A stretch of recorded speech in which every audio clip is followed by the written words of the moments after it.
Front matter. To those who walk the desolate paths, the ashen hunters and the desperate survivors, who find strength not in comfort but in the sheer, brutal will to endure. To the scholars who delve into forgotten ruins, seeking not just knowledge, but the wisdom to prevent history's darkest chapters from repeating. To the reluctant heroes, forged in tragedy and tempered by hardship, who discover within themselves a flicker of defiance against the encroaching shadow. This tale is for the stubborn few who believe that even in a world choked by ash and despair, the ember of hope can still be kindled, and the fight for a brighter dawn is always worth waging, no matter the cost. May your resolve be as unyielding as the wasteland, and your spirit as unquenchable as the thirst for survival. This is our world, broken but not yet lost. We fight. We endure. We ascend. Chapter 1. The Ashen Wastes. The wind was a ragged breath across the ashen wastes, a mournful dirge that scraped against bone and whispered of endings. It carried the grit of 1,000 forgotten battles, the dust of pulverized empires, and the perpetual chill that seeped into the marrow of any living thing unfortunate enough to draw breath in this graveyard of a world. Here, the sky was a bruised, perpetual twilight, a smeared canvas of ochre and grey where the sun was a pale, forgotten myth. The very air tasted of ash, a constant reminder of the cataclysm that had scoured this land, leaving behind only echoes of what once was and the gnawing emptiness of what would never be. Life, in the ashen wastes, was a brutal negotiation with oblivion. Every sunrise, if one could call the faint brightening of the perpetual gloom such, was a victory, hard-won and fleeting. Resources were not merely scarce, they were ghosts. Water, when found, was often tainted, a brackish offering from poisoned wells or stagnant, scum-covered pools. Food was a desperate hunt, a perilous scavenging for meagre roots, desiccated fungi, or the unfortunate prey that had succumbed to the waste's myriad dangers. Settlements, if they could be dignified with such a term, were little more than huddled collections of scavenged ruins and makeshift shelters, clinging to existence like desperate barnacles on the hull of a sinking ship. Each was a testament to human tenacity, but more profoundly, to human despair. Hope was a luxury few could afford, a fragile ember easily extinguished by the relentless winds of hardship. The pervasive atmosphere was one of grim resignation, a silent acknowledgement that survival was not a goal, but a prolonged, agonizing process. Into this desolate tapestry was woven the system, a cold, logical framework that governed every facet of existence. It was not a benevolent guide or a comforting companion, but a stark, unfeeling arbiter of survival.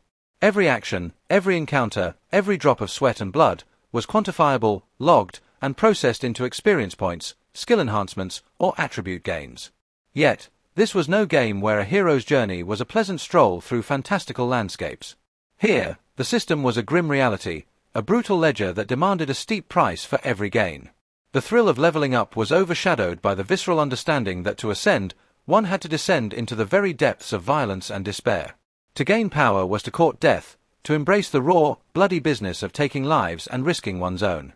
The constant threat of an untimely end was not a distant possibility. It was the ever-present shadow that dictated every decision, every movement, every breath. Death, in the ashen wastes, was not a dramatic climax, but an abrupt, ignominious footnote, a statistic in the cold, unfeeling algorithms of the system. The very land bore the scars of its demise. Jagged mountain ranges, their peaks perpetually shrouded in dust clouds, clawed at the bruised sky like the skeletal fingers of a dying titan. Vast plains, once fertile and verdant, were now cracked, desiccated expanses of ochre earth, littered with the bleached bones of colossal beasts and the rusting husks of forgotten war machines.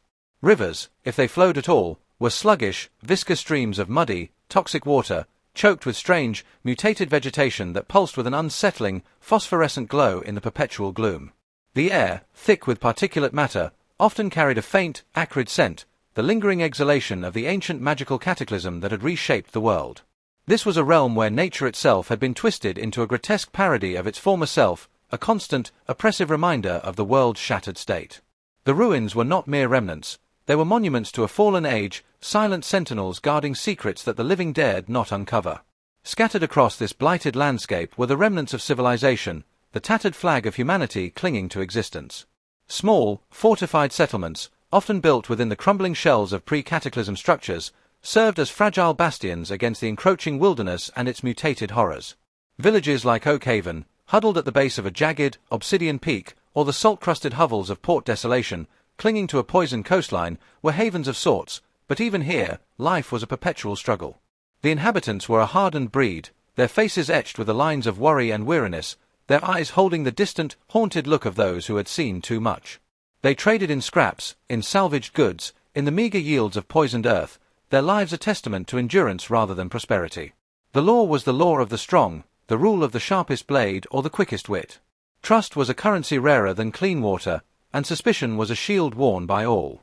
In these scattered pockets of humanity, the system was not an abstract concept but the very fabric of their lives. Every successful hunt yielded experience points that could be transmuted into stronger limbs or sharper senses. Every salvaged component, every carefully rationed meal, was a step away from starvation. Skills were honed through brutal necessity. Tracking was not a hobby but a lifeline, combat not a sport but a means of survival. The concept of classes was understood not as archetypes in a story, but as designations earned through dedication and bloodshed. A warrior was one who had proven their mettle in countless skirmishes, a scout one who had mastered the art of evasion and reconnaissance through near-death experiences. Advancement was a visible, tangible process, but it was always achieved through the shedding of blood, the enduring of pain, and the constant flirtation with the void. The system was the ultimate equalizer, but also the ultimate arbiter of suffering. It offered the promise of growth, but the pathway was paved with agony. The very air in these settlements felt heavy, thick with the unspoken anxieties of a people living on the precipice.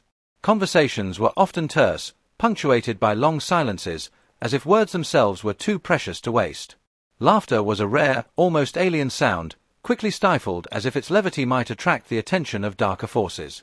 Children, when they existed, were often pale and gaunt, their games played with salvaged debris, their imaginations shaped by tales of monstrous creatures and desperate heroes.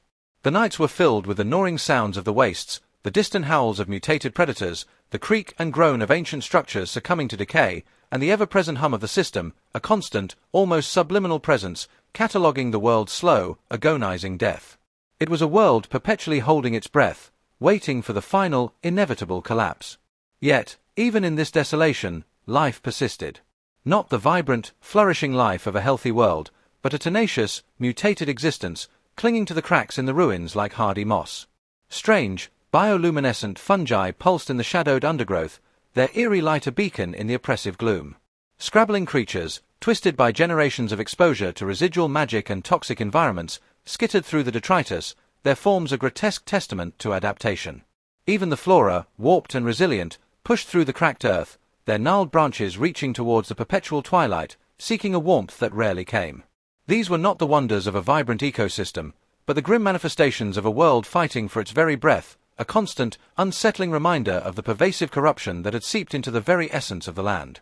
Every mutated bloom, every unnerving chirp in the darkness, was a testament to the fact that even in ruin, life, in some form, endured.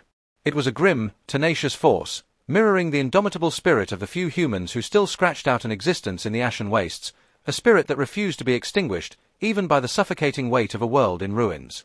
Dorian Vale moved through the ashen wastes not as a resident, but as an extension of them, a predator perfectly attuned to the dying world's rhythm.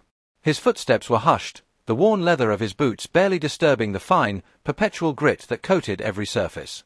He was a silhouette against the bruised twilight, his lean frame clad in layers of patched, practical hide and scavenged metal plating.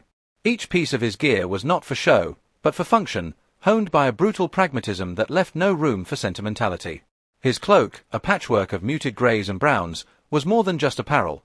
It was a tool, capable of blending seamlessly with the desolation, a second skin woven from the very essence of the wastes.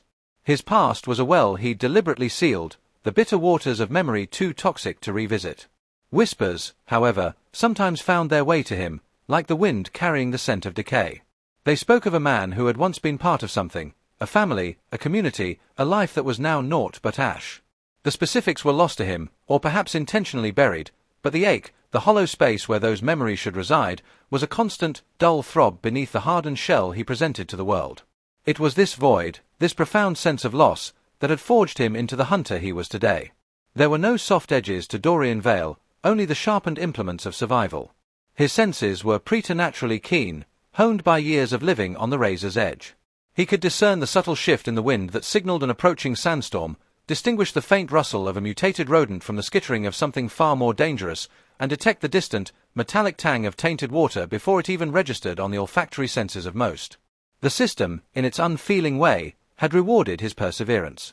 His agility was a fluid dance, his reflexes a blur of motion that often saved him from a swift, brutal end. His strength, while not that of a brute, was a wiry, enduring power, capable of withstanding prolonged exertion and delivering precise, devastating blows.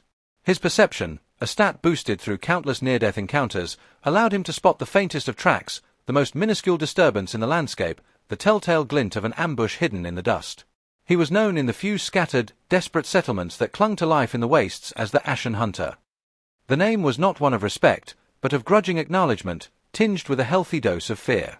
He was the one who brought back the trophies, the monstrous hides, the potent glands of mutated beasts, the rare, salvaged components that could be traded for vital supplies. He was the ghost that walked the lands between these beleaguered outposts, a solitary figure who asked no questions and offered no comfort. His dealings were transactional, devoid of pleasantries. He'd arrive with his spoils, conduct his business with the stoic efficiency of a well-oiled machine, and vanish back into the desolation, leaving behind only the lingering scent of ozone and the unsettling knowledge that he existed. His pragmatism was absolute. Sentimentality was a weakness he could not afford. A fallen companion was a lesson learned, a mistake to be purged from his tactical mind. Mercy was a concept reserved for those who had the luxury of leisure. In the Ashen Wastes, survival was a zero-sum game, and Dorian played it with a cold, unwavering focus. He didn't hunt for sport, nor for glory, though the system's recognition of his achievements was a necessary byproduct. He hunted because the gnawing emptiness within him demanded it, because each successful kill was a testament to his continued existence, a defiant middle finger to the oblivion that sought to claim him. His primary motivation was the stark, unadorned drive for survival. Each day was a battle, each sunrise a hard-won reprieve.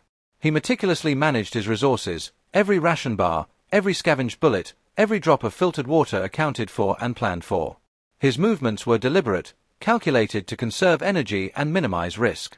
He knew the territories of the most dangerous creatures, the patrol routes of the desperate raider gangs, the treacherous terrain that offered no quarter. He was a ghost in the machine of the wastes, a glitch in the system that refused to be corrected. Yet, beneath the layers of hardened pragmatism and self-imposed detachment, an ember of something else still flickered.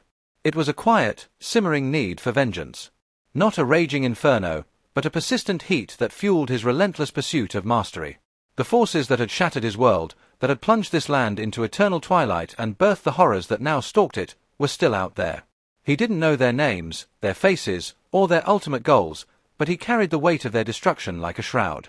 Every life he took, every skill he sharpened, was a step, however small, towards a reckoning he was determined to see. It was a promise whispered to the silent, ashen wind, a vow etched into the very marrow of his bones. His ruthlessness was not born of malice, but of necessity. It was the cold, efficient application of force required to overcome the myriad threats that populated his world. He had learned, through bitter experience, that hesitation was a death sentence. The creatures of the wastes didn't offer second chances. Raiders didn't negotiate terms. And the system itself was a relentless judge, punishing weakness with swift, final extinction. One particular instance, etched into the system's logs as a critical event, served as a grim testament to his methods. He had been tracking a pack of gragorns, hulking, quadrupedal beasts with hides like reinforced steel and jaws capable of crushing bone. They had ambushed a small trading caravan, their roars echoing through the desolate canyons as they tore through flesh and metal. Dorian, drawn by the sounds of slaughter, arrived not to rescue, but to scavenge. The system had presented him with a choice: intervene and risk his own life for uncertain gain, or wait for the dust to settle and claim the spoils of the victor. He had chosen the latter. Creeping through the shadows, he observed the brutal efficiency of the gragorns. Their primitive, yet devastating, assault was a spectacle of raw, untamed violence. He waited until the last of the caravan's defenders had fallen, until the guttural snarls of the creatures had softened into the sounds of satisfied gorging. Then, and only then, did he move. His approach was textbook. He used the wind to mask his scent, the terrain to conceal his approach. He carried a specially crafted spear, its tip a shard of obsidian tempered with arcane residue, capable of piercing the gragorn's thick hides. His target was the alpha, the largest of the pack, easily identifiable by its scars and the aggressive swagger in its gait. The system had flagged him for opportunistic hunting, granting him a bonus to his attack if he could eliminate the target within a specific time frame. Dorian didn't need the system's prompting. He needed the resources, and the challenge. With a burst of controlled energy, he emerged from cover, his spear aimed true. The gragorn, momentarily startled, turned its massive head, its saliva dripping more opening in a roar. But Dorian was faster. The obsidian tip plunged deep into the beast's eye socket, finding its mark with a sickening crunch. The creature shrieked, a sound of pure agony that sent the other Gragorns into a frenzy. Dorian didn't hesitate. He disengaged, his movements fluid and precise, evading the snapping jaws and flailing claws of the enraged pack. He was not here to fight them all. He was here for the Alpha, for the prime cut, for the most valuable components. As the Alpha thrashed and died, its lifeblood staining the ochre earth a deep, viscous crimson, the remaining Gragorns turned their attention to Dorian. He didn't engage further. His objective was achieved. He weaved through their desperate lunges, his agility a testament to his high dexterity and reflexes stats. He used the environment to his advantage, ducking behind crumbling ruins, leading them through treacherous gullies where they stumbled and slowed. His goal was not to defeat them, but to escape with his prize. The system recorded his kill, Gragorn Alpha, Elite Tier. Gains, experience points, plus 2,500. Loot, Gragorn Hide, Superior, X1, Gragorn Eye, Corrupted, X1, Gragorn Marrow, Potent, X3. It was a significant haul, enough to sustain him for weeks. He left the other Gragorns to their primal rage, a testament to the brutal efficiency of his survival. He didn't feel remorse, nor did he relish the violence. It was simply the price of admission, the cost of continuing to exist in a world that offered no solace. He was the Ashen Hunter, a ghost in the ruins, a testament to the enduring, brutal tenacity of life in the face of utter devastation. His silence was his shield, his skills his weapons, and the unyielding pursuit of survival his only creed. The vengeance he sought was a distant horizon, a flickering hope that kept the gnawing emptiness from consuming him entirely, a silent promise whispered in the wind that carried the dust of 1,000 forgotten lives. The wind in the ashen wastes carried more than just grit and the scent of decay. It carried whispers, faint and reedy, of what had once been. Dorian moved through these spectral echoes not with a sense of morbid curiosity, but with the calculating caution of a predator navigating a known hunting ground. He had learned long ago that the ruins of civilization were not empty spaces, but rather festering wounds upon the scarred face of the world, teeming with a life that had mutated beyond recognition, warped by the very cataclysm that had brought these structures low. He skirted the edge of what had once been a town, now a skeletal husk of crumbling stone and twisted metal. The wind moaned through shattered window frames, a mournful dirge for a populace long gone. Faded awnings, ripped and tattered, still clung to their poles like decaying flesh, a morbid testament to resilience in the face of utter abandonment. He could almost hear the phantom clang of a blacksmith's hammer, the distant bleating of livestock, the murmur of voices on a market day. But these were just phantoms, mirages conjured by the desolation and his own solitary existence. The only sounds that truly registered were the crunch of his boots on debris, the rustle of his cloak, and the thrum of his own wary heartbeat. The system, in its unfathomable logic, had imbued these places with a heightened danger. Ruined settlements were often designated Level 3 hazard zones, their inhabitants a cocktail of mutated vermin, desperate scavengers, and creatures drawn to the lingering energies of forgotten lives. Dorian's perception stat, a constant companion in his grim profession, flared with a low-grade warning. He could feel it, a prickling sensation on his skin, a subtle shift in the ambient temperature, the faint, metallic tang of something unnatural in the air. It was the residue of magic, or perhaps something worse, something that had seeped into the very stones and soil during the great scouring. He paused, his hand instinctively going to the hilt of his combat knife. His eyes, accustomed to the perpetual twilight, scanned the shadowed doorways and collapsed rooftops. A faint scuttling sound, far too deliberate for a rat, drew his attention to a shattered storefront. The glass, thick and opaque with a century of dust, was webbed with cracks. Behind it, in the deepening gloom, something moved.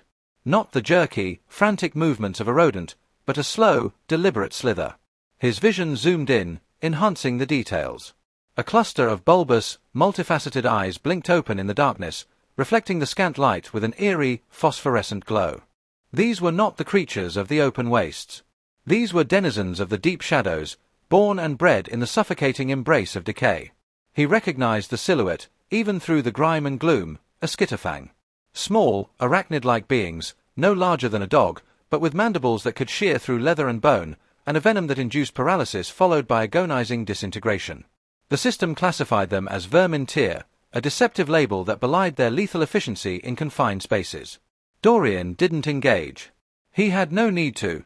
The skitterfangs were territorial, yes, but they were also opportunists. Unless provoked or starving, they would remain hidden, content to feed on whatever carrion they found. He gave the storefront a wide berth, his movements economical, each step a deliberate avoidance of the unstable rubble that littered the path. He could feel the residual vibrations of their movement through the soles of his boots, a constant reminder of the myriad dangers that lurked just beneath the surface of this desolate world. He moved deeper into the ruins, the buildings growing taller, more imposing. These were not humble dwellings, but structures that spoke of power, of a society that had once held sway over this land. A collapsed archway, grand and intricately carved with symbols he couldn't decipher, suggested a former administrative building, or perhaps a place of worship. The carvings, worn smooth by time and the ceaseless grit, hinted at a rich iconography, a pantheon of forgotten gods or revered leaders. Now, they were merely decorative scars on a tomb. He found a more substantial structure ahead, its walls still largely intact, though scarred and pitted as if by 1,000 tiny impacts. A fortified structure, perhaps a guardhouse or a small keep, designed to withstand the rigmarole of a less advanced, yet still violent, era. The iron-bound doors had been ripped from their hinges, leaving a gaping maw that promised only darkness and the unknown. This was precisely the kind of place that the system flagged with dire warnings, places where the veil between worlds, or between life and death, had been irrevocably thinned. Dorian's breath hitched. The air here was thicker, heavier. It carried a distinct, cloying sweetness, like overripe fruit left to rot. But beneath that sweetness, there was a sharper, acrid tang, the unmistakable odor of corruption. His perception stat spiked, the visual overlay on his HUD flickering with an abundance of warning icons. Biohazard, mutagenic presence, high-tier threat detected. He drew his spear, the obsidian tip glinting in the dim light. This was not a place for casual scavenging. This was a place where one went with purpose, or not at all. He stepped through the ruined doorway, his movements slow and deliberate, his senses on high alert. The interior was vast and cavernous, the ceiling lost in shadow. Debris lay scattered everywhere, shattered furniture, brittle parchment, what looked like desiccated remnants of cloth and leather. But it was the central area that drew his eye. There, coiled around a massive, crystalline growth that pulsed with a faint, internal light, was a creature that made the Skitafangs seem like harmless insects. It was immense, serpentine, its scales a mottled, sickly green that seemed to shimmer with an internal luminescence. Its head was reptilian, but with too many eyes, scattered randomly across its skull, each one glowing with an unnerving intelligence. And from its gaping maw, which dripped with a viscous, luminous ichor, came a low, guttural hum, a sound that vibrated not just in the air, but in Dorian's very bones. This was no ordinary mutated beast. This was something ancient, something infused with the very essence of the cataclysm. The system identified it with a single, chilling designation, Guardian of the Nexus. Unique tier. Threat level, Omega. The rewards for its defeat, displayed in a terrifying array of numbers, were astronomical, enough to significantly boost his stats and acquire legendary gear. But the risks were equally staggering. Dorian's internal monologue, the silent conversation he had with himself and the system, was brutally pragmatic. He was not equipped to handle an Omega-tier threat solo. His current gear, while excellent, was not designed for this level of engagement. Yet, the allure of the rewards, the potential leap in his progression, was a siren's song in the desolation. He observed the Guardian, memorizing its movements, the rhythm of its hum, the subtle shifts in its posture. The crystalline growth it guarded seemed to be the source of its power, its luminescence growing brighter with each pulse. He deduced, with the cold logic of a seasoned hunter, that the crystal was its anchor, its vulnerability. Destroy the crystal, and the Guardian might weaken, or at least become distracted enough for him to strike a decisive blow. He began to move, not directly towards the creature, but along the periphery of the chamber, using the scattered debris as cover. The Guardian's head turned, its myriad eyes tracking his movement with unnerving speed. The hum intensified, a resonant thrum that made the air crackle.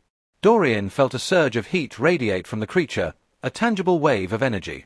He picked up a chunk of rubble, a heavy, jagged piece of carved stone, and hurled it towards the far wall. The impact echoed through the chamber, a sharp crack that momentarily drew the Guardian's attention. In that instant, Dorian bolted.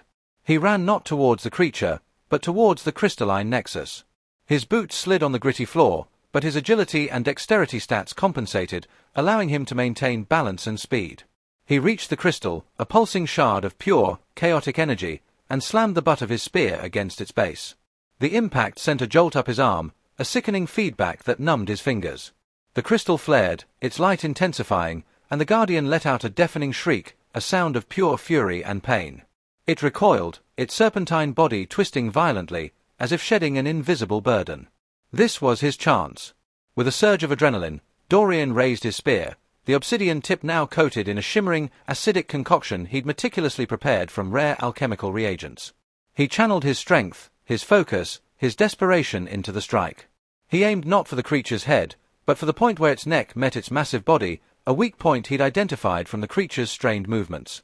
The obsidian tip plunged deep, piercing the emerald scales and biting into flesh. The Guardian thrashed, its immense weight shaking the very foundations of the ruin. A torrent of luminous ichor sprayed outwards, sizzling where it touched the stone floor. Dorian held on, his muscles burning, his grip ironclad. He twisted the spear, widening the wound, the acidic coating eating away at the creature's life force. The Omega-tier warning on his HUD flashed frantically, overridden by a new message, Guardian of the Nexus, critical hit. The creature's hum faltered, replaced by ragged, dying gasps. Its many eyes flickered, their luminescent glow dimming. With a final, shuddering heave, its massive body collapsed, its head striking the ground with a sickening thud that sent tremors through the chamber. Silence descended, broken only by Dorian's ragged breaths. He stood for a moment, spear still embedded in the fallen behemoth, his body trembling with exertion and the residual rush of combat. The sweetness in the air was now tinged with the metallic tang of blood and the sharp, chemical odor of the Guardian's dying essence. The crystalline nexus, its light now a mere flicker, began to crumble, its form dissolving into fine, glittering dust.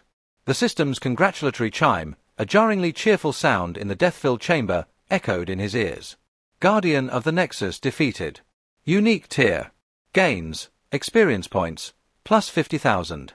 Loot, Guardian scale, legendary, X5, Guardian Ichor, potent, X10, Nexus shard, uncommon, X1, ancient tome, rare, X1.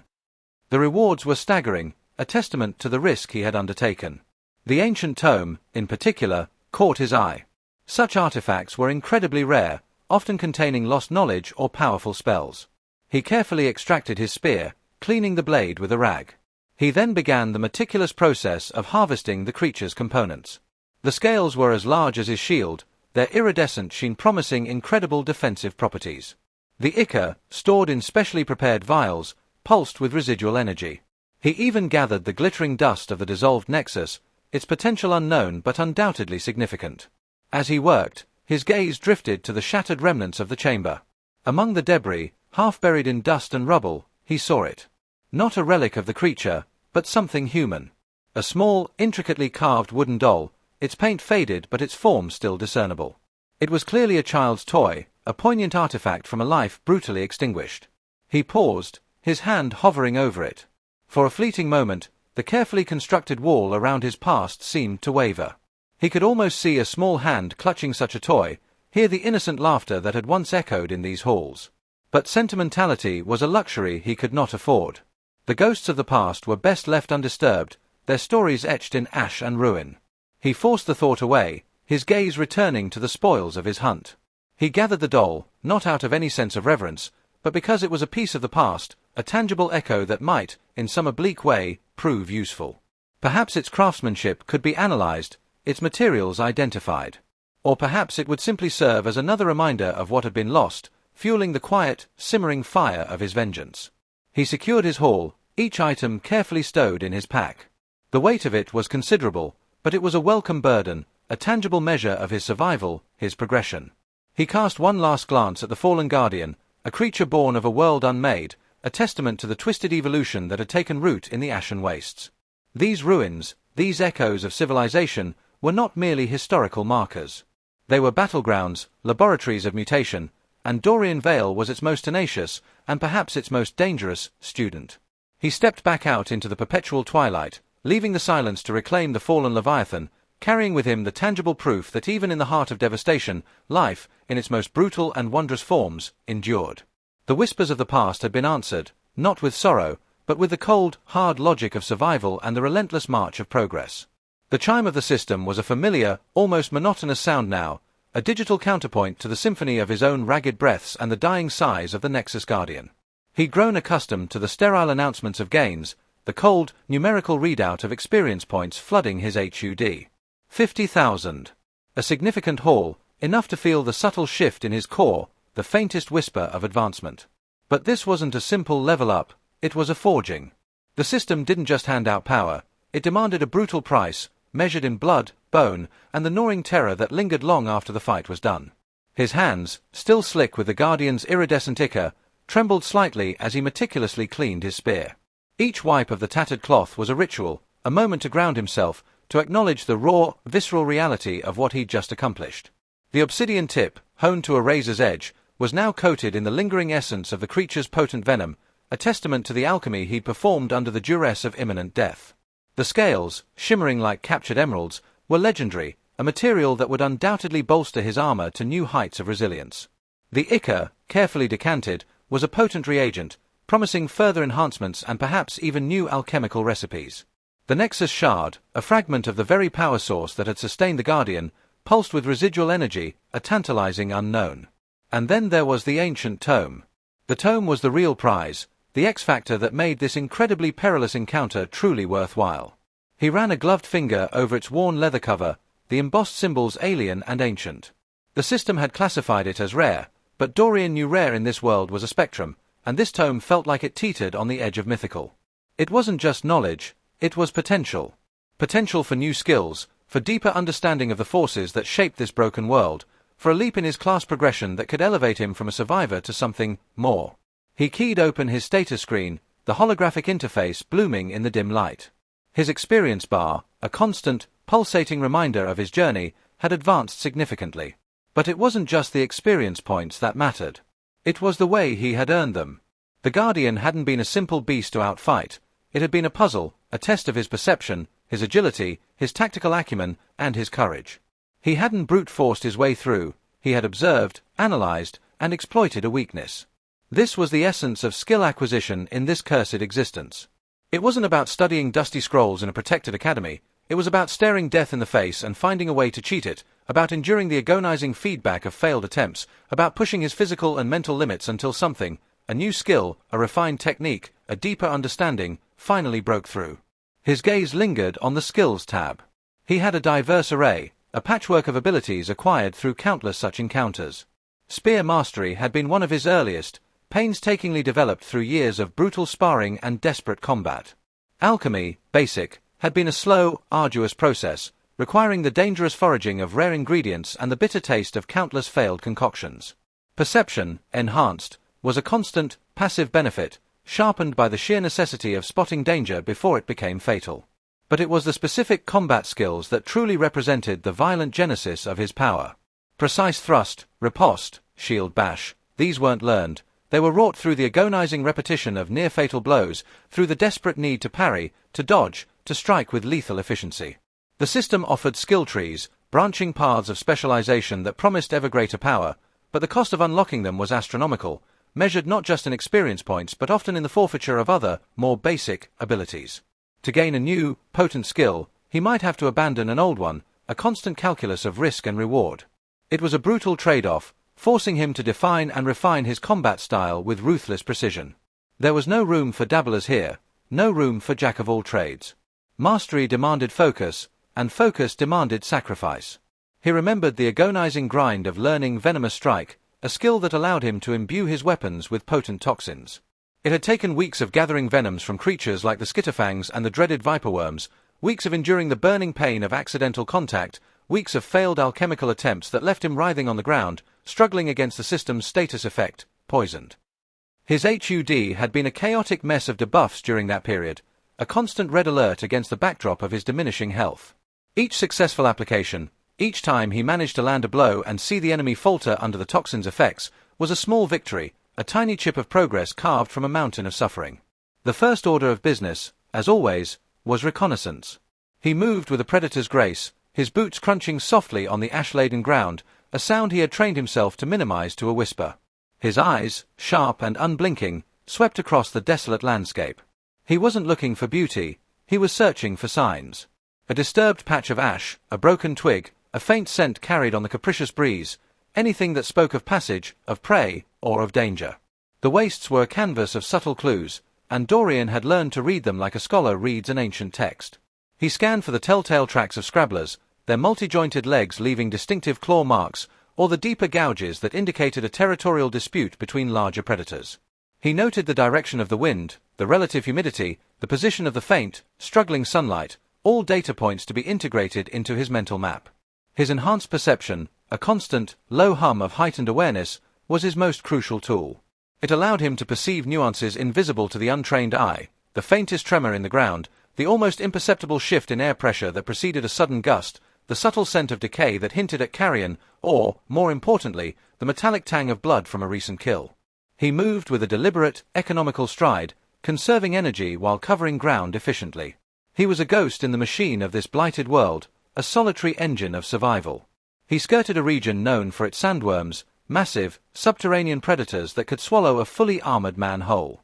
The ground there was a treacherous expanse of shifting dunes, punctuated by the occasional volcanic vent that belched acrid smoke. He could feel the latent seismic activity, a low thrumming that vibrated through the soles of his boots. His system interface, a constant overlay in his vision, flagged the area with a stark red warning, high threat zone, unpredictable environmental hazards. He bypassed it with practiced ease, having learned early in his tenure in the wastes that caution was not cowardice, but simply intelligent self-preservation. He'd seen too many boastful, overconfident scavengers become cautionary tales, their remains picked clean by opportunistic scavengers and desiccated by the relentless sun. His objective for the morning was twofold: to secure sustenance and to gather components for his alchemical supplies. He was running low on binding agents, a vital ingredient for stabilizing potent elixirs, and the desiccated stalks of the sun petal herb, a common component in basic healing salves, were always a welcome find. He navigated towards a rocky outcrop he'd catalogued weeks ago, a place where the sun petal tended to proliferate, its hardy roots anchoring themselves in the sparse soil. As he approached, his senses went on high alert. A faint, metallic tang, distinct from the usual mineral scent of the wastes, tickled his nostrils. It was the scent of blood, fresh and potent. He crouched low, melting into the sparse scrub, his spear held at the ready. His HUD displayed a subtle increase in ambient threat levels. He moved with increased stealth, his movements now almost serpentine. He saw them then, a small pack of jackalbots, their chassis rusted and scarred, their optical sensors glowing with a malevolent red light. They were scavengers, a common pest in the wastes, their metallic bodies capable of tearing through flesh with surprising efficiency. They were currently picking at the carcass of a downed dust strider, a large, herbivorous creature that occasionally wandered into these desolate regions. Dorian observed for a moment, his mind already calculating the odds. A pack of 5. Not overwhelming, but certainly not to be underestimated. Their metallic hides could deflect glancing blows, and their sharp, articulated limbs were designed for dismemberment. He could engage, but it would expend valuable energy and potentially damage his gear. His primary goal was supplies, not unnecessary combat. He noted their position, the wind direction, and the terrain. There was a narrow ravine to his left, choked with jagged rocks and thorny vines. A perfect choke point. He began a wide, silent flanking maneuver, using the sparse cover of petrified trees and rocky outcrops. The jackalbots, engrossed in their gruesome feast, were oblivious. He moved like a shadow, his boots barely disturbing the ash. He reached the edge of the ravine, his heart beating a steady, controlled rhythm against his ribs. He waited. He could hear the metallic clatter of the bots as they tore at the carcass. He counted them again. 4 on the carcass, 1 sniffing around its periphery. He drew a deep breath, the stale air filling his lungs. This was the dance. He broke cover, not towards the bots directly, but towards the ravine's opening. The lone bot nearest the periphery turned, its red optics locking onto him. It emitted a series of harsh clicks and whirs, an alert to its packmates. They scrambled from the carcass, their movements jerky and aggressive. Dorian didn't hesitate. He sprinted, not away, but towards the ravine, his spear held low. The leading bots were faster than he'd anticipated, their metallic limbs churning. One lunged, its clawed arm reaching for his throat. Dorian dropped, rolling beneath the swipe, the metal grazing his armor. He came up in a fluid motion, thrusting his spear with all his might. The obsidian tip found its mark, piercing the bot's main power conduit. A shower of sparks erupted, and the bot spasmed violently before collapsing, its red optics fading. The others were on him now, a metallic tide of snarling hunger. He backed into the ravine, the narrow confines working to his advantage. The rocks offered cover, forcing them to approach in single file. He parried a vicious swipe, the clang of metal on metal echoing through the narrow passage. He used the momentum of the block to pivot, his spear whistling through the air, and severed the arm of another bot. It shrieked, a high-pitched metallic whine, and stumbled back, thrashing. He was a whirlwind of controlled aggression, each movement precise, economical. He dodged a snap of metallic jaws, sidestepped a clumsy lunge, and countered with brutal efficiency. He focused on disabling, not necessarily destroying, conserving energy and minimizing risk. A well-placed thrust to a joint, a sharp jab to an optical sensor, a forceful blow to a vulnerable chassis point, these were his tactics. He wasn't fighting for glory, he was fighting to survive, to complete his mission. The remaining two bots, seeing their comrades fall, hesitated for a crucial moment. That was all the time Dorian needed. He feigned a retreat, drawing them deeper into the ravine. As they committed, he spun, planting his feet firmly, and unleashed a sweeping horizontal strike with his spear.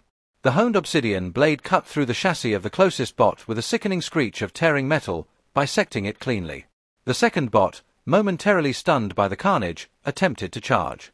Dorian met it head-on, driving the butt of his spear into its optical sensor with crushing force. Its red light flickered and died, and the creature stumbled blindly before collapsing. Silence descended, broken only by the faint hiss of escaping steam from the damaged bots and Dorian's own measured breaths. He surveyed the scene, his HUD updating with the spoils of combat, scrap metal, corroded circuitry, power core, damaged. Not particularly valuable, but useful for minor repairs or trade. He ignored them for now. His focus was on the sun petal. He moved further into the rocky terrain, his senses still on high alert. The Jackalbot encounter had been a minor diversion, but it served as a reminder of the constant, low-level threats that permeated the wastes. He found the sun petal patch nestled in a sheltered crevice, its dried stalks reaching towards the dim light. He knelt, his gloved hands efficiently gathering the brittle stalks, placing them into a specially reinforced pouch. He also found a handful of gritroot, a tough, fibrous plant that could be ground into a coarse, but filling, meal. As he worked, his gaze drifted to the distant, jagged peaks of the Spine Mountains, a colossal mountain range that marked the northern edge of the wastes. Legends spoke of ancient ruins hidden within their shadowed valleys, of forgotten technologies and creatures of immense power. It was a region he had, thus far, avoided. The risks were astronomical, the terrain unforgiving. But the potential rewards, the system rarely offered such tantalizing rumors without reason. He filed the thought away, another destination on a mental map that was constantly expanding. His pouch filled, he began his trek back, his route carefully chosen to avoid any further encounters. He traversed a skeletal forest of petrified trees, their branches twisted and claw-like, a silent testament to some ancient cataclysm. The ground here was a fine, powdery ash that muffled his footsteps. He paused occasionally, listening, his enhanced senses straining against the oppressive silence. He spotted a family of burrowing hares, small, furry creatures with powerful digging claws, darting between the ancient roots. Too small to be a significant meal, and too fast to be worth the energy expenditure, but their presence indicated a pockets of slightly less hostile environment. He continued his journey, his thoughts a blend of practical concerns and strategic planning. He needed to repair a minor fissure in his leg armor, a consequence of the Jackalbot encounter. He would need to find a stable workbench and some suitable flux. He also needed to start processing the venom sac he'd salvaged from the Nexus Guardian. Its potency was immense, and he wanted to experiment with creating a more stable, longer-lasting toxin for his spear. The ancient tome, still safely stowed in his pack, whispered promises of new alchemical recipes, of forgotten arts that could elevate his craft. As the sickly sun began its slow descent, painting the haze in hues of bruised purple and fading orange, Dorian sought out a new place to make camp. He found a shallow cave, its entrance partially obscured by a cluster of crystalline formations that shimmered faintly in the dying light. It offered decent protection from the elements and, more importantly, from prying eyes. He settled in, the familiar routine of setting up a defensive perimeter, tending to his gear, and preparing a meager meal taking precedence. He ignited a small, smokeless alchemical torch, its cool blue light casting flickering shadows on the cave walls. He began the meticulous process of cleaning his spear, checking each link in his armor, and organizing his salvaged components. He consumed a ration bar, a dense, nutrient-rich slab that tasted like sawdust and despair, washing it down with recycled water. The scarcity of resources was a constant, gnawing reality. Every calorie, every drop of water, was precious. He then turned his attention to the Nexus tome. He opened it carefully, the ancient pages crackling softly. The script was dense, arcane, filled with symbols that pulsed with a faint, inner light. He spent an hour poring over it, his brow furrowed in concentration, cross-referencing the glyphs with his internal system knowledge base. He was slowly piecing together the intricacies of the Nexus Warden class, the new skills it offered, the hidden potential he could unlock. It was a slow, arduous process, akin to deciphering a dead language, but the allure of forbidden knowledge was a potent motivator. He ran a diagnostic on his personal inventory, checking the integrity of his supplies, the charge level of his alchemical devices, the status of his weapons. Everything was in order, meticulously maintained. He had learned that complacency was a luxury he could not afford. The wastes demanded constant vigilance, unwavering focus. One lapse in judgment, one moment of distraction, and he would become another forgotten corpse, another cautionary tale whispered on the wind. Before settling down for the night, he performed a short meditation, a technique honed through years of practice to calm his nerves and sharpen his focus. He visualized his internal energy, the nascent power of the Nexus Warden coursing through him, and then systematically pushed it outwards, extending his senses beyond the confines of the cave. He detected the distant, guttural roar of a behemoth in the north, the scuttling of smaller creatures in the immediate vicinity, and the steady, rhythmic thrum of the wastes themselves. He catalogued it all, integrating the sensory data into his awareness. As he finally lay down on his mat, the faint glow of his alchemical torch casting long, dancing shadows, Dorian Vale was not just a survivor. He was a master of his domain, a predator honed by necessity and amplified by the system. His routine was a testament to his resilience, his cold logic, and his solitary existence. He was a cog in a brutal machine, but he was also a force of nature, a hunter in a world that offered no quarter, and he would greet the sickly dawn of another day with the same grim determination that had seen him through countless others. The wastes were his to navigate, his to conquer, one calculated step, one lethal strike, one precious resource at a time. Chapter 2. The Scholar's Plea. The dust of the ashen wastes, a perpetual shroud that clung to everything, did little to diminish the stark beauty of Celine Arkwright's arrival. She moved with a grace that was entirely alien to the harsh landscape. Her robes, though travel-worn, still held the clean lines of a scholar. Her boots, designed for practicality rather than combat, still managed a soft tread upon the ash. She was an anomaly, a splash of refined pigment against a canvas of monochrome despair.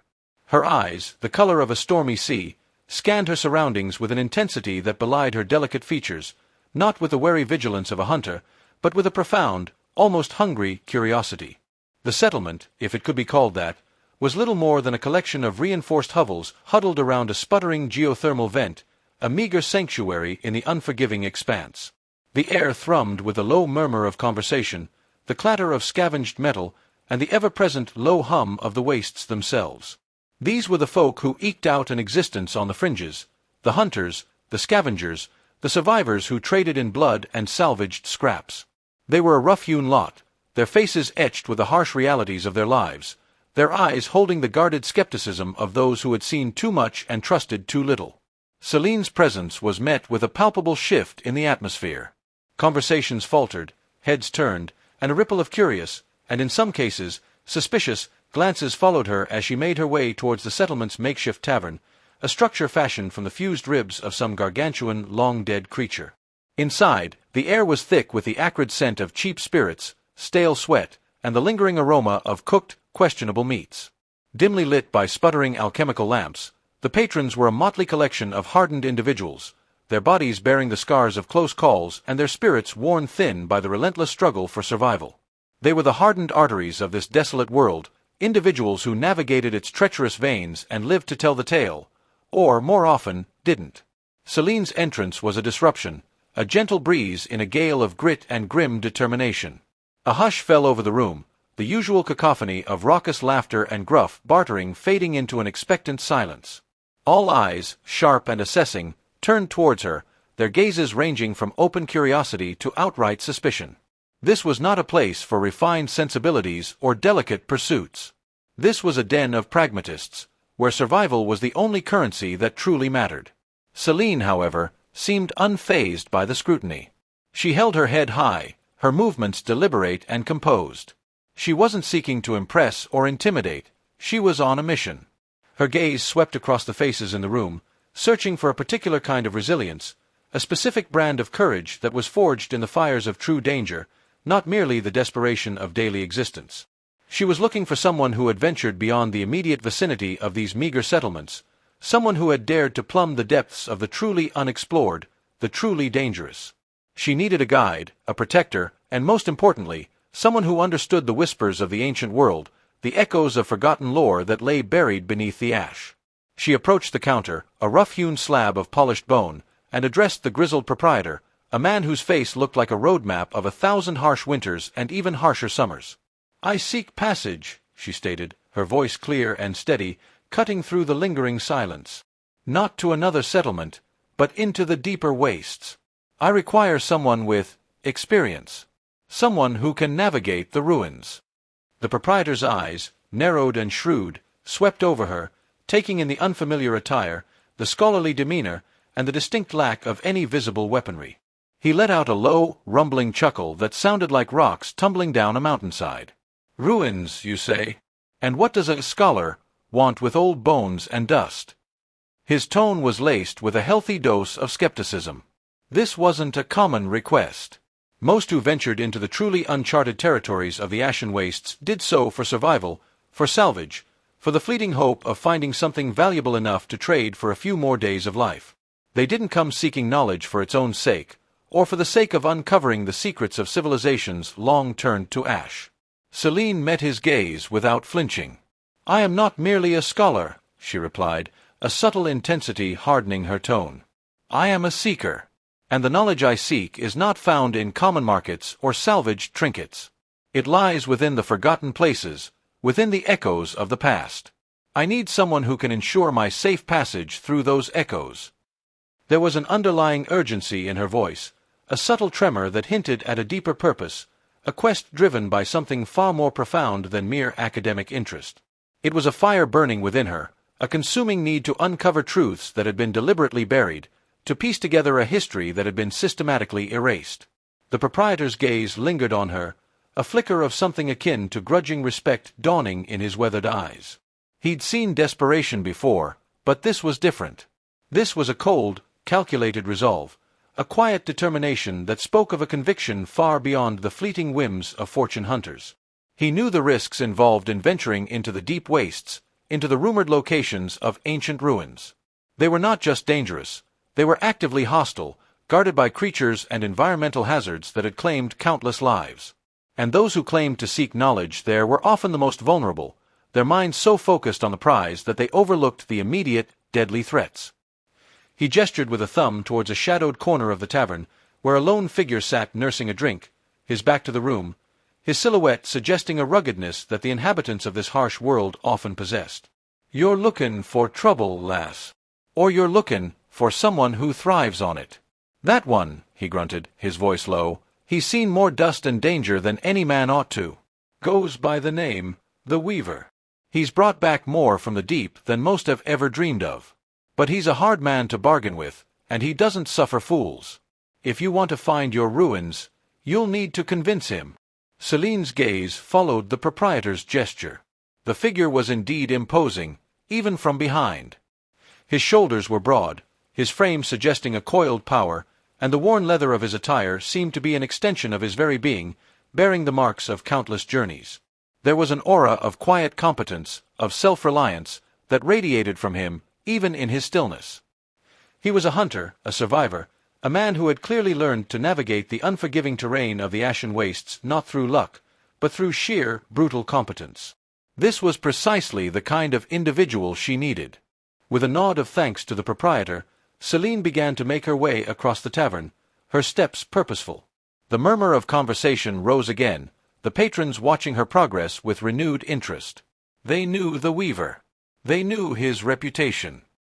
He was a man who dealt in the impossible, a phantom who surfaced from the deepest, most dangerous corners of the wastes with tales that stretched the limits of belief and treasures that defied explanation.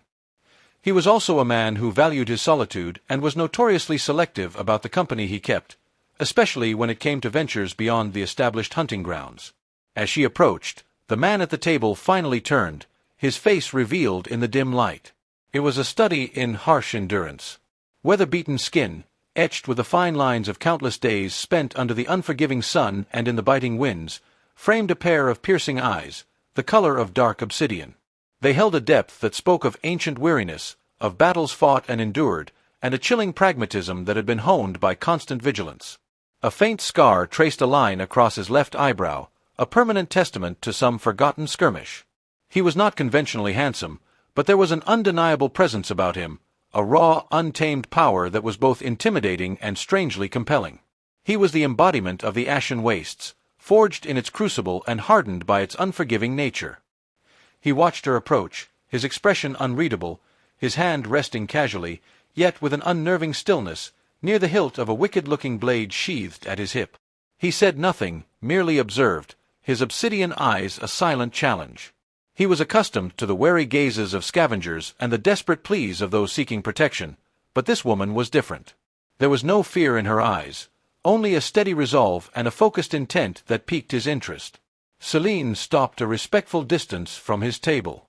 She offered a small, almost imperceptible bow of her head. "You are called the Weaver," she stated, her voice soft but firm.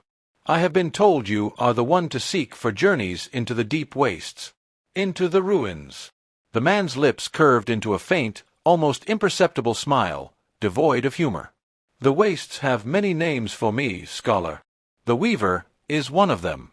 And yes, I venture where others fear to tread. But my journeys are not for idle curiosity. They are for survival, for purpose. What is it you seek in those forgotten places that is worth risking your life for?" His voice was a low growl, rough-edged like the terrain he traversed. It held the echoes of 1,000 harsh winds and the silence of forgotten tombs. Celine met his gaze directly, her own eyes burning with an inner fire. "I seek knowledge," she said, the word carrying a weight that seemed to surprise him. "Not gold, not salvage, but the remnants of a civilization that predates even the Great Collapse. I believe there are artifacts, texts, that hold the keys to understanding what we have lost, and perhaps what we can reclaim." She paused, her voice dropping slightly, laced with a hidden urgency that was palpable. "There are whispers, Weaver, of a place known as the Citadel of Whispers.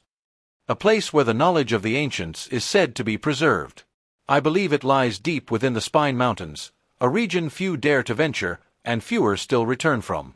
The Weaver's eyes narrowed. The Spine Mountains. Even the name sent a shiver down the spines of most inhabitants of the wastes. It was a region of perpetual storms, jagged peaks that clawed at the sky, and treacherous canyons where shadow creatures were said to dwell. And within its depths, the legend of the Citadel of Whispers was indeed a tale whispered only by the most desperate or the most foolhardy. He had heard the tales, of course. Who hadn't? But he had never considered them anything more than the fanciful ramblings of those who had succumbed to the waste's madness. "The Citadel of Whispers," he echoed, a hint of amusement coloring his tone. "A fairy tale for lost children. There are no citadels, scholar. Only dust, rock, and things that bite. What makes you so certain this fable holds any truth?" "My research," Celine replied, her voice unwavering. "I have spent years piecing together fragments, deciphering ancient scripts, cross-referencing geological surveys that are centuries old. The patterns, Weaver, they are undeniable. There is a convergence of celestial alignments, geographical anomalies, and textual references that all point to a single location. A place of immense significance, a repository of knowledge lost to the ages." She reached into a satchel at her side and carefully withdrew a thick, leather-bound tome, its pages brittle with age. She opened it to a specific page, revealing intricate diagrams and faded script. "This is a fragment of a star chart, recovered from a dig site in the Red Sands. It depicts constellations that no longer exist in our night sky, and markers that correspond precisely with the mountain range you know as the Spines." The Weaver leaned closer, his obsidian eyes scanning the ancient page. He recognized the cartographical style, the archaic symbols. He had seen similar fragments before, dismissed them as curiosities. But seeing them laid out with such purpose, such conviction, by this seemingly fragile scholar, began to chip away at his skepticism. He had an uncanny knack for recognizing the patterns of the wastes, the subtle shifts in the environment that signaled danger or opportunity. And while he had never actively sought out lore, He had an intuitive understanding of the forces that shaped this world, the ancient energies that pulsed beneath the ash. "Even if there is truth to your star charts," he said, his voice still guarded, "the spines are a death trap. The winds can flay flesh from bone. The creatures that inhabit them, they are not of this world. And the ruins themselves are said to be cursed, guarded by more than just rock and wind." He paused, his gaze returning to her, searching for the true depth of her conviction. "This is not a casual excursion, scholar. This is a gamble with your very existence. Why are you so desperate to uncover these secrets? What drives this thirst?" Celine's gaze softened, a flicker of vulnerability crossing her features, quickly masked by her inherent resolve. "My family," she began, her voice barely above a whisper, "was once custodians of a great repository of knowledge, a library that contained the collected wisdom of ages. It was destroyed during the collapse, or so I was told. My parents, and countless others, perished in the flames. But before the end, my mother entrusted me with a single, encoded data crystal. She spoke of a contingency, a hidden archive, a place where the lost knowledge could be preserved, and from which it could, one day, be rebuilt. She called it the Sanctuary of Echoes. I believe the Citadel of Whispers is the key to finding it. It's not just about rediscovering history, Weaver. It's about rebuilding the future." The Weaver remained silent for a long moment, absorbing her words. The mention of the collapse, a cataclysm that had reshaped the world and plunged it into its current state of desolation, was a stark reminder of the fragility of civilization. He had heard tales of such losses, of grand cities reduced to rubble and knowledge lost to the fires. But to hear it spoken with such personal weight, such profound grief and enduring hope, resonated with him in a way he hadn't anticipated. He saw not just a scholar seeking forgotten lore, but a descendant of a lost lineage, driven by a sacred trust, a desperate plea from the past to rebuild what had been so brutally torn down. He looked at her, really looked at her, seeing past the academic curiosity and the scholar's robes. He saw the steel beneath the silk, the unyielding spirit that had brought her to this desolate outpost, seeking a man known for his ability to traverse the impossible. He saw the weight of generations, the burden of a lost legacy, carried on her young shoulders. And in that moment, a decision formed within him, a rare departure from his usual solitary path. "The Spine Mountains," he finally said, his voice low and measured, "are not a place for casual visitors. They are a graveyard. But the Citadel of Whispers, if it exists, it would indeed hold power beyond reckoning. Power that could be dangerous in the wrong hands, or a beacon of hope in the darkness." He met her gaze, his obsidian eyes holding a newfound seriousness. "I will take you, scholar.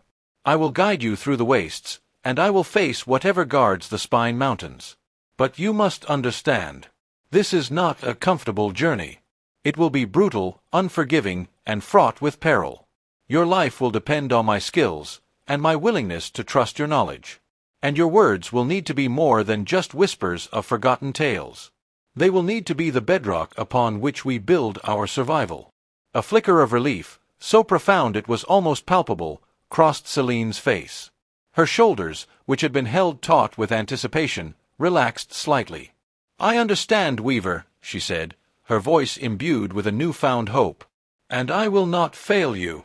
My knowledge is at your disposal, and my resolve is as unyielding as yours. Together, perhaps, we can uncover what has been lost, and bring light back to this shadowed world." The unspoken promise hung in the air between them, a fragile pact forged in the heart of the ashen wastes, between a scholar driven by the ghosts of the past and a hunter who had learned to survive by facing the darkness head-on. The journey to the Citadel of Whispers, and the secrets it held, had officially begun. The Weaver remained silent for a long moment, absorbing her words. The mention of the collapse, a cataclysm that had reshaped the world and plunged it into its current state of desolation, was a stark reminder of the fragility of civilization. He had heard tales of such losses, of grand cities reduced to rubble and knowledge lost to the fires. But to hear it spoken with such personal weight, such profound grief and enduring hope, resonated with him in a way he hadn't anticipated. He saw not just a scholar seeking forgotten lore, but a descendant of a lost lineage, driven by a sacred trust, a desperate plea from the past to rebuild what had been so brutally torn down. He looked at her, really looked at her, seeing past the academic curiosity and the scholar's robes. He saw the steel beneath the silk, the unyielding spirit that had brought her to this desolate outpost, seeking a man known for his ability to traverse the impossible. He saw the weight of generations, the burden of a lost legacy, carried on her young shoulders. And in that moment, a decision formed within him, a rare departure from his usual solitary path. "The Spine Mountains," he finally said, his voice low and measured, "are not a place for casual visitors. They are a graveyard. But the Citadel of Whispers, if it exists, it would indeed hold power beyond reckoning. Power that could be dangerous in the wrong hands, or a beacon of hope in the darkness." He met her gaze, his obsidian eyes holding a newfound seriousness. "I will take you, scholar. I will guide you through the wastes, and I will face whatever guards the Spine Mountains. But you must understand, this is not a comfortable journey. It will be brutal, unforgiving, and fraught with peril. Your life will depend on my skills, and my willingness to trust your knowledge. And your words will need to be more than just whispers of forgotten tales. They will need to be the bedrock upon which we build our survival." A flicker of relief, so profound it was almost palpable, crossed Celine's face. Her shoulders, which had been held taut with anticipation, relaxed slightly.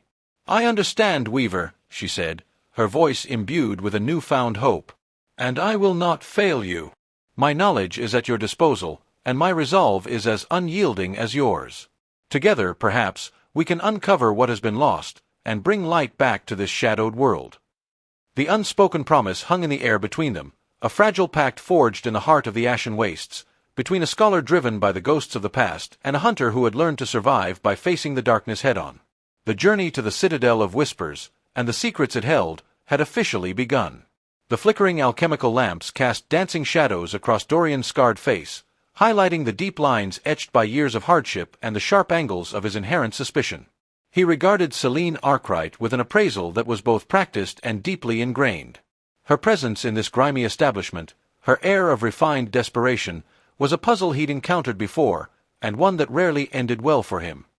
He was Dorian, though most in the Ashen Wastes knew him only as the Weaver, a moniker earned not from any craft with thread, but from his uncanny ability to navigate the treacherous pathways of the wastes, to weave his way through dangers that would unravel any less experienced soul.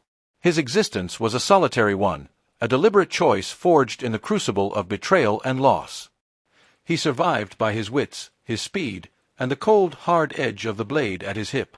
He trusted no one, least of all those who arrived with clean hands and hopeful eyes.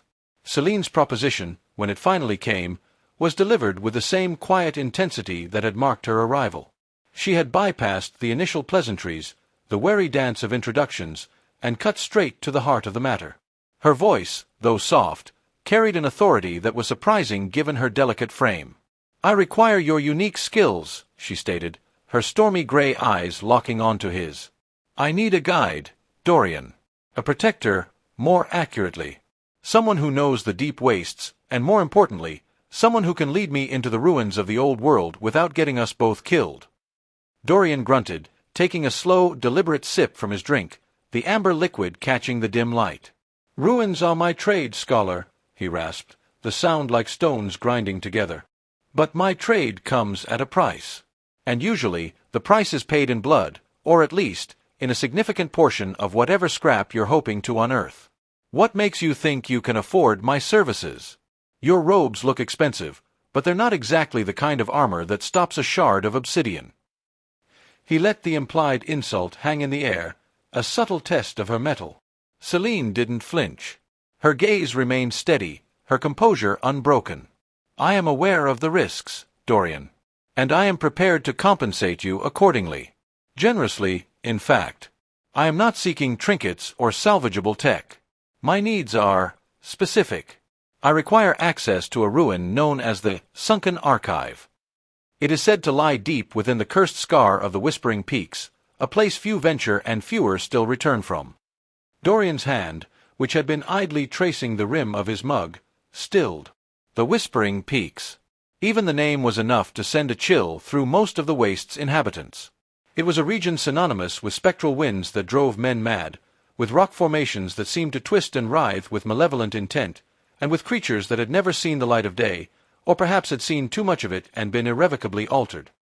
His own experiences there had been few and far between, and each had left him with a lingering unease, a knot in his gut that tightened whenever the jagged silhouette of the peaks appeared on the horizon. "The sunken archive," he repeated, his voice flat. "That's a ghost story, scholar. A sailor's yarn spun to frighten children and impress gullible fools. There's nothing but death and madness in the peaks. No archive. No treasures. Just broken stone and the whispers of things long dead." He leaned back, his eyes narrowed, attempting to gauge the depth of her conviction. Most who spoke of such places were either delirious, desperate, or outright liars. "It is not a ghost story," Celine countered, her voice gaining a firmer edge. "It is a historical site. A repository of knowledge from before the collapse. My research indicates it contains artifacts and records of immense importance, potentially holding the key to understanding our current predicament, and perhaps even offering a path to rebuilding what was lost." She paused, her gaze sweeping over his worn leather and the formidable blade at his hip. "I am willing to offer you 10,000 Solari credits upon successful completion of the journey. That is, upon my safe return from the sunken archive. In addition, I will provide you with a portion of any non-essential salvage we may encounter, assuming it does not impede our primary objective." 10,000 Solari. The number hung in the air, heavy and significant. It was more credits than Dorian had seen in the last 5 years combined. It represented not just wealth, but a prolonged period of comfortable solitude, a chance to disappear into the quieter corners of the wastes, far from the desperate scramble for survival, far from the constant threat of violence. It was a proposition that could buy him a year, perhaps even 2, of peace. But the Whispering Peaks, that was a different matter entirely. His ingrained mistrust warred with the sheer allure of such a sum.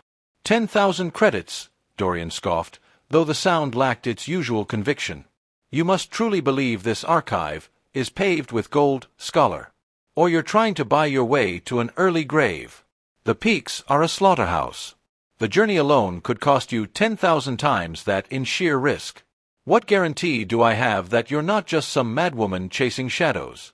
What if this archive is nothing more than a myth, and I'm leading myself into a trap?"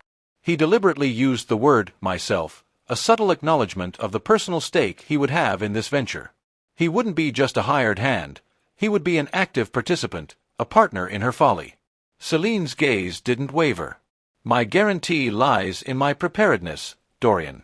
I have spent years meticulously researching this location, piecing together fragmented maps, deciphering ancient texts. I possess knowledge of the region's anomalies, its environmental hazards, and the possible inhabitants. I am not going in blind, and the reward I offer is not for the treasure, but for the safe passage. For your expertise in navigating the insurmountable." She reached into a pouch at her side, producing a small, intricately carved ivory token. It was cool to the touch, smooth and worn. "This is a marker of intent. Once you accept, you will give me a token of your own. A handshake on a pact. Should you agree, I will provide you with a significant advance of 2,000 credits. Enough to prove my sincerity, and for you to prepare your equipment." Dorian eyed the token, his expression unreadable. He understood the language of such gestures. It was a sign of good faith, a commitment. He had seen such tokens before, usually exchanged between traders or guilds, rarely between a lone scavenger and a stranger seeking passage into the jaws of death. His mind raced, calculating the odds. 2,000 credits now meant he could replenish his supplies, sharpen his blades, and perhaps even acquire a few specialized tools that might aid them in such a treacherous environment. The remaining 8,000, that was security. That was freedom. "And what if I say no?" he asked, his voice a low growl. "What if I tell you to take your ghost stories and your Solari and find yourself another fool to guide you?" Celine's lips curved into a faint, almost imperceptible smile. "Then I will find another. But I have a feeling, Dorian, that you are precisely the kind of individual who is drawn to the impossible. The kind of man who thrives where others falter. The kind of man who understands that sometimes the greatest rewards lie beyond the greatest risks." She let her gaze linger on him, a silent challenge. "You have a reputation, Weaver. A reputation for surviving what should be unsurvivable.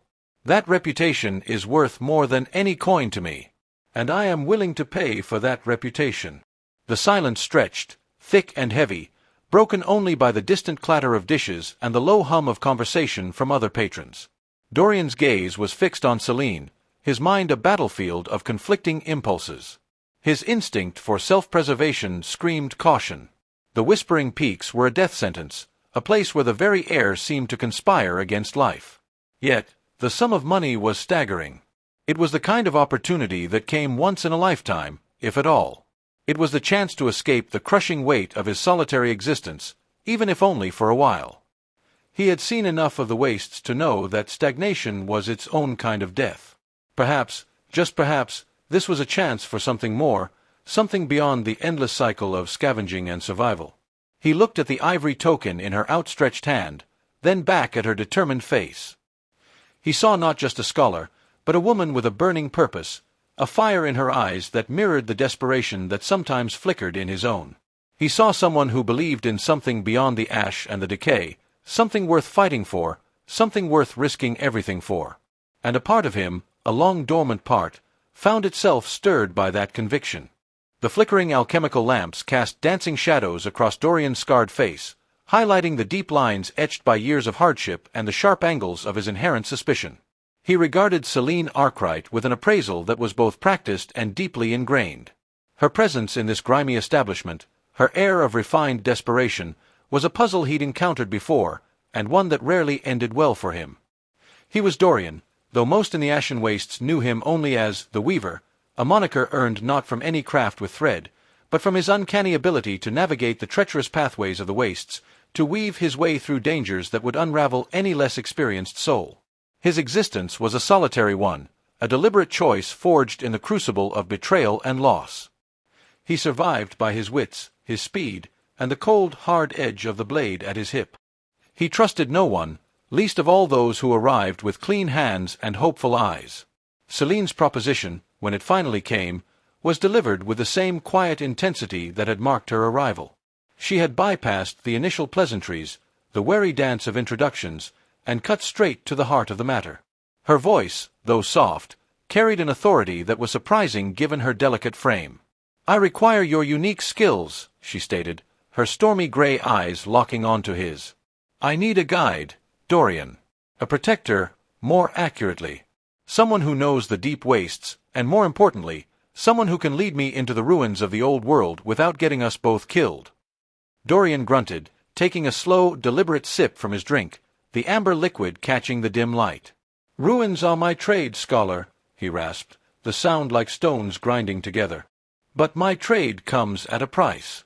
And usually, the price is paid in blood, or at least, in a significant portion of whatever scrap you're hoping to unearth. What makes you think you can afford my services? Your robes look expensive, but they're not exactly the kind of armor that stops a shard of obsidian." He let the implied insult hang in the air, a subtle test of her mettle.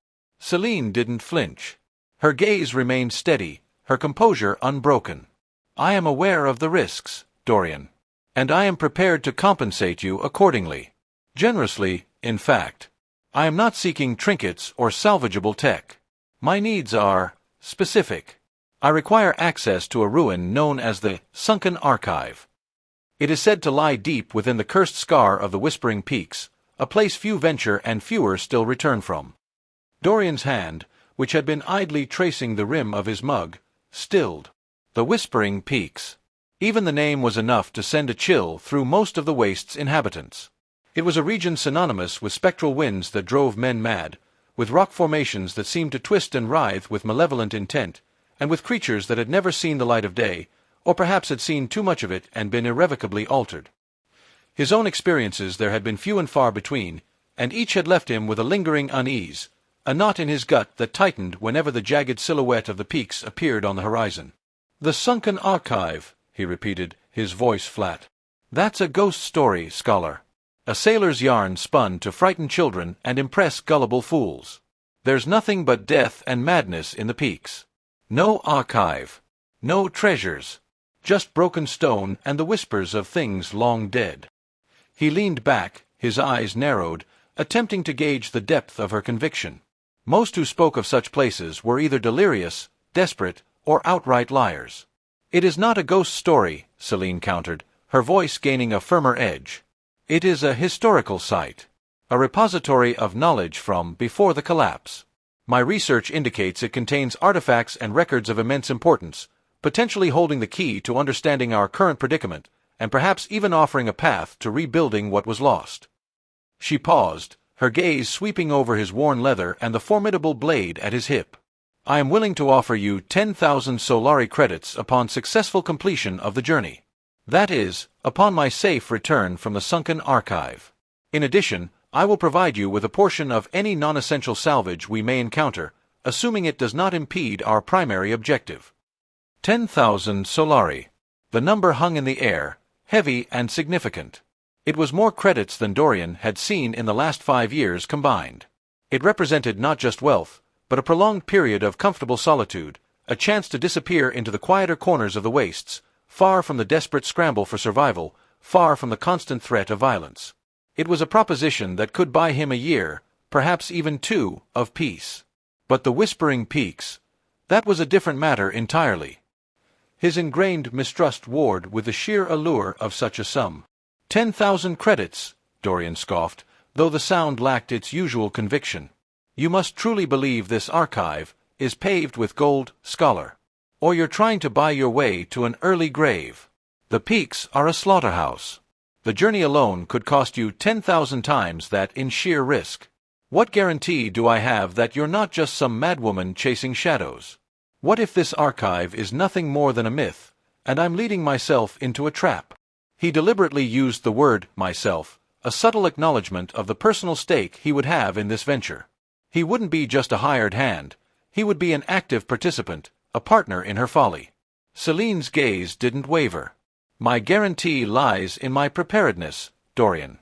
I have spent years meticulously researching this location, piecing together fragmented maps, deciphering ancient texts.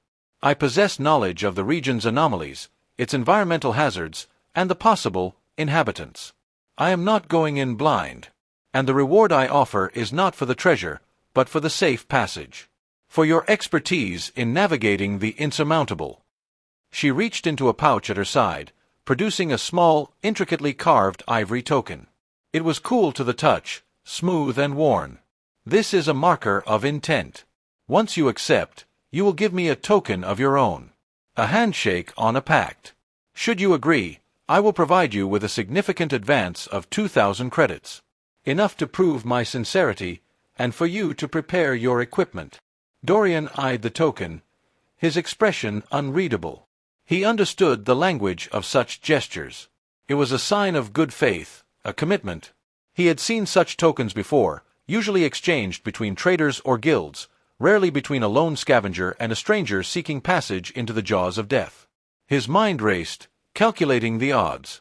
2,000 credits now meant he could replenish his supplies, sharpen his blades, and perhaps even acquire a few specialized tools that might aid them in such a treacherous environment. The remaining 8,000, that was security. That was freedom. And what if I say no? He asked, his voice a low growl. What if I tell you to take your ghost stories and your Solari and find yourself another fool to guide you? Celine's lips curved into a faint, almost imperceptible smile.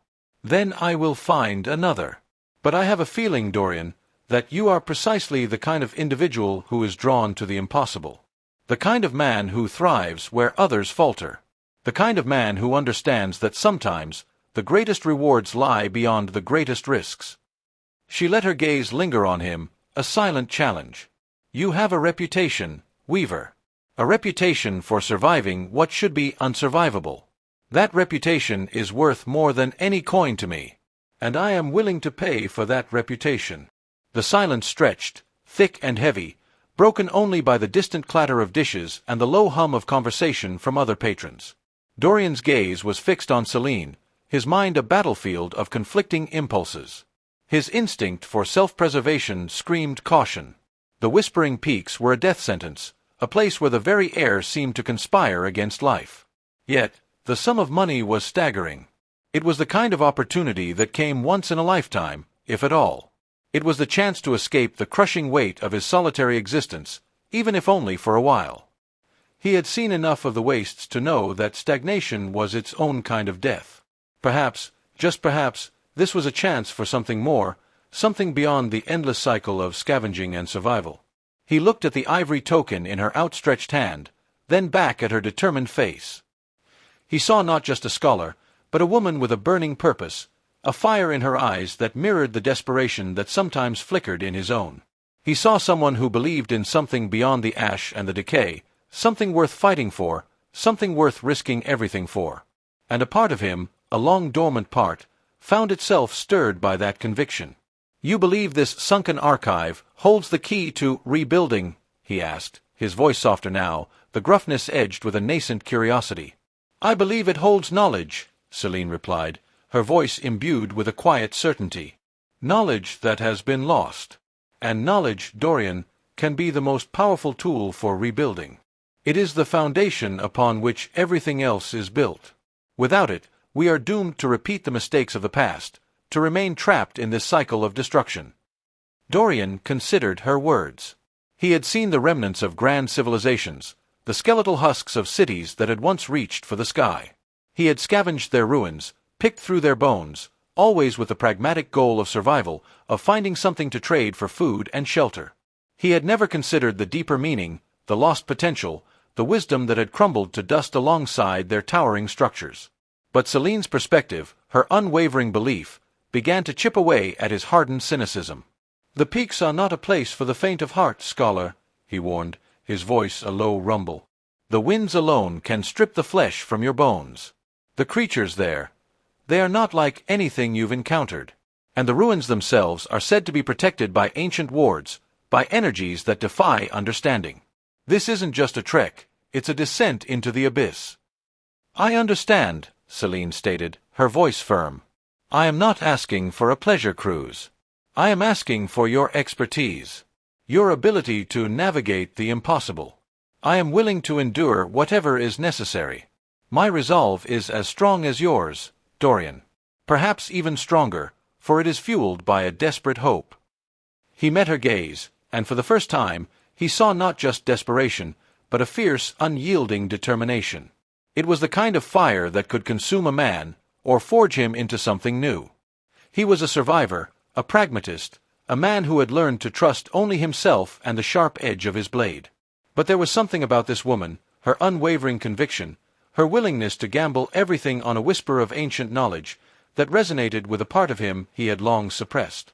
He reached into the depths of his worn jerkin, his fingers brushing against the familiar, comforting texture of worn leather. He withdrew a small, tarnished silver coin, its edges worn smooth by countless transactions.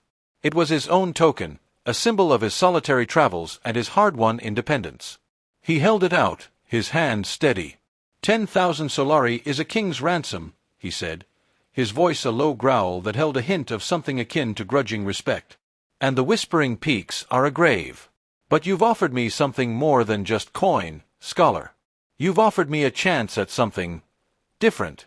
A chance to test myself against the impossible, not just for survival, but for something more." He dropped the silver coin into her palm, its weight a stark contrast to the ivory token. "I will guide you to the sunken archive. I will face whatever lies in the whispering peaks. But know this, scholar, if we are to survive, your knowledge must be as sharp as my blade, and your resolve must be as unyielding as the stone of this forsaken world. There will be no room for error, and no tolerance for weakness." Celine's fingers closed around the silver coin, a small, triumphant smile touching her lips. "I accept, Dorian. Your conditions are understood. And I assure you, my resolve will not falter. Together, we will find what has been lost. And perhaps in doing so, we will find something new for ourselves as well." The pact was sealed, a fragile bridge built between a desperate scholar and a hardened survivor, a bridge that led directly into the heart of the Ashen Waste's most perilous mysteries.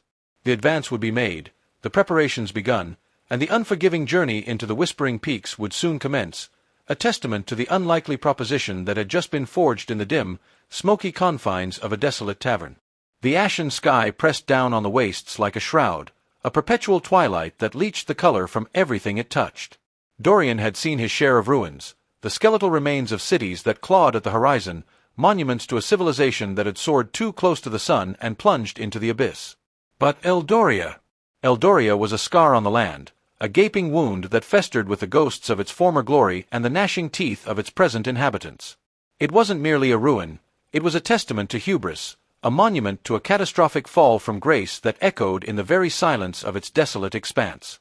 Celine, despite her scholarly demeanor, had spoken of Eldoria with a grim reverence, her pronouncements laced with a knowledge that suggested more than just dusty tomes. She described it as a city that had once been the pinnacle of pre-collapse civilization, a nexus of arcane power and technological marvel. The legends whispered of Eldoria's architects, men who had dared to bargain with forces beyond mortal comprehension, seeking to harness the very fabric of reality. They had woven enchantments into its very foundations, powered its mechanisms with captured starlight, and built its spires so high they scraped the heavens.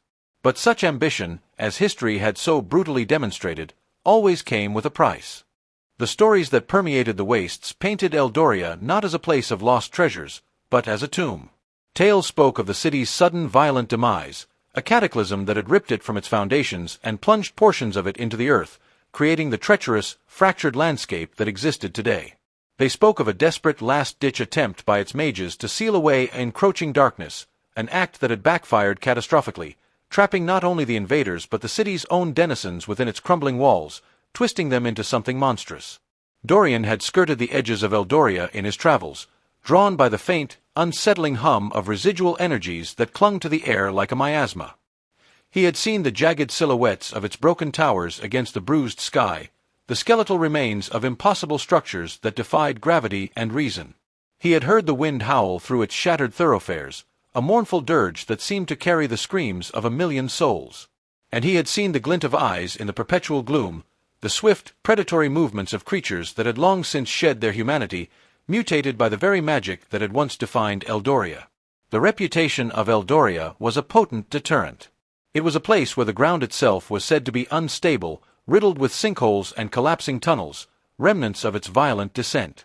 Pockets of raw, untamed magic pulsed like a dying heart, capable of warping flesh, unraveling minds, and turning the very air into a weapon.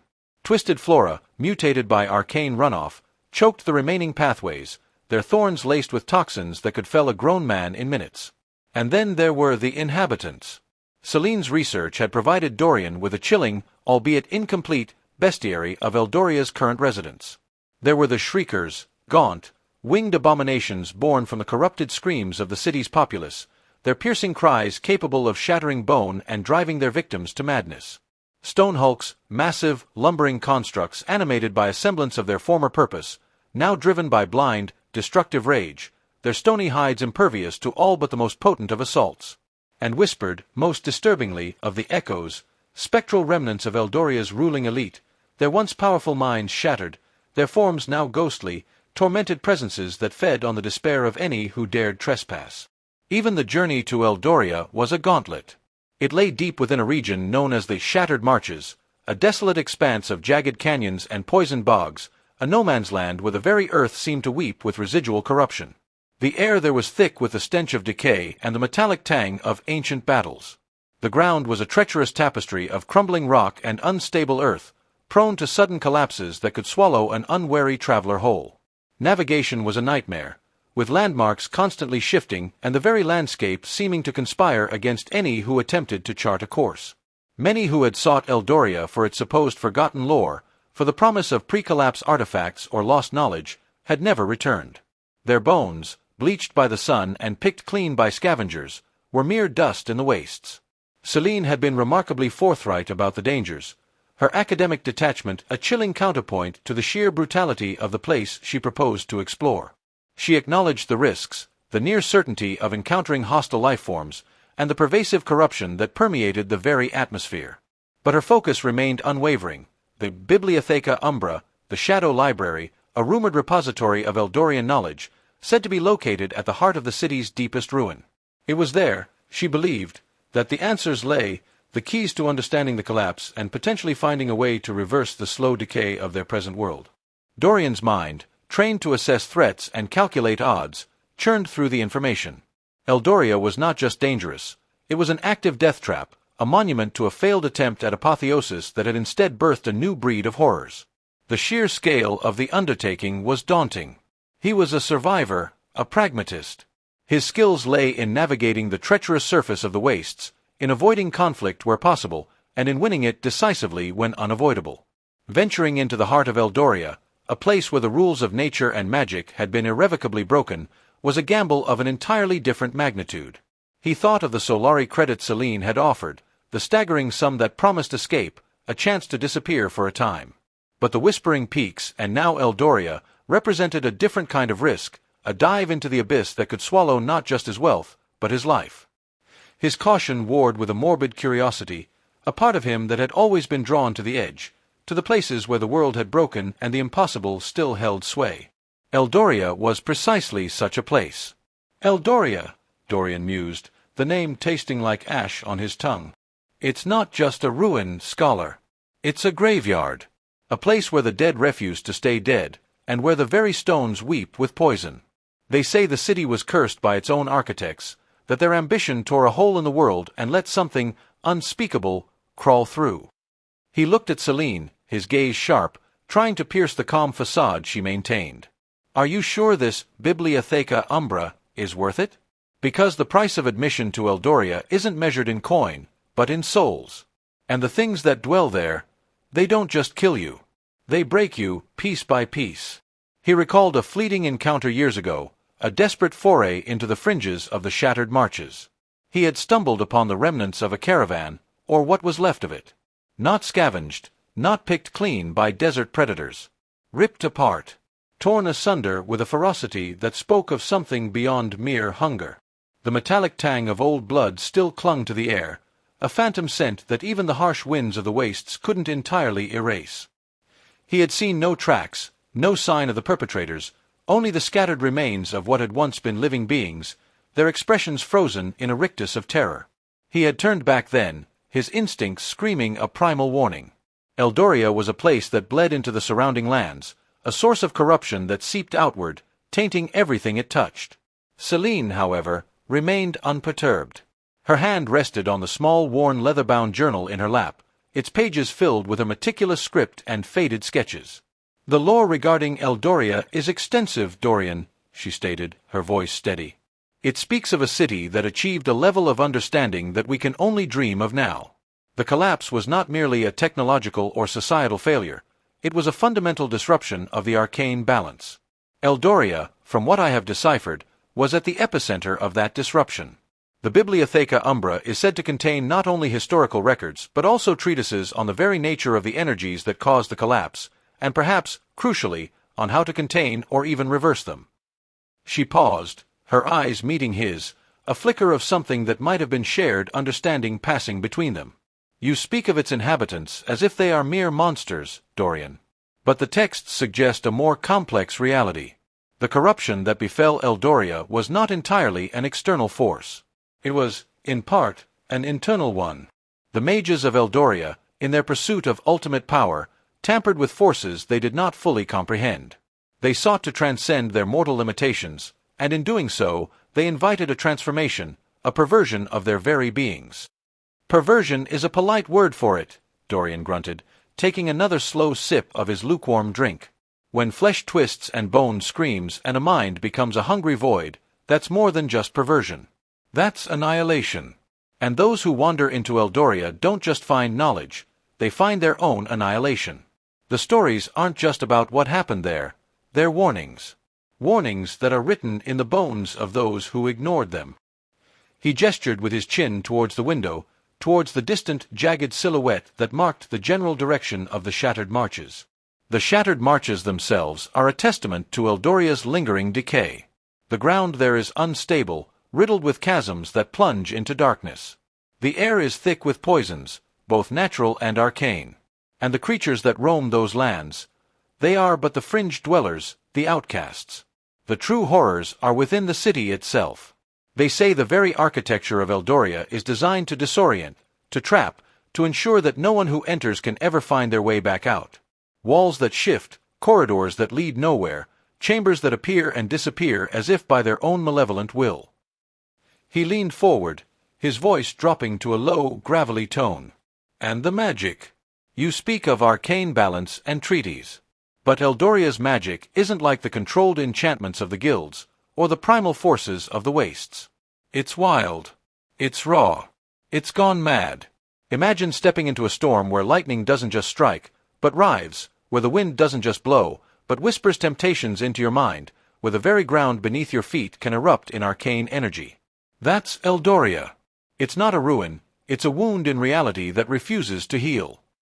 Celine nodded, her expression thoughtful. I understand the risks, Dorian. My research has been extensive. I have cross-referenced multiple fragmented accounts, pieced together survivor testimonies, those few who managed to escape its clutches and retain their sanity. The Bibliotheca Umbra is said to be located in what was once the Grand Athenaeum, the central repository of Eldorian knowledge. It was designed to be a sanctuary, a place of absolute preservation. If it survived the initial cataclysm, it would likely be deep within the city's most secure sector, shielded by layers of arcane defenses and physical barriers. That is where the texts suggest it lies. She shifted, her gaze firm. The creatures you speak of are indeed a significant threat. But they are also a product of the collapse, a manifestation of the chaotic energies that were unleashed. Understanding them, understanding the nature of the corruption that spawned them, is precisely what I hope to achieve. The Bibliotheca Umbra is not just a collection of dusty scrolls, Dorian. It is a Rosetta Stone for our current predicament. It holds the knowledge of a civilization that reached for the stars and fell into darkness. If we can understand why they fell, perhaps we can avoid their fate. Dorian remained silent for a long moment, his eyes fixed on the flickering flame of the alchemical lamp. He saw the desperation in Celine's eyes, yes, but he also saw a conviction, a burning need to understand that was almost palpable. It was a dangerous trait in this world, but in this instance, coupled with her preparedness and his own hard-won survival skills, it might just be the only thing that could see them through. The Grand Athenaeum, he murmured, tasting the words. If it exists, it's likely deep underground, or encased in some kind of temporal stasis field, or protected by wards that would fry you where you stand. And getting there, that's the easy part. Surviving the journey through the city, that's where most people end up as just another ghost story told around a campfire. You'll need more than just research, scholar. You'll need a plan that accounts for every shift in the earth, every whisper of magic, every twitch of a mutated limb. He considered the risks again. Eldoria was a monument to disaster, a place where ambition had curdled into horror. But if Celine's claims were true, if the Bibliotheca Umbra truly held the keys to understanding their present world, then perhaps, just perhaps, the risk was worth the potential reward. He was not a man of faith, but he understood the power of knowledge. And in a world drowning in ignorance and despair, knowledge was a rare and precious commodity. He had his skills, his blade, and his uncanny ability to navigate the impossible. Celine had her knowledge, her conviction, and her unwavering belief in finding a path forward. It was a fragile foundation upon which to build a desperate gamble, but it was a foundation nonetheless. You say the inhabitants are a product of the collapse, Dorian continued, his voice a low rumble, the gears of his mind turning. Then perhaps understanding them is part of understanding the collapse itself. The shriekers, the stone hulks, the echoes, they're not just random monsters. They are symptoms. And the Bibliotheca Umbra is the diagnosis. He met Celine's gaze, a grudging respect dawning in his eyes. All right, scholar. Eldoria. It's a suicide mission, if I ever heard one. But you've piqued my interest. And that advance you offered, it's enough to make even a fool consider the impossible. We'll go to Eldoria. We'll find your library. But you need to understand, if things go south, and they will go south, you listen to me. No arguments, no scholarly debates. You follow my lead, or you become just another lost whisper in the ruins. The flickering light of the alchemical lamp cast dancing shadows across Celine's face, painting her features in hues of amber and ebony. Dorian watched her, his gaze sharp, dissecting her every gesture, every nuance of her expression. He'd agreed to Eldoria, yes, but the scholar's unwavering focus, her almost unnerving preparedness, gnawed at him. It wasn't just the hunger for lost knowledge that drove her. He felt it in the taut set of her shoulders, in the way her fingers traced the worn cover of her journal as if seeking solace, or perhaps a hidden power. You speak of understanding the collapse, Dorian began, his voice a low growl that barely disturbed the quiet of the cantina booth. You speak of historical records, of arcane balances. But there's a fervor in your eyes, Celine. A hunger that goes beyond mere academic curiosity. What is it you truly seek in that city of ghosts and twisted magic? He leaned forward, his hand resting on the hilt of his blade, a subtle, ingrained habit. The Bibliotheca Umbra is a legend, a whisper. But the dangers are very real. Tell me, what is it that makes you willing to walk into a place that even the hardened scavengers of the wastes avoid like a plague of rot? Celine met his gaze. Her eyes, usually so calm and measured, now held a flicker of something intense, something that spoke of a deep-seated purpose. She didn't flinch from his scrutiny, nor did she offer a facile dismissal. Instead, she drew a slow, deliberate breath, her fingers stilling on her journal. Dorian, you are a man who understands that survival often hinges on a clear understanding of threats. But you also understand that sometimes the greatest threats are born from the greatest ambitions. Eldoria represents the apex of such ambition. Its fall was not simply a failure, it was a cataclysm that reshaped our world. She paused, her gaze drifting towards the grimy window, towards the distant, unseen horizon where Eldoria lay like a festering wound. My research has led me to believe that the collapse was not a singular event, but a culmination. A tipping point. The Eldorians, in their pursuit of ultimate power, of understanding the very fabric of existence, delved into forces that were not meant to be manipulated by mortal hands. They sought to control the untamed energies that bind reality, and in doing so, they shattered it. Her voice, though quiet, resonated with a profound conviction. The Bibliotheca Umbra is not merely a repository of history, Dorian. It is said to contain the original treatises, the foundational texts of Eldorian arcane theory. It is rumored to hold the very blueprints of their ambition. Among those texts, I believe, lies knowledge of the Nexus Cascade, the event that triggered the collapse. But more than that, I suspect it holds the key to understanding the intent behind their most audacious experiments. Why did they pursue such power? What were they truly trying to achieve beyond mere dominion? Dorian's brow furrowed. Intent. Are you saying they weren't just power-hungry fools? That they had a plan? The idea seemed absurd, considering the monstrous outcome. Ambition takes many forms, Dorian, Celine replied, her voice taking on a more distant, almost reverent tone. And the most dangerous ambitions are often cloaked in the guise of progress, of salvation. The Eldorians were not content with the limitations of their reality. They saw the inherent fragility of the world, the creeping entropy, the inevitable decay. They believed they had found a way to stabilize it, to achieve a form of perpetual, perfect order. She opened her journal, her fingers delicately turning a brittle page. A faded sketch of an elaborate, multifaceted crystalline structure was visible. This, she said, tapping the drawing, is a representation of what Eldorian scholars termed the ethereal resonance engine. It was their grand design, intended to harmonize the fundamental energies of the universe, to create a stable, unchanging continuum. Their ultimate goal was not conquest, but transcendence, to ascend beyond the limitations of physical form and temporal flux. Dorian grunted, a sound of skepticism. Transcendence? Sounds like a fancy word for playing God. And look where it got them. Turned them into whatever the hells crawl through those ruins now. Precisely, Celine acknowledged, her expression unreadable. Their attempt to impose order on chaos backfired catastrophically. The engine, when activated, did not harmonize the energies. It fractured them. It ripped holes in the fabric of reality, unleashing forces they could not control. The collapse was not an explosion, Dorian. It was a tearing. And Eldoria, at the epicenter, bore the brunt of that tearing. She closed the journal with a soft snap. My research has also uncovered fragmented accounts of a specific device, or perhaps a ritual, that the Eldorians were developing in conjunction with the ethereal resonance engine. It was referred to in some texts as the chronosiphon. The details are maddeningly vague, lost in the general destruction, but the implications are profound. If my interpretations are correct, they were attempting to manipulate time itself, to draw temporal energy from elsewhere, to fuel their grand design. Dorian stared at her, a chill prickling his spine that had nothing to do with the drafty cantina. Manipulate time? That was beyond even the most reckless sorcery he'd ever encountered. Time? You mean like Traveling through it? Or what? Stealing moments. The texts are insufficient to say definitively, Celine admitted, her voice hushed. But the potential for such a device to be a weapon, or a tool of immense power, is undeniable.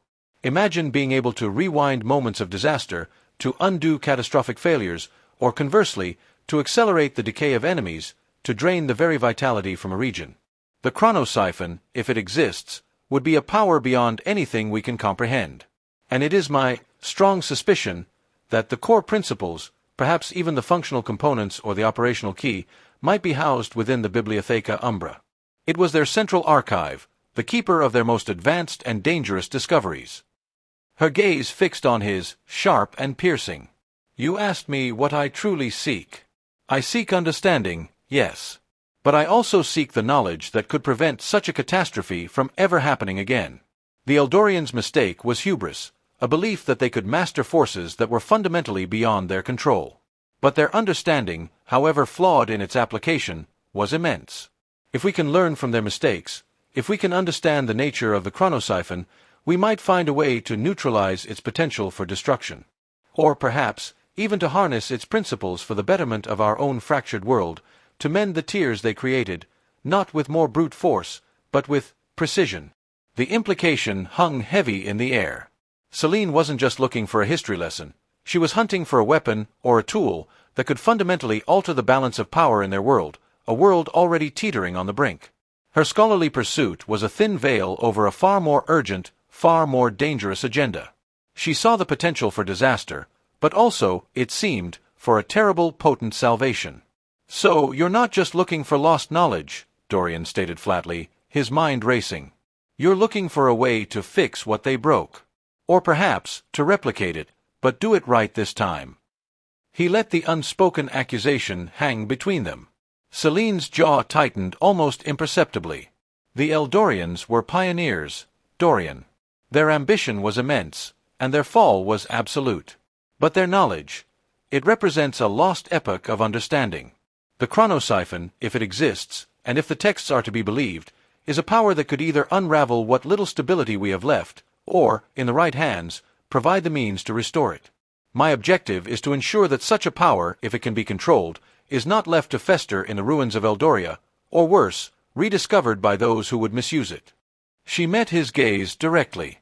You are concerned with survival, Dorian. I am concerned with the future. Eldoria holds the secrets to both. The texts within the Bibliotheca Umbra speak not only of the energies that destroyed them, but of the very forces that sustain our reality. They explored the boundaries of existence, and in their fall, they revealed those boundaries to us. My aim is to understand those revelations, to catalog the dangers, and to secure any knowledge that could offer a path towards recovery, or at the very least, prevent a recurrence of such devastation. Her intensity was almost palpable. It wasn't just academic interest, it was a burning imperative. She spoke of recovery, of mending tears, but the power she alluded to, the chronosiphon, sounded like something that could be wielded to inflict as much damage as it could prevent. Her quiet scholarly demeanor was a carefully constructed facade, and beneath it lay a driven, perhaps even desperate, individual seeking to harness a power that could reshape the world. You say secure the knowledge, Dorian pressed, his voice low and dangerous. That can mean many things, scholar. It can mean cataloging it for historical record. Or it can mean taking it, controlling it, wielding it. Which is it? He watched her, waiting for the slip, for the flicker of true intent to reveal itself more clearly. Celine offered a faint, almost wistful smile. The wastes have taught you to be wary, Dorian. And that is wise.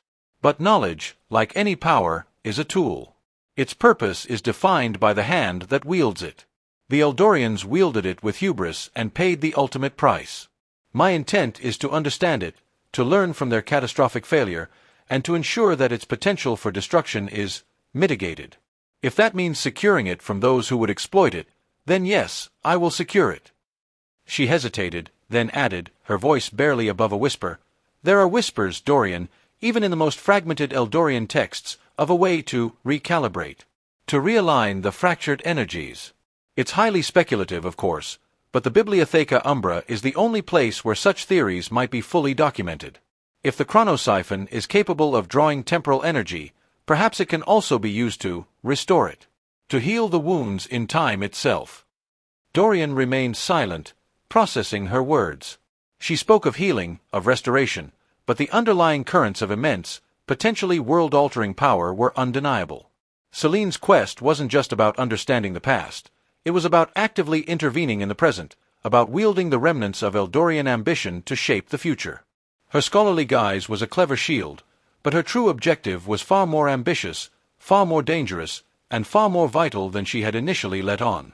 She wasn't just a scholar. She was a seeker of ultimate power, cloaked in the guise of academic pursuit, driven by a conviction that bordered on obsession.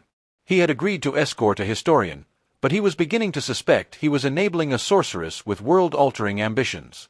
And that made the journey to Eldoria infinitely more perilous than he had initially understood. The Bibliotheca Umbra was not just a ruin, it was the potential epicenter of a new epoch, and Celine was determined to be its architect.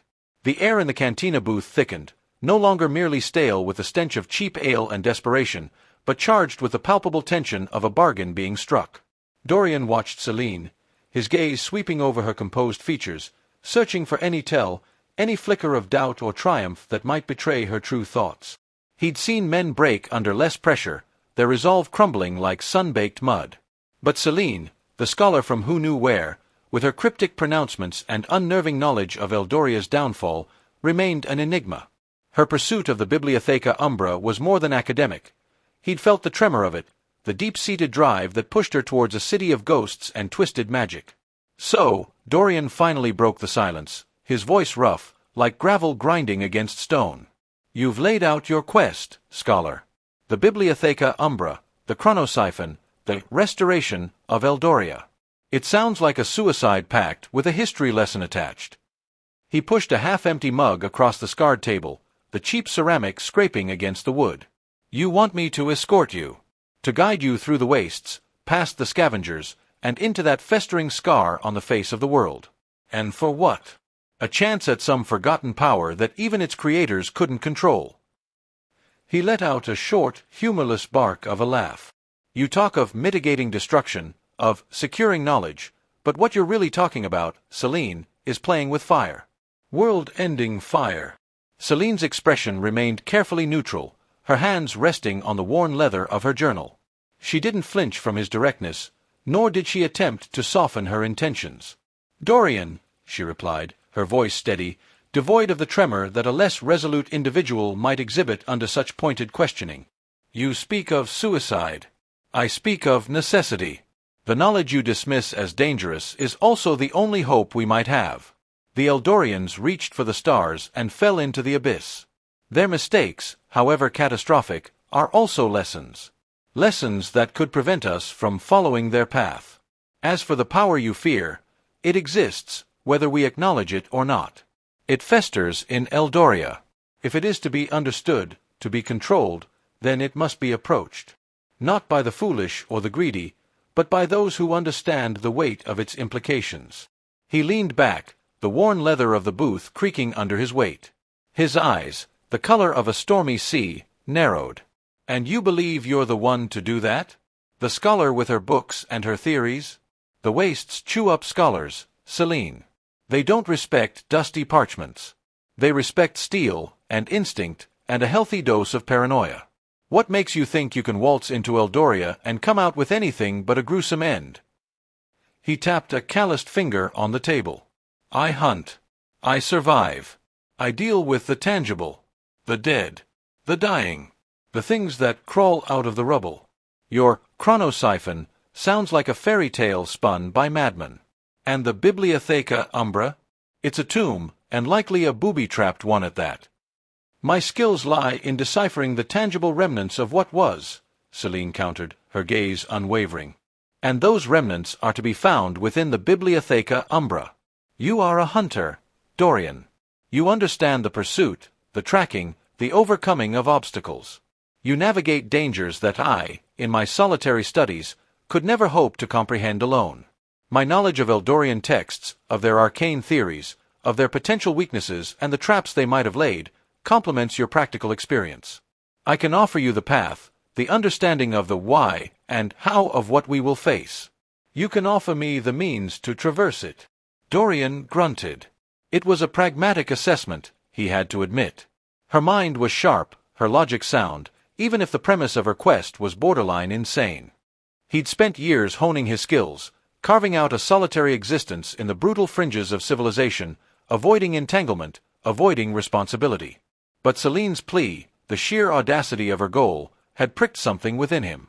A sliver of something he hadn't felt in years, a pull toward something larger than himself, something with stakes that stretched beyond his next meal or his next fight.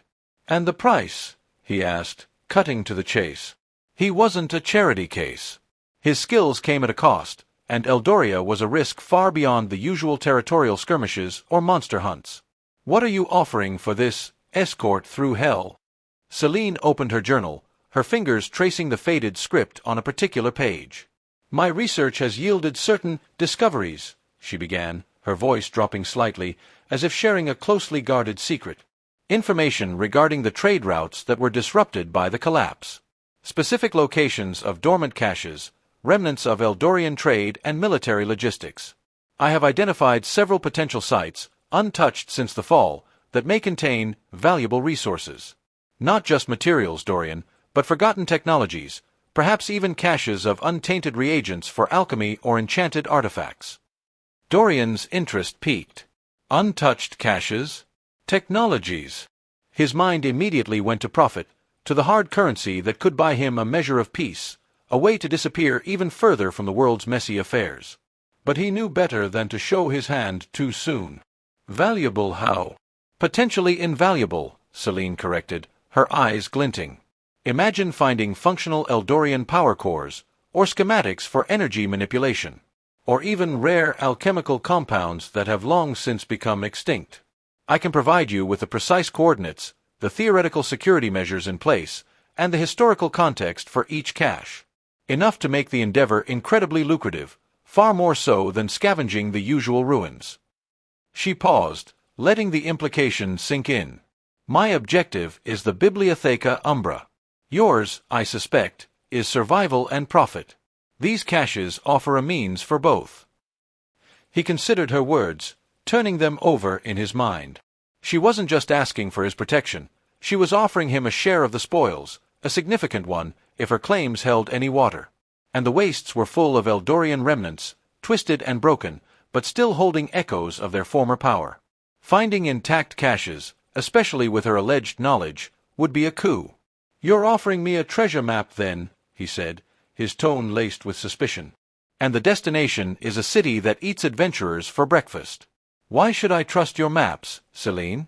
What's to stop you from sending me into a trap, or leading me on a wild goose chase while you slip away to do your real work? A faint smile touched Celine's lips, a rare crack in her scholarly demeanor. You will accompany me, Dorian. You will see where I lead you. My intent is not to deceive you, but to forge an alliance. We have mutual interests, albeit different ones. You seek security and wealth. I seek knowledge and the means to prevent future cataclysms. These caches are a means to facilitate both our goals. Think of it as an advance payment, a demonstration of my good faith, and a way for you to recoup your risks. He studied her face. Her eyes held no deceit, only a resolute determination. There was a coldness there, a pragmatic assessment of the situation, but not malice. She saw him as a tool, a necessary component for her grander design, and she was willing to invest in that tool to ensure its efficacy. It was a transaction, as brutal and honest as any he'd ever engaged in. And if I get us to this library of yours, he pressed, his voice low. And if we find what you're looking for? This chronosiphon. What then? You'll just waltz out with it, and I'll be left to deal with whatever Eldorian horrors are left behind. Celine met his gaze directly, her expression serious. The Bibliotheca Umbra is likely to be heavily guarded, not just by remnants of Eldorian defenses, but by whatever creatures now inhabit Eldoria. My knowledge will be essential for navigating its internal structure, but your combat prowess will be crucial for surviving its external threats, and its internal ones as well. We will need each other. Once the chronosiphon, or the knowledge pertaining to it, is secured, the question of its disposal or use will be for us to decide. But first, we must reach it. And the journey to Eldoria is where your expertise becomes indispensable. She reached into a satchel at her side, her movements precise and economical. She produced a small, leather-bound pouch, its drawstrings cinched tight. "This," she said, placing it on the table between them, "is a partial sum. Enough to cover your initial expenses, your supplies, and a retainer for your services. It is not the entirety of what I offer. The rest will be paid upon successful retrieval of specific historical artifacts that I require from Eldoria, and upon safe passage back to a designated point. Should the caches prove as fruitful as I believe, your share of the profits from those will be yours to keep, above and beyond our agreed-upon fee for escort." Dorian looked at the pouch. It was surprisingly heavy, and he could feel the distinct shape of coins within. He picked it up, testing its weight. It was more than he'd expected, more than most jobs he'd taken in the last year. He glanced at Celine, then back at the pouch. The choice was stark: remain in his isolation, scratching out a meager existence, or step into the unknown, into a conflict far larger than he anticipated, with a scholar who spoke of bending time. He unfastened the drawstring, his fingers deft. The coins were a mix of old imperial mint and newer, cruder local currency, but the quantity was undeniable. This was serious. Celine wasn't just offering him a job, she was investing in him. "All right, scholar," Dorian said, his voice losing some of its edge, replaced by a grim pragmatism. He closed the pouch, the coins settling with a satisfying clink. "You've got yourself a guide. But understand this, I'm not your bodyguard. I'm your escort. My contract is to get you to Eldoria and back, and to assist in the recovery of your artifacts. Anything beyond that is negotiable. And if things get too hairy, if I deem the risk too great for the reward, I walk. Eldoria is a death trap. We go in, we get what you need, and we get out. No sightseeing, no grand schemes of restoration, unless they align with my own survival." Celine inclined her head, a subtle acknowledgment of his terms. "Fair enough, Dorian. Your survival is paramount to the success of my mission. I would not ask you to endanger yourself unnecessarily. We move with caution, with purpose, and with the understanding that Eldoria guards its secrets jealously. We leave at first light. Gather your supplies. I will meet you at the eastern gate, where the old caravan trail begins its descent into the wastes."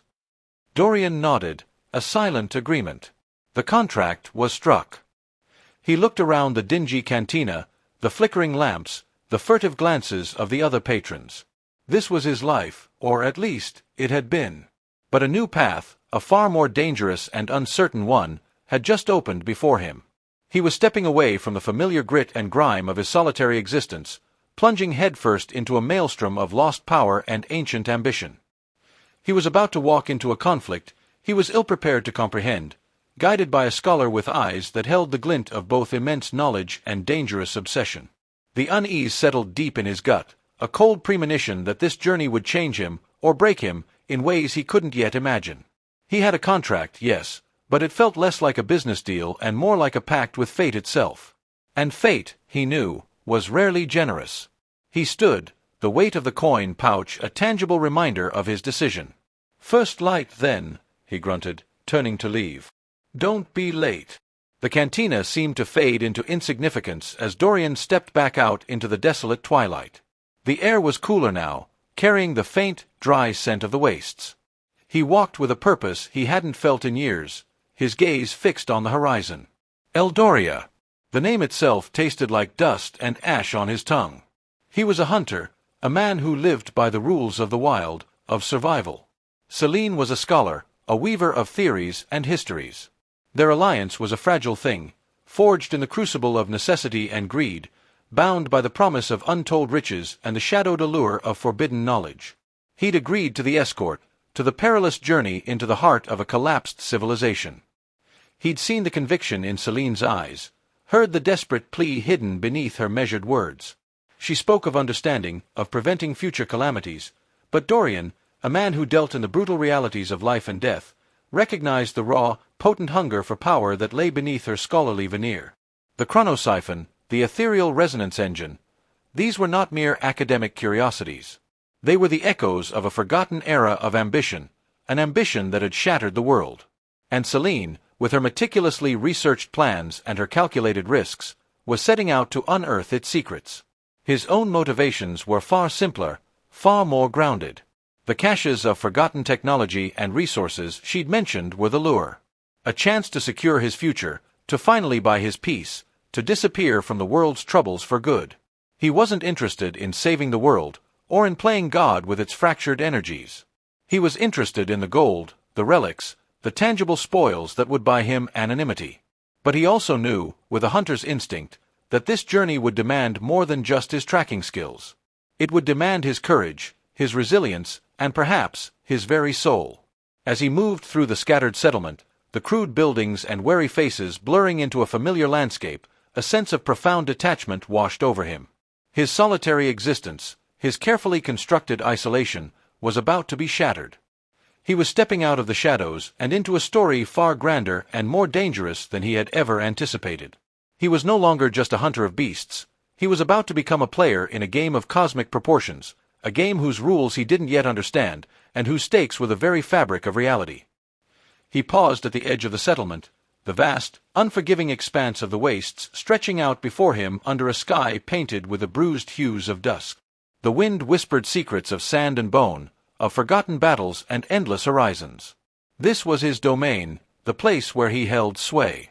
But soon he would venture beyond its familiar contours, into the corrupted heart of Eldoria, a place that had devoured empires and spat out nightmares.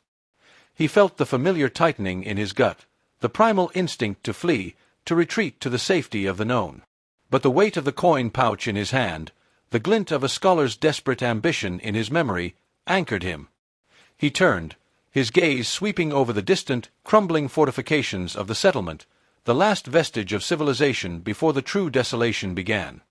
He was a man of the wastes, a creature of instinct and pragmatism, and he had just made a contract that would lead him into the heart of Eldoria's darkness. He didn't know what awaited him there, what horrors lurked in the shadows of the Bibliotheca Umbra, or what price he would ultimately pay for Celine's knowledge. But he knew one thing for certain: his life of quiet solitude was over. He had stepped onto a path of no return, a path that led towards a city of ghosts and a power that had once threatened to unmake the world. The contract was struck. The journey had begun. And the consequences, he suspected, would be far more profound than either he or Celine could possibly comprehend. The uneasy alliance, a fragile bridge between brute force and arcane intellect, was their only hope, and perhaps their ultimate undoing. He took a deep, bracing breath of the waste's air, the taste of sand and impending peril filling his lungs. Tomorrow they would face the dawn and the long, treacherous road to Eldoria. Chapter 3: Descent into Eldoria. The biting wind, a constant companion in the wastes, seemed to recoil as they approached the gaping maw. It wasn't merely a structure of stone and mortar that lay before them, but a wound in the world, a scar left by a calamity that had reshaped continents and silenced civilizations. Eldoria. The name was a whisper on the wind, a specter that haunted the fringes of memory, and now it was a tangible, terrifying reality. Dorian moved with the ingrained caution of a seasoned hunter, his senses on high alert. Every shadow seemed to writhe with unseen life, every gust of wind carried the phantom echo of screams. He kept his hand near the hilt of his blade, his eyes scanning the crumbling edifice before them. The once grand gates, wrought from some unknown, dark metal, now sagged on their hinges like broken teeth. They were more of a suggestion than a barrier, twisted and warped by forces he couldn't comprehend. Beyond them lay not a city, but a mausoleum, a testament to hubris and ruin. Celine, however, walked with an almost serene determination. Her stride was steady, her gaze fixed on the darkness that beckoned. She clutched her worn journal to her chest, a fragile beacon of order in the face of overwhelming chaos. While Dorian saw only danger, she saw a historical record, a grand library of catastrophic mistakes waiting to be deciphered. The contrast between them was stark: the pragmatic survivor, ready to draw steel at the first hint of threat, and the driven scholar, her mind already sifting through the spectral remnants of a fallen age. As they stepped across the threshold, the oppressive silence of Eldoria descended upon them. It was a silence that pressed in, heavy and suffocating, a stark departure from the constant, albeit muted, sounds of the wastes. Here there was no rustling of wind-blown debris, no scurrying of vermin, no distant cries of scavengers. It was a void, an unnatural stillness that spoke of something deeply wrong. The very air felt heavier, colder, imbued with an ancient malevolence that clung to the crumbling stone like a shroud. The architecture was a nightmare made manifest. Towering structures, once symbols of Eldorian might and ingenuity, now leaned precariously, their spires jagged fingers clawing at the perpetually overcast sky. The stone was not merely weathered, it was scarred, etched with patterns that hinted at arcane energies and violent destruction.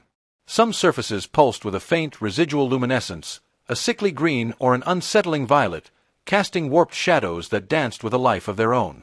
Debris lay everywhere, shattered masonry, splintered wood that defied decay, and unidentifiable fragments of what might have been advanced technology, now rendered inert and alien. "This is different," Dorian murmured, the words barely a whisper in the vast emptiness. He'd navigated countless ruins, faced down horrors born of natural decay and unnatural corruption, but Eldoria felt wrong. The very ground beneath his boots seemed to vibrate with a suppressed energy, a slumbering power that felt more dangerous than any active threat. Celine stopped, her hand tracing a series of intricate carvings on a fallen pillar. Her expression was one of intense focus, her brow furrowed in concentration. "The glyphs of containment," she explained, her voice low and reverent. "They were meant to hold back something. Something they feared would be unleashed if their civilization fell. It seems they failed."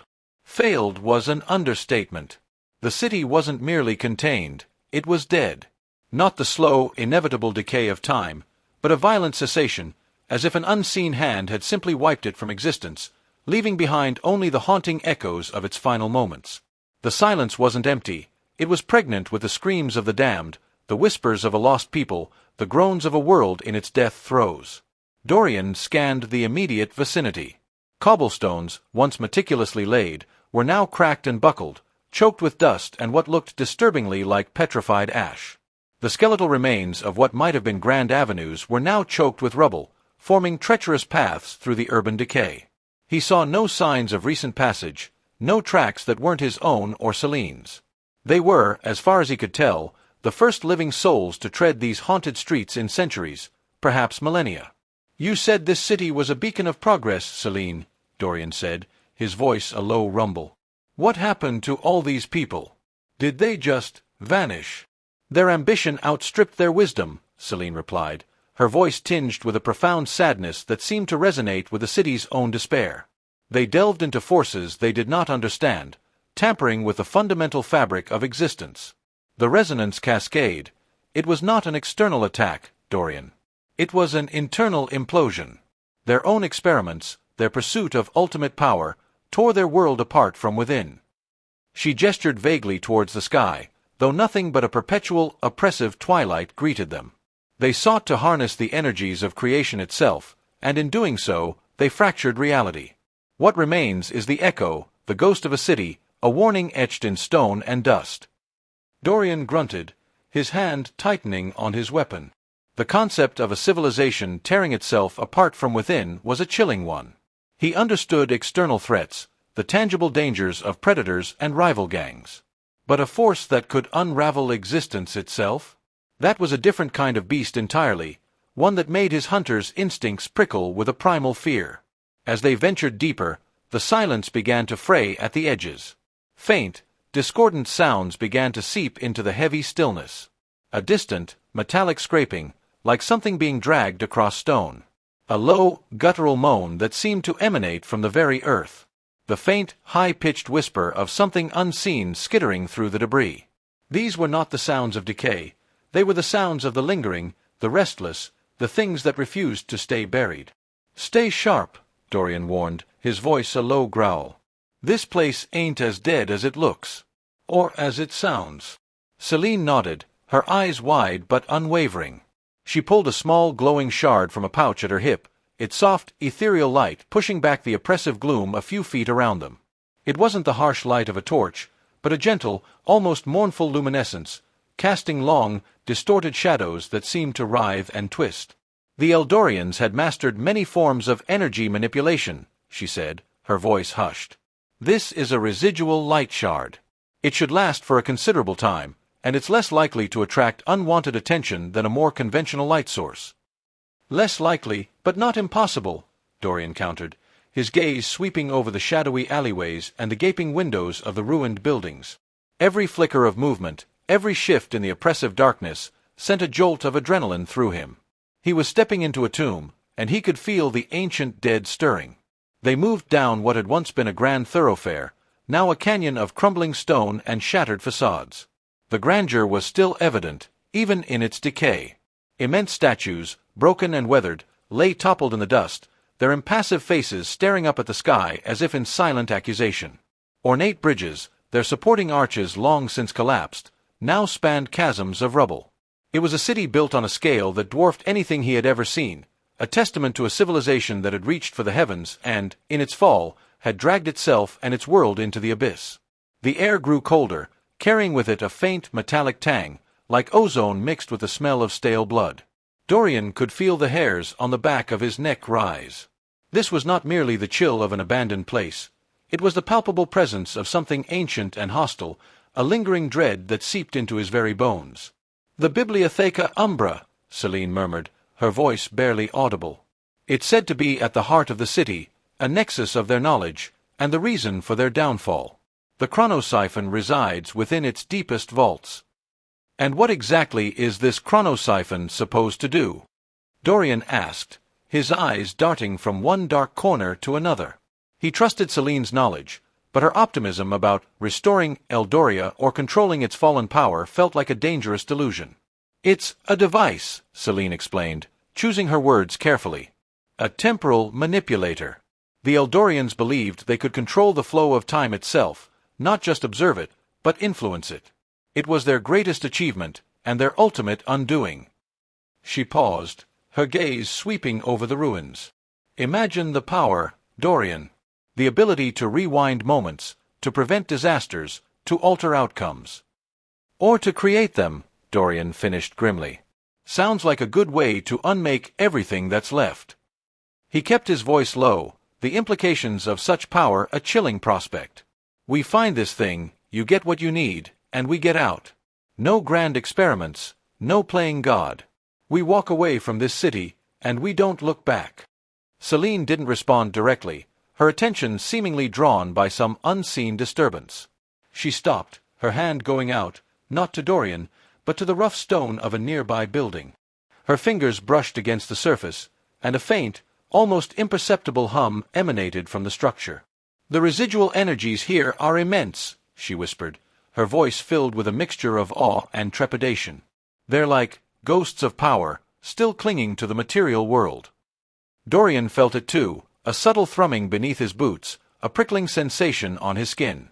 It was as if the very air was charged with unseen forces, a latent energy that had been dormant for millennia and was now beginning to stir, awakened by their intrusion. He drew his blade, the familiar weight a small comfort in this alien landscape. The steel gleamed dully in the faint light of Celine's shard, a stark contrast to the decaying opulence of the city. "Keep your eyes on the prize, scholar," he warned, "and your feet on the ground. I'll handle the things that want to eat us." With that, he took the lead, his senses straining, his body tensed for the inevitable confrontation. Eldoria had opened its maw, and they had stepped willingly into its shadowed depths. The air grew colder, the silence more profound, and the sense of ancient malevolence intensified with every step they took into the heart of the ruin.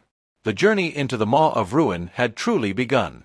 The oppressive silence of Eldoria, a void that had initially felt suffocating, began to fray. It wasn't a natural dissipation, but a creeping intrusion, a subtle unraveling of the stillness. A faint, irregular scraping sound echoed from the depths of a shadowed alcove to their left, like a stone shard being dragged across a broken floor. It was a sound that grated against the nerves, too deliberate to be mere decay.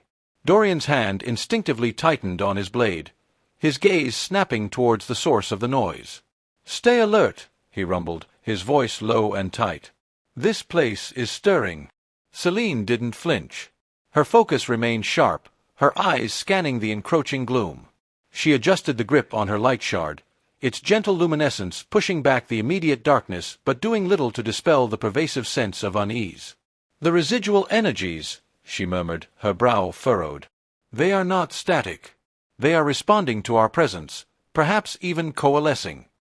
The scraping intensified, becoming a rhythmic, dragging rasp.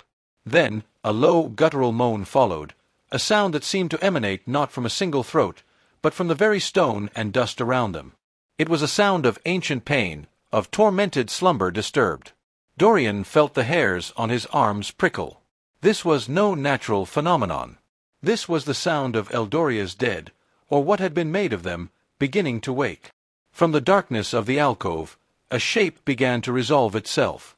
It was hunched, its form indistinct in the gloom, but the scraping was clearly coming from its multi-jointed limbs as they dragged across the shattered flagstones. It moved with a jerky, unnatural gait, its posture suggesting a grotesque mimicry of sentience. Dorian's eyes narrowed. It wasn't a beast he recognized, not a denizen of the wastes, nor any creature he'd encountered in his years of exploring the forgotten corners of the world. This was something born of Eldoria itself, a product of its catastrophic end. "What in the blazes is that?" Dorian breathed, his free hand reaching for a throwing knife strapped to his thigh. Celine peered closer, her scholarly curiosity overriding her fear. "Scrabbler," she whispered, as if consulting an internal lexicon of Eldorian abominations. They were wardens of a sort, servitors designed to patrol the inner sanctums. They were bioengineered, infused with the ambient energies of the city to enhance their resilience and ferocity. When the resonance cascade hit, it twisted them. It didn't kill them, not entirely. It corrupted them. As if to punctuate her words, the creature lurched fully into the weak light cast by Celine's shard. It was roughly humanoid in shape, but grotesquely distorted. Its skin was pallid and translucent, stretched taut over bone and sinew that seemed to writhe beneath the surface. Its limbs were elongated and spindly, ending in razor-sharp claws that scraped against the stone, producing the unnerving sound. Its head was disproportionately large, dominated by a gaping maw filled with rows of needle-like teeth, and its eyes were two burning points of emerald light, devoid of pupils, fixed on Dorian with predatory intent. Before Dorian could even fully process the sight, another scraping sound joined the first, this time from behind them. He spun around, blade held ready. Emerging from a different shadowed recess was another scrabbler, this one larger, its movements more fluid, its emerald eyes burning with equal intensity. Then, a third, and a fourth, their ragged forms appearing from the decaying architecture like specters coalescing from the dust. "They're everywhere," Dorian grunted, the reality of their predicament sinking in. This wasn't a mere ruin, it was a death trap, its automated defenses still very much alive, albeit in their corrupted, monstrous forms. The first scrabbler lunged. It moved with surprising speed, its clawed hands reaching for Dorian's throat. He reacted instantly, his years of combat ingrained into muscle memory. He sidestepped the clumsy but powerful lunge, the creature's claws tearing through the air where his head had been moments before. With a brutal twist, he brought his blade around, burying it deep into the creature's side. There was no scream of pain, only a choked, rasping hiss. The scrabbler recoiled, but the wound, while deep, didn't seem to incapacitate it. Instead, the pallid flesh around the blade began to bubble and smoke, the emerald light in its eyes flaring brighter. "Don't expect them to bleed like normal creatures," Celine called out, her voice strained but steady. "Their physiology is unconventional. They regenerate, or at least, they resist conventional damage through arcane means." Dorian gritted his teeth. Regeneration. That complicated things. He yanked his blade free, a spray of acrid, viscous fluid splattering onto the flagstones. The wound hissed and sealed itself with unnerving speed, leaving only a faint, pulsing scar. The other scrabblers were closing in. Dorian met the charge of the second creature head-on, parrying a wild swing of its claws with his blade. The impact sent a jarring shock up his arm. This thing was strong, far stronger than it looked. He used the momentum of its attack to spin past it, slicing at its legs. The claws, while formidable, were not its only weapons. Its teeth were like a serrated trap, and its spindly arms could lash out with surprising range. He ducked under a snapping maw, the stench of decay and something metallic filling his nostrils. He drove his blade upwards, targeting the creature's chest. This time, instead of a clean cut, he felt the blade encounter a strange, yielding resistance, like trying to stab through hardened resin. The emerald eyes flickered, but the creature remained upright. "The carapace!" Celine shouted, her eyes darting between Dorian and the creatures. Their torso is protected by a reinforced bio-armor. You need to target the joints, or the head. Dorian grunted his acknowledgement. Joints it was. He ducked again, this time rolling under the sweeping claws of a third scrabbler. He came up close to its legs, driving his blade into the articulated joint of its knee. This time, there was a sickening crunch, and the creature's leg buckled, sending it crashing to the ground with a hideous clatter of bone and chitin.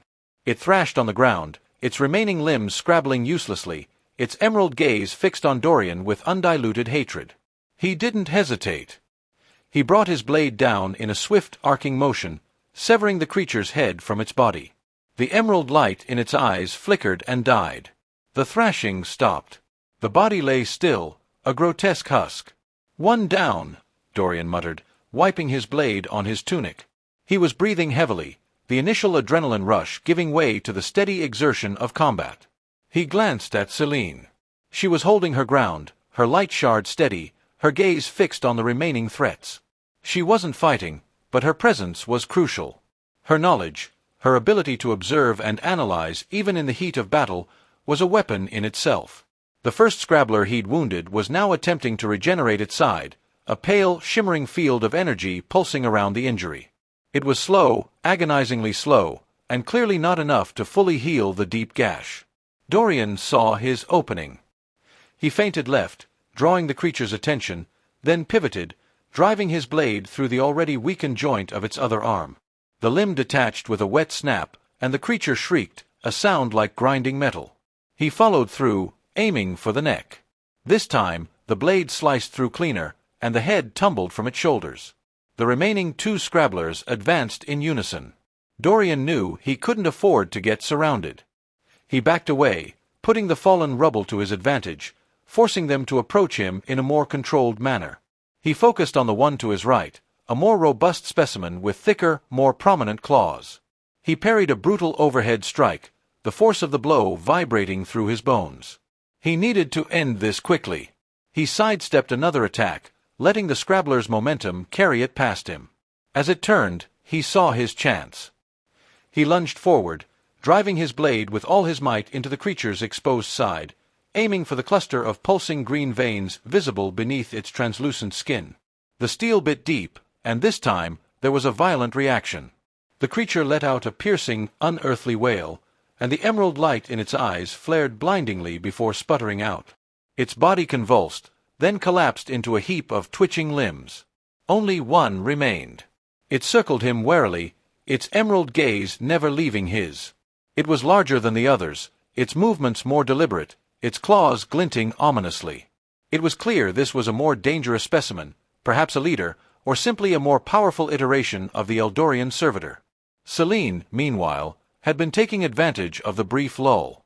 She had knelt beside the shattered remains of the first scrabbler Dorian had incapacitated, her fingers brushing over the strange, fibrous material of its internal structure. She had a small, metallic stylus in her hand, which she was using to sketch rapid notes into her journal. "Remarkable," she murmured, her voice barely audible over Dorian's heavy breathing. "The bio-integration of arcane energies.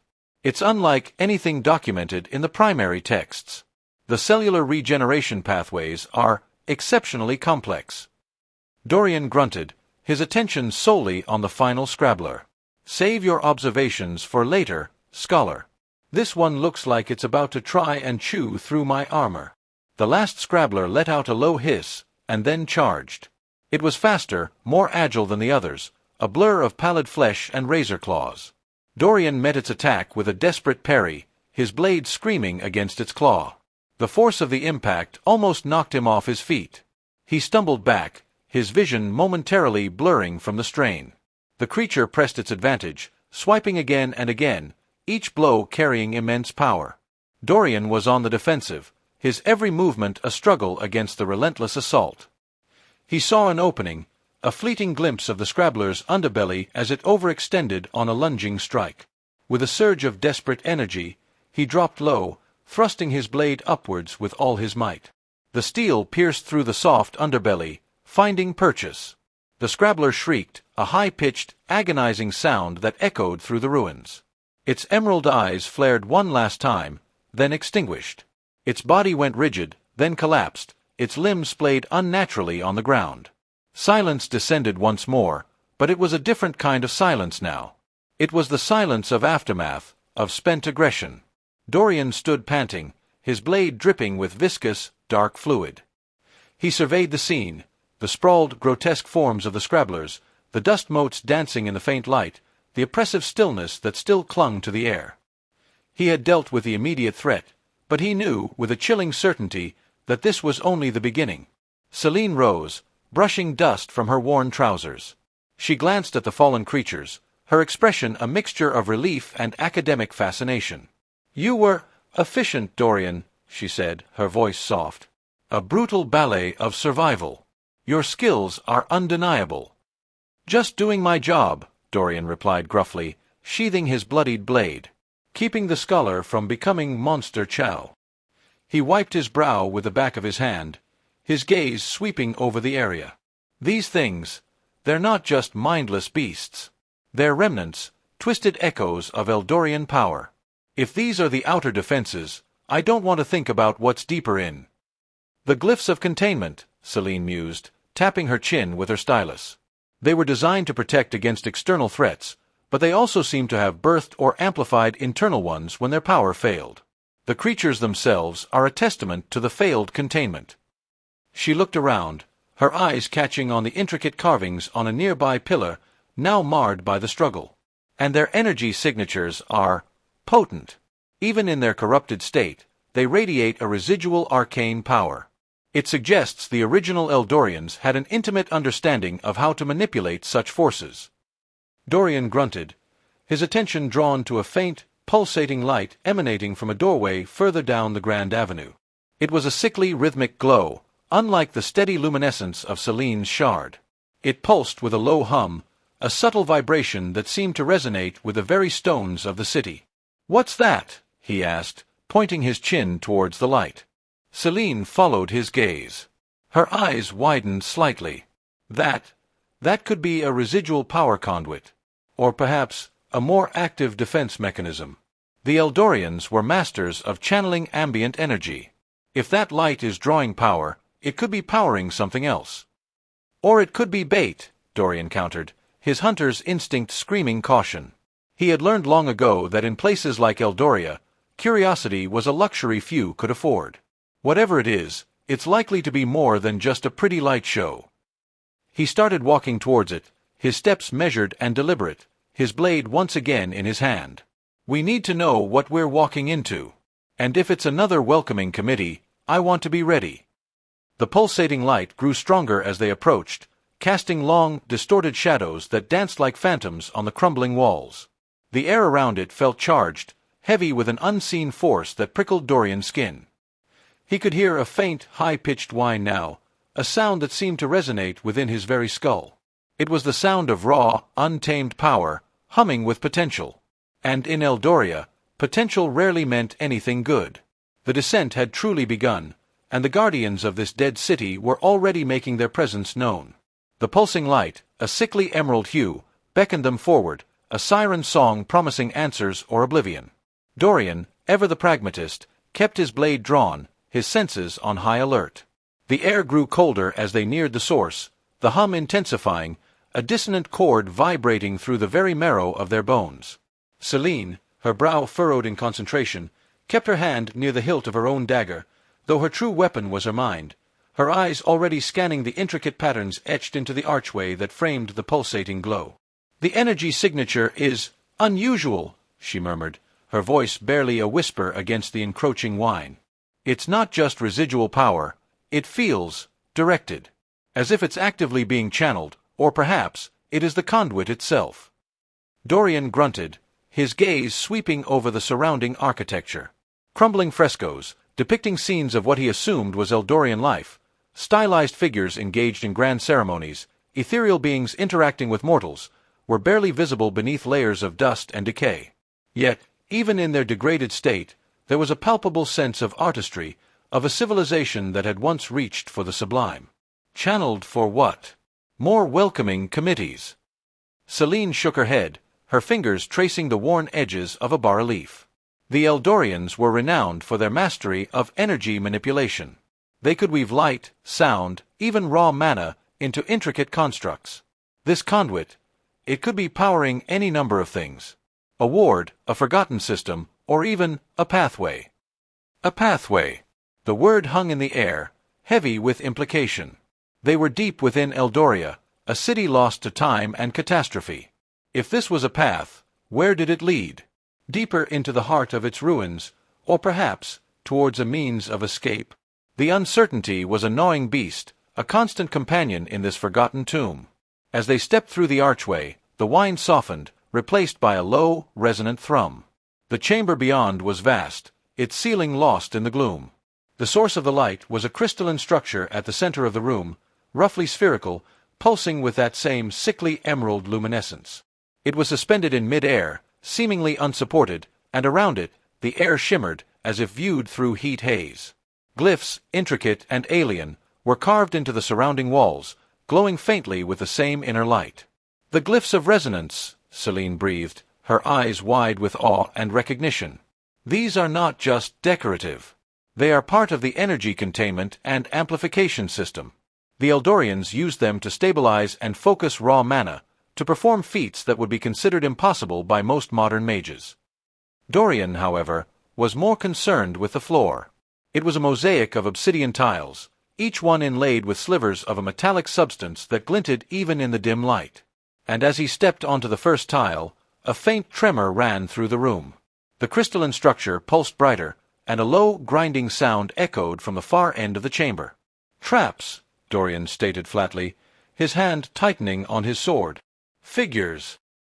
He scanned the room, his eyes darting from the crystalline conduit to the glowing glyphs, trying to discern any pattern, any obvious mechanism. "Celine, any idea how these things work? Anything I should be looking out for?" Celine was already moving, her steps cautious as she approached the nearest wall, her stylus poised. The Eldorians were logical in their design, even in their paranoia. These glyphs are not just passive conduits, they are also sensors.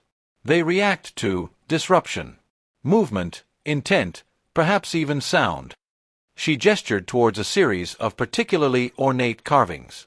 These appear to be related to kinetic energy. Any sudden, forceful movement could trigger a response. "Great," Dorian grunted, sidestepping a loose tile that threatened to shift under his weight. "So, I have to tiptoe through a magic minefield while being hunted by whatever else lurks in this place. Just another Tuesday." He began to move around the perimeter of the chamber, his movements slow and deliberate. He tested each step, looking for inconsistencies in the mosaic, for any sign of pressure plates or tripwires. The metallic inlays seemed to be more than just decoration. They were interconnected, forming a complex circuit that ran across the entire floor. "The inlays," Celine said, following his gaze. "They are conduits, feeding energy from the main crystal to trigger mechanisms.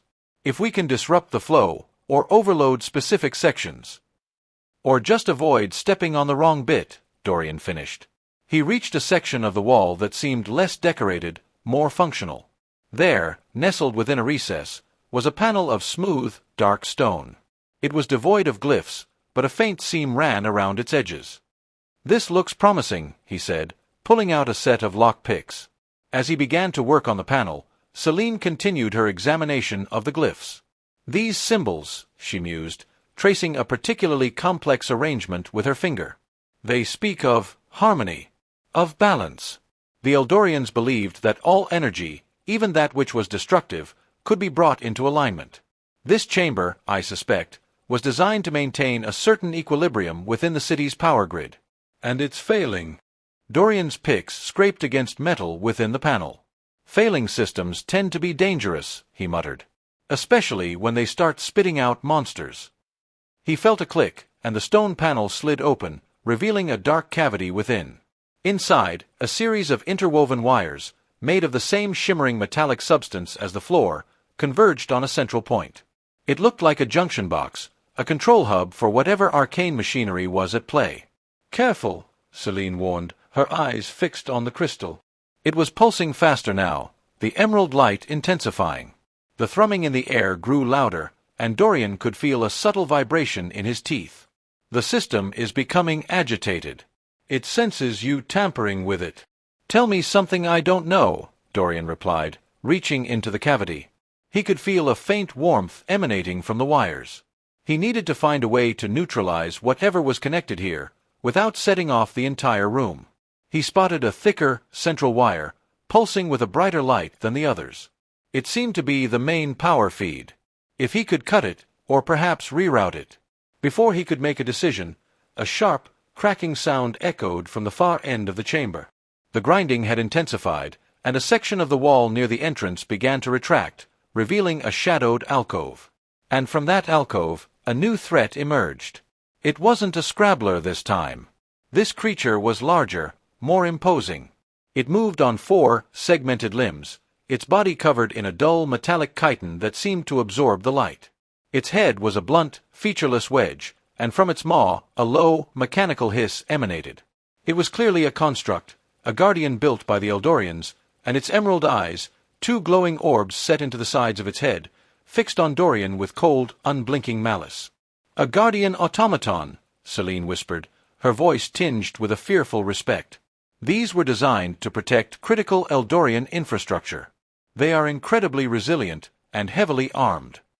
The automaton took a step forward, its metallic feet clanking on the obsidian floor. The crystal pulsed violently, and the glyphs on the walls flared with renewed intensity. Dorian felt a surge of heat wash over him. He looked at the panel he had opened, then at the approaching automaton. He had a choice: try to disable the trap and face the automaton unprepared, or deal with the automaton and risk whatever the panel controlled being activated. "Celine, what's the worst this panel could do if I mess with it?" he asked, his eyes never leaving the automaton. "It could overload the crystal, causing a localized explosion. It could activate a more potent defense system. Or it could simply shut down the chamber, leaving us trapped." She paused, her gaze flicking back to the glyphs. However, some of these control panels were designed to override or redirect energy flows. "If this is one of those, then it might be our best chance," Dorian finished. He made his decision. He couldn't fight this thing on open ground, not with the entire room potentially being a death trap. He needed to disable the Guardian. He pulled out a length of reinforced cord from his pack, a tool he'd acquired for just such unpredictable situations. As the automaton lumbered closer, its maw opening to reveal a series of whirring blades, Dorian acted. He flung the cord with surprising accuracy, aiming for the automaton's legs. The reinforced fibers snagged around 2 of its segmented limbs, momentarily tripping it. It stumbled, its mechanical hiss turning into a grinding screech of frustrated anger. This was his chance. He lunged towards the panel, ignoring the increased pressure from the crystal and the glowing glyphs. He found the main power conduit, the thickest, brightest wire. With a swift, decisive motion, he severed it with his blade. For a moment, nothing happened. The automaton righted itself, shaking off the cord, its emerald eyes burning with renewed fury. Then, the crystal at the center of the room faltered. Its pulsing slowed, its light dimming, and the hum that had permeated the chamber died away. The glyphs flickered and went dark. The automaton paused, its movements becoming jerky. The whirring blades in its maw slowed. It seemed to be losing power, its arcane lifeblood cut off. Dorian pressed his advantage, lunging forward and driving his sword into the automaton's side. The steel met resistance, but this time it was not the unyielding strength of a powered construct, but the weakened frame of a deactivated machine. The blade bit deep, and with a final dying clatter, the automaton collapsed, its limbs splaying uselessly on the obsidian floor. Silence descended once more, but this time it was a true silence, devoid of the oppressive hum and thrum. The emerald light of the crystal was gone, leaving the chamber in a deep, pervasive darkness, save for the faint glow of Celine's light shard. The air felt blessedly still, the prickling sensation on Dorian's skin receding. "Well," Dorian grunted, sheathing his sword. "That's one way to get some quiet." He glanced at the deactivated panel, then at the fallen automaton. "Looks like I chose the right wire." Celine approached cautiously, her light shard casting long shadows across the chamber. She examined the deactivated crystal, then the glyphs on the walls, her brow furrowed. "You deactivated the primary energy flow," she said, her voice filled with a mix of relief and regret. The crystal was the heart of this chamber, and the glyphs were its nervous system. Without them, the automatons are inert. Inert is good, Dorian said, kicking a loose piece of the automaton's plating. Means they won't try to take my head off. But now what? This place is dark, and whatever we were supposed to learn from that crystal is lost. Celine, however, was already moving towards the far wall, where the automaton had emerged. The retraction mechanism, now without power, was stuck halfway, revealing a dark opening. Not entirely lost, she said, her voice a little strained as she peered into the darkness. The automaton emerged from here. This was its post, and posts usually lead somewhere. Dorian joined her, his light shard illuminating the passage. It was narrow, rough-hewn, and seemed to descend further into the bowels of Eldoria. Unlike the grand avenues and sculpted chambers they had navigated so far, this passage felt raw, utilitarian, almost forgotten. Another path, Dorian mused, a grim smile touching his lips. Eldoria really doesn't want us to leave, does it? He looked back at the darkened crystal, the silent glyphs, the deactivated automaton. They had navigated a dangerous puzzle, a complex mechanism designed to protect something, or perhaps, to keep something contained. And in disabling it, they had likely bypassed a crucial piece of Eldoria's intricate design. "We are mapping the forgotten, Dorian," Celine said, her voice gaining a flicker of her usual academic zeal. "And sometimes, the most important discoveries are found not in the grand halls, but in the forgotten passages, in the mechanisms that have fallen silent. This passage, it's a new thread, and threads, when followed, often lead to the heart of the tapestry." Dorian grunted, a sound of reluctant agreement. He understood. Every step deeper into Eldoria was a step into the unknown, a step that required both his brute force and Celine's intellect. They were a strange pairing, the warrior and the scholar, but in this labyrinth of ruin and forgotten power, their reliance on each other was the only certainty in a world of decay and danger. He took a deep breath, the stale air filling his lungs. "All right, scholar. Lead the way. But if this path leads to more metal monstrosities, you're the one doing the talking." Celine nodded, her eyes already scanning the rough walls of the passage, her mind already working to decipher the stories etched in its very stone. The Eldorians were masters of concealment. This passage might not be as devoid of information as it seems. We just need to know where to look. And with that, she stepped into the darkness, her light shard a beacon against the encroaching gloom, and Dorian followed, his blade held ready, the echo of their footsteps swallowed by the silence of the forgotten city. The descent continued, each new chamber, each cryptic inscription, another piece in the vast, deadly puzzle of Eldoria. The passage narrowed, forcing them into single file. The rough-hewn walls pressed in, damp and cool against Dorian's armor. The light from Celine's shard flickered, casting dancing shadows that seemed to writhe with a life of their own, a constant reminder of the unseen dangers that lurked in Eldoria's depths. Their steps echoed unervingly in the confined space, each sound amplified and distorted, a symphony of dread. This was a stark contrast to the grand, albeit decaying, halls they had traversed before. Here, there was no pretense of artistry or grand design, only brutal functionality, a desperate attempt to carve a path through the earth. Yet, even in its darkness, the passage held a history, etched not in polished stone or gleaming glyphs, but in the very grain of the rock, in the subtle imperfections that spoke of labor and time. Celine paused, her light shard hovering near a section of the wall. "Look," she whispered, her voice tight with an archaeologist's fascination. Embedded within the rough stone were faint, almost ghost-like impressions. Not carvings, but something more organic, like petrified remains of what might have been intricate tapestries or woven panels. They depicted scenes, fragmented and distorted by the erosion of centuries, but still discernible. Stylized figures, their forms elongated and graceful, moved amidst swirling patterns that suggested both celestial bodies and earthly landscapes. These weren't the proud, powerful depictions of Eldorian rulers or divine beings they had glimpsed in the upper levels. These were scenes of community, of labor, of life lived on a more intimate scale.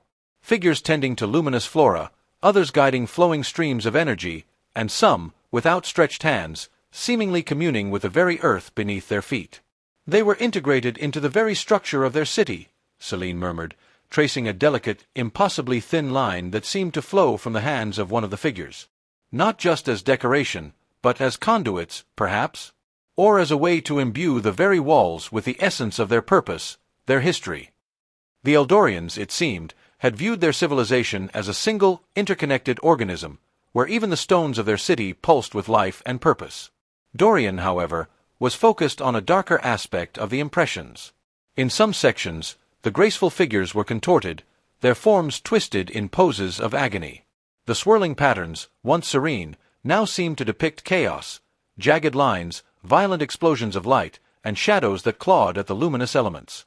"What happened here?" he asked, his voice a low rumble that seemed to disturb the dust clinging to the walls. "This doesn't look like a peaceful retirement." Celine's brow furrowed, her fingers lingering over a particularly graphic impression of a figure engulfed in emerald flame. "This resonates with the whispers I've heard of the great unraveling," she said, her voice hushed. "A cataclysm that befell Eldoria. The texts are fragmented, contradictory. Some speak of an internal rebellion, a misuse of their own potent energies. Others hint at an external force, something from beyond their dominion that sought to consume their power." She ran her hand over a patch of wall that was strangely smooth, almost glassy, as if subjected to intense heat or pressure. Whatever it was, it tore through their society, leaving behind scars not just on their architecture, but on their very essence. This description struck a chilling chord with Dorian. The great unraveling. It mirrored, in a disturbing way, the current state of the world they had left behind, the desolate ashlands, the lingering corruption. The cataclysm that had reduced Eldoria to ruins and the slow, insidious decay that was consuming their own world seemed to be echoes of the same devastating theme. The Eldorians, for all their advanced knowledge and mastery of arcane energies, had ultimately succumbed to a force they either couldn't control or couldn't defend against. "So, this place is built on top of a grave, then?" Dorian grunted, his hand instinctively going to the hilt of his sword. "Wonderful! More layers of 'don't touch this' and 'don't wake that up.'"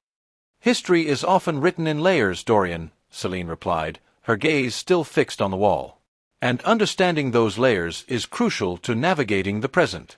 The Eldorians, like us, were grappling with the balance between creation and destruction. They built wonders, harnessed unimaginable power, but they also learned, tragically, the cost of hubris, of unchecked ambition, or perhaps of a world simply too fragile to contain their brilliance." She pointed to another section, where the impression of a vast, swirling vortex was faintly visible. "This vortex, it's a recurring motif. It appears in several of these impressions, always associated with disruption, with loss. I suspect it's not just a symbol, but a representation of the force that ultimately consumed them." They continued their descent, the passage growing more tortuous, occasionally opening into small, cramped chambers. These chambers were devoid of the grand artistry of the upper city, but they served a purpose. One contained what appeared to be a primitive water filtration system, its conduits choked with millennia of sediment.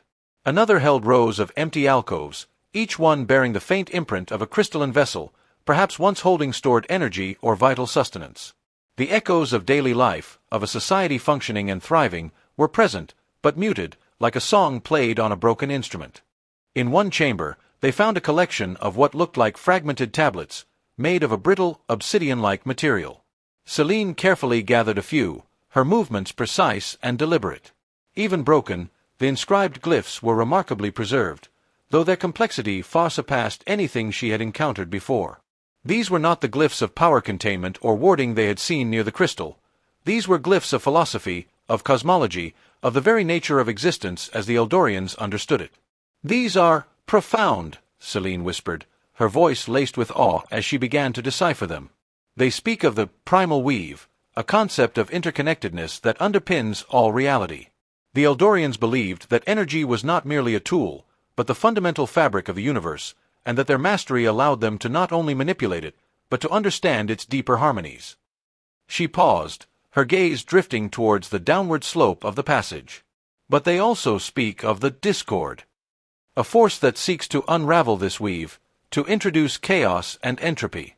They believed they could contain it, harness it even, by understanding its nature." "Seems they failed," Dorian stated flatly, kicking a loose rock that skittered into the darkness ahead. "This discord sounds like the same thing that's been tearing our world apart, just with a fancier name." Celine nodded, her expression grim. "The patterns are disturbingly similar. The decay, the corruption, the fracturing of reality. It suggests that the forces that destroyed Eldoria may not have been a singular event, but a recurring aspect of existence in this world, a cyclical struggle between order and chaos. Perhaps the Ashlands are not just a consequence of some ancient war, but a symptom of this ongoing discord." The weight of history pressed down on them, a tangible force in the suffocating darkness. They were not just exploring ruins, they were walking through the aftermath of a cosmic struggle, a testament to the fragility of even the most advanced civilizations. The Eldorians, with all their power and knowledge, had been unable to permanently silence the discord, and the echoes of their failure resonated in the very stones beneath their feet. As they continued, the passage began to change again. The rough-hewn walls gave way to a smoother, more polished surface, though it was marred by deep gouges and burn marks, as if great claws or molten metal had raked across it.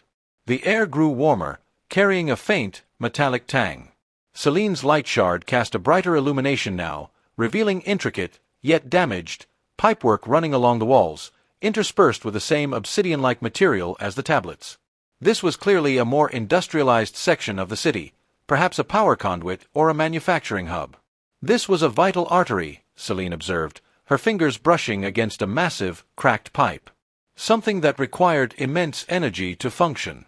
And whatever happened here, it was violent enough to shatter these conduits." She pointed to a series of faded symbols etched onto a metal plate near a junction of pipes. These symbols were different from the glyphs of power and philosophy.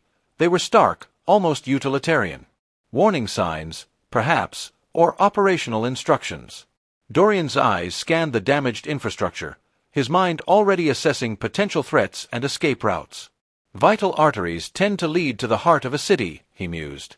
"Or, if they're broken like this, they lead to a whole lot of trouble." He nudged a piece of fallen debris with his boot. It was a shard of what looked like solidified, warped metal, gleaming dully. Whatever made these marks, it wasn't subtle. Celine, however, was drawn to a faint luminescence emanating from a gap in the damaged pipework. "Hold on," she said, her voice a hushed command. She carefully maneuvered her light shard closer, peering into the opening. "There's something inside. It's pulsing with a faint light. A different kind of energy than the crystal we saw earlier. This is raw, untamed." Dorian moved to her side, his senses on high alert. The metallic tang in the air seemed to intensify, carrying with it a subtle, almost imperceptible vibration, a low hum that resonated deep within his bones. It was the sound of immense, barely contained power. He looked at Celine, his expression a mask of grim determination. "More Eldorian experiments gone wrong?" "Perhaps," she replied, her eyes alight with a mixture of fear and scientific curiosity. "Or perhaps the source of the discord itself." The text spoke of energies that sought to unravel the primal weave, energies that could not be controlled. If this pipe system was meant to channel or contain such a force. Her words trailed off as the low hum suddenly spiked, growing louder, more insistent. The faint luminescence from the pipe intensified, shifting from a soft glow to a flickering, unstable pulse of sickly green, mirroring the light of the central crystal they had encountered earlier, but with a raw, unfettered ferocity. The very air around them began to crackle with static electricity, raising the fine hairs on their arms. The gouges and burn marks on the walls seemed to glow faintly, as if reacting to the surge of power. Dorian felt a prickling sensation spread across his skin, a feeling of being both drawn to and repelled by the energy. It was the raw power that had likely driven Eldoria to its downfall, a force that had been too potent, too volatile for even its creators to fully master. This was not just a relic of the past. It was a living, breathing danger, a scar that had not healed, but festered. "This place, it's not just a ruin, Celine," Dorian said, his voice low and gravelly. "It's a wound, a deep, infected wound that's still bleeding." He looked back the way they had come, then at the pulsating light within the pipe. They had descended into the heart of Eldoria, and it seemed they had found not the city's salvation, but the very source of its destruction. The weight of history was no longer just a metaphor. It was a palpable, suffocating pressure, a testament to the hubris of a civilization that had dared to tamper with forces it did not truly understand, a lesson they were now forced to learn in its most brutal form. The path forward was shrouded in an even deeper darkness, but the pulsing, unstable light from the damaged pipe was a stark beacon, a warning that Eldoria's greatest dangers lay not in its decaying monuments, but in the volatile, untamed energies that still pulsed within its broken veins. The echoes of the great unraveling were not fading, they were intensifying, threatening to consume them as they had consumed the Eldorians. The air grew heavy, not just with the dust of ages and the metallic tang of corrupted energy, but with a palpable sense of stillness that was more unnerving than any sound. Dorian felt at first a cold dread that crawled up his spine, unrelated to the ambient temperature. Celine, ever attuned to subtler shifts, had already stopped, her hand rising to silence him before he could voice his unease. Her light shard, once a beacon of controlled illumination, now pulsed with a nervous, erratic rhythm, its light flickering as if struggling against an unseen force. They had rounded a bend in the massive pipework, the cavernous space opening into what appeared to be a deliberate chamber rather than a mere junction of conduits. The walls here were not of rough-hewn stone or even the polished, scarred metal they had seen before. Instead, they were composed of a seamless, obsidian-like material, impossibly smooth and dark, absorbing the light of Celine's shard rather than reflecting it. It felt ancient, primordial, unlike anything they had encountered in the upper levels of Eldoria, which, for all their grandeur, had still borne the hallmarks of architectural intent. This felt different. This felt raw. At the center of the chamber stood an edifice that defied easy categorization. It wasn't an altar in the conventional sense, no blood-stained stones or sacrificial implements. Instead, it was a raised dais, roughly circular, fashioned from the same light-devouring obsidian. Upon this dais rested a single, intricate artifact. It was a sphere, perhaps a meter in diameter, crafted from a swirling, opalescent material that seemed to writhe with internal light, a stark contrast to the oppressive darkness of the chamber. Yet, this light was not the clean, pure glow of the Eldorian crystals they had salvaged. It was tainted, flickering with sickly greens and deep, bruised purples, like a festering wound. The sphere was suspended, not resting on the dais, but hovering a hand's breadth above it, seemingly held aloft by an unseen force. Emanating from the sphere was a low, resonant hum, deeper and more guttural than the ambient thrum of the damaged pipes. It vibrated not just in their ears, but in their very bones, a disturbing physical sensation that spoke of immense, untamed power. Dorian's hand instinctively tightened around the hilt of his sword. His eyes, accustomed to the harsh realities of combat and survival, scanned the chamber, searching for threats. The obsidian walls offered no purchase for climbing, no shadows to conceal an ambush. The entrance they had used was the only apparent way in or out. The artifact itself seemed to be the source of the chamber's oppressive aura, a focal point of malignant energy. Celine, however, was transfixed, her gaze locked on the hovering sphere. Her usual academic curiosity was laced with a dawning horror. She moved slowly, cautiously, towards the dais, her light shard held steady, though its erratic pulsing betrayed her inner turmoil. The air around the sphere was thick, charged, making her skin prickle and her hair stand on end. She could feel the raw, chaotic energy radiating from it, a stark antithesis to the ordered, harnessed power the Eldorians were known for. This is not Eldorian," she whispered, her voice barely audible above the sphere's unsettling hum. "Not entirely. The material, it's unlike anything described in their records. And the energy, it's wild, untamed. It feels predatory." Dorian grunted, his gaze sweeping the perimeter of the chamber. "Predatory energy. Great. So this is where the Discord keeps its pet collection." He noticed something else, something subtle that made his blood run colder. Etched into the surface of the obsidian dais, almost imperceptible beneath the artifact's unholy glow, were faint, repeating symbols. They weren't Eldorian glyphs, nor any script he recognized. They were crude, almost bestial, scratchings, as if made by sharpened claws or jagged stone. And they seemed fresh. "Celine," he said, his voice low and urgent, "look at the base. On the platform." Celine turned her attention to the dais, her light shard casting its wavering glow upon the dark surface. Her eyes widened as she saw them, the crude etchings. They were arranged in a circular pattern around the sphere, a chaotic mosaic of sharp lines and aggressive angles. They spoke of struggle, of desperation, of something ancient and malevolent attempting to assert itself. "These are not Eldorian," she confirmed, her voice trembling slightly. "They are primitive. Almost primal. And they appear to be recent. The wear, it's minimal. As if they were carved relatively recently." "Recent," Dorian echoed, the word hanging heavy in the charged air. "You mean, something is still using this place? Actively?" The idea that Eldoria's ruins were not merely a historical site, but a place of ongoing, sinister activity, sent a chill deeper than any they had experienced in the icy depths of the city. They had been prepared for traps, for ancient guardians, for the lingering echoes of a fallen civilization. They had not been prepared for this. For life. Unnatural, disturbing, and ancient life. "The sphere," Celine continued, her gaze drawn back to the hovering orb, her scientific mind struggling to reconcile the evidence with her knowledge. "It radiates an aura of imbalance. It's as if it's feeding on the ambient energy, amplifying it, corrupting it. The Eldorians were masters of control. They would not have allowed such a chaotic force to exist so close to their vital conduits. Unless they didn't have a choice," Dorian finished for her, the grim realization dawning on him. "Unless this thing was already here. Or they brought it here, thinking they could contain it, and it broke free." He gestured to the gouges on the walls, the shattered pipes. "This isn't the scar of a battle fought by the Eldorians. This looks like the aftermath of something trying to escape." The implications were staggering. They had believed they were exploring the remnants of a grand civilization brought low by its own hubris or an external cataclysm. But what if Eldoria had been a victim of something far older, far more insidious?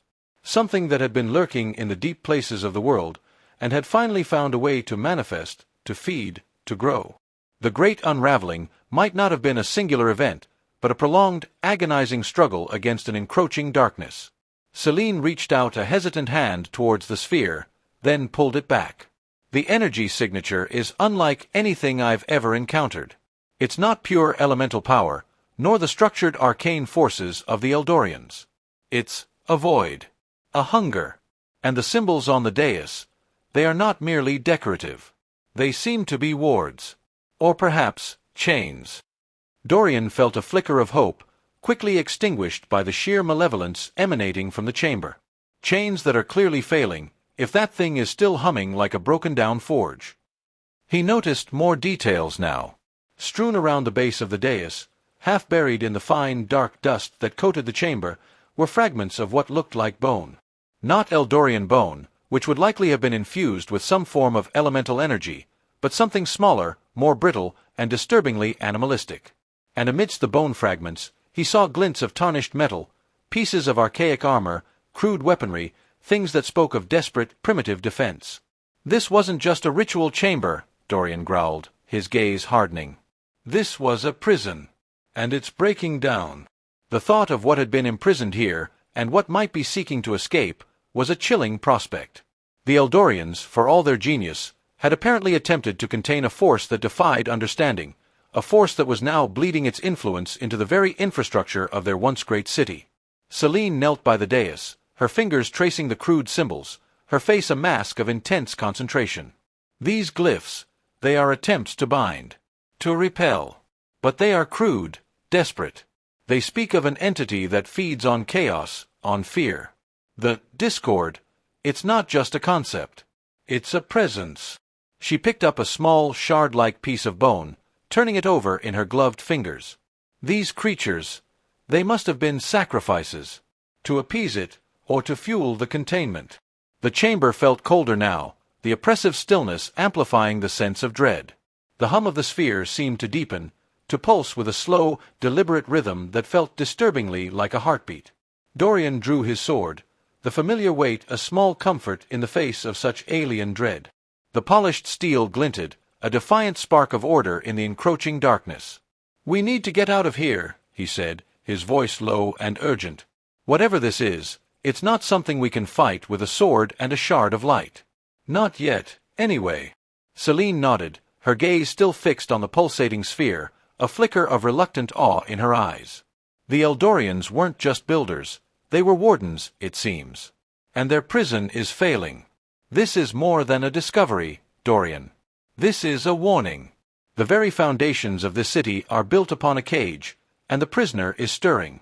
As they backed away slowly, their eyes still fixed on the hovering sphere, a faint crackle echoed from the obsidian walls. The dark material seemed to shimmer for a brief moment, as if something were moving just beneath its surface. A shadow detached itself from the wall, not a shadow cast by their light, but a deeper, more substantial darkness that writhed and coalesced before them. It was vaguely humanoid in shape, but elongated, gaunt, with too many joints and a head that seemed to tilt at an unnatural angle.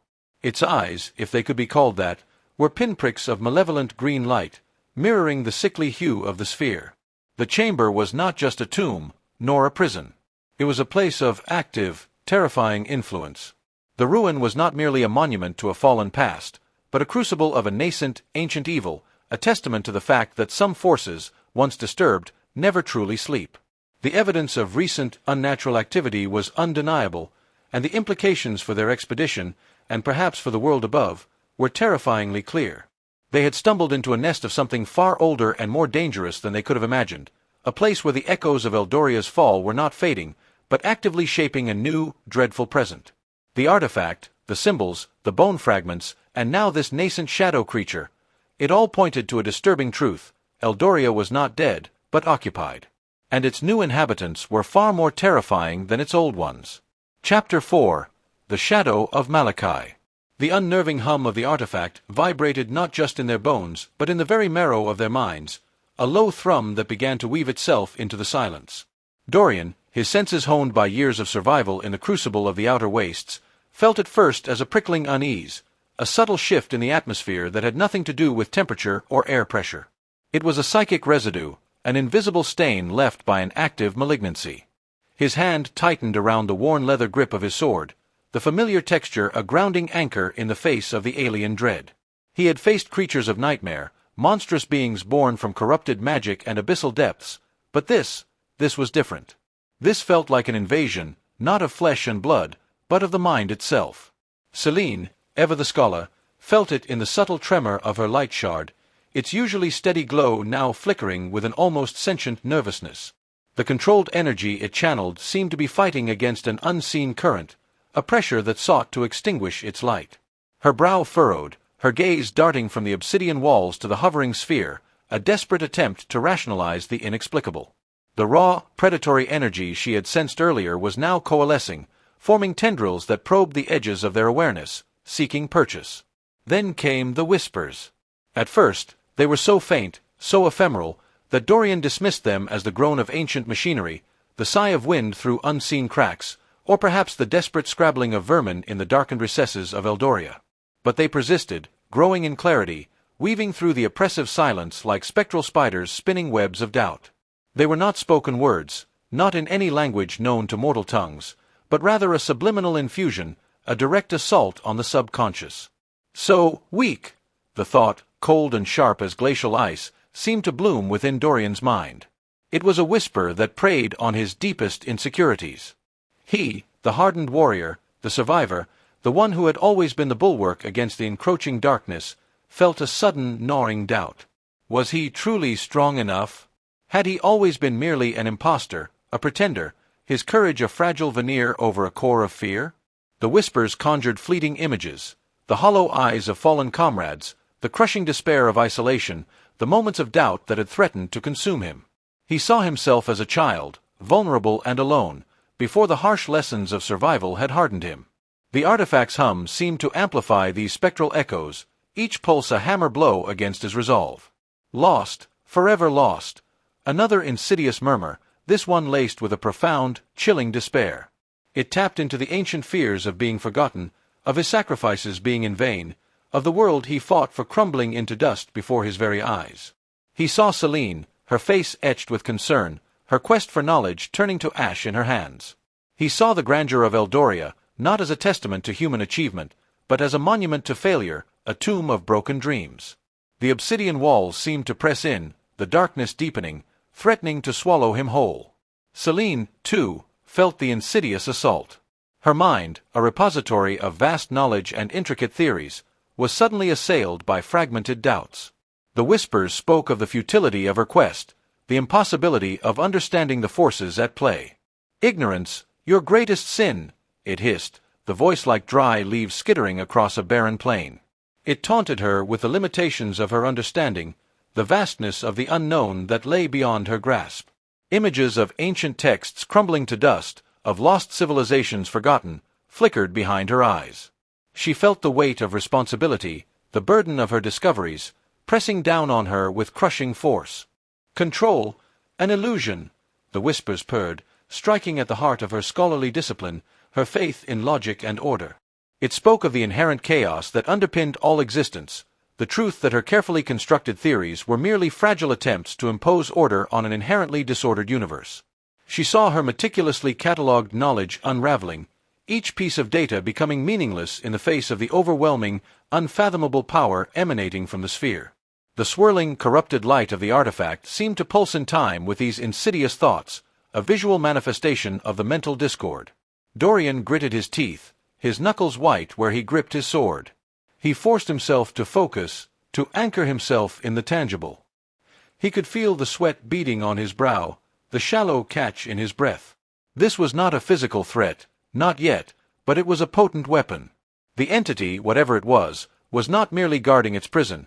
It was actively seeking to undermine them, to break them before it even needed to manifest physically. It was feeding on their fear, their doubt, their despair, growing stronger with each whispered suggestion. "Celine," he rasped, his voice rough, strained.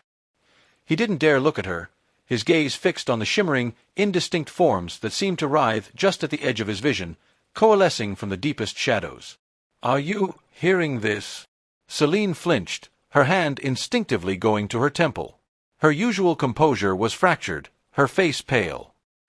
Yes. It's intrusive. It's like an echo, but not of sound. It's a thought. And it's not mine." Her light shard pulsed erratically, casting distorted shadows that seemed to dance with a life of their own. The whispers intensified, weaving a tapestry of dread, each thread a personal fear, a buried regret, a latent anxiety. The raw power emanating from the sphere was not just a force, it was a beacon, a conduit. It was broadcasting a psychic signal, a siren song of despair designed to lure intruders to their doom. The crude etchings on the dais, the bone fragments, the broken weapons, they were not just remnants of past failures, but testaments to the insidious nature of this entity. It didn't just crush its victims, it devoured their hope, their will, their very essence, before breaking them. Dorian took a slow, deliberate breath, forcing the invasive thoughts to the back of his mind. He had faced fear before. He had danced with despair in the blackest corners of the world. He would not succumb to spectral whispers. "It's trying to break us," he stated, his voice gaining a fraction of its usual steel. "It's feeding on our minds. Don't let it. Focus on the task. On survival." He looked at the crude symbols etched into the dais. Wards. Chains. But they were failing. And the entity imprisoned within was now capable of reaching out, of extending its influence beyond the physical confines of its prison. The whispers were the first tendrils of its escape, a reconnaissance mission into their minds, searching for vulnerabilities, for cracks in their defenses. Eileen, despite the mental assault, was beginning to regain a semblance of control. Her scientific mind, though reeling, was already analyzing. The energy signature, it's not just raw power. It's intelligent. Maliciously so. It's not just radiating chaos, it's directing it. It's probing, testing. The whispers, they are tailored. They're finding the things we fear most, the things we try to bury. She squeezed her eyes shut for a moment, then opened them, a spark of defiance in their depths. "It thinks it can break me with doubt? It's mistaken. My pursuit of knowledge is not a weakness, it is my greatest strength. It is the pursuit of understanding, of light in the darkness." The whispers, sensing their resistance, shifted tactics. They became more insistent, more aggressive. The fragmented images grew sharper, more vivid. Dorian saw the faces of those he had lost, not as mere memories, but as apparitions, their spectral hands reaching for him, their silent mouths forming accusations. Celine heard the imagined sounds of her research turning to dust, the laughter of unseen entities mocking her efforts. The oppressive stillness of the chamber seemed to amplify these sensory distortions, making them feel terrifyingly real. It's an echo of Malachi's influence, Dorian muttered, the name a curse on his tongue. This is what he was talking about. Not just power, but corruption. A rot from the inside out. He knew that the sorcerer Malachi had sought to harness and control forces far beyond mortal comprehension, forces that were inherently destructive and sentient. And it seemed he had succeeded, in a terrible, twisted way, in finding and perhaps even amplifying such a force within the very foundations of Eldoria. He took another deep, steadying breath, forcing himself to think of the practical. We need to leave this chamber. It's too strong here. Its influence is too pervasive. He glanced at the sphere, its corrupted light seeming to pulse with a triumphant, hungry rhythm. It was clearly drawing strength from their presence, from their fear. Celine nodded, her gaze still fixed on the sphere, but her mind clearly working on an escape route. The material of the walls, it's absorbing our light, but it's also resonating with the sphere's energy. Perhaps there's a weakness, a point where the containment is weakest. She reached out a hand, not to the sphere, but to the obsidian wall, her fingers hovering inches from its impossibly smooth surface. The resonance isn't uniform. There are harmonics, frequencies. If we can disrupt them. But the whispers continued, a relentless tide of psychic noise. You cannot escape. You are already ours, the chorus seemed to sing, each voice a sliver of pure despair. Dorian felt a cold dread seep into his bones, a lassitude that made his limbs feel heavy, his sword like lead. He fought against it, the instinct for self-preservation warring with a growing, insidious apathy. We have to go, he urged, his voice strained. He could feel the edges of his resolve fraying, the whispers chipping away at his mental defenses. The artifact's hum was a symphony of despair, and the whispers were its chilling lyrics. He saw Celine falter, her hand trembling as she reached towards the wall, a flicker of doubt crossing her face. "Celine!" he snapped, the sharpness of his tone cutting through the psychic fog. "Focus. You said it yourself. Understanding. Light. Remember why we're here." The urgency in his voice seemed to jolt her. She pulled her hand back from the wall, her eyes locking with his. For a fleeting moment, amidst the swirling chaos of the chamber and the invasive whispers, a flicker of their shared purpose, their shared struggle, passed between them. It was a fragile ember, but it was enough.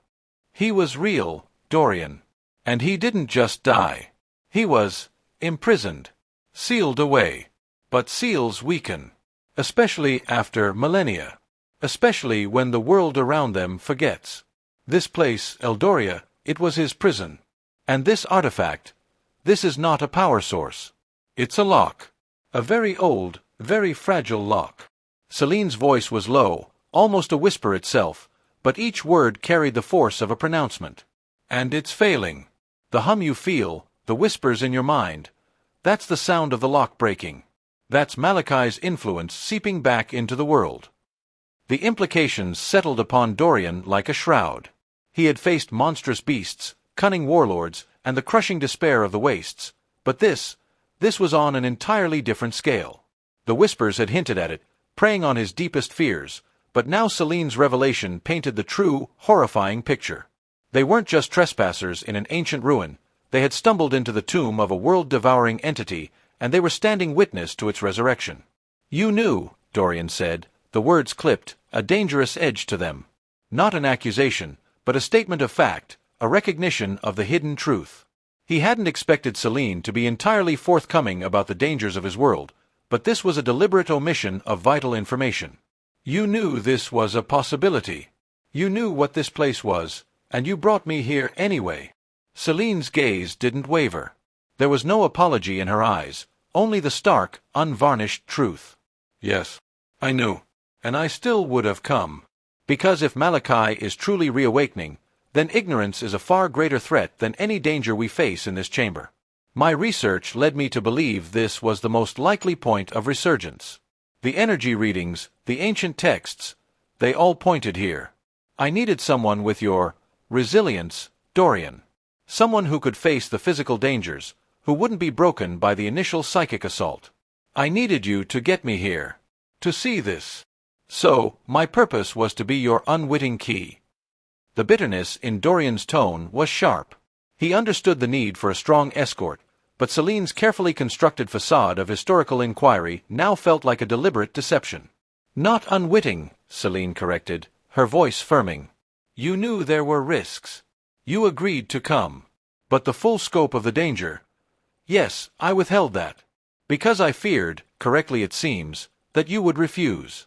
That I would be left to face this alone. Or worse, that the world would be left unprepared." She gestured to the artifact, its light now pulsing with a more aggressive, predatory rhythm. "Malachi doesn't just destroy. He corrupts. He twists. He turns hope into despair, courage into cowardice. The whispers you heard, Dorian, were not random. They were tailored. They were the first tendrils of his influence, probing for weaknesses, for the very fears that have shaped our lives." Dorian felt a cold knot tighten in his stomach. The images that had flashed through his mind, the fallen comrades, the gnawing doubt, the crushing isolation, they hadn't been mere phantoms. They had been targeted attacks, psychological warfare waged by an entity that understood the human psyche with a terrifying, alien intimacy. "And you believe this thing, Malachi, is contained within that sphere." "Not contained," Celine corrected, her voice barely audible above the escalating hum. "Imprisoned. But the prison is breaking. This artifact is the seal. And it's failing.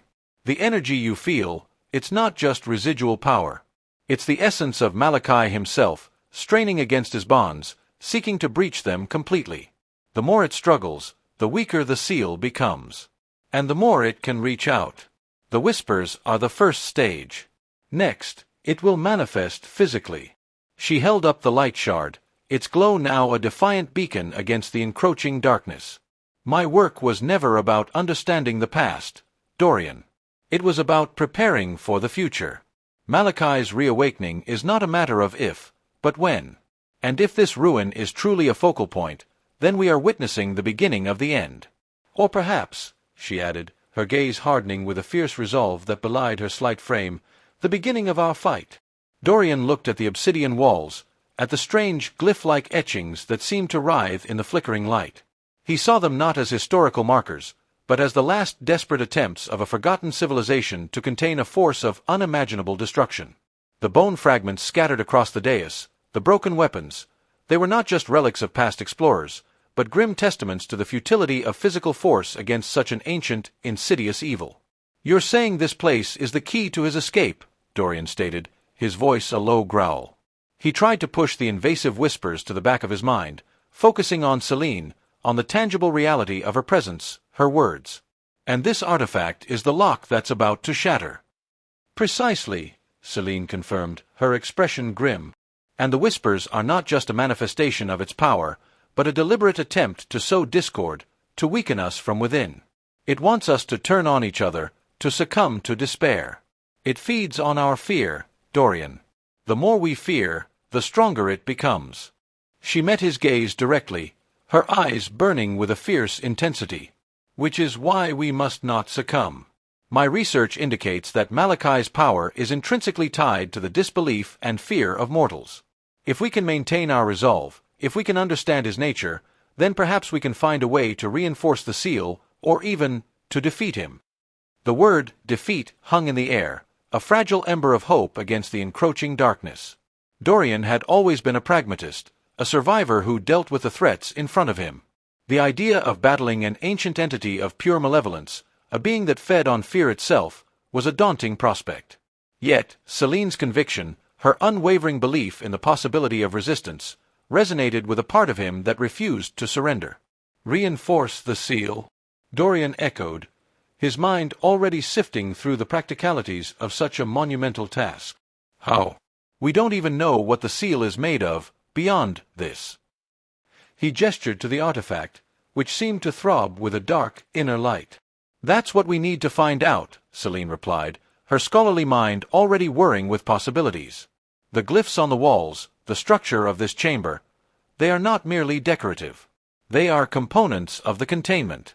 The obsidian itself, it's not just stone, it's a magically resonant material, designed to absorb and dampen ambient energies. But it's being overwhelmed. The artifact is radiating too much power, too quickly. It's like a dam holding back a flood, the pressure is immense, and the structure is cracking. She stepped closer to the obsidian wall, her fingers hovering inches from its unervingly smooth surface. The light from her shard danced across it, revealing subtle variations in its texture, almost imperceptible veins of deeper blackness. The energy doesn't flow uniformly. There are nodes, points where the resonance is stronger, weaker. If we can identify the primary anchor points of the seal, perhaps we can find a way to reattune them. Or perhaps, disrupt them in a way that reinforces the containment, rather than hastens its collapse. Dorian watched her, his initial annoyance at her deception slowly giving way to a grudging admiration. She was a scholar, not a warrior, yet she faced this existential threat with a courage that rivaled his own. Her knowledge, her intellect, was her weapon, and in this fight, it might be the only weapon that mattered. You think we can reinforce a seal that's millennia old, designed by whoever built this place? I don't know, Celine admitted, her voice laced with a weariness that she fought to suppress. But I know we have to try. The alternative is unthinkable. If Malachi breaks free completely, the world as we know it will cease to exist. It will be consumed by shadow and despair. This is not a fight for glory, Dorian. It is a fight for survival. For everyone. The whispers, as if sensing their renewed focus, their growing understanding of the threat, began to swell once more. They were no longer just insidious suggestions. They were a cacophony, a frantic attempt to drown out reason, to shatter their nascent resolve. Fragments of doubt, fear, and despair assaulted them from all sides. Dorian saw fleeting images of the wastes, not as a place he had survived, but as a hell from which there was no escape, a reflection of his deepest anxieties. Celine heard the phantom echoes of ancient scholars weeping over forgotten texts, a testament to the futility of knowledge in the face of ultimate oblivion. "You are too late," the chorus hissed, each voice a razor's edge against their minds. "Hope is a lie. Despair is eternal." Dorian clenched his jaw, his gaze locked with Celine's. In her eyes, he saw not surrender, but a fierce, unyielding defiance. It was a small flame in a raging inferno, but it was enough to rekindle his own flagging spirit. He had seen the worst the world had to offer, and he had always found a way to endure. This was no different, only the enemy was more abstract, more insidious. "We are not too late," Dorian stated, his voice a low rumble, cutting through the psychic din. He took a step toward Celine, placing himself between her and the pulsing artifact. His sword remained in his hand, a familiar weight, a tangible symbol of his commitment to fight. "And despair is a choice, Celine. One I refuse to make. Not while there's breath in my body. Not while there's a chance." He looked at the artifact again, its corrupted light churning like a tempest. It was not just a prison for Malachi, it was a beacon, drawing him back to their world. The whispers were not merely a byproduct of its power, they were a deliberate weapon, designed to incapacitate any who dared to interfere. They had stumbled into a trap, but they were not yet ensnared. "You said understanding is your strength," Dorian continued, his voice gaining a grim resolve. "Let's use it. Tell me everything you know about Malachi. About his nature. About how he was imprisoned. Every fragment of lore, every hint, every superstition. We need to understand our enemy if we have any hope of stopping him." Celine nodded, her breath coming in steadier bursts. The immediate, overwhelming psychic assault had been momentarily blunted by their shared defiance, their focused intent. Malachi. He was known as the Weaver of Nightmares, the Unraveler. He didn't conquer through brute force, but through the corruption of the mind. He preyed on the deepest fears, the most buried regrets, turning them into tangible horrors. He sowed discord, fractured societies, and then consumed the resulting chaos. His power was amplified by negative emotions. The more fear, the more despair, the stronger he became. "So, the whispers are his feeding grounds," Dorian mused, his mind already working on strategies. If fear and despair empowered Malachi, then courage and hope would be their shield. And this chamber, it's not just a prison, it's a conduit. A place where the veil between worlds is thinnest. "Precisely," Celine confirmed. The builders of Eldoria, in their desperation, constructed this place as a final bulwark. They channeled ambient magical energies through this artifact, creating a field of pure negation, a prison of sorts. But the magic was too volatile, too immense. Over millennia, it has begun to decay, and Malachi has been working tirelessly, not to break the seal, but to influence it, to subtly corrupt its function. The whispers are a symptom of that corruption.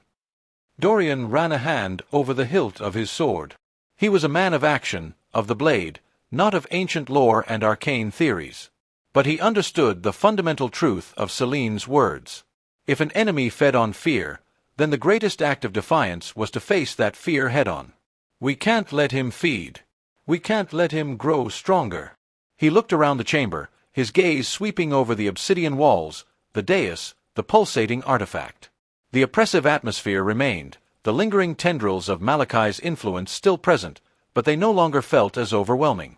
They had identified the nature of the threat, and in doing so, had begun to dismantle its power over them.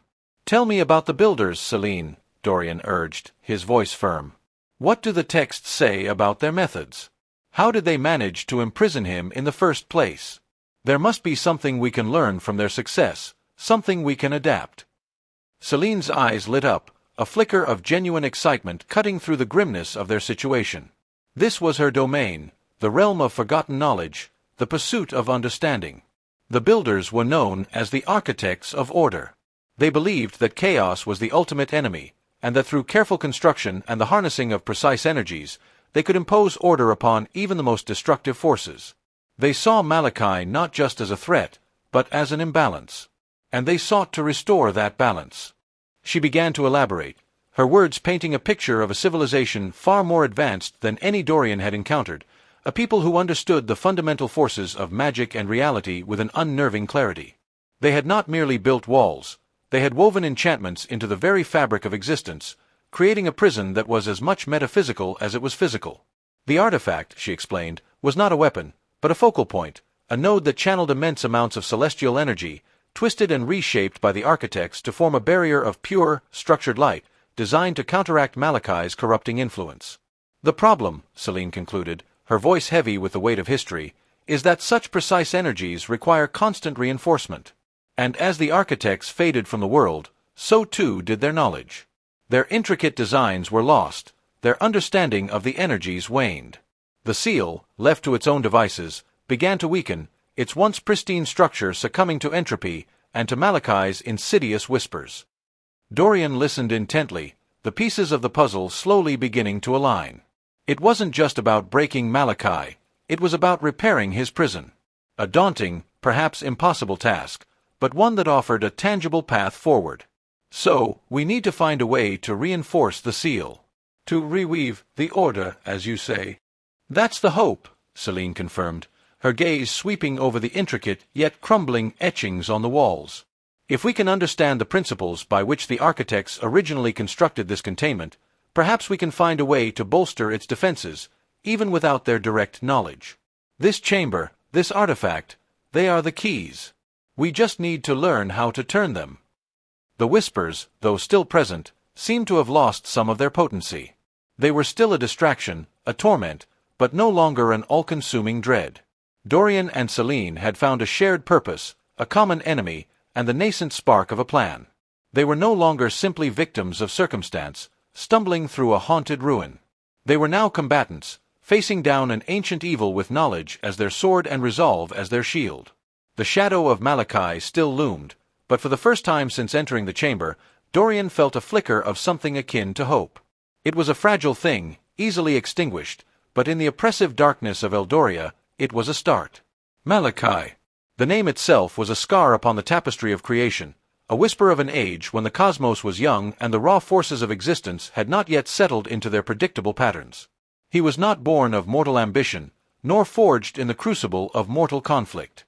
Malachi was older, an entity that predated the very concept of gods, a primordial shadow that had always existed at the edges of light, a testament to the universe's inherent capacity for entropy. He was the embodiment of eternal night, the antithesis of creation, a hungry void that sought to unravel the intricate threads of reality and return all things to the unformed, silent darkness from which they had sprung. The legends, fragmented and often deliberately obscured, spoke of his emergence during the dawn times, when the nascent stars were still coalescing and the great celestial bodies were yet to find their orbits. Malachi was not a conqueror in the conventional sense. He did not seek dominion over kingdoms or the subjugation of peoples. His was a far more fundamental and terrifying ambition, the dissolution of existence itself. Where his shadow fell, life withered, color bled away, and the very essence of things began to fray. The vibrant greens of the nascent world turned to a sickly gray, the joyous songs of creation were silenced, and the vibrant energies of life curdled into a stagnant, suffocating despair. His influence was not always immediate, nor always overt. It was a slow, insidious corruption, a poison that seeped into the heart of the world. He did not conquer with armies of monsters, but by twisting the natural order, by amplifying the darkness that already resided within the hearts of living things. Forests that had once teemed with life became twisted, gnarled mockeries of themselves, their trees weeping ichor and their shadows teeming with unnatural predators. Rivers ran black with a viscous, soul-chilling substance, and the very air grew heavy with a suffocating melancholy that could drive even the strongest will to madness. Creatures born of light and life found their spirits darkened, their instincts perverted, until they became grotesque parodies of their former selves, instruments of Malachi's silent, all-consuming will. The legends painted a grim picture of his dominion. Civilizations that had reached the zenith of their power, bathed in the brilliance of their own achievements, found themselves inexplicably crumbling from within. Their people turned on each other, their great works decayed, and their vibrant cultures dissolved into petty squabbles and existential dread. Malachi did not need to lay siege to their cities. He simply allowed the seeds of doubt and despair he had sown within their collective psyche to bloom into full, destructive fruition. He was the ultimate predator, not of flesh and blood, but of hope and spirit. Yet, even this ancient darkness was not absolute. The tale spoke of a desperate, cataclysmic war waged in the eons before recorded history.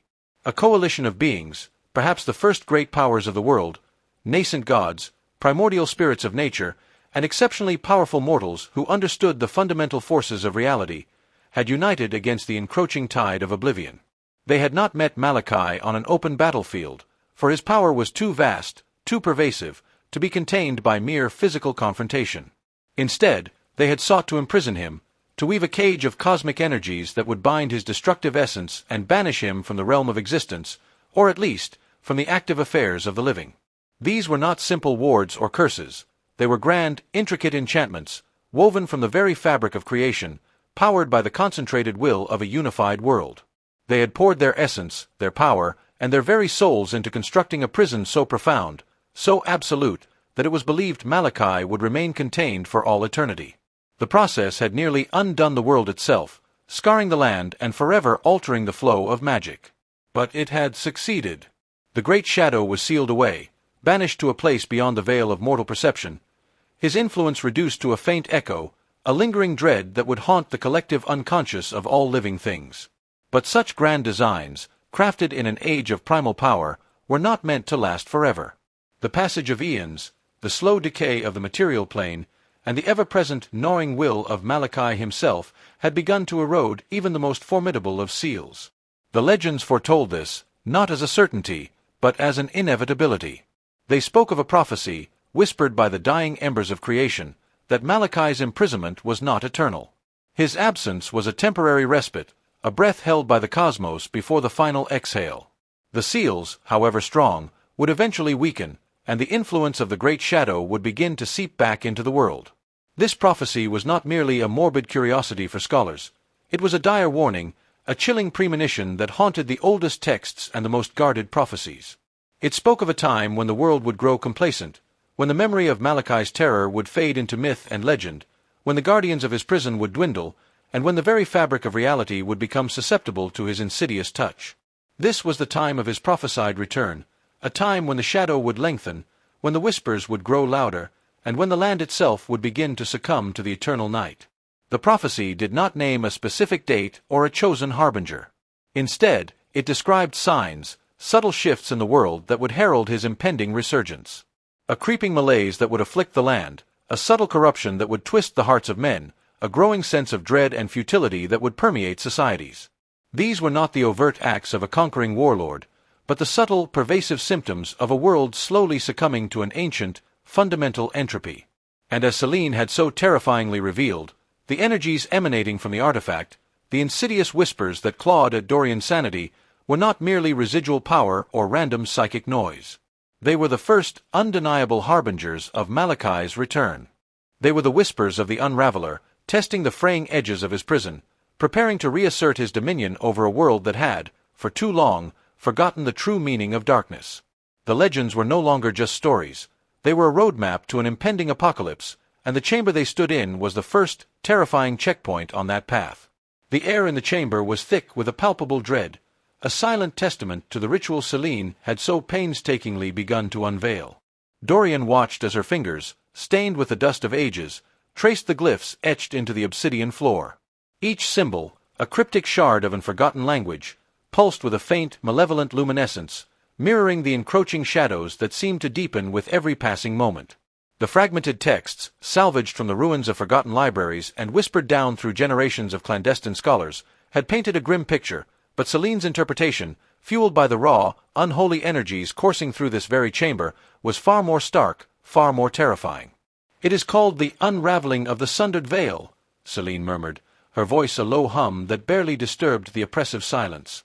Her eyes, wide and unfocused, seemed to pierce through the physical reality of the chamber, gazing into the heart of the ritual itself. Malachi's intention is not merely to break free from his prison, but to fundamentally rewrite the cosmic order. This ritual is the key, the nexus through which he will draw sustenance from the world's corruption and channel it into the complete annihilation of light and life. Dorian felt a cold dread coil in his gut. He had always understood Malachi as a force of destruction, a primordial shadow intent on entropy. But this was something far more deliberate, a calculated unraveling rather than a chaotic descent. "Rewrite the cosmic order," he echoed, the words feeling inadequate, hollow. "What does that even mean?" Celine's gaze finally met his, and in her eyes, he saw a reflection of the profound horror she was articulating. "It means the permanent extinguishing of all that is. Not just death, Dorian, but the erasure of existence itself. He seeks to sever the threads that bind reality, to return everything to the unformed, silent void from which it sprang. This ritual is designed to break the ancient seals, yes, but more than that, it is designed to empower him with the accumulated despair and decay of the world, to feed his hunger until he can consume the very essence of creation." She gestured to a particularly intricate constellation of symbols near the center of the chamber. "This ruin," she explained, her voice gaining a brittle intensity, "is not just a place of power. It is a nexus point, a wound in the fabric of reality where the veil between worlds is unnaturally thin. The ancients, in their desperate act of imprisonment, couldn't entirely mend this tear. They contained him, but they could not erase this vulnerability. Malachi has known this for eons.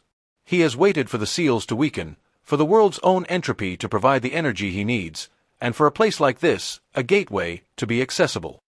Dorian's mind raced, trying to reconcile the fragmented pieces of lore he'd encountered with Celine's chilling revelations. He remembered the old tales of the dawn times, of the primordial war, and the immense sacrifices made to bind Malachi. He had always understood the prison as a physical or arcane construct, a cage of wards and enchantments. But Celine was speaking of something far more fundamental, something that touched upon the very nature of existence. "The texts speak of the sacrificial tide," Celine continued, her voice lowering to a whisper. "It is the force Malachi will harness. The world has suffered, Dorian. It has been steeped in bloodshed, in betrayal, in despair. Every act of cruelty, every moment of hopelessness, has seeped into the very earth, into the very air. Malachi has amplified this. He has nurtured it, a dark garden of misery. And now he intends to harvest it.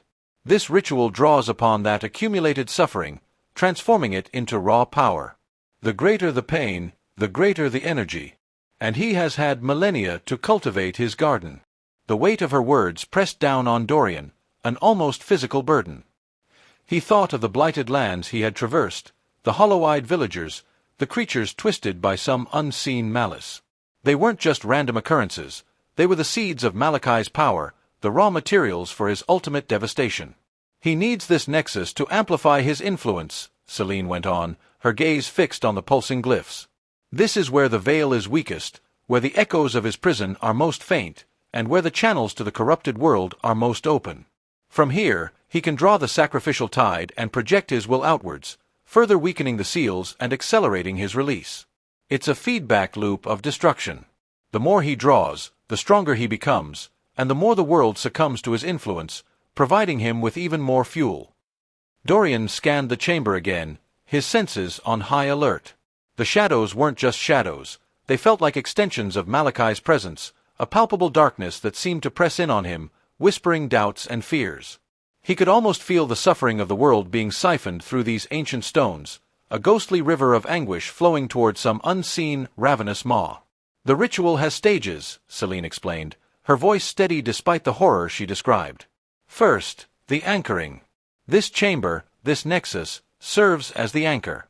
It grounds the ritual in our reality, preventing it from being a mere phantom of Malachi's will. Then comes the drawing. The sacrificial tide is pulled through the anchor, amplified by the inherent energies of this place. With enough power, Malachi can then begin to sever the seals themselves. It's a process of erosion, not a sudden cataclysm. He'll chip away at the prison, shard by shard, until it crumbles." The idea of Malachi chipping away at his prison was a chilling image. It implied a slow, inexorable doom, a creeping darkness that would eventually engulf everything. It wasn't a monster kicking down a door, it was a rot that spread from within, weakening the foundations until the whole structure collapsed. "What are the signs of this erosion?" Dorian asked, his voice tight. "How will we know when he is making progress?" Celine pointed to another set of symbols, these etched into the walls like veins of dark lightning. "The texts describe a screaming void," she said, her brow furrowed. "It is not a sound, not in the way we understand it. It is a psychic resonance, a cacophony of despair that will permeate the minds of those sensitive to it. Those who can feel the world's pain will begin to hear it, to feel it as a crushing weight, a deafening silence that screams of oblivion. And the seals themselves, as they weaken, will emit pulses of discordant energy. It will manifest as distortions in the flow of magic, as unnatural phenomena, as a general sickness of the land that goes beyond mere blight." Dorian felt a prickle of recognition. The whispers that had plagued him since his encounter with the artifact, the gnawing sense of dread, the feeling of being watched by something ancient and malevolent, could that be the initial stages of this screaming void?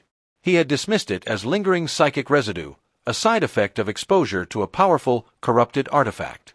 But now, knowing what he knew, it felt far more sinister. "And the final stage?" Dorian pressed, dreading the answer. "The breaking," Celine replied, her voice barely audible.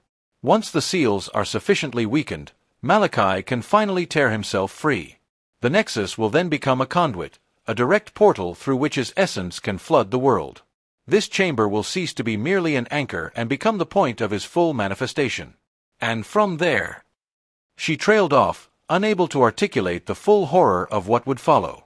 Dorian closed his eyes, picturing the world as Celine described it, a canvas of despair, a fertile ground for Malachi's hunger. He saw the ancient seals, not as solid walls, but as fragile membranes, thinned by time and the relentless pressure of his will. And he saw this chamber, this forgotten ruin, as the crack in the dam, the initial breach through which the flood of darkness would pour. "We are at the precipice," Celine stated, her voice regaining some of its resolve. "The fact that we found this place, that we are uncovering this ritual, means we are within the window of his attempt. The seals are already weakening. The sacrificial tide is already being drawn, however subtly. And Malachi is already exerting his influence." She looked around the chamber, her gaze sweeping over the complex arrangement of symbols, the strange artifacts scattered about, the very air thrumming with suppressed power. The legends mentioned guardians, ancient orders dedicated to maintaining the seals. Their numbers have dwindled over the millennia. The knowledge of Malachi's true nature has faded. The world has grown complacent. And now he is poised to strike. A chilling thought struck Dorian. If Malachi was drawing power from the world's suffering, then any act of violence, any flicker of despair, would only fuel his efforts. This wasn't a battle that could be won with brute force alone. It required something more. "How do we stop it?" Dorian asked, the question raw with desperation. "If this is a nexus, if it's where the veil is thinnest, can we reinforce it? Can we sever his connection to the sacrificial tide?" Celine shook her head slowly, her expression grim. "Severing his connection would be akin to wrestling with the ocean itself, Dorian. The sacrificial tide is not a single entity he can simply cut off from. It is the collective agony of ages, ingrained in the very fabric of existence. And as for reinforcing the nexus, the original seals were woven with the power of primordial forces, with the very essence of creation. We, with our limited understanding and fractured magic, cannot hope to replicate that. Our magic is but a pale imitation of what was wielded in the dawn times. Dorian clenched his fists, frustration and a creeping fear warring within him. He felt like a pawn in a cosmic game, facing an enemy of unimaginable power, with only a sliver of understanding and a rapidly dwindling hope. "So, we are doomed." "Not yet," Celine said, her voice suddenly firm, cutting through his despair. "The ritual has components. This nexus is crucial, but it is not the only element. The texts speak of artifacts, of specific incantations, of sacrifices that must be made. Malachi needs more than just the sacrificial tide and a weak point in reality. He needs to actively perform certain acts, to channel his will through specific conduits." She pointed to a series of raised platforms around the chamber, each marked with a unique, unsettling symbol. "These are focal points within the nexus. Each one requires a specific alignment, a specific offering, to fully empower the ritual. And these offerings are not merely symbolic.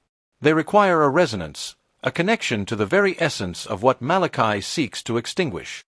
Dorian's gaze followed her finger, his mind trying to grasp the implications. "What kind of offerings?" "Light," Celine replied, a strange glint in her eyes. "And life. Not brute force, not destruction, but the essence of what Malachi abhors. He seeks to drown the world in darkness, to snuff out all life. But the rituals themselves, paradoxically, require a conduit for that very essence he despises.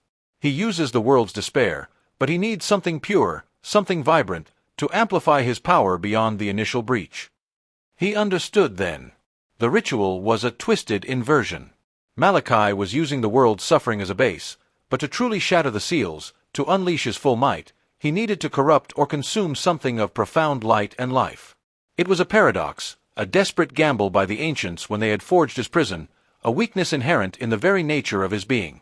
"The texts are fragmented," Celine continued, her voice growing more animated, "but they hint at several such focal points, each requiring a different offering.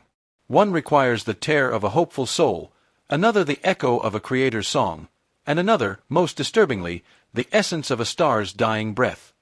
Dorian's mind reeled. These were not simple components to be gathered. They were abstract concepts, profound embodiments of existence itself. How could one possibly procure the tear of a hopeful soul in a world succumbing to Malachi's influence? Or the echo of a creator's song? "These are not to be taken lightly," Celine cautioned, as if sensing his thoughts. "They are not to be manufactured or mimicked. They must be genuine, potent manifestations of these concepts. And Malachi has already begun to identify and corrupt these focal points. He will seek to twist the offering, to pervert it, before it can be used to bolster the seals or to amplify his destructive purpose." The chamber, which had initially felt like a tomb, now pulsed with a new kind of energy, not just the oppressive dread of Malachi, but the thrumming potential of a desperate struggle. They stood at the heart of a cosmic battlefield, the fate of existence hanging precariously in the balance. The ritual was not a fait accompli, it was a process, and in that process lay a sliver of hope, a chance to intervene. "This ruin," Dorian said, his voice firm, "is not just the anchor for his ritual. It is also the place where we can confront it. If these focal points are here, then that's where we must focus our efforts." Celine nodded, her eyes filled with a renewed determination. "Precisely. We must understand the nature of each focal point, identify what Malachi is doing to corrupt it, and find a way to counteract his influence. It will not be easy. His power grows with every passing moment. But if we can disrupt even one of these focal points, we can delay him. We can weaken his ritual. And perhaps, just perhaps, we can buy ourselves enough time to find a more permanent solution." The shadows in the chamber seemed to recede slightly, not out of fear, but as if acknowledging the shift in the atmosphere. The revelation of the ritual was not a death knell, but a call to arms. The unraveling of the sundered veil was underway, but the threads of fate were not yet entirely severed. The fight for existence had begun, and it started in this forgotten chamber, amidst the echoing whispers of an ancient, malevolent power. The oppressive weight of Celine's revelation settled upon Dorian like a shroud woven from the very despair Malachi cultivated. He had entered this ruin seeking answers about a personal curse, a path to his own arcane retribution. He'd found a monster, yes, but not a monster he could simply hunt down and slay in some forgotten corner of the world. This was something far vaster, a cosmic hunger that threatened to unmake reality itself. The sheer, unadulterated nihilism of Malachi's ambition, the desire not just to conquer but to erase, struck a chord deep within him, a primal instinct for survival that transcended his usual cynicism. His personal vendettas, the grudges that had fueled him for so long, suddenly felt like the petty squabbles of children in the face of an approaching cataclysm. He looked at Celine, her face etched with exhaustion and a desperate, flickering hope. Her pronouncements, chilling as they were not delivered with the frantic terror of someone lost, but with the grim certainty of a scholar who had peered into the abyss and found it staring back. He had initially seen her as a means to an end, a key to unlocking the secrets of the artifact that had cursed him. But her knowledge, her understanding of this ancient, world-ending threat, was invaluable. More than that, it was the only path he had, however tenuous, towards averting not just his own demise, but the extinction of everything he knew. "Rewrite the cosmic order," Dorian repeated, the words tasting like ash in his mouth. He ran a hand over the rough-hewn stone of the chamber, feeling the ancient chill seep into his bones. It was a cold that had nothing to do with temperature and everything to do with the void Malachi sought to usher in. His entire existence had been defined by a solitary pursuit of power, a hardening of his will against the world's betrayals and cruelties. He had learned to rely on no one, to trust even less. Yet, here, standing in the heart of a nascent apocalypse, he understood that his solitary path had reached its limit. Malachi's ambition was a flood, and Dorian, even with all his formidable skills, was a single stone wall against an encroaching ocean. His survival instincts, honed by years of navigating treacherous landscapes and even more treacherous individuals, screamed at him. This was not a fight he could win alone, nor was it a fight he could afford to lose. Celine, for all her arcane knowledge, was just one person. The fragmented texts she referenced were like scattered breadcrumbs, offering only glimpses of the true horror. Malachi, on the other hand, was an entity of immense ancient power, a hunger that fed on the world's very decay. The thought of such a force unchecked, of a reality reduced to nothingness, was a stark and terrifying prospect. It was the ultimate failure, the negation of all struggle, all pain, all joy. His own existence, a testament to his resilience and will to endure, would be rendered meaningless. A grudging respect, born not of affection but of stark necessity, began to bloom in Dorian's chest. Celine was not a companion he had sought, nor a confidant he had chosen. She was a fellow traveler on the edge of oblivion, armed with knowledge he desperately needed. Their alliance, forged in the crucible of this discovery, was not built on mutual trust or shared ideals, but on the cold, hard calculus of survival. He needed her insights into Malachi's ritual, her ability to decipher the arcane whispers that echoed from the void. She, in turn, needed his strength, his pragmatism, his willingness to confront the brutal realities of their situation without succumbing to despair. "The sacrificial tide," Dorian mused, the phrase resonating with a grim understanding. He had seen the despair Malachi was so eager to harvest. He had walked through lands blighted by famine, plague, and the casual brutality of war. He had witnessed the hollow-eyed resignation of those who had lost everything, the flicker of defiance extinguished by the weight of insurmountable odds. Each act of cruelty, each moment of abject misery, was a drop in that tide, a nourishment for the ancient evil. It was a horrifyingly efficient system of power, turning the world's own suffering against itself. His own experiences, his own moments of profound loss and isolation, felt like insignificant ripples compared to the tsunami Malachi intended to unleash. He shifted his weight, the worn leather of his boots scuffing against the ancient stone. His personal quest for vengeance, the meticulous plans he had laid, the careful cultivation of his own strength, it all felt suddenly small. Like a child's drawing of a monstrous dragon when the true beast was about to devour the entire village. Malachi's ambition was on a scale that dwarfed any individual struggle. It was not about settling scores, it was about the fundamental continuation of existence. His pragmatism, his refusal to be swayed by sentimentality, had always been his greatest asset. Now, that same pragmatism demanded he acknowledge the colossal nature of the threat and the necessity of an equally colossal response, even if that response required working alongside others. "You said the ritual has focal points," Dorian stated, his voice a low rumble that seemed to resonate with the ancient stones. He was no longer just a man seeking answers. He was a soldier preparing for a war he hadn't asked for. "If we can disrupt these points, we can slow him down. Buy ourselves time." The idea of buying time felt almost laughable given the scale of Malachi's power, but it was a tangible goal, something he could grasp onto. It was the first step in a long, dark road. Celine nodded, her gaze fixed on the intricate patterns etched into the floor. "The focal points are where the ritual draws its most potent energies, where the sacrifices of light and life are meant to be corrupted and channeled.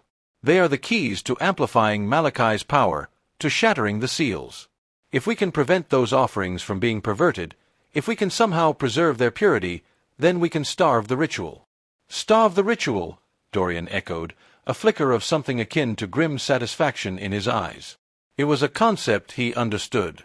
Deprive an enemy of its sustenance, and it would weaken. Deprive it of its fuel, and it would falter. This was not about grand gestures or heroic sacrifices.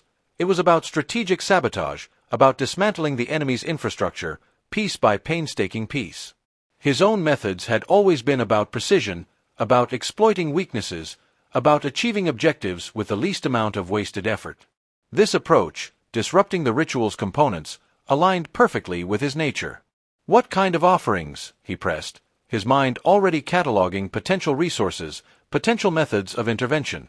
He had encountered raw magical energies, ancient artifacts, and creatures of immense power. He had even, in his darker moments, dealt with forces that dabbled in the very essence of life and death.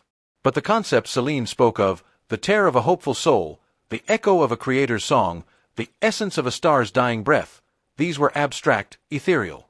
They spoke of a level of existence that transcended mere physical manifestation. "They are not easily acquired," Celine admitted, her voice tinged with weariness. "They are embodiments, not physical objects that can be simply collected. A tear of hope, shed in the face of utter despair, holds a power far beyond mere saline. A song sung by a true creator, one who brings something new into existence from nothingness, resonates with the fundamental forces of being. And the dying breath of a star, that is the echo of cosmic creation and destruction, a potent symbol of the cycle Malachi seeks to break." Dorian's gaze drifted to the surrounding chamber, to the intricate glyphs and the oppressive atmosphere. He could feel the tendrils of Malachi's influence, a subtle corruption that seeped into the very air. If these focal points were here, in this nexus, then Malachi's agents would undoubtedly be active, working to twist and pervert these sacred offerings. It wouldn't be a matter of finding a lost artifact. It would be a clandestine operation, a race against time to intercept and protect something that, by its very nature, resisted easy capture. "We cannot rely on the world's current state to provide these," Dorian stated, his voice flat. "Not with Malachi actively feeding on its despair. We would need to find pockets of purity, of creation, or confront the very forces of cosmic change." His own life had been a testament to surviving the worst, but he had also, in his travels, witnessed moments of breathtaking beauty, of acts of profound kindness that defied the pervasive darkness. He had seen artists pour their souls into their work, healers mend the broken, and protectors stand against overwhelming odds, not for glory, but for the simple, stubborn belief that life was worth defending.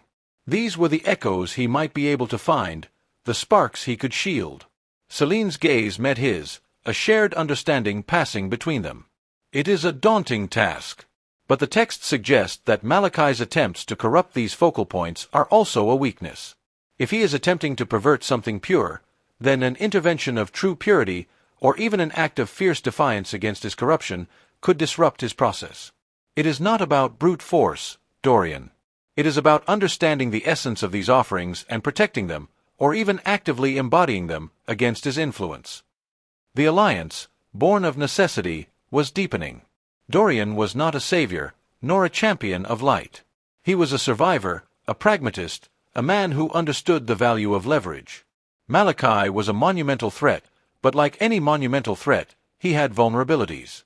The ritual, his chosen method of destruction, was a complex machine, and like any machine, it could be sabotaged. Celine's knowledge provided the blueprint, and Dorian's skills offered the means to execute the sabotage. He was still driven by a desire for self-preservation, for the continuation of his own existence in a world that had tried to break him. But now, that drive was intertwined with Celine's desperate hope. The ambition of Malachi was a stark reminder that his solitary struggle for survival was meaningless if there was no world left to survive in. His pragmatic nature, so often focused on the immediate threat, was now forced to confront a threat that spanned millennia and encompassed all of existence. He was not embarking on this path out of altruism, but out of a brutal, unyielding self-interest. He would fight Malachi not to save the world, but to ensure that his own world, his own continued existence, remained a possibility.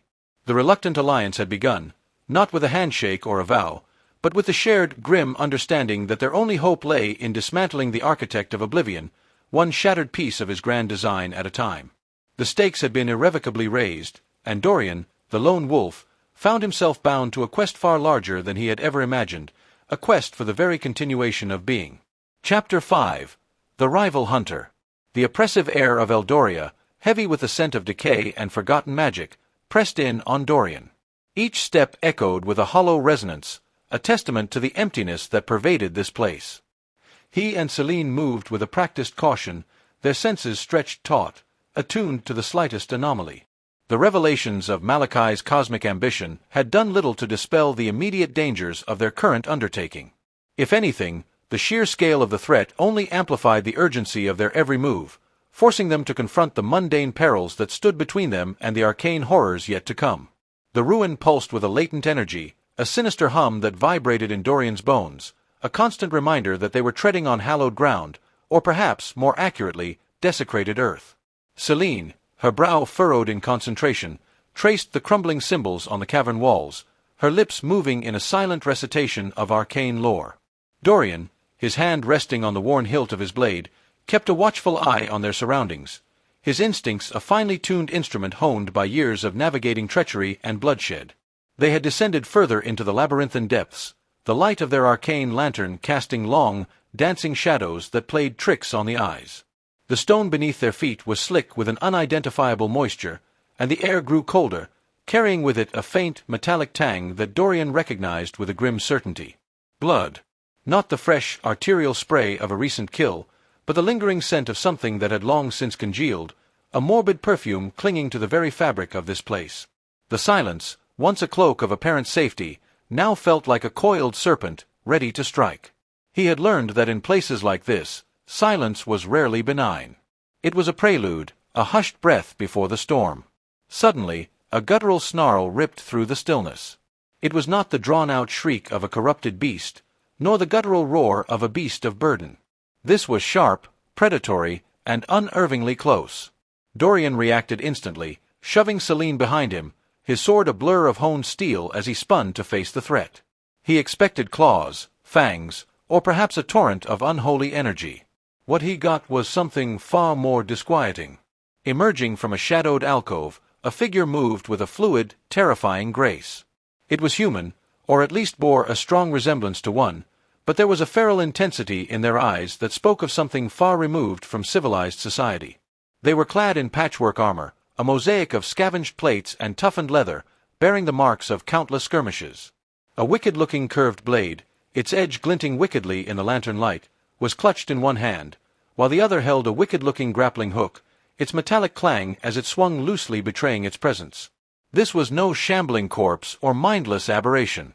This was a hunter. A rival. The newcomer moved with a speed that Dorian, despite his own considerable agility, found himself struggling to track. They didn't charge headlong.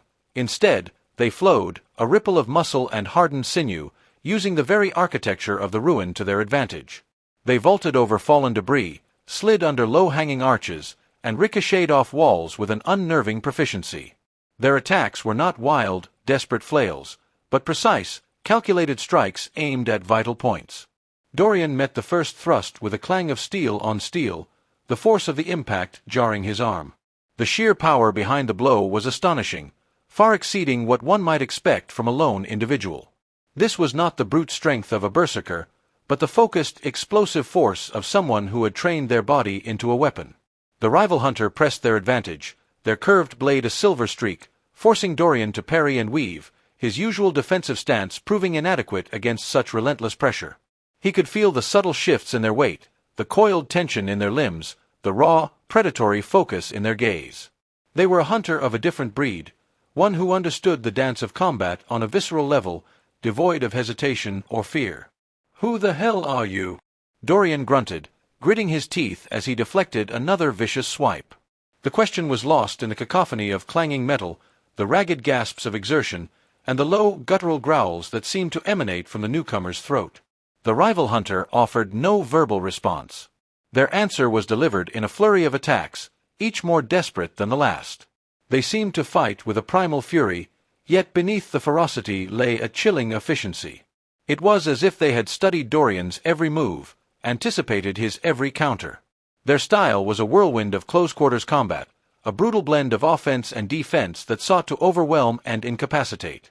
They utilized their grappling hook not just as a weapon, but as an extension of their own body, using it to yank Dorian off balance, to disrupt his footing, to create openings for their blade. Dorian found himself on the defensive, a rare and unwelcome position. This individual moved with an unorthodox agility, their leaps and dodges defying conventional physics. He managed to land a glancing blow, a shallow cut across their shoulder, but it seemed to have little effect. Instead, the rival hunter let out a chilling roar, their eyes burning with a renewed intensity, and lunged forward, their curved blade a blur of deadly intent. He had faced formidable opponents before, demons of immense power, disgraced knights, master assassins, but there was something about this encounter that felt profoundly different. This was not a battle of raw power or arcane might. This was a test of skill, of endurance, of sheer, unadulterated combat prowess. The rival hunter fought with a ferocity that bordered on madness, yet it was a controlled madness, a focused rage that was terrifyingly effective. They were a storm of steel and fury, and Dorian was caught in its eye. Celine, though pressed into relative safety, was not idle. Her hands were a blur as she incanted, arcane energies coalescing around her. She understood the danger Dorian was in, the sheer skill of their attacker. She couldn't engage directly without compromising her defensive spells, but she could offer support, perhaps a distraction. A faint shimmer of light began to emanate from her, a soft, ethereal glow that pulsed with protective energy. The rival hunter, however, seemed almost impervious to distractions. Their focus was absolute, their gaze locked solely on Dorian. They lunged again, their blade whistling through the air, forcing Dorian to twist violently to avoid a fatal blow. The metal of his armor scraped against the stone floor as he stumbled, the force of the near miss throwing him off balance. He saw his opening, a brief moment of overextension from the attacker, and he seized it.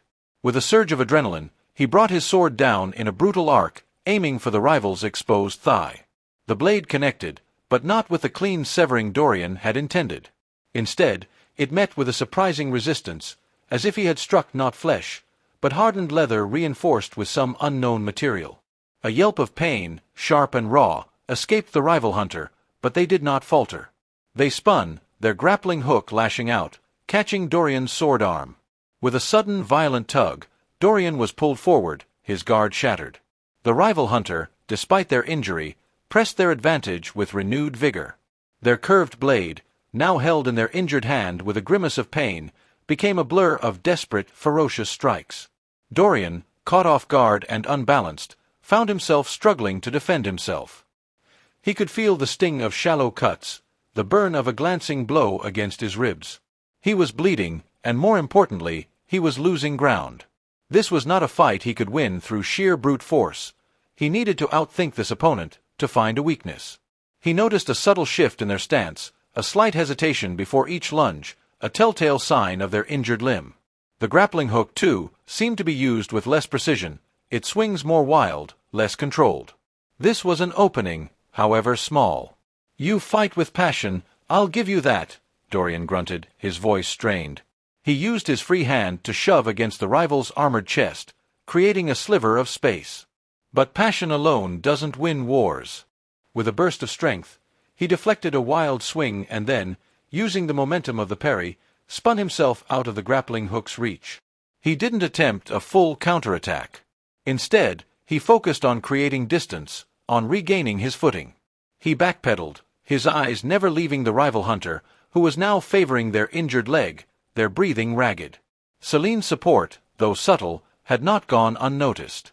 A faint aura of light now flickered around Dorian, a subtle ward that seemed to bolster his defenses, to lend him an unnatural resilience. The rival hunter's eyes darted towards the light, and for the first time, a flicker of something akin to surprise crossed their face. They let out a frustrated snarl, their predatory focus momentarily broken. This was the moment Dorian had been waiting for. He charged forward, not with a wild swing, but with a precise, calculated strike. He feigned a high attack, drawing the rival's guard up, and then, in a flash, dropped low, driving his sword towards their injured leg with all his might. This time, there was no mistaking the impact. The blade bit deep, eliciting a guttural scream of pain from the rival hunter. They stumbled back, their curved blade clattering to the ground. Dorian did not press his advantage to kill. Instead, he held his sword steady, its tip inches from the rival's throat. The hunter, bleeding heavily, sank to their knees, their chest heaving. The feral intensity in their eyes had not entirely vanished, but it was now tinged with a grudging respect, and perhaps a flicker of something else, curiosity. "Who sent you?" Dorian demanded, his voice a low growl. "Was it Malachi, or someone else entirely?" The rival hunter looked at him, their gaze sharp and assessing. They were clearly in pain, but their spirits seemed unbroken. After a long moment they managed to rasp, "No, not Malachi. Not directly. We hunt things that are lost. Things that are dangerous. You and your companion, you are disrupting the balance." "Disrupting the balance?" Dorian scoffed, his grip tightening on his sword. "We're trying to stop a cosmic entity from unmaking reality. I'd say that's a pretty good reason to disrupt a few balances." The hunter let out a weak, humorless chuckle. "You see the world in black and white, hunter. There are shades, and sometimes the balance is what keeps the darker shades from consuming everything. We operate in the gray. We remove threats to preserve that balance." Dorian studied them, his mind racing. This was not a mercenary, nor a servant of Malachi. This was an independent operator, a hunter with their own agenda, their own code. Their skills were undeniable, their ferocity a testament to their dedication. They were a threat, yes, but perhaps also a potential, albeit volatile, ally. The very fact that they weren't working for Malachi, and seemed to possess a different set of motivations, made them a significant, unforeseen element in their already complex situation. "And what gives you the right to decide what constitutes a threat?" Dorian asked, his voice dangerously low. "Who are we?" The rival hunter slowly shook their head, wincing. "We are the whispering scales. We are the quiet hand that corrects what the world forgets. We have existed since the first shadows fell. And you are a tremor. A loud one. And loud tremors are usually followed by earthquakes." They coughed, a ragged, painful sound. "We were sent to assess. And if necessary, to neutralize." "Assess, you say?" Dorian's eyes narrowed. "You nearly cut me in half. That seems like more than an assessment." "The assessment often requires a demonstration of capability," the hunter replied, their voice regaining a sliver of its earlier intensity. "To understand the threat, one must understand the mettle of the one posing it. And you, hunter, have a very dangerous mettle. You tread paths others fear to even contemplate." Celine stepped forward, her gaze fixed on the wounded hunter. "We are not here to cause destruction. We are trying to prevent it on a scale you cannot possibly comprehend." The rival hunter's eyes flickered to Celine, a hint of recognition in their gaze, though it was quickly masked. "Comprehension is a luxury, sorceress. Survival is a necessity. And your survival, and that of your companion, is currently problematic. For the scales." Dorian lowered his sword slightly. He saw no point in prolonging this confrontation, at least not yet. The hunter was clearly outmatched and injured. They were also, undeniably, skilled. If they were truly an independent entity, and not a pawn of Malachi, then their existence presented a new variable, one that could be either disastrous or, potentially, useful. "All right," Dorian said, his voice steady. "You've assessed. You've demonstrated. Now, Tell me, if you are not for Malachi, who are you for? And what do you propose to do about this tremor? The rival hunter looked up at him, their gaze still sharp despite their evident pain. A slow, calculating look passed between them. Dorian could sense the wheels turning, the assessment still ongoing. The silence stretched, thick with unspoken questions and the lingering scent of blood. This unexpected encounter had thrown a wrench into their carefully laid plans, introducing a wild card into an already perilous game. The depths of Eldoria, it seemed, held more dangers than just ancient evils and cursed ruins. They held rivalries, ancient orders, and the unpredictable nature of those who hunted in the shadows. The Whispering Scales, a name that resonated with an unnerving antiquity and a promise of further complications to come. The clang of steel against steel was a language Dorian understood intimately. It was the brutal poetry of survival, the sharp, percussive beat that underscored every desperate struggle he had ever faced. But the rhythm of the current encounter was different. Unsettlingly so. The figure before him, a whirlwind of desperate fury and calculated strikes, moved with a primal grace that spoke of a life lived on the razor's edge, a life steeped in the blood and bone of the hunt. This was no mindless beast, no lumbering aberration conjured from the festering depths of Eldoria. This was a hunter, as he was, but one forged in a different fire. Dorian parried another vicious swipe, the force of the blow jarring his arm. He'd faced demons, twisted abominations, and sorcerers whose power could warp reality itself, but this was something else. This was raw, unadulterated combat prowess, honed to a terrifying degree. The rival hunter's movements were a blur of efficient violence, each lunge, each parry, imbued with a deadly intent that left no room for error.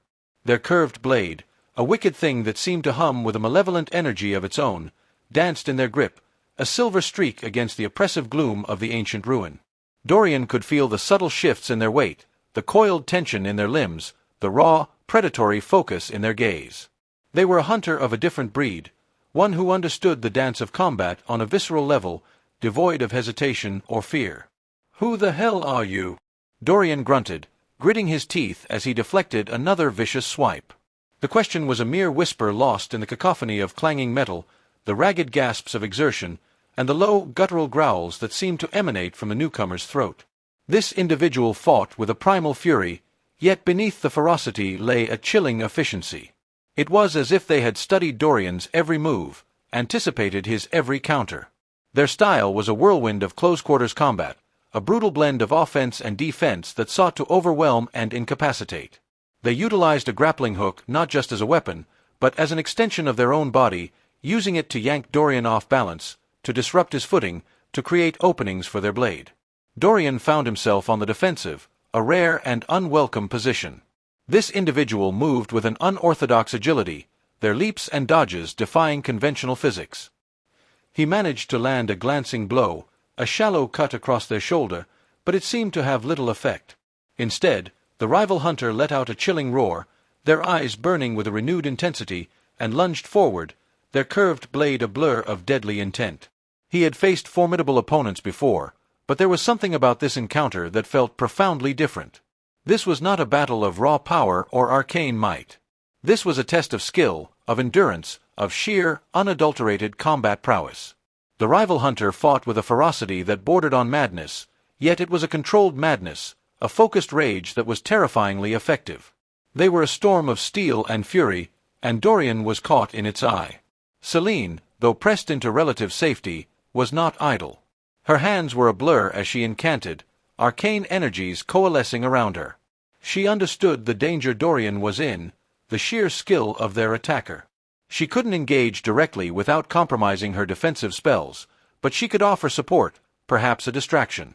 A faint shimmer of light began to emanate from her, a soft, ethereal glow that pulsed with protective energy. The rival hunter, however, seemed almost impervious to distractions. Their focus was absolute, their gaze locked solely on Dorian. They lunged again, their blade whistling through the air, forcing Dorian to twist violently to avoid a fatal blow. The metal of his armor scraped against the stone floor as he stumbled, the force of the near miss throwing him off balance. He saw his opening, a brief moment of overextension from the attacker, and he seized it. With a surge of adrenaline, he brought his sword down in a brutal arc, aiming for the rival's exposed thigh. The blade connected, but not with the clean severing Dorian had intended. Instead, it met with a surprising resistance, as if he had struck not flesh, but hardened leather reinforced with some unknown material. A yelp of pain, sharp and raw, escaped the rival hunter, but they did not falter. They spun, their grappling hook lashing out, catching Dorian's sword arm. With a sudden violent tug, Dorian was pulled forward, his guard shattered. The rival hunter, despite their injury, pressed their advantage with renewed vigor. Their curved blade, now held in their injured hand with a grimace of pain, became a blur of desperate, ferocious strikes. Dorian, caught off guard and unbalanced, found himself struggling to defend himself. He could feel the sting of shallow cuts, the burn of a glancing blow against his ribs. He was bleeding, and more importantly, he was losing ground. This was not a fight he could win through sheer brute force. He needed to outthink this opponent, to find a weakness. He noticed a subtle shift in their stance, a slight hesitation before each lunge, a telltale sign of their injured limb. The grappling hook, too, seemed to be used with less precision, its swings more wild, less controlled. This was an opening, however small. "You fight with passion, I'll give you that," Dorian grunted, his voice strained. He used his free hand to shove against the rival's armored chest, creating a sliver of space. But passion alone doesn't win wars. With a burst of strength, he deflected a wild swing and then, using the momentum of the parry, spun himself out of the grappling hook's reach. He didn't attempt a full counterattack. Instead, he focused on creating distance, on regaining his footing. He backpedaled, his eyes never leaving the rival hunter, who was now favoring their injured leg, their breathing ragged. Celine's support, though subtle, had not gone unnoticed. A faint aura of light now flickered around Dorian, a subtle ward that seemed to bolster his defenses, to lend him an unnatural resilience. The rival hunter's eyes darted towards the light, and for the first time, a flicker of something akin to surprise crossed their face. They let out a frustrated snarl, their predatory focus momentarily broken. This was the moment Dorian had been waiting for. He charged forward, not with a wild swing, but with a precise, calculated strike. He feigned a high attack, drawing the rival's guard up, and then, in a flash, dropped low, driving his sword towards their injured leg with all his might. This time, there was no mistaking the impact. The blade bit deep, eliciting a guttural scream of pain from the rival hunter. They stumbled back, their curved blade clattering to the ground. Dorian did not press his advantage to kill. Instead, he held his sword steady, its tip inches from the rival's throat. The hunter, bleeding heavily, sank to their knees, their chest heaving. The feral intensity in their eyes had not entirely vanished, but it was now tinged with a grudging respect, and perhaps a flicker of something else, curiosity. "Who sent you?" Dorian demanded, his voice a low growl. "Was it Malachi, or someone else entirely?" The rival hunter looked at him, their gaze sharp and assessing. They were clearly in pain, but their spirit seemed unbroken. After a long moment they managed to rasp, "No, not Malachi. Not directly. We hunt things that are lost. Things that are dangerous. You and your companion, you are disrupting the balance." "Disrupting the balance?" Dorian scoffed, his grip tightening on his sword. "We're trying to stop a cosmic entity from unmaking reality. I'd say that's a pretty good reason to disrupt a few balances." The hunter let out a weak, humorless chuckle. "You see the world in black and white, hunter. There are shades, and sometimes the balance is what keeps the darker shades from consuming everything. We operate in the gray. We remove threats to preserve that balance." Dorian studied them, his mind racing. This was not a mercenary, nor a servant of Malachi. This was an independent operator, a hunter with their own agenda, their own code. Their skills were undeniable, their ferocity a testament to their dedication. They were a threat, yes, but perhaps also a potential, albeit volatile, ally. The very fact that they weren't working for Malachi, and seemed to possess a different set of motivations, made them a significant, unforeseen element in their already complex situation. "And what gives you the right to decide what constitutes a threat?" Dorian asked, his voice dangerously low. "Who are we?" The rival hunter slowly shook their head, wincing. "We are the Whispering Scales. We are the quiet hand that corrects what the world forgets. We have existed since the first shadows fell. And you are a tremor. A loud one. And loud tremors are usually followed by earthquakes. They coughed, a ragged, painful sound. We were sent to assess. And if necessary, to neutralize. Assess, you say? Dorian's eyes narrowed. You nearly cut me in half. That seems like more than an assessment. The assessment often requires a demonstration of capability, the hunter replied, their voice regaining a sliver of its earlier intensity. To understand the threat, one must understand the mettle of the one posing it. And you, hunter, have a very dangerous mettle. You tread paths others fear to even contemplate. Celine stepped forward, her gaze fixed on the wounded hunter. We are not here to cause destruction. We are trying to prevent it on a scale you cannot possibly comprehend. The rival hunter's eyes flickered to Celine, a hint of recognition in their gaze, though it was quickly masked. Comprehension is a luxury, sorceress. Survival is a necessity. And your survival, and that of your companion, is currently problematic. For the scales. Dorian lowered his sword slightly. He saw no point in prolonging this confrontation, at least not yet. The hunter was clearly outmatched and injured.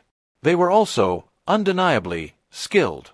If they were truly an independent entity, and not a pawn of Malachi, then their existence presented a new variable, one that could be either disastrous or, potentially, useful. All right, Dorian said, his voice steady. You've assessed.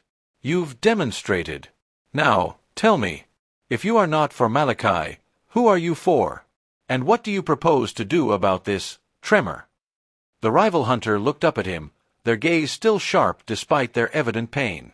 A slow, calculating look passed between them. Dorian could sense the wheels turning, the assessment still ongoing. The silence stretched, thick with unspoken questions and the lingering scent of blood. This unexpected encounter had thrown a wrench into their carefully laid plans, introducing a wild card into an already perilous game. The depths of Eldoria, it seemed, held more dangers than just ancient evils and cursed ruins. They held rivalries, ancient orders, and the unpredictable nature of those who hunted in the shadows. The Whispering Scales. A name that resonated with an unnerving antiquity, and a promise of further complications to come. The hunter, still kneeling, let out a ragged breath. You have a sharp blade and a sharper mind, hunter. More than I initially gave you credit for. Gregor is the name. And my purpose here was to remove a threat to the established order. He gestured vaguely with a blood-stained hand. Your presence here, meddling with forces you barely understand, has been noted. The scales observe. We correct. Dorian eyed Gregor warily. Gregor's armor, a patchwork of scavenged plates and toughened leather, bore the scars of countless battles, each nick and gouge a testament to a life lived in constant peril. His face, partially obscured by the shadows of his cowl, was gaunt, etched with the harsh lines of exposure and hardship. Yet, there was a fire in his eyes, a restless energy that spoke of an untamed spirit. He was not a creature of the shadows, like some of the horrors Dorian had faced, but a being that thrived in their stark, unforgiving embrace. His movements, even in his injured state, held a coiled tension, a predatory grace that hinted at the sheer, unbridled power he possessed when at full strength. This was not the refined, almost philosophical approach of the Whispering Scales that Gregor claimed to represent, but a raw, aggressive assertion of dominance. It was the brute force of competition, the raw need to prove oneself superior in the brutal arena of the hunter's world. Gregor, Dorian suspected, was less a dispassionate corrector of imbalances and more a swaggering, ambitious rival, eager to make his mark by taking down the biggest game. The established order, Dorian repeated, a hint of amusement coloring his tone. And what, exactly, is this established order that you, Gregor, are so keen to protect? Gregor scoffed, a harsh, grating sound. The natural order of things, hunter. The strong prey on the weak. The skilled survive. The foolish perish. We are the apex predators of this world. We hunt the things that need hunting. You're a disruption. A loud one. And loud disruptions attract unwanted attention. From things far worse than me. He shifted, wincing as his injured leg protested. My assessment was to neutralize that disruption. To ensure the continued prestige of the Hunters Guild, you might say. To show that this territory, these ruins, are claimed by those who understand their true worth. Prestige. Dorian's lips curled into a wry smile. So, this isn't about some grand cosmic balance, but about territory and bragging rights? Don't be naive, Gregor spat, his gaze hardening. Every hunter worth their salt knows the value of a claim. These ruins are rich with relics, with forgotten power. And I was here first. My mark was on them. You and your sorceress friend, you just barged in, kicking up dust and attracting things best left undisturbed. My job was to remove you. To make an example. He met Dorian's gaze, his own eyes blazing with a mixture of pain and defiance. And I would have, if you hadn't been so surprisingly capable. And if your witch hadn't been interfering. Dorian glanced at Celine, who offered a small, knowing smile. She had indeed woven subtle enchantments, not overtly aggressive, but enough to subtly disrupt Gregor's aggressive momentum, to nudge his attacks slightly off-kilter, and to bolster Dorian's defenses. It was a delicate art, weaving such magic in the midst of a close-quarters brawl, a testament to her skill. So, you're a territorial hunter with a flair for the dramatic, operating under the guise of some ancient order, Dorian mused, sheathing his sword, though his hand remained close to the hilt. A rather convenient story, wouldn't you say? Gregor's lip curled. Convenient? This is Eldoria, Hunter. Stories are all we have to keep us from going mad in the muck and mire. My story is that I am Gregor, the apex predator of the sunken city. And I don't share my kills.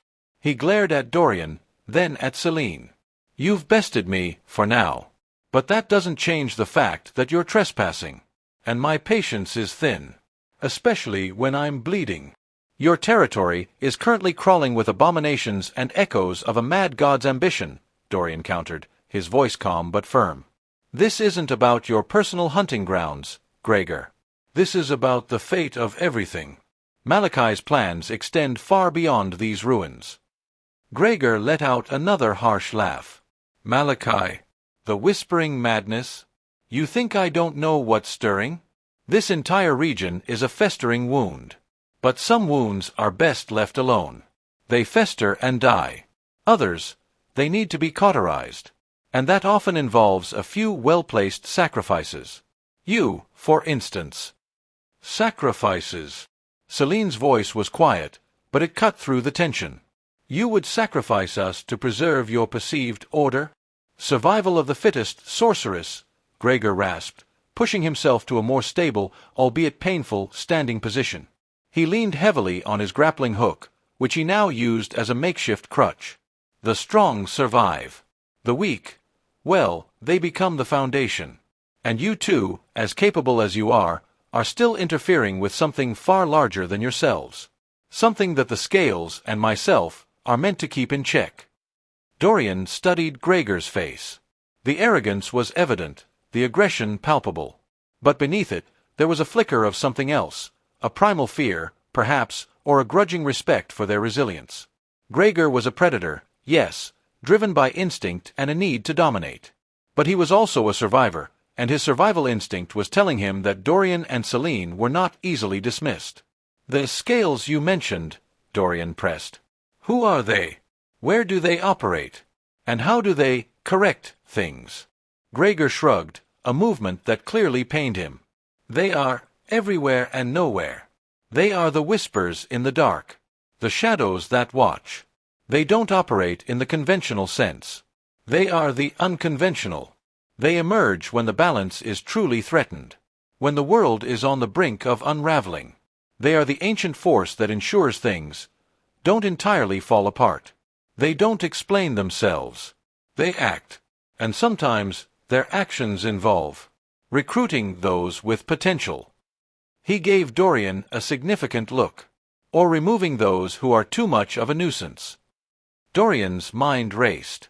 An ancient order dedicated to maintaining some form of cosmic balance, operating from the shadows. It sounded like the kind of clandestine organization that could either be a powerful ally or a terrifying enemy. And Gregor, with his aggressive competitiveness, seemed to be a rogue element within it, or perhaps a stepping stone for those who wished to impress the higher echelons. So, you were sent to assess and potentially neutralize us, Dorian summarized. But the scales are the true arbiters of this balance? Precisely, Gregor confirmed, his voice laced with a weary pride. And you are a disturbance. A loud one, as I said. And disturbances are rarely tolerated for long. He tested his weight on his injured leg, grimacing. However, he continued, a grudging tone entering his voice, you have proven resilient. And this Malachi threat you speak of, it's a significant one. Perhaps even significant enough to warrant the scale's direct intervention. If you can survive long enough to be worthy of it, that is. And if we can't? Dorian asked, his gaze unwavering. Gregor's lips curved into a feral grin. Then you become another footnote in the history of Eldoria. Another cautionary tale. I get to tell everyone that Gregor the apex predator took down the tremor that threatened to shatter the world. A kill worthy of legend. He took a hesitant step forward. Now, if you'll excuse me, I have a wounded leg to attend to and a reputation to salvage. You've made your point. You're dangerous. But don't mistake my current predicament for a surrender. This is merely a temporary setback. The hunter, is never truly over. With that, Gregor turned, favoring his injured leg, and limped away into the oppressive darkness of the ruins, his curved blade glinting one last time before he was swallowed by the shadows. Dorian watched him go, a mixture of weariness and unease settling over him. The encounter had been brutal, swift, and revealing. Gregor was a force to be reckoned with, a brutal embodiment of the competitive, survivalist ethos that permeated the hunter circles of Eldoria. He was a rival, a potential threat, and yet a living testament to the raw, untamed power that still thrived in this dying world. The Whispering Scales. A name that echoed with an unnerving antiquity. Dorian knew, with a chilling certainty, that their path had just become infinitely more complicated. The hunt for Malachi was one thing, but now they were also being hunted. And the hunters, it seemed, were legion, each with their own motives, their own codes, and their own deadly games to play. The silence that returned to the ruins was no longer just an absence of sound. It was a pregnant pause, filled with the unspoken threat of future encounters, of rivalries yet to be forged, and of a balance that was far more precarious than Dorian had ever imagined. He gripped his sword hilt, the familiar weight a small comfort in the face of this new, unpredictable adversary. The game had just gained a new, dangerous player. The clang of steel against steel was a language Dorian understood intimately. It was the brutal poetry of survival, the sharp, percussive beat that underscored every desperate struggle he had ever faced. But the rhythm of the current encounter was different. Unsettlingly so. The figure before him, a whirlwind of desperate fury and calculated strikes, moved with a primal grace that spoke of a life lived on the razor's edge, a life steeped in the blood and bone of the hunt. This was no mindless beast, no lumbering aberration conjured from the festering depths of Eldoria. This was a hunter, as he was, but one forged in a different fire. Dorian parried another vicious swipe, the force of the blow jarring his arm. He'd faced demons, twisted abominations, and sorcerers whose power could warp reality itself, but this was something else. This was raw, unadulterated combat prowess, honed to a terrifying degree. The rival hunter's movements were a blur of efficient violence, each lunge, each parry, imbued with a deadly intent that left no room for error. Their curved blade, a wicked thing that seemed to hum with a malevolent energy of its own, danced in their grip, a silver streak against the oppressive gloom of the ancient ruin. Dorian could feel the subtle shifts in their weight, the coiled tension in their limbs, the raw, predatory focus in their gaze. They were a hunter of a different breed, one who understood the dance of combat on a visceral level, devoid of hesitation or fear. "Who the hell are you?" Dorian grunted, gritting his teeth as he deflected another vicious swipe. The question was a mere whisper lost in the cacophony of clanging metal, the ragged gasps of exertion, and the low, guttural growls that seemed to emanate from the newcomer's throat. This individual fought with a primal fury, yet beneath the ferocity lay a chilling efficiency. It was as if they had studied Dorian's every move, anticipated his every counter. Their style was a whirlwind of close-quarters combat, a brutal blend of offense and defense that sought to overwhelm and incapacitate. They utilized a grappling hook not just as a weapon, but as an extension of their own body, using it to yank Dorian off balance, to disrupt his footing, to create openings for their blade. Dorian found himself on the defensive, a rare and unwelcome position. This individual moved with an unorthodox agility, their leaps and dodges defying conventional physics. He managed to land a glancing blow, a shallow cut across their shoulder, but it seemed to have little effect. Instead, the rival hunter let out a chilling roar, their eyes burning with a renewed intensity, and lunged forward, their curved blade a blur of deadly intent. He had faced formidable opponents before, but there was something about this encounter that felt profoundly different. This was not a battle of raw power or arcane might. This was a test of skill, of endurance, of sheer, unadulterated combat prowess. The rival hunter fought with a ferocity that bordered on madness, yet it was a controlled madness, a focused rage that was terrifyingly effective. They were a storm of steel and fury, and Dorian was caught in its eye. Celine, though pressed into relative safety, was not idle. Her hands were a blur as she incanted, arcane energies coalescing around her. She understood the danger Dorian was in, the sheer skill of their attacker. She couldn't engage directly without compromising her defensive spells, but she could offer support, perhaps a distraction. A faint shimmer of light began to emanate from her, a soft, ethereal glow that pulsed with protective energy. The rival hunter, however, seemed almost impervious to distractions. Their focus was absolute, their gaze locked solely on Dorian. They lunged again, their blade whistling through the air, forcing Dorian to twist violently to avoid a fatal blow. The metal of his armor scraped against the stone floor as he stumbled, the force of the near miss throwing him off balance.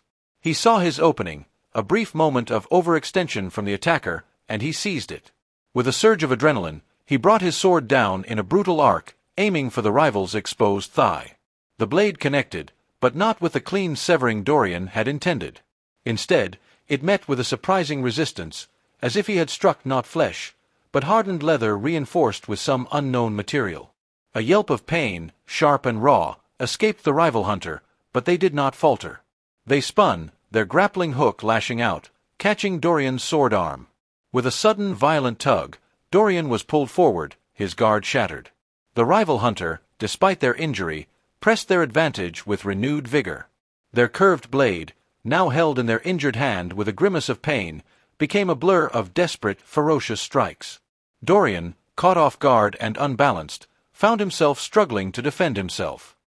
He could feel the sting of shallow cuts, the burn of a glancing blow against his ribs. He was bleeding, and more importantly, he was losing ground. This was not a fight he could win through sheer brute force. He needed to outthink this opponent, to find a weakness. He noticed a subtle shift in their stance, a slight hesitation before each lunge, a telltale sign of their injured limb.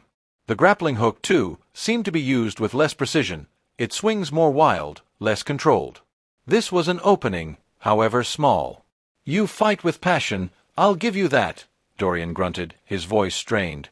He used his free hand to shove against the rival's armored chest, creating a sliver of space. But passion alone doesn't win wars. With a burst of strength, he deflected a wild swing and then, using the momentum of the parry, spun himself out of the grappling hook's reach. He didn't attempt a full counterattack. Instead, he focused on creating distance, on regaining his footing. He backpedaled, his eyes never leaving the rival hunter, who was now favoring their injured leg, their breathing ragged. Celine's support, though subtle, had not gone unnoticed. A faint aura of light now flickered around Dorian, a subtle ward that seemed to bolster his defenses, to lend him an unnatural resilience.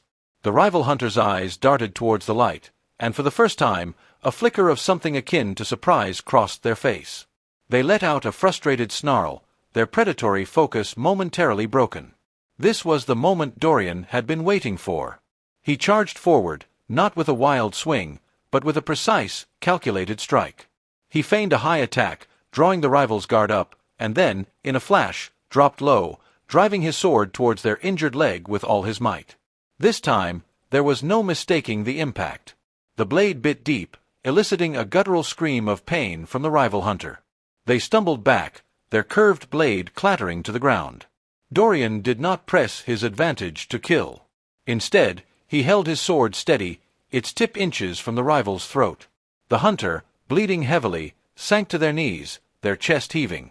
The feral intensity in their eyes had not entirely vanished, but it was now tinged with a grudging respect, and perhaps a flicker of something else, curiosity. "Who sent you?" Dorian demanded, his voice a low growl. "Was it Malachi, or someone else entirely?"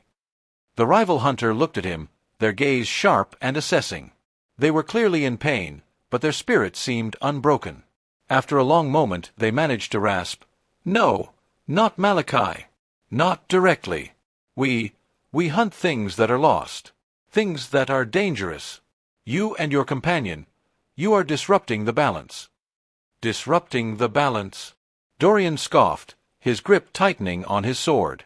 "We're trying to stop a cosmic entity from unmaking reality. I'd say that's a pretty good reason to disrupt a few balances." The hunter let out a weak, humorless chuckle. "You see the world in black and white, Hunter. There are shades, and sometimes the balance is what keeps the darker shades from consuming everything. We operate in the gray. We remove threats to preserve that balance." Dorian studied them, his mind racing. This was not a mercenary, nor a servant of Malachi. This was an independent operator, a hunter with their own agenda, their own code. Their skills were undeniable, their ferocity a testament to their dedication. They were a threat, yes, but perhaps also a potential, albeit volatile, ally. The very fact that they weren't working for Malachi, and seemed to possess a different set of motivations, made them a significant, unforeseen element in their already complex situation. "And what gives you the right to decide what constitutes a threat?" Dorian asked, his voice dangerously low. "Who are we?" The rival hunter slowly shook their head, wincing. "We are the whispering scales. We are the quiet hand that corrects what the world forgets. We have existed since the first shadows fell. And you are a tremor. A loud one. And loud tremors are usually followed by earthquakes." They coughed, a ragged, painful sound. "We were sent to assess. And if necessary, to neutralize." "Assess, you say?" Dorian's eyes narrowed. "You nearly cut me in half. That seems like more than an assessment." "The assessment often requires a demonstration of capability," the hunter replied, their voice regaining a sliver of its earlier intensity. "To understand the threat, one must understand the mettle of the one posing it. And you, hunter, have a very dangerous mettle. You tread paths others fear to even contemplate." Celine stepped forward, her gaze fixed on the wounded hunter. "We are not here to cause destruction. We are trying to prevent it on a scale you cannot possibly comprehend." The rival hunter's eyes flickered to Celine, a hint of recognition in their gaze, though it was quickly masked. "Comprehension is a luxury, sorceress. Survival is a necessity. And your survival, and that of your companion, is currently problematic. For the scales." Dorian lowered his sword slightly. He saw no point in prolonging this confrontation, at least not yet. The hunter was clearly outmatched and injured. They were also, undeniably, skilled. If they were truly an independent entity, and not a pawn of Malachi, then their existence presented a new variable, one that could be either disastrous or, potentially, useful. "All right," Dorian said, his voice steady. "You've assessed. You've demonstrated. Now, tell me, if you are not for Malachi, who are you for? And what do you propose to do about this tremor?" The rival hunter looked up at him, their gaze still sharp despite their evident pain. A slow, calculating look passed between them. Dorian could sense the wheels turning, the assessment still ongoing. The silence stretched, thick with unspoken questions and the lingering scent of blood. This unexpected encounter had thrown a wrench into their carefully laid plans, introducing a wild card into an already perilous game. The depths of Eldoria, it seemed, held more dangers than just ancient evils and cursed ruins. They held rivalries, ancient orders, and the unpredictable nature of those who hunted in the shadows. The Whispering Scales, a name that resonated with an unnerving antiquity and a promise of further complications to come. The hunter, still kneeling, let out a ragged breath. "You have a sharp blade and a sharper mind, hunter. More than I initially gave you credit for. Gregor is the name. And my purpose here was to remove a threat to the established order." He gestured vaguely with a blood-stained hand. Your presence here, meddling with forces you barely understand, has been noted. The scales observe. We correct. Dorian eyed Gregor warily. Gregor's armor, a patchwork of scavenged plates and toughened leather, bore the scars of countless battles, each nick and gouge a testament to a life lived in constant peril. His face, partially obscured by the shadows of his cowl, was gaunt, etched with the harsh lines of exposure and hardship. Yet, there was a fire in his eyes, a restless energy that spoke of an untamed spirit. He was not a creature of the shadows, like some of the horrors Dorian had faced, but a being that thrived in their stark, unforgiving embrace. His movements, even in his injured state, held a coiled tension, a predatory grace that hinted at the sheer, unbridled power he possessed when at full strength. This was not the refined, almost philosophical approach of the whispering scales that Gregor claimed to represent, but a raw, aggressive assertion of dominance. It was the brute force of competition, the raw need to prove oneself superior in the brutal arena of the hunter's world. Gregor, Dorian suspected, was less a dispassionate corrector of imbalances and more a swaggering, ambitious rival, eager to make his mark by taking down the biggest game. The established order, Dorian repeated, a hint of amusement coloring his tone. And what, exactly, is this established order that you, Gregor, are so keen to protect? Gregor scoffed, a harsh, grating sound. The natural order of things, hunter. The strong prey on the weak. The skilled survive. The foolish perish. We are the apex predators of this world. We hunt the things that need hunting. You're a disruption. A loud one. And loud disruptions attract unwanted attention. From things far worse than me. He shifted, wincing as his injured leg protested. My assessment was to neutralize that disruption. To ensure the continued prestige of the Hunters Guild, you might say. To show that this territory, these ruins, are claimed by those who understand their true worth. Prestige. Dorian's lips curled into a wry smile. So, this isn't about some grand cosmic balance, but about territory and bragging rights? Don't be naive, Gregor spat, his gaze hardening. Every hunter worth their salt knows the value of a claim. These ruins are rich with relics, with forgotten power. And I was here first. My mark was on them. You and your sorceress friend. You just barged in, kicking up dust and attracting things best left undisturbed. My job was to remove you. To make an example. He met Dorian's gaze, his own eyes blazing with a mixture of pain and defiance. And I would have, if you hadn't been so surprisingly capable. And if your witch hadn't been interfering. Dorian glanced at Celine, who offered a small, knowing smile. She had indeed woven subtle enchantments, not overtly aggressive, but enough to subtly disrupt Gregor's aggressive momentum, to nudge his attacks slightly off-kilter, and to bolster Dorian's defenses. It was a delicate art, weaving such magic in the midst of a close-quarters brawl, a testament to her skill. So, you're a territorial hunter with a flair for the dramatic, operating under the guise of some ancient order, Dorian mused, sheathing his sword, though his hand remained close to the hilt. A rather convenient story, wouldn't you say? Gregor's lip curled. Convenient? This is Eldoria, hunter. Stories are all we have to keep us from going mad in the muck and mire. My story is that I am Gregor, the apex predator of the sunken city. And I don't share my kills. He glared at Dorian, then at Celine. You've bested me, for now. But that doesn't change the fact that you're trespassing. And my patience is thin. Especially when I'm bleeding.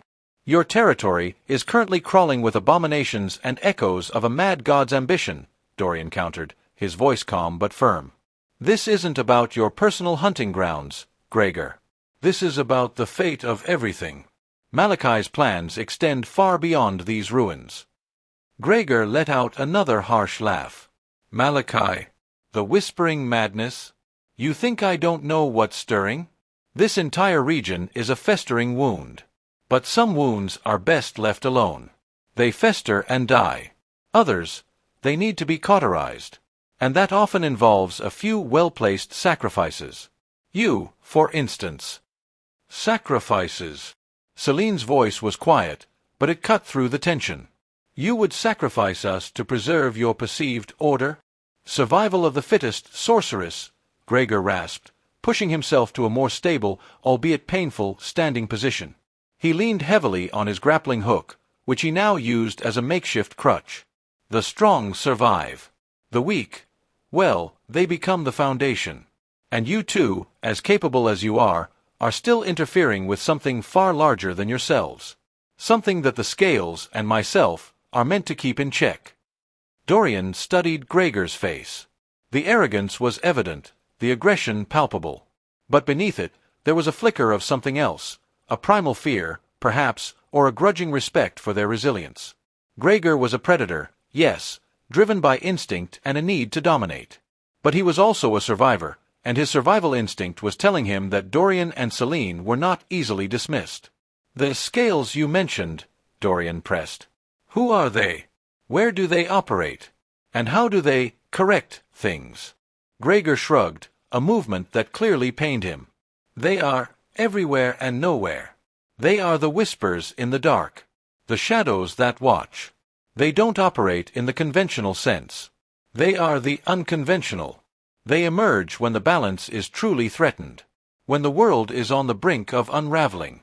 They are the ancient force that ensures things don't entirely fall apart. They don't explain themselves. They act.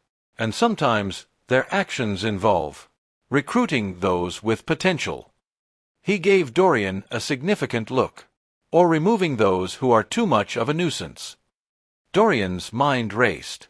An ancient order dedicated to maintaining some form of cosmic balance, operating from the shadows. It sounded like the kind of clandestine organization that could either be a powerful ally or a terrifying enemy. And Gregor, with his aggressive competitiveness, seemed to be a rogue element within it, or perhaps a stepping stone for those who wished to impress the higher echelons. So, you were sent to assess and potentially neutralize us, Dorian summarized. But the scales are the true arbiters of this balance? Precisely, Gregor confirmed, his voice laced with a weary pride. And you are a disturbance. A loud one, as I said. And disturbances are rarely tolerated for long. He tested his weight on his injured leg, grimacing. However, he continued, a grudging tone entering his voice, you have proven resilient. And this Malachi threat you speak of, it's a significant one. Perhaps even significant enough to warrant the scales' direct intervention. If you can survive long enough to be worthy of it, that is. And if we can't? Dorian asked, his gaze unwavering. Gregor's lips curved into a feral grin. Then you become another footnote in the history of Eldoria. Another cautionary tale. I get to tell everyone that Gregor the apex predator took down the tremor that threatened to shatter the world. A kill worthy of legend. He took a hesitant step forward. Now, if you'll excuse me, I have a wounded leg to attend to and a reputation to salvage. You've made your point. You're dangerous. But don't mistake my current predicament for a surrender. This is merely a temporary setback. The hunter, is never truly over. With that, Gregor turned, favoring his injured leg, and limped away into the oppressive darkness of the ruins, his curved blade glinting one last time before he was swallowed by the shadows. Dorian watched him go, a mixture of weariness and unease settling over him. The encounter had been brutal, swift, and revealing. Gregor was a force to be reckoned with, a brutal embodiment of the competitive, survivalist ethos that permeated the hunter circles of Eldoria. He was a rival, a potential threat, and yet a living testament to the raw, untamed power that still thrived in this dying world. The Whispering Scales. A name that echoed with an unnerving antiquity. Dorian knew, with a chilling certainty, that their path had just become infinitely more complicated. The hunt for Malachi was one thing, but now they were also being hunted. And the hunters, it seemed, were legion, each with their own motives, their own codes, and their own deadly games to play. The silence that returned to the ruins was no longer just an absence of sound. It was a pregnant pause, filled with the unspoken threat of future encounters, of rivalries yet to be forged, and of a balance that was far more precarious than Dorian had ever imagined. He gripped his sword hilt, the familiar weight a small comfort in the face of this new, unpredictable adversary. The game had just gained a new, dangerous player. Dorian watched Gregor retreat, the man's limping gait a stark contrast to the whirlwind of violence he had unleashed moments before. The clash had been brutal, a dance on the edge of oblivion, and it had revealed more than just Gregor's formidable combat prowess. It had unveiled a new faction, a new player in Eldoria's grim theater of war. The Whispering Scales. The name itself was an enigma, a promise of ancient knowledge and hidden agendas. Dorian turned to Celine, his gaze meeting hers, a silent acknowledgement of the complex web they were now entangled in. Gregor's assertion that they were disrupting the balance, and that loud tremors are usually followed by earthquakes, resonated with a chilling accuracy. They were indeed making waves, and it seemed the world was starting to push back. "So," Dorian began, his voice low, the echo of their recent struggle still hanging heavy in the air. "The Whispering Scales. And you, Gregor, are one of their agents, sent to assess and neutralize us." He ran a hand over the hilt of his sword, the worn leather a familiar comfort. "It seems your assessment went a bit sideways." Gregor paused, a grimace contorting his features as he tested his injured leg. He turned, his eyes, still burning with a hunter's fierce intensity, fixed on Dorian. "Sideways is relative, Hunter. You survived. That's more than most can say when they cross my path. And as for the scales, think of us as the world's custodians. We clean up the messes that threaten to unravel everything. And you too are becoming quite the mess." He let out a wheezing cough, a sound that spoke of lungs burning from exertion and old wounds. "My primary objective was to remove you as a threat to the established order. That order," he gestured vaguely around the crumbling ruins, "is fragile. It's built on layers of forgotten history, of contained horrors. And your presence here, poking around where you shouldn't be, is stirring things up. Things that were meant to stay buried." Celine stepped closer, her expression a mixture of curiosity and concern. "What established order are we threatening, Gregor?" "We are trying to prevent a cataclysm. Malachi's return would mean the end of everything you seem to be trying to protect." Gregor snorted, a sound that was more breath than amusement. "Malachi is a symptom, sorceress. A particularly nasty one, I grant you. But a symptom nonetheless. The disease is far older, far more pervasive.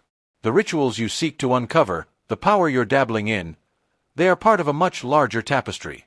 One that the scales have been weaving and mending for millennia. We don't operate on the grand world-ending scale that you seem to believe is our sole concern. Sometimes, balance is maintained by dealing with smaller, more immediate threats. By pruning the branches so the tree doesn't die." He shifted his weight, his gaze flickering towards a section of the ruins where strange, phosphorescent fungi pulsed with an unnatural light. "This place, it's a nexus, a convergence point. And the energies here are wrong, unnatural. They are attracting attention, both from those who seek to exploit it, and from those who seek to control it." Dorian's mind worked furiously. Gregor's explanation, while steeped in a hunter's pragmatic worldview, held a kernel of truth. Malachi wasn't just a monster. He was a manifestation of something far greater, a corruption that had festered in the heart of Eldoria for ages. And the ruins, with their palpable aura of dread, were clearly a focal point for this corruption. "So, you're saying these ruins are a danger, even without Malachi?" "More than a danger," Gregor corrected, his voice dropping to a low growl. "They are a wound. And wounds fester.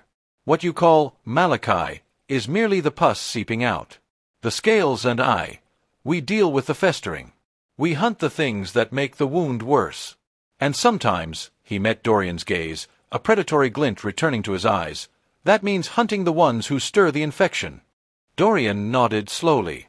It was a grim philosophy, one rooted in a brutal pragmatism that mirrored the harsh realities of their world. "But you admitted yourself that Malachi is a threat that could unravel everything. If that's the case, wouldn't it be in your interest, the Scales' interest, to work with us? To stop him?"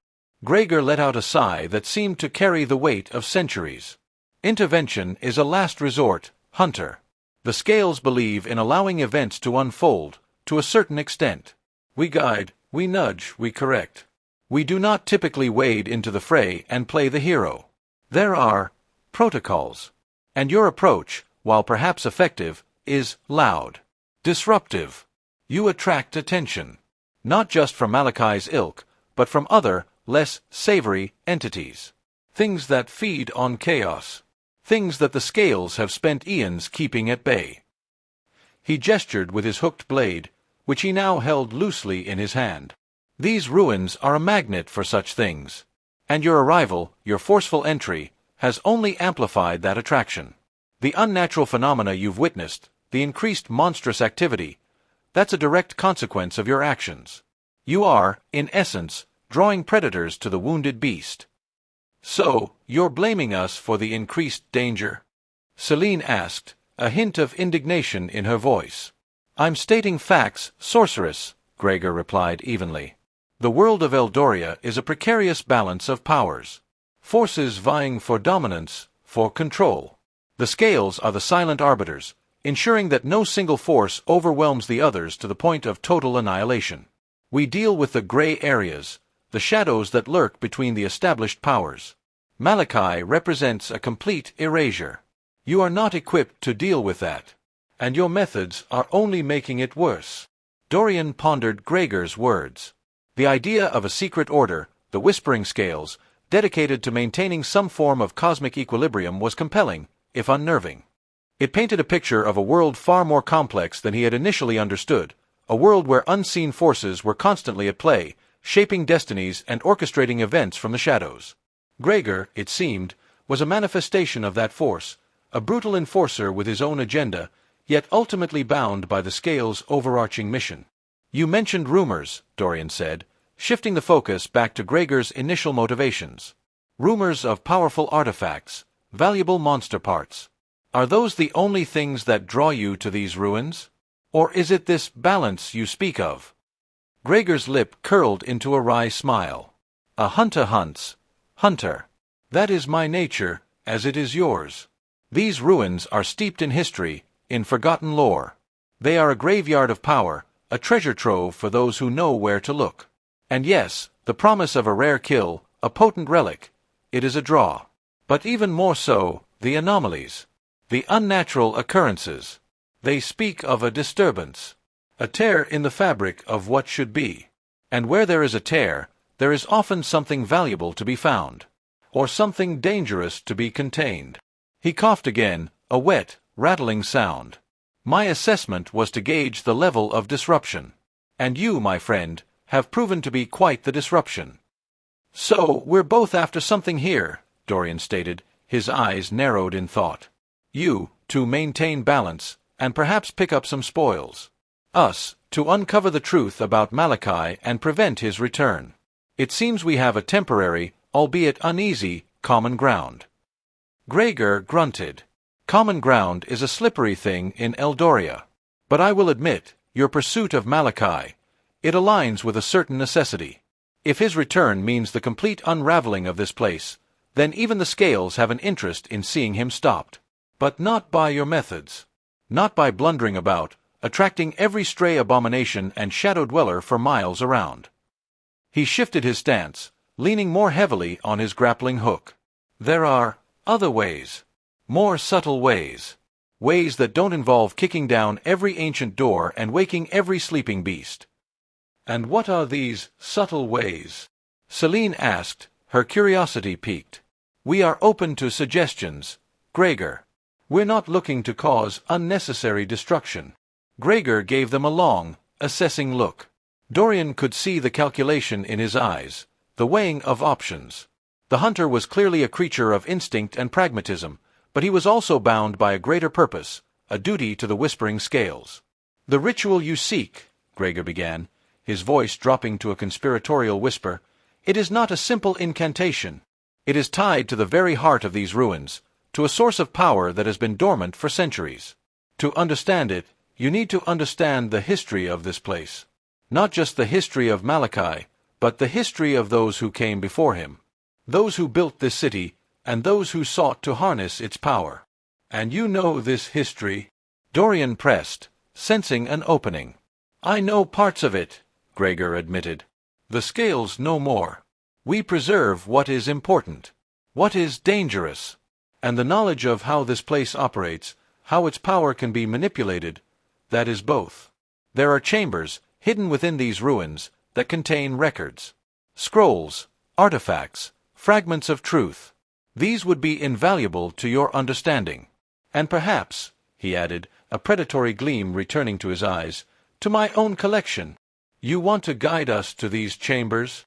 Celine questioned, her brow furrowed. Why?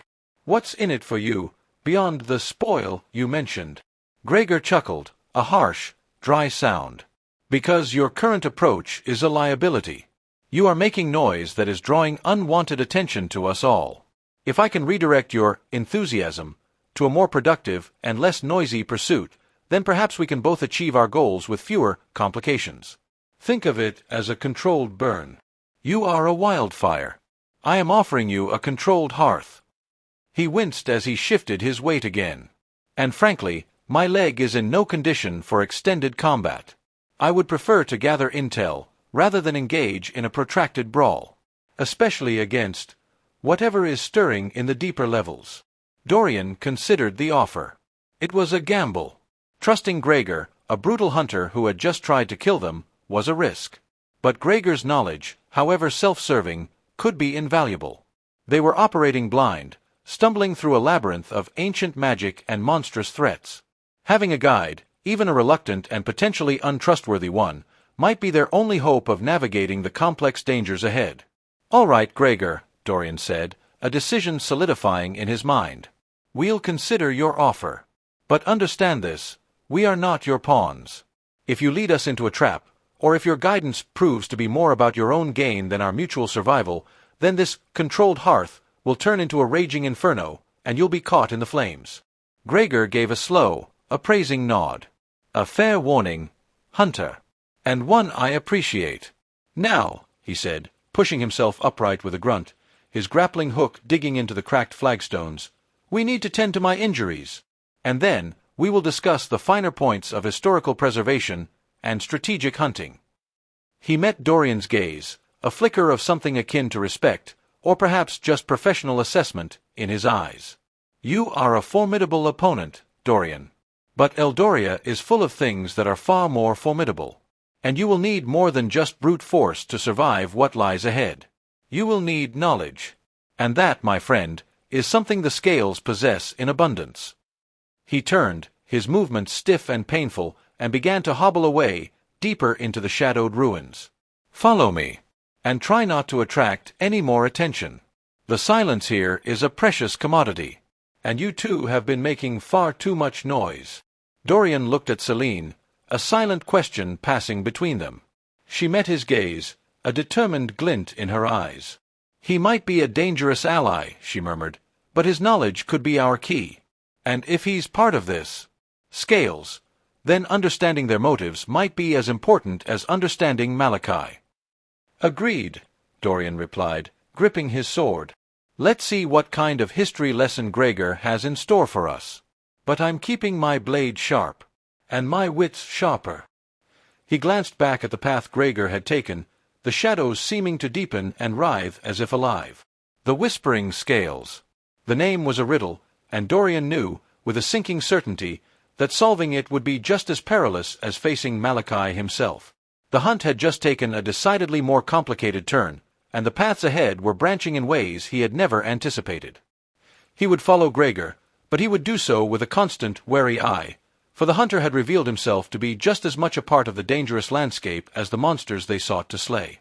The true battle, it seemed, was not just against an ancient evil, but against the very forces that governed the world's fragile, bloody balance.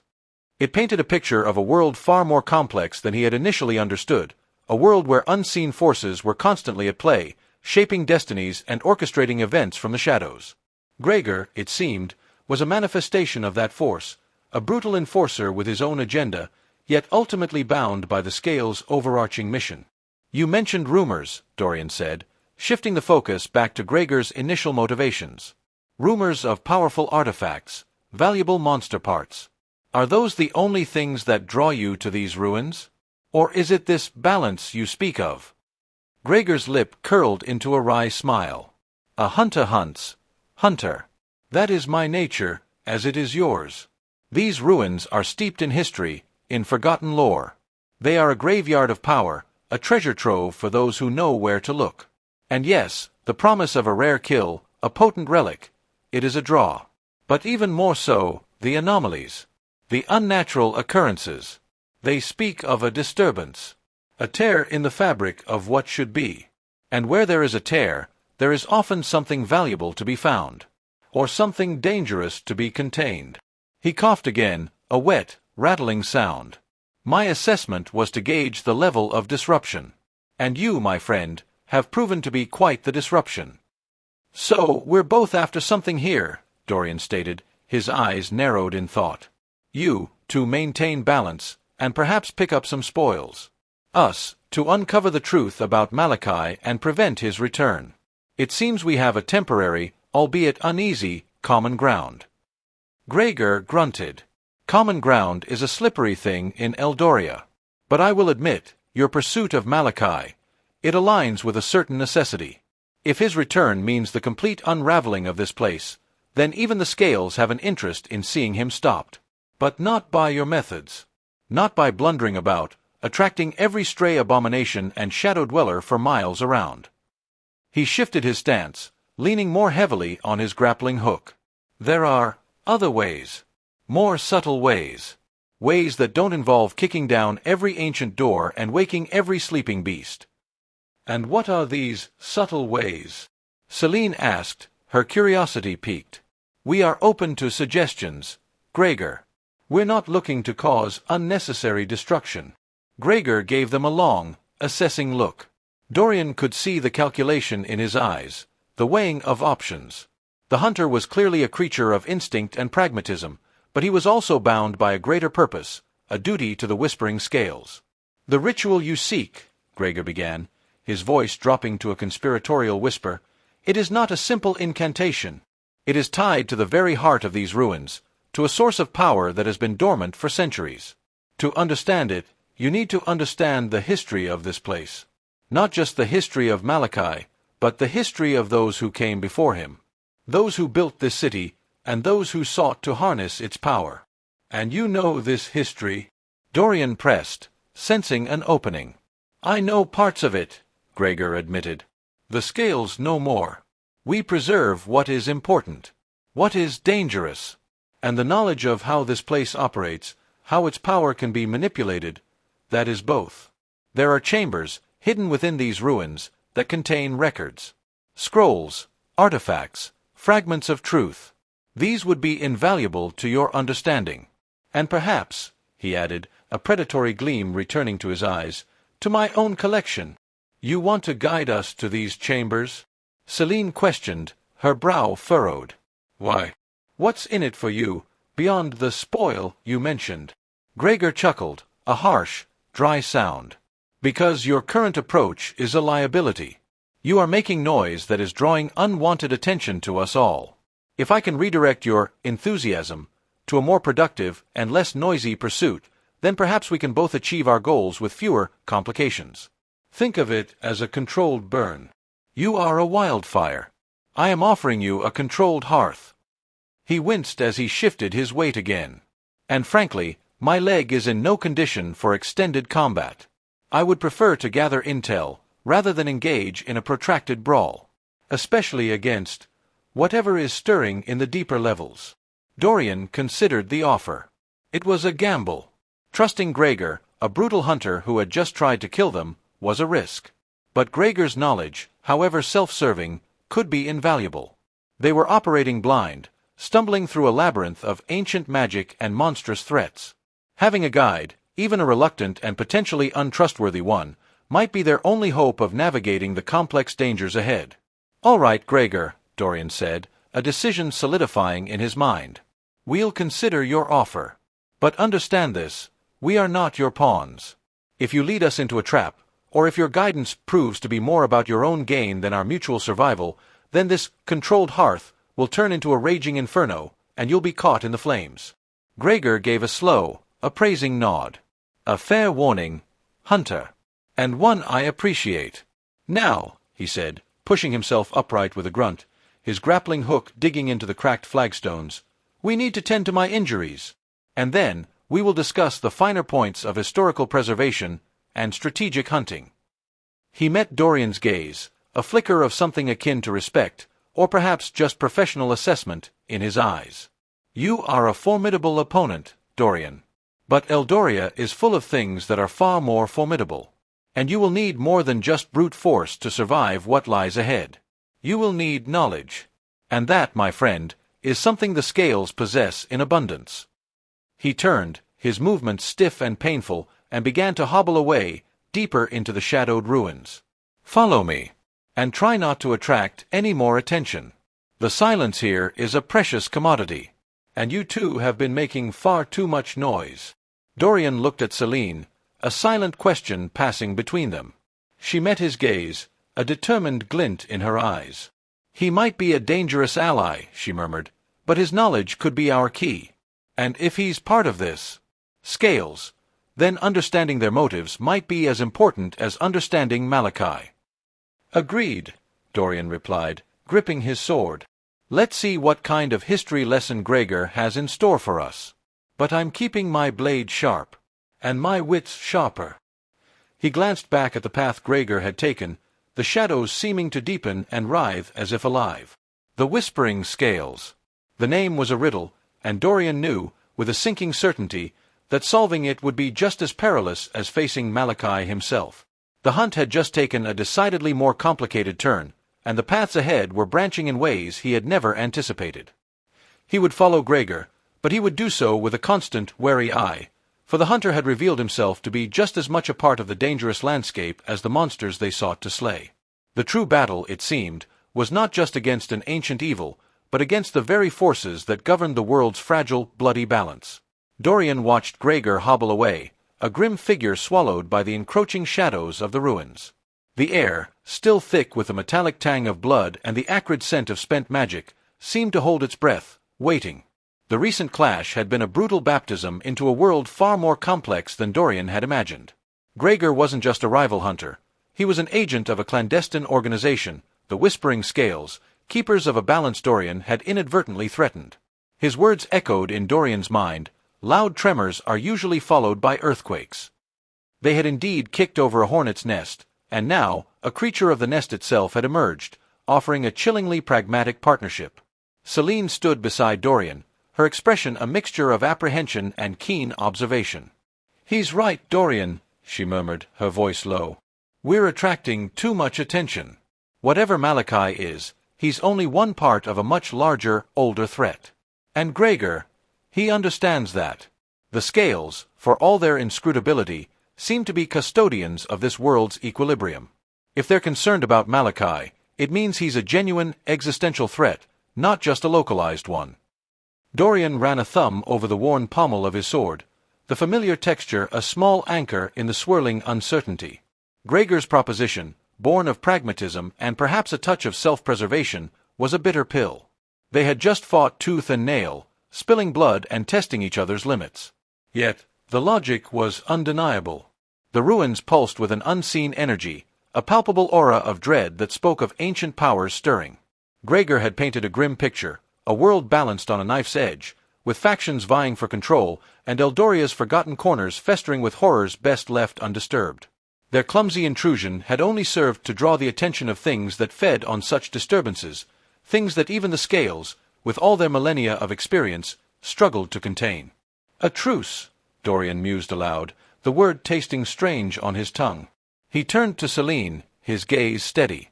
"A temporary alliance. Gregor is right about the noise we're making. Every beast we slay, every spell we cast, it's a beacon. And the deeper we go, the brighter that beacon shines. We need knowledge. We need to understand what we're up against, not just hack and slash our way through it." Celine nodded, her eyes fixed on the shadowed path Gregor had taken. "He claims the scales possess ancient knowledge, historical records of this place, of the rituals. If that's true, it's information we desperately need.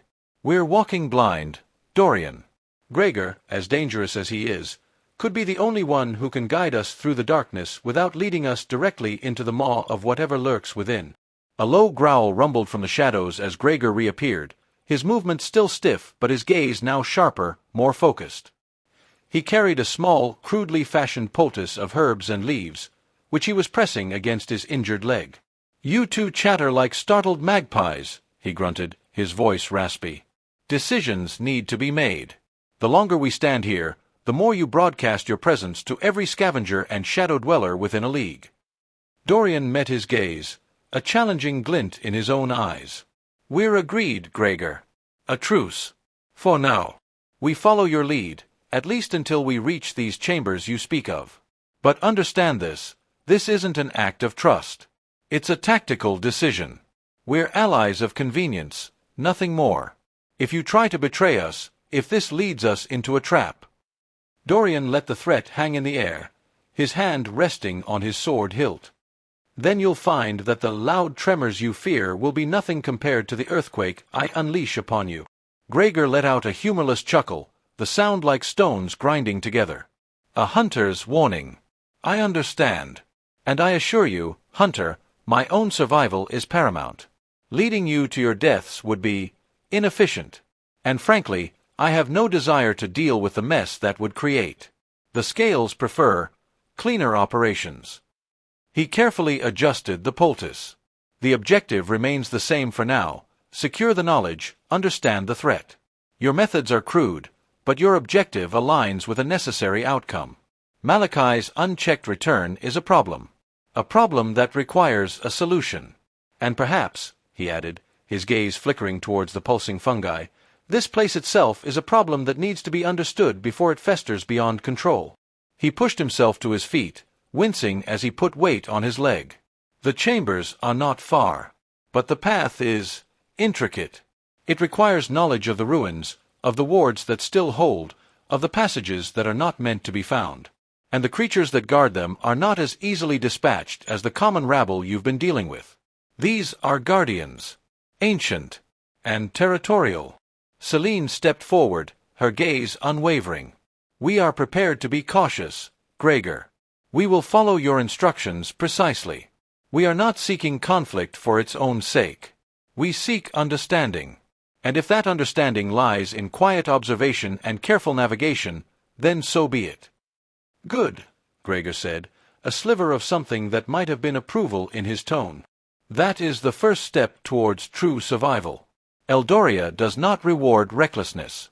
It devours it." He gestured with his head towards a narrow, vine-choked opening in the crumbling wall. "This way. Stay close. And for the love of whatever gods you pray to, try to keep your considerable power contained. We don't need to announce our arrival to every stray elemental or spectral entity that calls these ruins home." Dorian exchanged a brief, significant glance with Celine. The uneasy truce was in place. The rival hunter had become a reluctant guide. The path ahead was shrouded in uncertainty, a labyrinth of ancient secrets and deadly perils. But for the first time since entering these accursed ruins, Dorian felt a flicker of something other than pure dread. It was the cold, calculating pragmatism of a survivor. They were still hunters, still rivals, but for now their prey was the same: knowledge, survival, and the hope of preventing a world-ending cataclysm. The whispering scales, Gregor, Malachi, the pieces on the board had shifted, and the game had just become infinitely more dangerous, and perhaps, just perhaps, winnable. The weight of the decision settled on Dorian's shoulders, a heavy burden that felt strangely familiar. This was Eldoria. Survival was a constant negotiation, a delicate dance between trust and treachery, and for now they had chosen to dance with a viper. Chapter 6. The Whispering Labyrinth. The narrow opening Gregor indicated exhaled a breath of cold, stagnant air, carrying the scent of damp earth and something else, something metallic and ancient. It wasn't the immediate stench of decay, but the lingering aroma of rituals long past, of spilled ichor and potent enchantments woven into the very stone. Dorian followed Celine, his sword drawn, its familiar weight a small comfort against the gnawing unease. Gregor, despite his injury, moved with a surprisingly fluid grace, his eyes constantly scanning, his head cocked as if listening to whispers only he could perceive. The passage beyond the opening was not a simple corridor. It was a warped testament to a forgotten architect's madness, or perhaps a deliberate attempt to craft a physical manifestation of confusion. Walls that should have been solid stone seemed to ripple at the edges of their vision, the masonry appearing to shift and rearrange itself like a slumbering beast's scales. The floor beneath their feet was a mosaic of cracked flagstones, some smooth and worn by the passage of ages, others jagged and unstable, hinting at the voids that lay beneath. Dorian's innate sense of direction, a gift honed by countless hunts in unforgiving wilderness, felt like a compass spinning wildly in a magnetic storm. Every instinct screamed that they were moving in a straight line, yet the very geometry of the space seemed to conspire against it, bending and contorting reality itself. "Careful!" Gregor's voice, a low rasp, cut through the oppressive silence. He pointed a gloved finger towards a section of the wall to their left. "Illusion! The passage appears open, but it's a dead end. Worse, it's a trap. Step through, and the stone seals behind you." Dorian's eyes narrowed. He had seen faint distortions, subtle shimmers in the air that he dismissed as tricks of the failing light or lingering magic from their recent skirmish. Now, with Gregor's guidance, he could discern the faint, almost imperceptible seam where the illusion met reality. It was a masterful deception, designed not to fool the eye outright, but to subtly misdirect, to play on the assumption of a clear path forward. He understood why Gregor was necessary. His senses, honed by years of operating in such treacherous environments, were a vital counterbalance to Dorian's brute force and Celine's academic knowledge. Celine, meanwhile, was running her fingers along a section of the wall, her brow furrowed in concentration. "The stonework here," she murmured, her voice barely audible, "it's not natural. These runes, they're ancient, primordial. They speak of wards, of binding. This entire section of the labyrinth is a complex series of layered enchantments, designed to confuse and incapacitate." She traced a symbol that looked like a coiled serpent. "This particular ward is meant to induce vertigo. It amplifies any existing disorientation, making it nearly impossible to maintain a straight course." "And the floor," Dorian added, his gaze fixed on a patch of flagstones that seemed to pulse with a faint, sickly luminescence. "It feels wrong, like it's about to give way." Gregor grunted, nudging a loose pebble with the toe of his boot. It tumbled a short distance before vanishing into a crack that opened up as if the earth itself had swallowed it. "The structural integrity is compromised in many places. What appears solid can be hollow. What seems stable is an illusion of stability. You have to trust your feet, but not too much. And you have to trust your eyes, but be prepared for them to lie." He paused, a flicker of something akin to respect in his eyes as he glanced at Dorian. "You have a good sense of your surroundings, Hunter. Sharper than most. But this place is designed to break even the most grounded. It preys on assumptions." They pressed onward, each step a calculated risk. The architecture continued its disorienting dance. Archways would appear only to dissolve into solid rock as they approached. Passages that seemed to lead forward would abruptly turn back on themselves, creating confounding loops. Dorian found himself relying on a primal instinct, a deep-seated awareness of the flow of air and the subtle shifts in pressure, using it to supplement Gregor's warnings and Celine's deciphering of the ancient wards. He felt like a rat in a maze crafted by a capricious god, each turn a potential dead end, each seemingly safe path a possible trap. At one point, they entered a chamber that was, at first glance, a natural cavern. Smooth, rounded walls, a low ceiling, and a floor of packed earth. It felt blessedly simple, a respite from the maddening geometry. But Celine's hand shot out, stopping Dorian and Gregor just as they took their first steps inside. "Wait," she whispered, her eyes wide. "The air. It's too still. And look." She pointed to the floor. Dorian looked closer. The packed earth was, in fact, a thick layer of finely sifted dust, obscuring what lay beneath. And where Celine's boot had disturbed it, the faintest shimmer of light reflected back. "It's a pit. A very deep one. The dust is a lure. This entire chamber is a false sanctuary." Gregor knelt, his injured leg protesting, and used a piece of rubble to scrape away more of the dust. Beneath it, he revealed a faint, almost invisible seam, a hairline fracture in what appeared to be solid ground. "The illusion extends to the very ground," he confirmed, his voice grim. "The scales use such methods, but never so crudely. This is a more desperate, perhaps older, form of warding. Designed to catch the unwary, the complacent." Dorian felt a cold knot tighten in his stomach. This wasn't just a physical labyrinth, it was a psychological one, designed to erode their confidence, to break their resolve. He could feel the strain it was putting on him, the constant vigilance required to distinguish reality from illusion. His mind, usually sharp and focused, felt like it was being stretched thin, like a piece of leather pulled taut and threatening to snap. "How do we know which paths are real?" Dorian asked, his voice tight. Gregor offered a wry, humorless smile. "That, Hunter, is the question that has consumed many who have entered these depths. We rely on observation, on the subtle signs, the flow of air, the texture of the stone, the presence of residual energy. Celine can read the wards, or at least some of them. I can feel the echoes of passage, the lingering fear, the desperation of those who came before." He gestured around them. "This place remembers. It holds the imprint of every mistake made within it." Celine nodded, her gaze sweeping across the cavern. "The wards here are different. They're not just about misdirection, but about subtle manipulation of the senses. The very sounds we hear, the faint drafts of air, even the temperature, all are carefully controlled to guide us into specific directions, or to keep us perpetually off balance." She closed her eyes for a moment, a frown etched on her face. "I can sense an aura, a powerful one, emanating from deeper within. It's drawing us, like a lodestone. And it's likely guarded," Gregor added, his voice devoid of emotion. "Whatever lies at the heart of this maze is not meant to be found easily. These architectural tricks, these illusions, they are merely the outer defenses. The true guardians lie deeper." As they cautiously retreated from the illusory chamber, Dorian noticed a subtle shift in the surrounding stonework. A section of the wall, which had appeared to be a solid, unbroken expanse, now seemed to recede, revealing a faint outline of a doorway. It was so subtle, so easily missed, that he would have overlooked it entirely if not for the faint shimmer of displaced air around its edges. "There," Dorian said, pointing. "That wasn't there before." Gregor followed his gaze, his eyes narrowing. "A conjured passage. It opens only when certain conditions are met. Likely our hesitation, our confusion, has triggered it.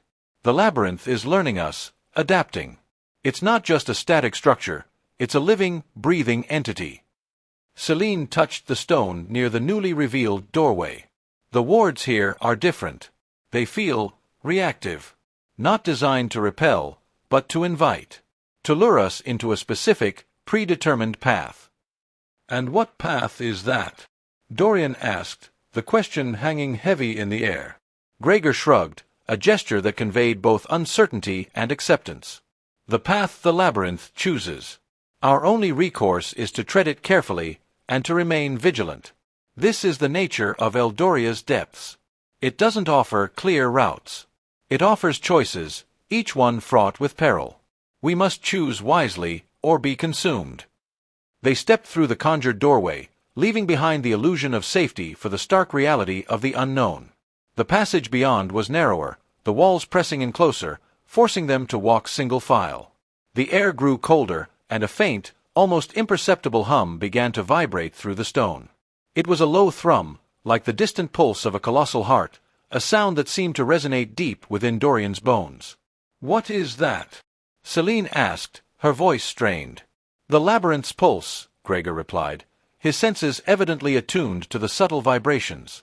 "It's the ambient magical energy of this place. It's how it sustains itself, how it manipulates reality. The deeper we go, the stronger it becomes." Dorian felt a prickling sensation on his skin, the telltale sign of ambient magic at work. It wasn't overtly hostile, not yet, but it was undeniably present, a pervasive force that seemed to warp the very air around them. He noticed that the walls of this new passage weren't made of uniform stone, but of interlocking hexagonal plates, each one etched with intricate, glowing patterns. "These aren't runes, not in the traditional sense," Celine observed, running her hand over one of the plates. "They're more like conduits, channels for energy. This entire passage is a construct, built not for defense, but for channeling something powerful." Gregor stopped abruptly, holding up a hand. "Listen." Dorian strained his ears.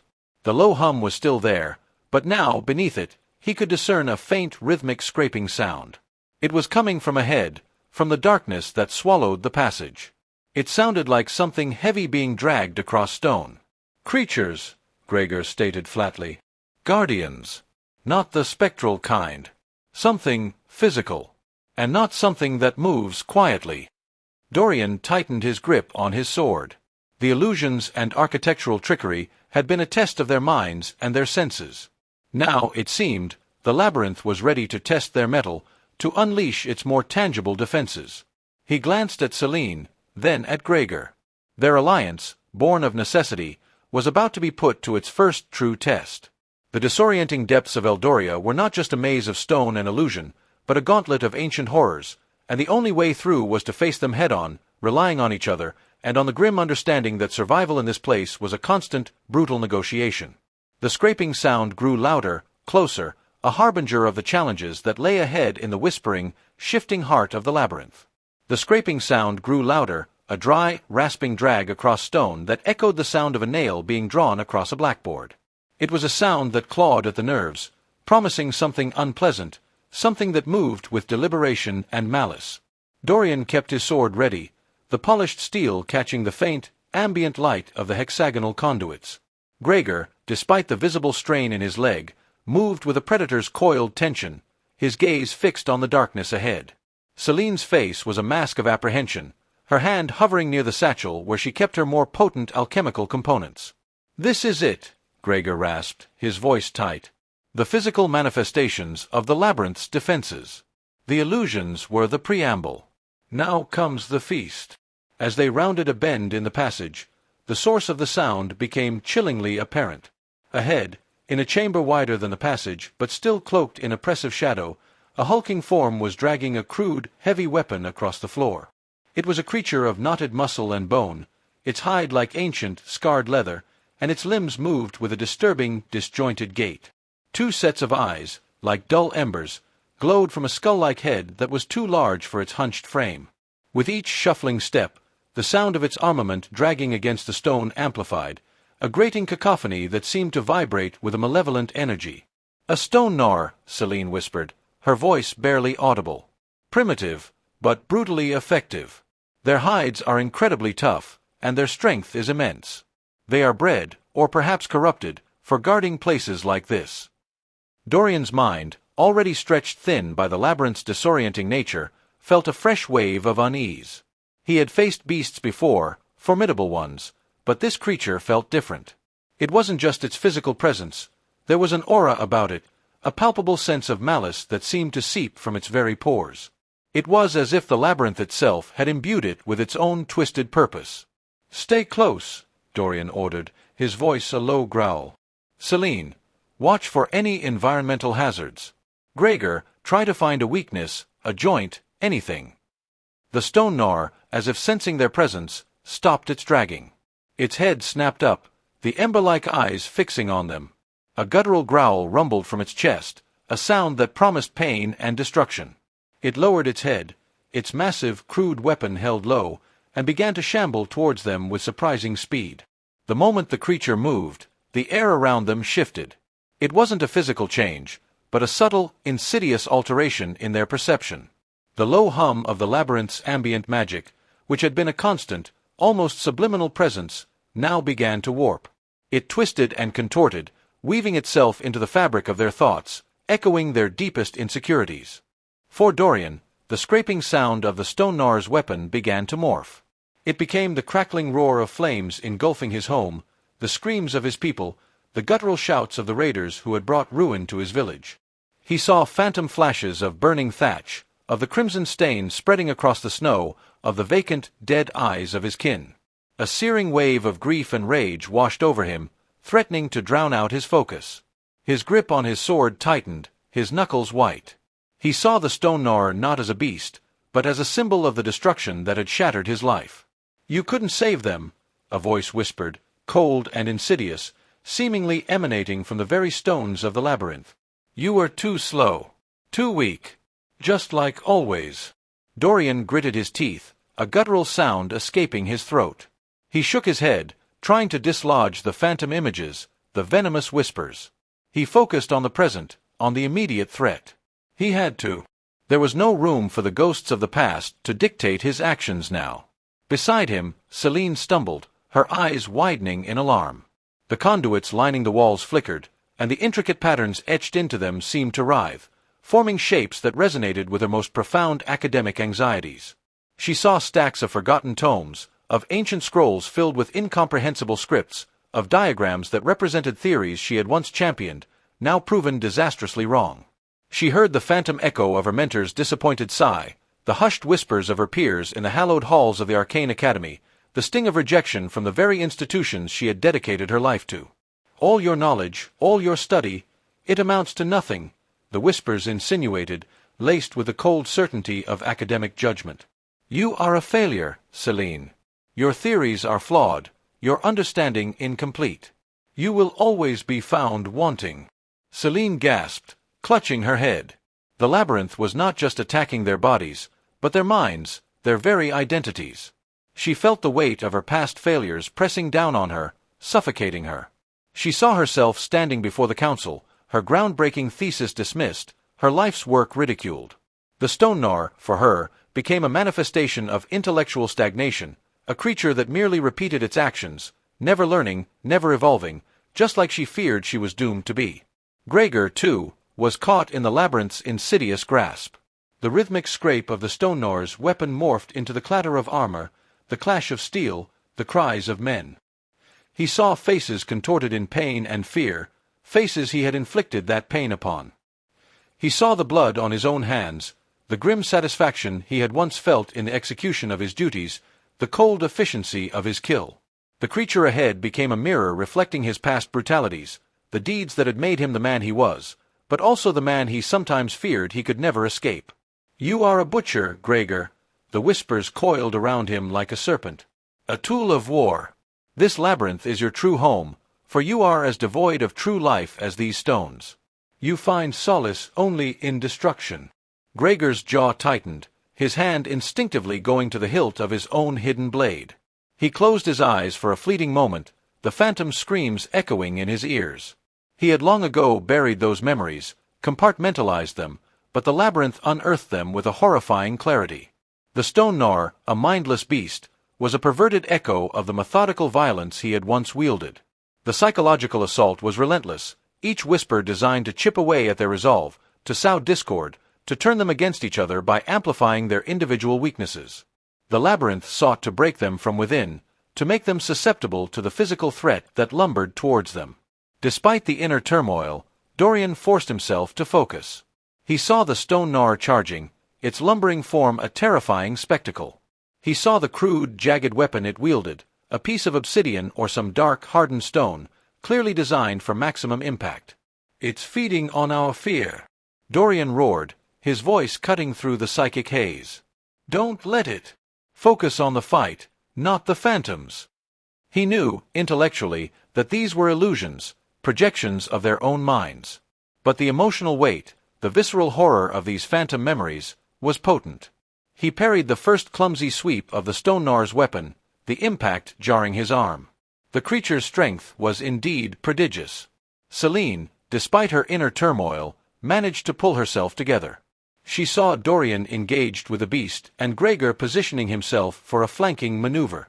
She fumbled in her satchel, her hands shaking slightly. She needed something to disrupt the creature, something to create an opening. The whispers still tugged at her, but the sight of her companions facing immediate danger spurred her to action. "Dorian, left flank," Gregor yelled, his voice rough. He lunged forward, his short sword ablur as he attempted to strike at the creature's thick hide. The blade skittered off, unable to penetrate. The stone gnar roared, swatting at Gregor with a massive clawed hand, forcing him to roll away. "Your past actions define you," the whispers sneered at Gregor. "You cannot escape what you have done. You are a monster." Gregor grunted, picking himself up. He was a veteran of countless battles, and he knew the value of maintaining composure even when his inner demons were clawing at him. He couldn't afford to dwell on the shadows. He had to survive the present. Dorian saw an opening. As the stone gnar turned to swat at Gregor, its thick, leathery hide was briefly exposed. He lunged forward, his sword aimed for the creature's flank. The steel bit deep, drawing a shriek of pain from the beast. Dark, viscous ichor welled from the wound. The creature recoiled, its movements becoming more erratic. This was what Celine had been waiting for. With a flick of her wrist, she hurled a small, dark vial. It shattered against the stone gnar's hide, releasing a cloud of acrid smoke, concentrated sulfur and nightshade. Celine cried out. It irritates their eyes and disorients their senses. The smoke billowed, and the stone gnar flinched, pawing at its face with its massive hands. Its ember-like eyes seemed to dim, its movements becoming less coordinated. You cannot win, the whispers hissed at Celine. Your knowledge is insufficient. Your alchemical arts are crude. Celine ignored them, her gaze fixed on the creature. She felt the phantom weight of her failures, but she also felt the thrill of a successful experiment, the satisfaction of applying knowledge to a tangible problem. This was not about abstract theories. This was about survival. Now, Dorian! Gregor yelled, recovering his footing. Aim for the joints. Dorian saw his chance. The stone gnar, blinded by the smoke and reeling from Gregor's earlier jab, was vulnerable. He charged again, putting all his strength behind his thrust. This time, he aimed for the joint where the creature's massive forearm met its shoulder. The sword found its mark with a sickening crunch. A howl of agony ripped through the chamber as the creature's arm dangled uselessly. It stumbled backward, its remaining good arm flailing wildly. But the labyrinth wasn't done with them. As the stone gnar writhed in pain, the hexagonal conduits on the walls pulsed with a more intense light. The psychic assault intensified, the whispers becoming more venomous, more personal. Dorian felt the phantom cries of his village grow louder, the screams more piercing. He saw the faces of the raiders leering at him, their cruel laughter echoing in his mind. You let them die. You are a coward. Celine saw her mentor's face contorted in disgust, her academic peers pointing and jeering. Your reputation is ruined. You will never be taken seriously again. Gregor heard the screams of the men he had killed, their dying breaths a chilling chorus. You are a stain upon the world. Only death can redeem you. The pressure was immense, a psychic bombardment designed to shatter their focus and paralyze them with despair. Dorian felt his sword arm grow heavy, his resolve waver. The image of his burning village filled his vision, eclipsing the wounded beast before him. No, he roared, the sound raw with desperation. This is not real. My people, they would want me to fight, to survive. He forced himself to look at the stone gnar, at the wound he had inflicted. He saw the creature's pathetic attempts to defend itself, its primal fear. It was a beast, a tool of the labyrinth, but it was not the embodiment of his past. Celine, too, fought back. She pictured the faces of the few people who had believed in her, the ones who saw the potential in her work. She imagined the satisfaction of proving her detractors wrong, not with arrogance, but with undeniable results. The whispers of failure lost some of their sting. Gregor grit his teeth, the phantom screams fading into a dull roar. He focused on the raw survival instinct, the primal drive that had kept him alive through years of brutal conflict. He remembered the oaths he had sworn, the responsibility he bore, not just for his own survival, but for the success of their mission. The whispers of his past brutalities were a heavy burden, but they were also a testament to his resilience. He had survived those actions. He would survive this. With renewed determination, they pressed their attack.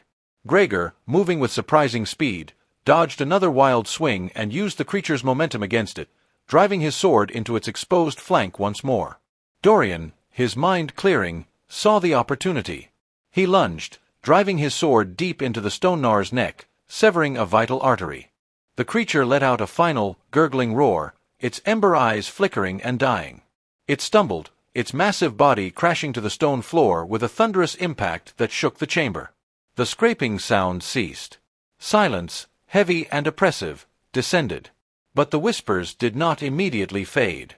They lingered, faint echoes in the aftermath, a testament to the labyrinth's insidious power. Dorian felt the residual echoes of his village's destruction, a gnawing ache in his chest. Celine felt the phantom sting of academic ridicule, a hollow feeling in her gut. Gregor felt the chilling weight of his past deeds, a coldness that settled deep within his bones. The stone gnar was defeated, but the true battle, the one waged within their own minds, was far from over. The labyrinth had shown them its teeth, not just its stone and illusion, but its ability to exploit their deepest vulnerabilities. They had survived the encounter, but the echoes of despair it had stirred within them would continue to reverberate, a constant threat in the depths of Eldoria. They had each faced their personal demons, magnified and weaponized by Malachi's influence.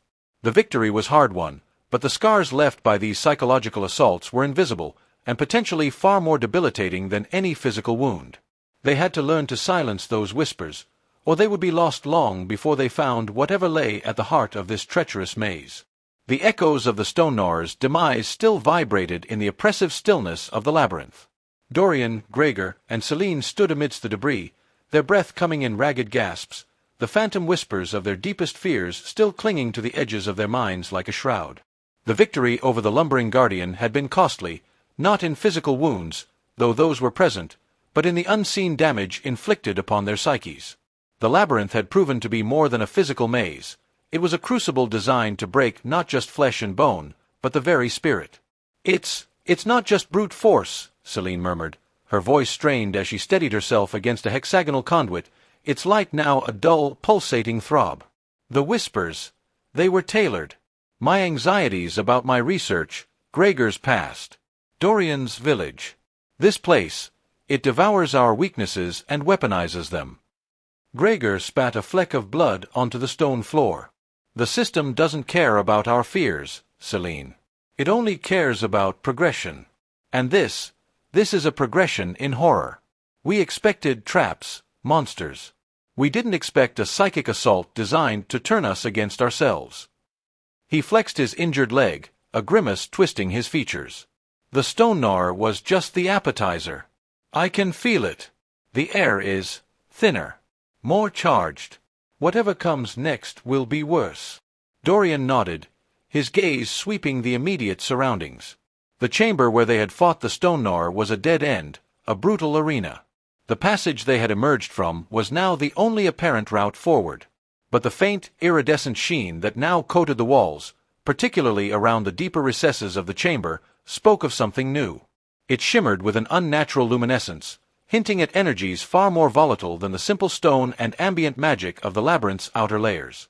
"The Stone Gnar was a guard," Dorian stated, his voice low and steady, an attempt to project a calm he didn't entirely feel. "A primitive defense.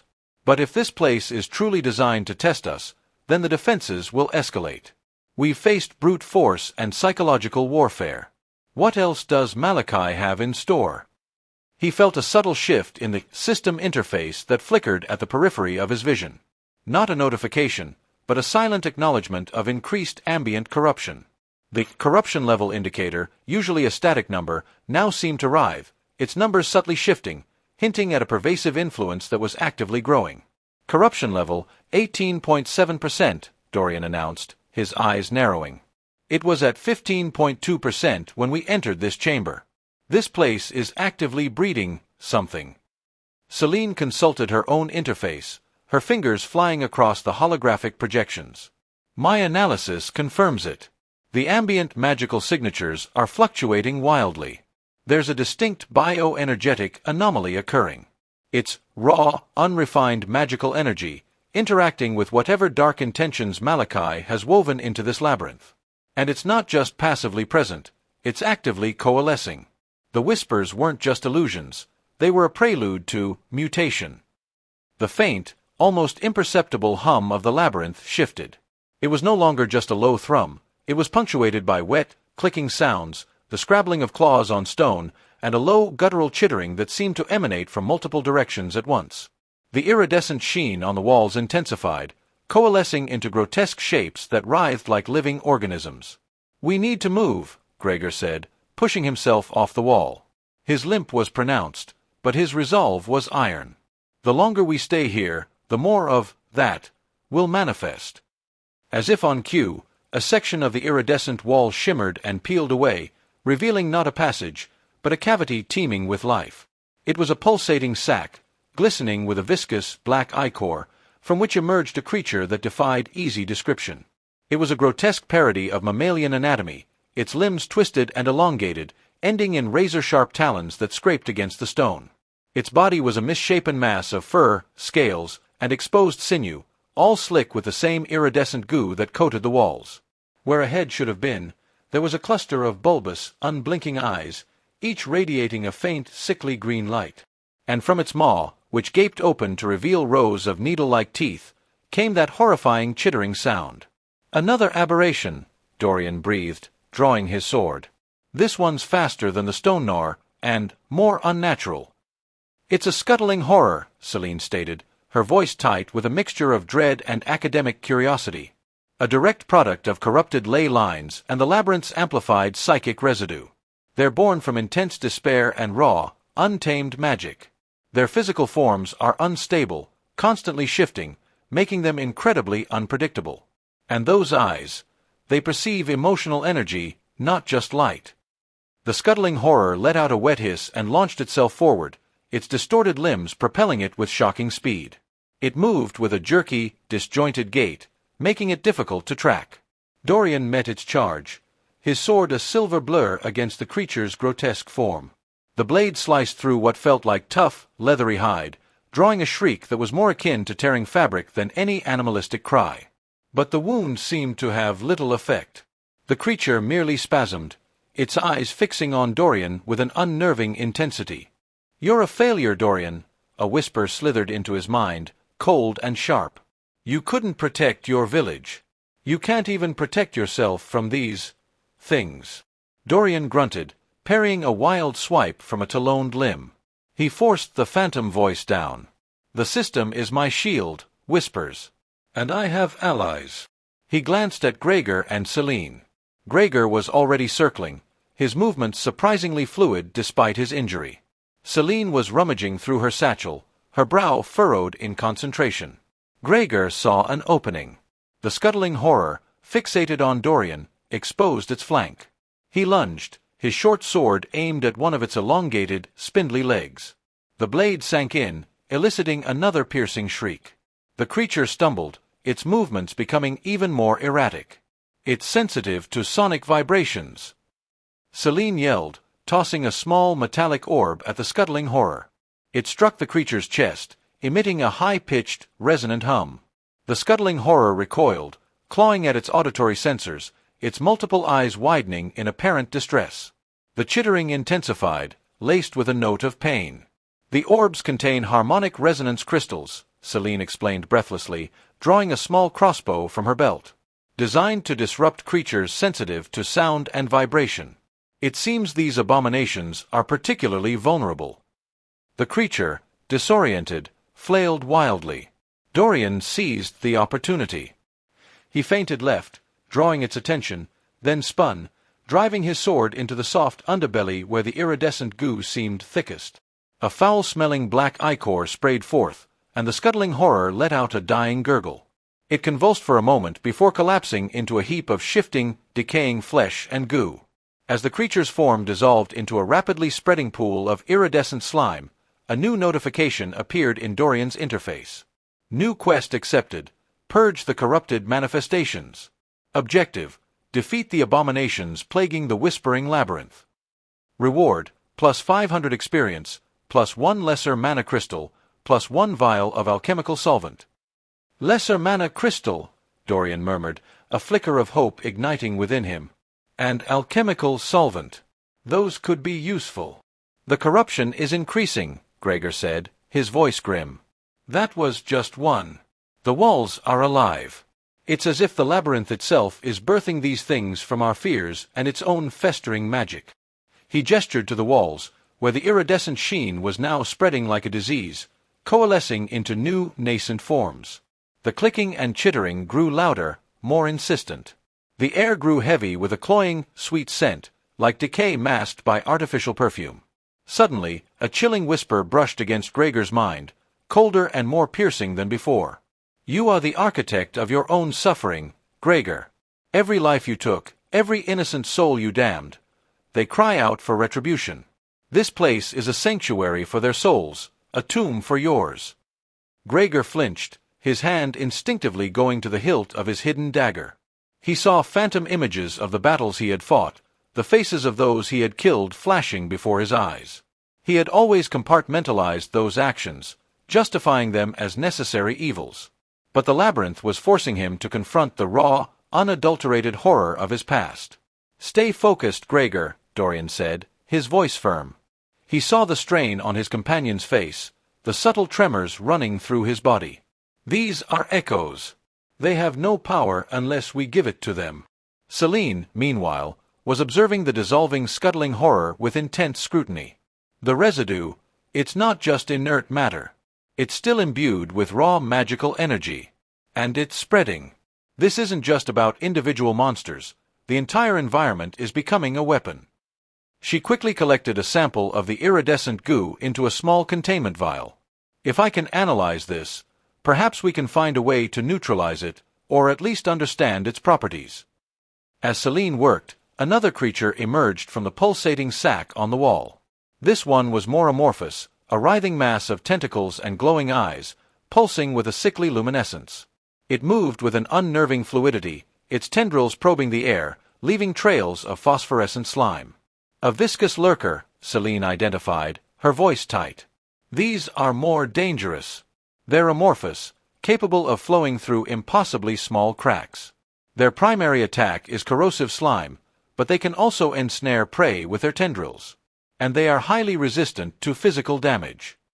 The viscous lurker slithered towards them, its tendrils extending like probing fingers. Dorian braced himself, his sword held ready. This was a different kind of threat, one that would require a different approach. The scuttling horror had been a creature of brittle, unnatural bone and sinew. This was a being of pure, corrosive fluidity. Dorian, aim for the core. Gregor shouted, his voice strained. He was still fighting his internal demons, but his tactical mind remained sharp. The larger cluster of eyes, that seems to be its central nervous system. Dorian nodded. He dodged a whip-like tentacle that hissed as it struck the stone floor, leaving a smoking, corroded patch. He darted forward, weaving through the creature's thrashing appendages. The whispers intensified, a chorus of doubt and despair.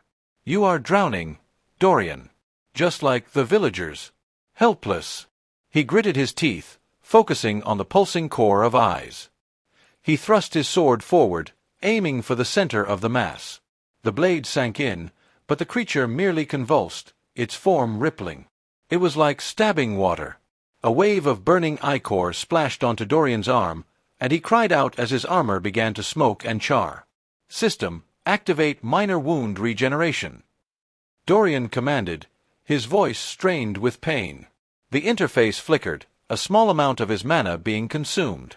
The burning sensation subsided, but the damage to his armor was evident. Celine, seeing Dorian's plight, shifted tactics. She pulled out a handful of shimmering dust from her satchel. This is refined crystalline silica. It should react with the corrosive properties of the lurker's slime and solidify it. She tossed the dust directly at the viscous lurker. As the silica settled, the creature's slime began to thicken, turning into a brittle, crystalline substance. Its movements slowed, its tendrils becoming less fluid. Gregor now! Celine shouted. Gregor, having momentarily silenced the whispers of his past, saw his chance. He hobbled forward, ignoring the pain in his leg, and drove his short sword into the now solidifying mass of the viscous lurker. He twisted the blade, severing its core. The creature let out a high-pitched, gurgling shriek that quickly faded as its form dissolved into a sticky, crystalline sludge.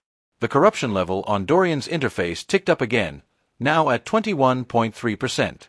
It's accelerating, he stated, wiping the ichor from his arm.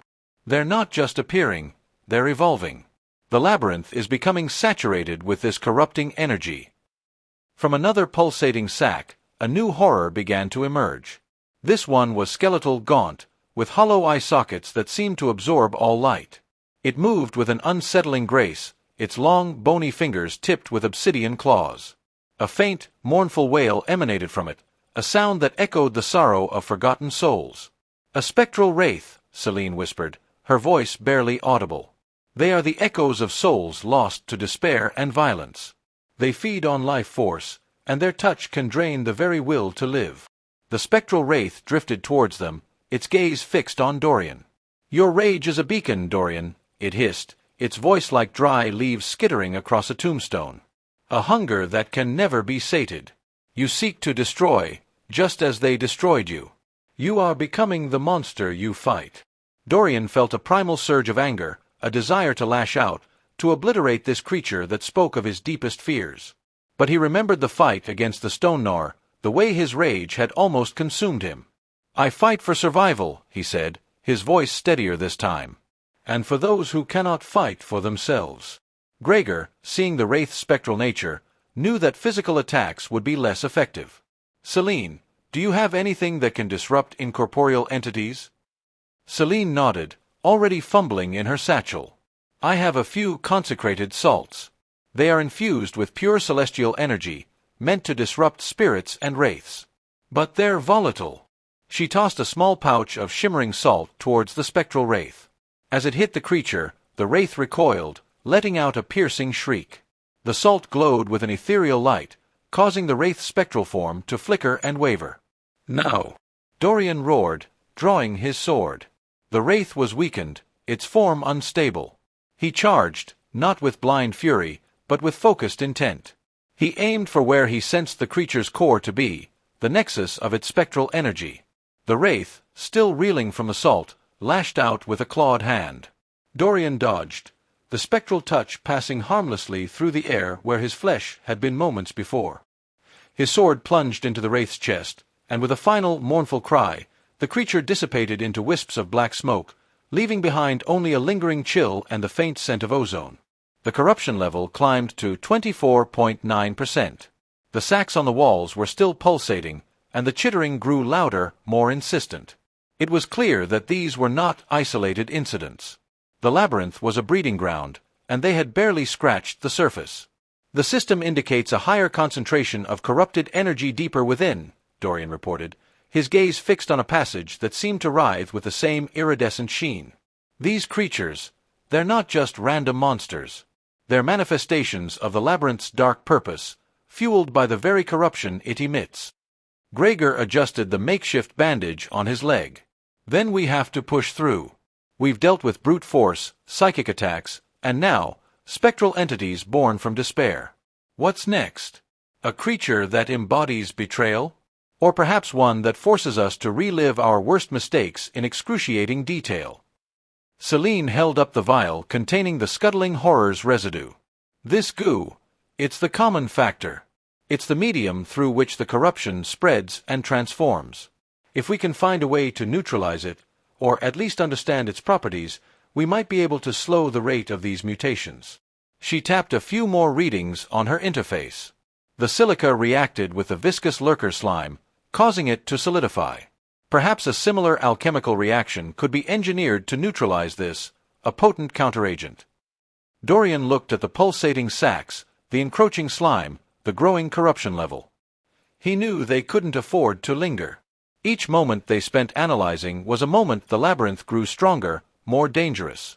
"We need to press on," he stated, his voice firm. "We gather samples, we fight when we must, but our objective is to find the source of this corruption, not to clear every single chamber. There has to be a reason Malachi has set this up."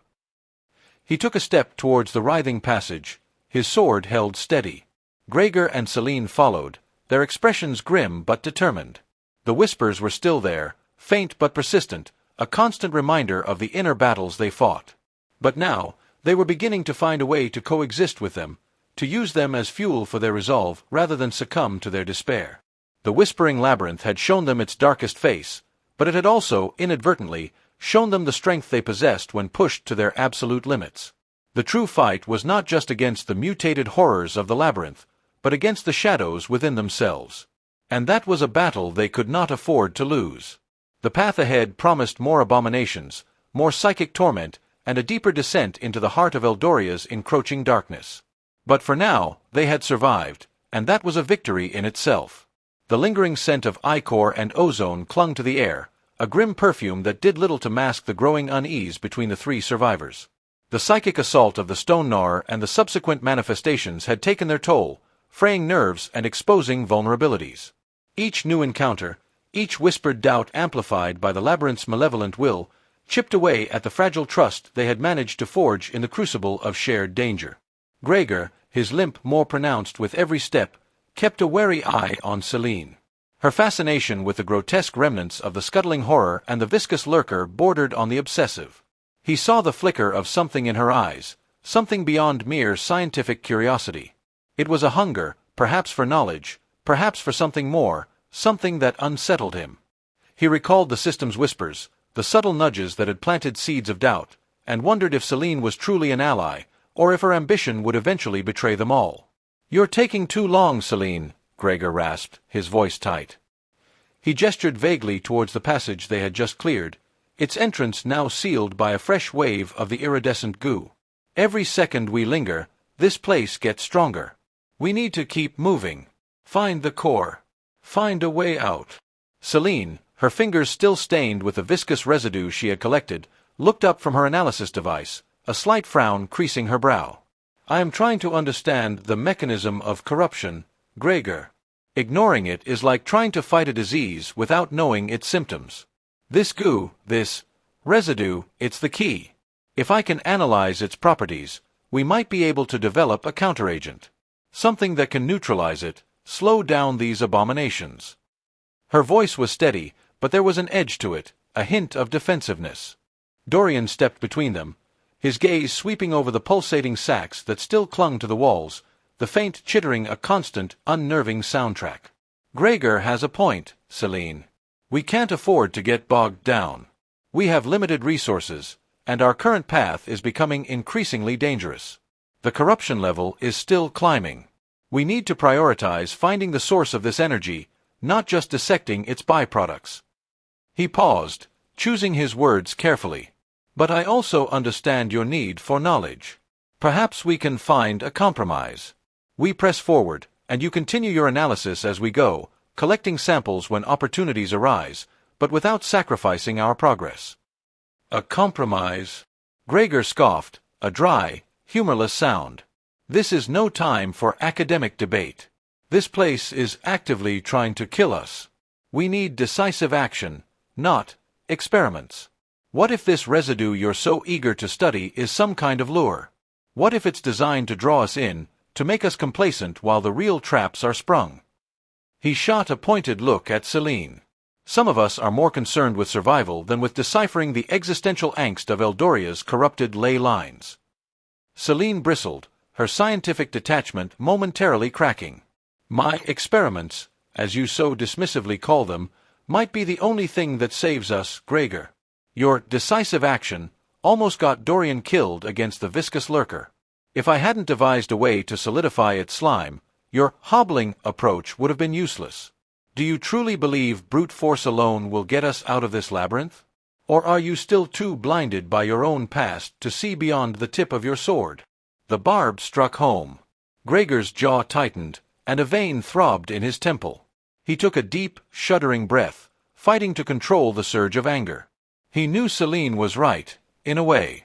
His past, the blood on his hands, had shaped him into a hardened warrior, but it had also left him with a deep-seated suspicion, a constant vigilance that often bordered on paranoia. "My past made me strong enough to survive what you can only analyze from a distance," he retorted, his voice dangerously low. "And I'll be damned if I let ambition or an unhealthy curiosity get us all killed." Dorian's hand rested on the hilt of his sword, a silent signal for de-escalation.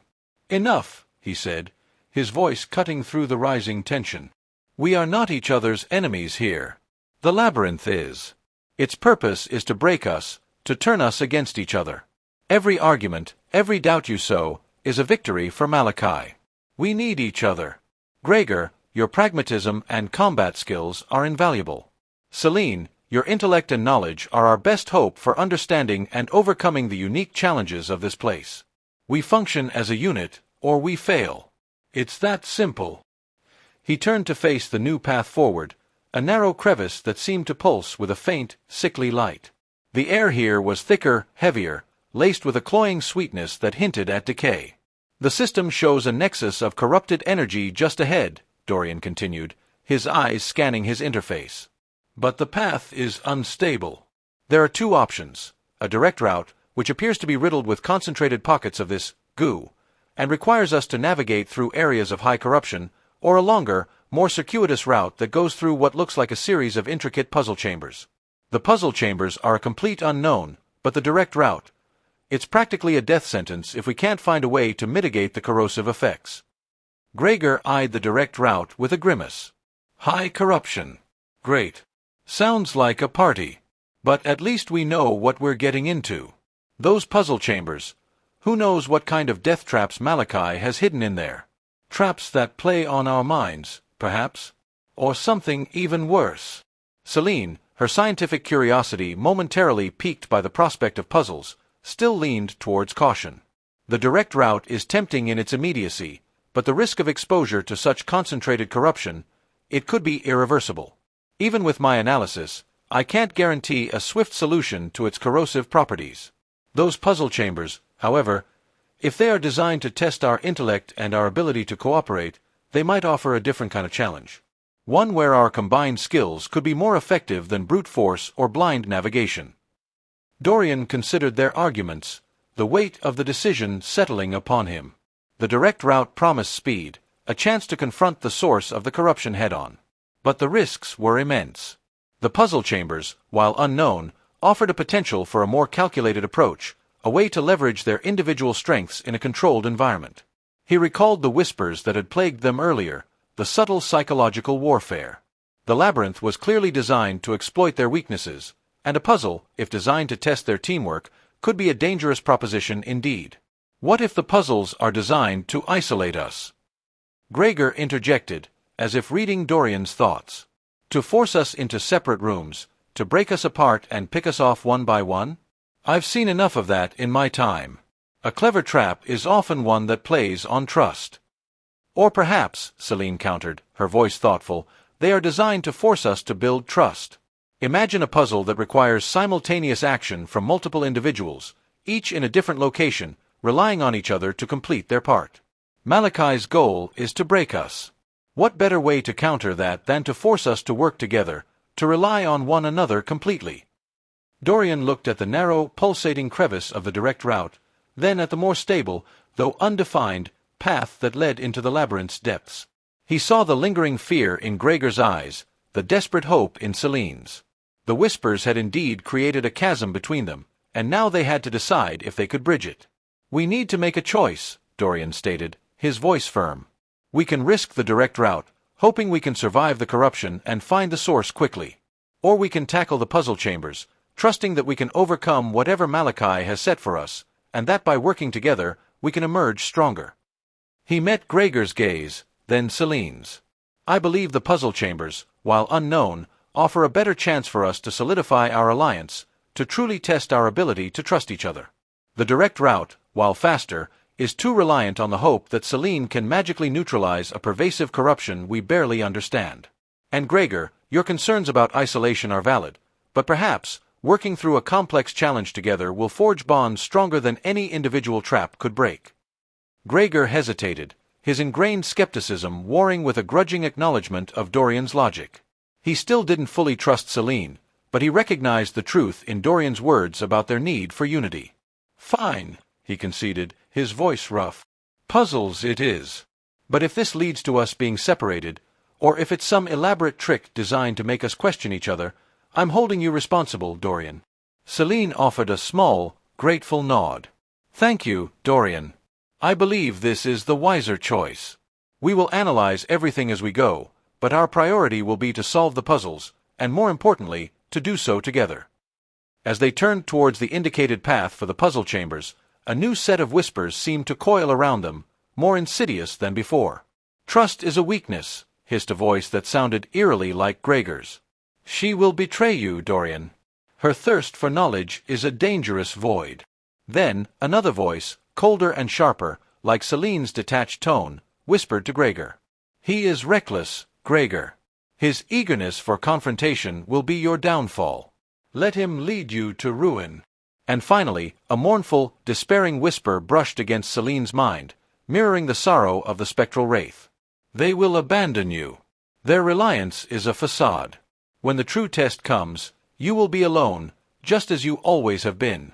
Dorian felt the subtle shifts in Gregor's posture, the tightening of his jaw. He saw Celine's momentary flinch, her eyes darting towards him with a flicker of uncertainty. The labyrinth was relentless, its tendrils of deception reaching even into their decision-making. Ignore them, Dorian said, his voice a low growl, more to himself than to his companions. He drew his sword, its familiar weight a small comfort in the face of such pervasive psychological warfare. They feed on our doubt. The only way to starve them is to rely on what we know is true. We are here, together. We are fighting for survival. That is the only truth that matters. He took the first step into the new passage, the whispers momentarily fading as the sheer, unnerving silence of the unknown ahead took hold. The fragile alliance, tested by fear and suspicion, had endured its first true trial. But the whispering labyrinth had many more such tests in store, and the bonds they had forged were still as tenuous as the flickering light in the depths of Eldoria's corrupted heart. The path ahead was fraught with puzzles, yes, but the greatest puzzle of all was whether they could truly learn to trust each other before the labyrinth, or their own internal demons, tore them asunder. The challenge was not merely to survive the labyrinth, but to survive each other. The passage they had chosen, a narrow fissure that seemed to have been carved by something more primal than mere erosion, eventually widened. The air grew heavier with each step, the oppressive silence of the preceding tunnels replaced by a low, resonant hum that vibrated not just in their ears, but deep within their bones. It was a sound that spoke of immense, contained power, a constant, thrumming pulse that Elias, with his newly awakened arcane senses, felt more acutely than the others. He could feel the currents of energy swirling around them, an ancient, potent magic that was unlike anything he had encountered in his studies. This was not the chaotic, corrupting energy of Malachi's influence, but something far older, a foundational force that had been twisted and perverted. Gregor, ever vigilant, kept his hand on the hilt of his blade, his eyes scanning the shifting shadows. The walls of this new section were no longer rough-hewn stone, but a polished, obsidian-like material that seemed to absorb the meager light cast by Elias's arcane glow. Intricate, geometric patterns were etched into its surface, glowing with a faint, internal luminescence that pulsed in time with a pervasive hum. These were not mere decorations. Elias could feel the arcane script woven into them, ancient wards and conduits of power, still faintly active after millennia. Celine, meanwhile, was captivated by the strange flora that had begun to emerge from the crystalline walls. Not plants in the conventional sense, but crystalline growths that mimicked biological forms, delicate, branching structures that shimmered with prismatic light, and bulbous formations that seemed to inhale and exhale the ambient energy. "Remarkable," she breathed, her analytical scanner working overtime. "The level of ambient arcane energy here is off the charts. It's nourishing these formations. They're not just alive, they're actively drawing power from the very structure of this place. This isn't natural growth, it's a manifestation of deeply embedded magical currents." Dorian, his gaze fixed on the readings on his system interface, felt a growing unease. "The nexus is close," he announced, his voice a low rumble. "The energy signature is unlike anything I've catalogued. It's pure. Before the corruption, this place was designed to channel immense power. And whatever Malachi is doing, he's using that original design as his anchor." The tunnel finally opened into a vast, cavernous space. It was a breathtaking, terrifying sight. The chamber was immense, its ceiling lost in an inky blackness that defied Elias's arcane illumination. At its center stood a colossal crystalline structure, a jagged, multifaceted spire that seemed to pierce the very heart of the labyrinth. This was the source of the hum, the focal point of the ancient magic. The air here was thick with an almost palpable aura of power, a pressure that made their skin prickle and their minds feel both sharper and strangely distant. The very fabric of reality seemed to warp and shimmer at the edges of their perception. The floor of the chamber was not solid rock, but a swirling, iridescent pool of liquid light, flowing in slow, majestic currents. Within this luminous liquid, fragments of the obsidian-like material drifted, some bearing the same glowing geometric patterns as the tunnel walls. These fragments pulsed with their own internal light, like tiny, captured stars. It was clear that this chamber was not merely a room, it was a nexus, a confluence of arcane energies that had been deliberately constructed. "The heart of the labyrinth," Elias whispered, the words feeling heavy with significance. He could feel the immense power radiating from the central spire, a potent, ancient magic that was both awe-inspiring and deeply unsettling. It felt like standing at the precipice of a slumbering titan. This is where it all began. The original purpose of this place. It was a sanctuary of power, a wellspring. Celine, her initial scientific detachment momentarily overcome by the sheer grandeur and raw power of the chamber, reached out a tentative hand, then pulled it back. The energy readings here are astronomical. It's like nothing I've ever encountered. The spire, it's a conduit. It's drawing power from somewhere else and distributing it. The patterns on the walls, on these drifting fragments, they're not just wards, they're components of a vast arcane engine. This was designed to be a source of immense, stable energy. Gregor, however, saw only danger. His gaze swept across the chamber, his instincts screaming at him. The sheer concentration of power was overwhelming, and he could sense the subtle currents of corruption that were being amplified and directed by this ancient nexus. "A wellspring that's been poisoned," he muttered, his hand tightening on his sword. "Malachi's using this as his anchor, just like Dorian said. He's twisting this pure energy, turning it into whatever he needs for his ritual." He pointed towards the spire. "That's the core. That's where we need to strike." Celine, however, was mesmerized by the spectral forms. "They're not aggressive, not yet," she observed, her scanner still buzzing. "They seem to be interacting with the energy flows. Almost like they're maintaining the structure. If they're guardians, they're not necessarily hostile to us, unless we threaten the spire." "Or unless Malachi has already corrupted them," Gregor countered, his blade drawn and shimmering with a defensive ward Elias had cast earlier. "We don't know what he's done with this place. Assume everything is a threat until proven otherwise." As if in response to Gregor's words, the spire pulsed with a blinding white light. The spectral figures recoiled, their forms momentarily solidified, then dispersed into wisps of dissipating energy. A wave of pure, untamed magic washed over the chamber, a raw force that was both exhilarating and terrifying. Elias felt his own arcane reserves surge, his magic responding to the ancient power of the heart. It was a potent connection, a feeling of vast potential that tempted him to tap into it, to draw upon its immensity. "Don't," Dorian warned, sensing Elias's inclination. "You can't control that power. Not yet. And certainly not here. Malachi is feeding on its instability.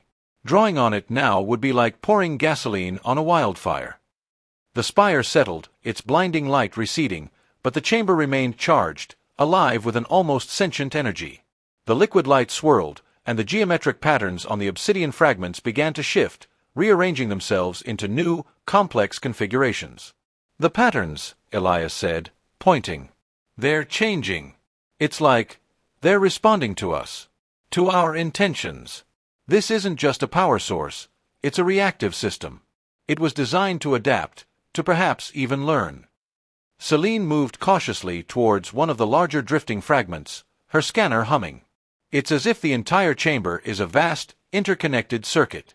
The spire is the central processor, and these fragments, the walls, even the liquid light, are all components of the network. And the patterns, they're not just symbols, they're operational sequences. Malachi is using this network, but he's not entirely in control. He's more like a parasite, siphoning off the power and leaving his own corrupted imprint. Gregor, impatient with the intellectual dissection, scanned the periphery of the chamber. He noticed alcoves carved into the walls, hidden in the deep shadows beyond the reach of the spire's light. They were subtly different from the main walls, bearing faint, almost imperceptible markings. "What about those?" he asked, nodding towards the alcoves.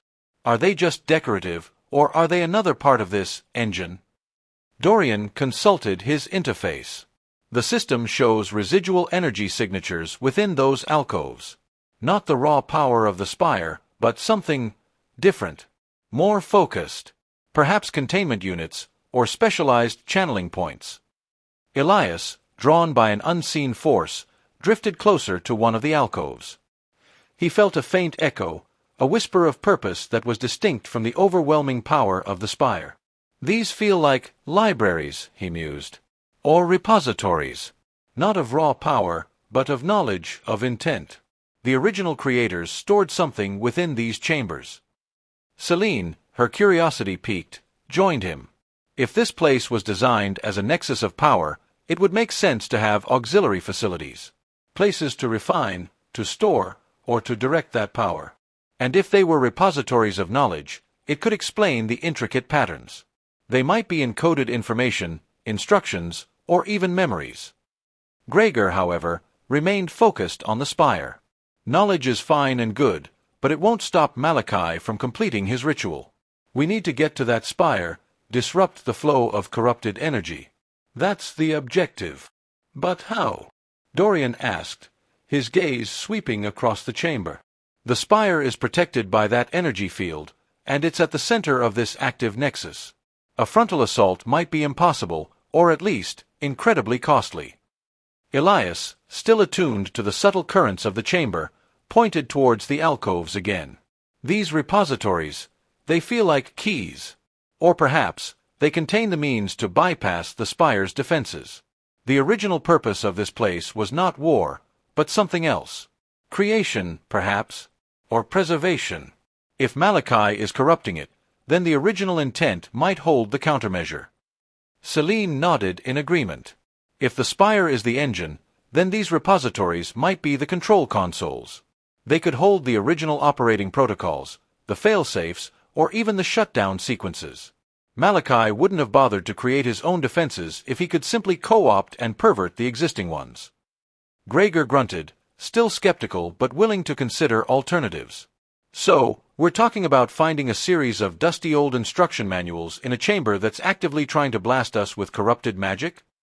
Not dusty manuals, Elias corrected gently. Living knowledge, woven into the very fabric of this place. It will require understanding, not just force. We need to decipher the patterns, to commune with the echoes of the original creators. Dorian's eyes narrowed as he processed the implications.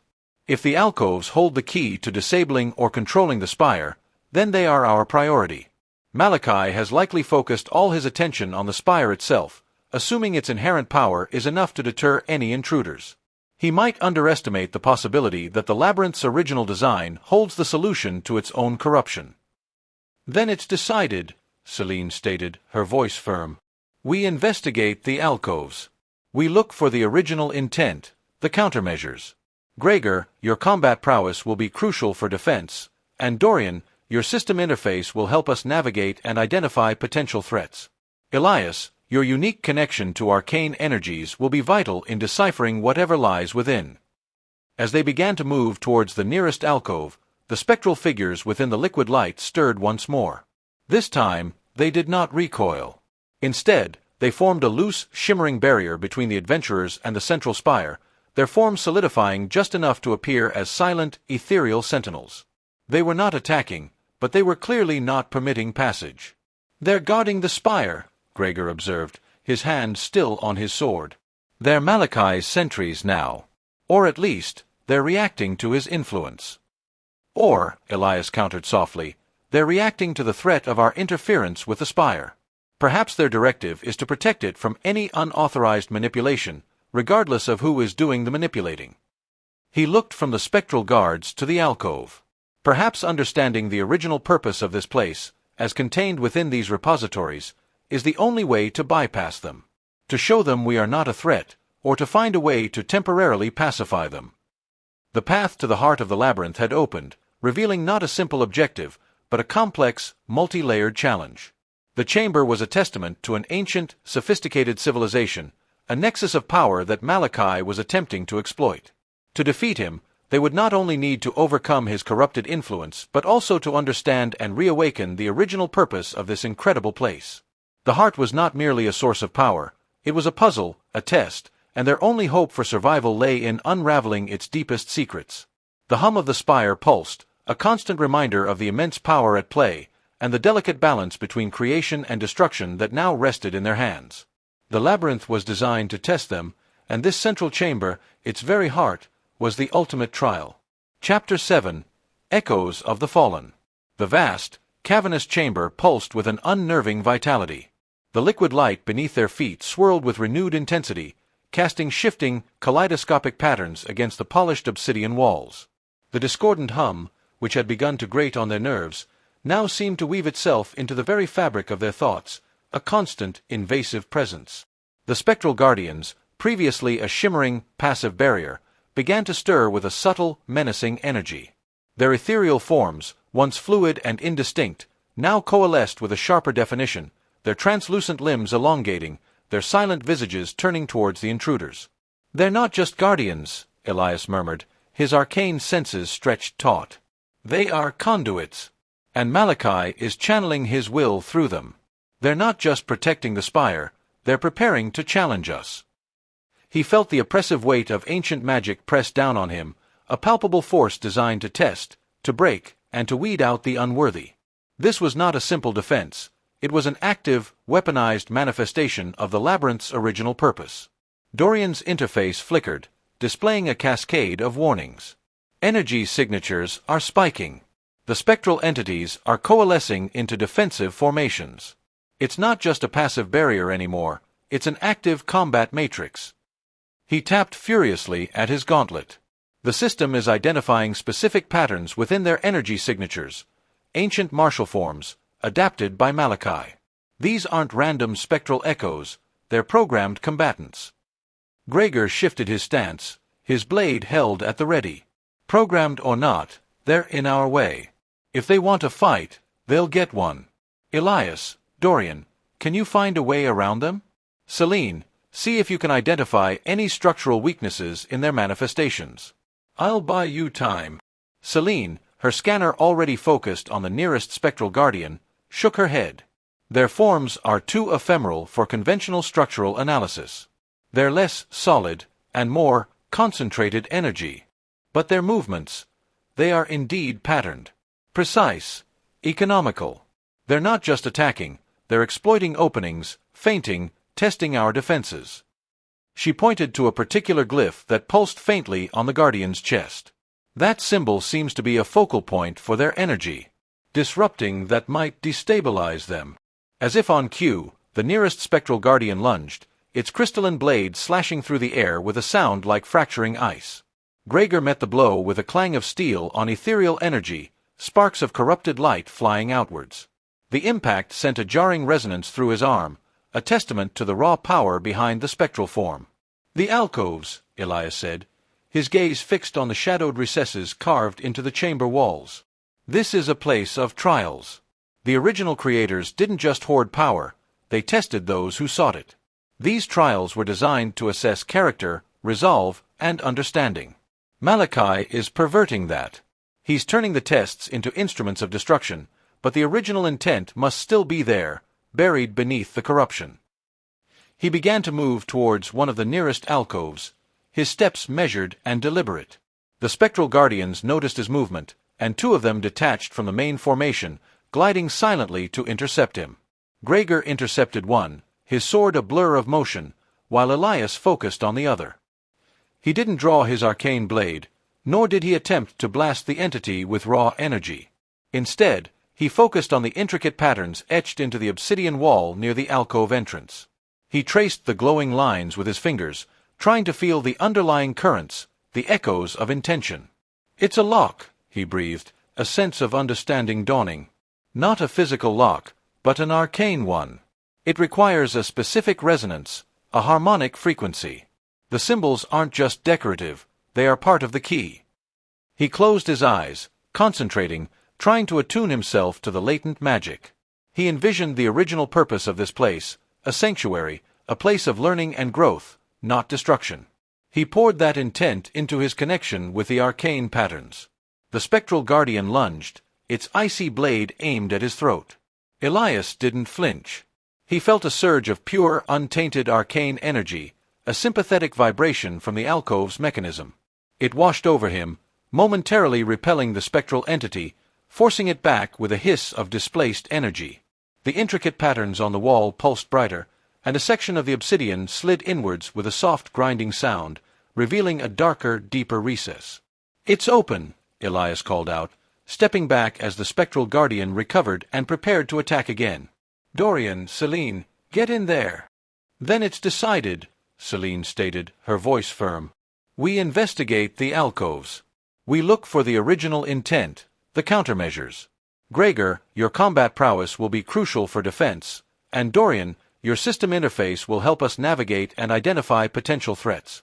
Elias, your unique connection to arcane energies will be vital in deciphering whatever lies within." As they began to move towards the nearest alcove, the spectral figures within the liquid light stirred once more. This time, they did not recoil. Instead, They formed a loose, shimmering barrier between the adventurers and the central spire, their forms solidifying just enough to appear as silent, ethereal sentinels. They were not attacking, but they were clearly not permitting passage. "They're guarding the spire," Gregor observed, his hand still on his sword. "They're Malachai's sentries now. Or at least, they're reacting to his influence." "Or," Elias countered softly, "they're reacting to the threat of our interference with the spire. Perhaps their directive is to protect it from any unauthorized manipulation, regardless of who is doing the manipulating." He looked from the spectral guards to the alcove. Perhaps understanding the original purpose of this place, as contained within these repositories, is the only way to bypass them. To show them we are not a threat, or to find a way to temporarily pacify them. The path to the heart of the labyrinth had opened, revealing not a simple objective, but a complex, multi-layered challenge. The chamber was a testament to an ancient, sophisticated civilization, a nexus of power that Malachi was attempting to exploit. To defeat him, they would not only need to overcome his corrupted influence, but also to understand and reawaken the original purpose of this incredible place. The heart was not merely a source of power, it was a puzzle, a test, and their only hope for survival lay in unraveling its deepest secrets. The hum of the spire pulsed, a constant reminder of the immense power at play, and the delicate balance between creation and destruction that now rested in their hands. The labyrinth was designed to test them, and this central chamber, its very heart, was the ultimate trial. Chapter 7. Echoes of the Fallen. The vast, cavernous chamber pulsed with an unnerving vitality. The liquid light beneath their feet swirled with renewed intensity, casting shifting, kaleidoscopic patterns against the polished obsidian walls. The discordant hum, which had begun to grate on their nerves, now seemed to weave itself into the very fabric of their thoughts, a constant, invasive presence. The spectral guardians, previously a shimmering, passive barrier, began to stir with a subtle, menacing energy. Their ethereal forms, once fluid and indistinct, now coalesced with a sharper definition, their translucent limbs elongating, their silent visages turning towards the intruders. "They're not just guardians," Elias murmured, his arcane senses stretched taut. "They are conduits, and Malachi is channeling his will through them. They're not just protecting the spire, they're preparing to challenge us." He felt the oppressive weight of ancient magic press down on him, a palpable force designed to test, to break, and to weed out the unworthy. This was not a simple defense. It was an active, weaponized manifestation of the labyrinth's original purpose. Dorian's interface flickered, displaying a cascade of warnings. Energy signatures are spiking. The spectral entities are coalescing into defensive formations. It's not just a passive barrier anymore, it's an active combat matrix. He tapped furiously at his gauntlet. The system is identifying specific patterns within their energy signatures, ancient martial forms, adapted by Malachi. These aren't random spectral echoes, they're programmed combatants. Gregor shifted his stance, his blade held at the ready. Programmed or not, they're in our way. If they want a fight, they'll get one.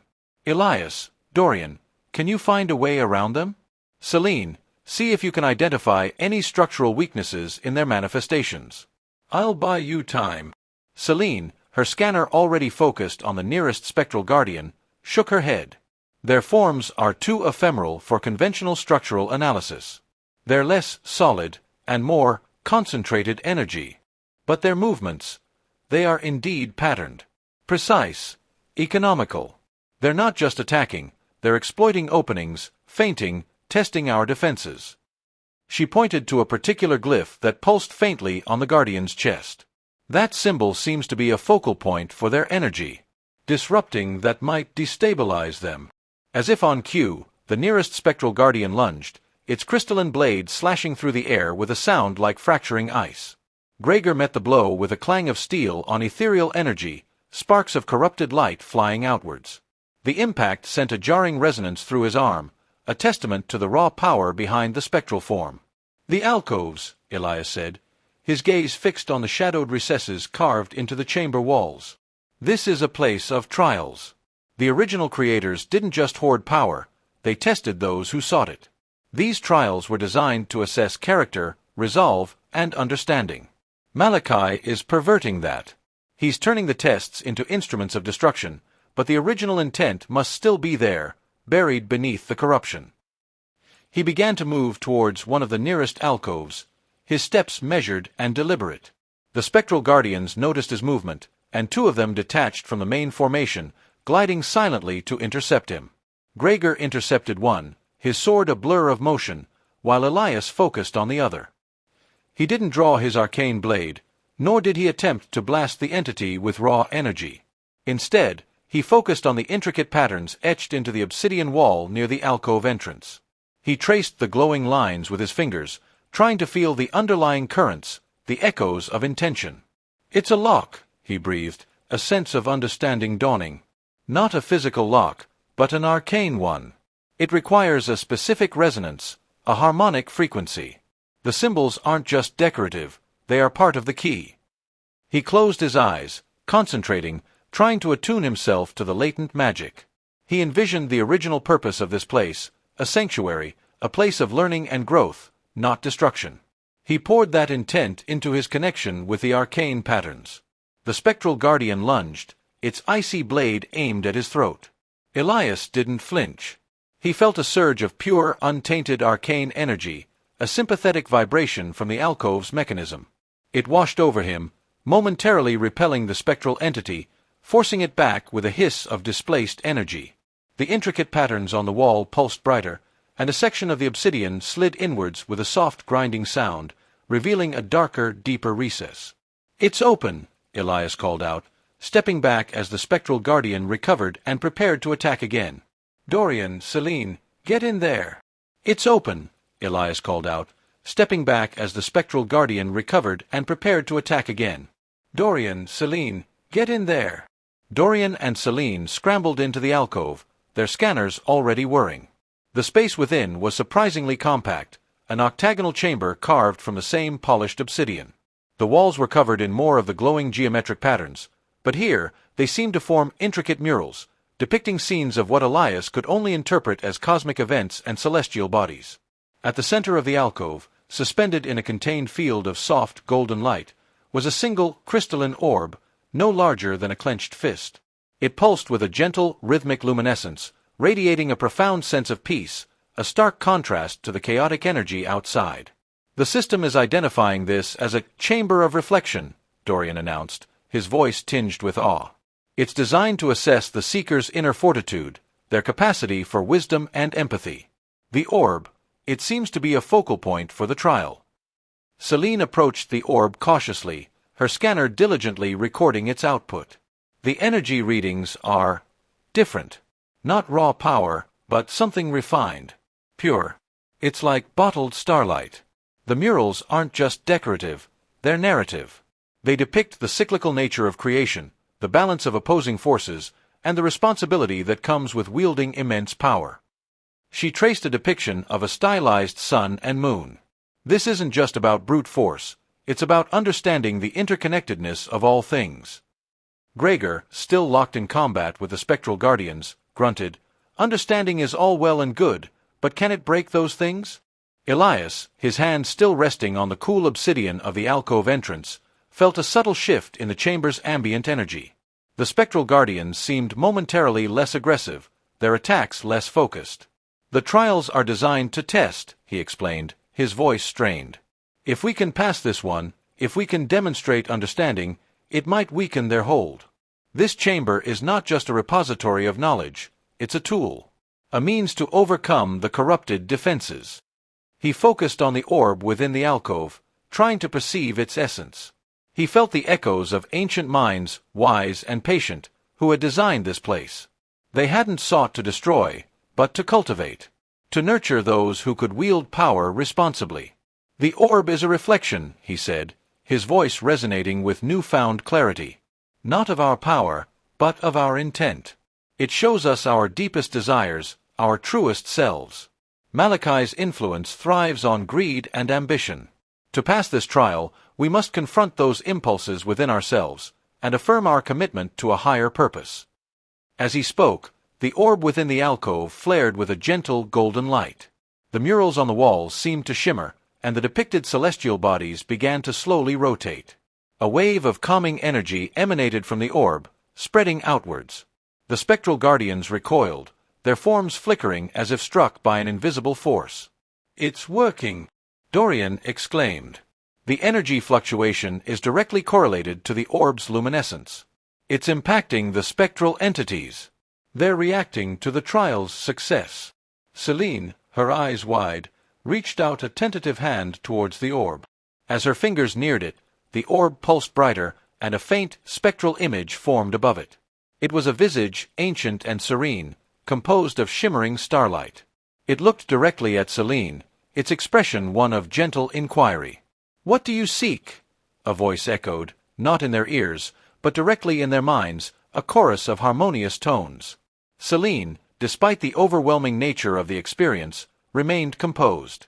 "We seek to understand," she replied, her voice steady, "to learn the original purpose of this place, and to restore its balance." The spectral visage nodded. "Power without understanding is a blade without a hilt. It will wound the wielder as surely as the target. True strength lies not in dominion, but in harmony. What drives your quest?" This was the core of the trial. Not a test of strength, but a test of motive. Elias felt a prickle of unease. His own desires, his ambition to master his arcane abilities, felt raw and exposed under the orb's scrutiny. Gregor's warrior's pride, Dorian's thirst for knowledge and order, all were laid bare. "We seek to protect the innocent," Gregor said, his voice a low growl that carried an unexpected sincerity. "To prevent the suffering that Malachi inflicts. My path is forged in battle, but my purpose is to shield the weak." "We seek to restore balance," Dorian added, his gaze firm. "To understand the forces that govern our world, and to ensure they are not perverted for destruction. Knowledge, wielded with responsibility, can be a force for good." Elias took a deep breath, confronting his own inner turmoil. "I seek mastery, yes," he admitted, his voice tinged with vulnerability. "But not for my own glory. I seek to understand the arcane, to wield it with precision and purpose, so that I may defend against those who would twist such power for evil. I want to ensure that magic serves life, not death." The spectral visage seemed to glow brighter, and the harmonious voice resonated once more. "Purpose is the anchor of power. Ambition without virtue is a ship adrift. You have faced the reflection, and found the seeds of your true intent. The path ahead requires not just strength, but wisdom. The trials are not merely obstacles, they are lessons." With a final, gentle pulse, the spectral image dissolved, and the orb's light intensified. A section of the mural on the far wall slid aside, revealing another passage, this one leading deeper into the labyrinth. The spectral guardians outside, though still present, seemed to have retreated slightly, their forms less menacing, their aggression blunted. "The trial is past," Celine breathed, a mixture of relief and wonder in her voice. "We've proven our worthiness, at least in the eyes of this ancient mechanism." Gregor nodded, sheathing his sword. "Proving worthiness is good, but we still have Malachi to deal with. Is this new passage a shortcut, or just another gauntlet?" "The system indicates a path of refinement beyond this point," Dorian replied, his interface working diligently. "It seems these chambers are sequential. Each one tests a different aspect of the seeker. This one was about intent and motivation. The next, the reading suggests it will focus on mental fortitude and resisting corruption." Elias looked back at the orb, its light now a soft, steady glow. "The trials are not designed to be easy," he said, understanding dawning in his eyes. "They are designed to forge us, to strip away the impurities, to strengthen our resolve, and to prepare us for what lies at the heart. Malachi is using this place's power, but he cannot replicate its purpose. The trials themselves are a weapon against him, if we can endure them." He stepped out of the alcove, rejoining Gregor. The spectral guardians made no move to impede them as they walked towards the newly revealed passage.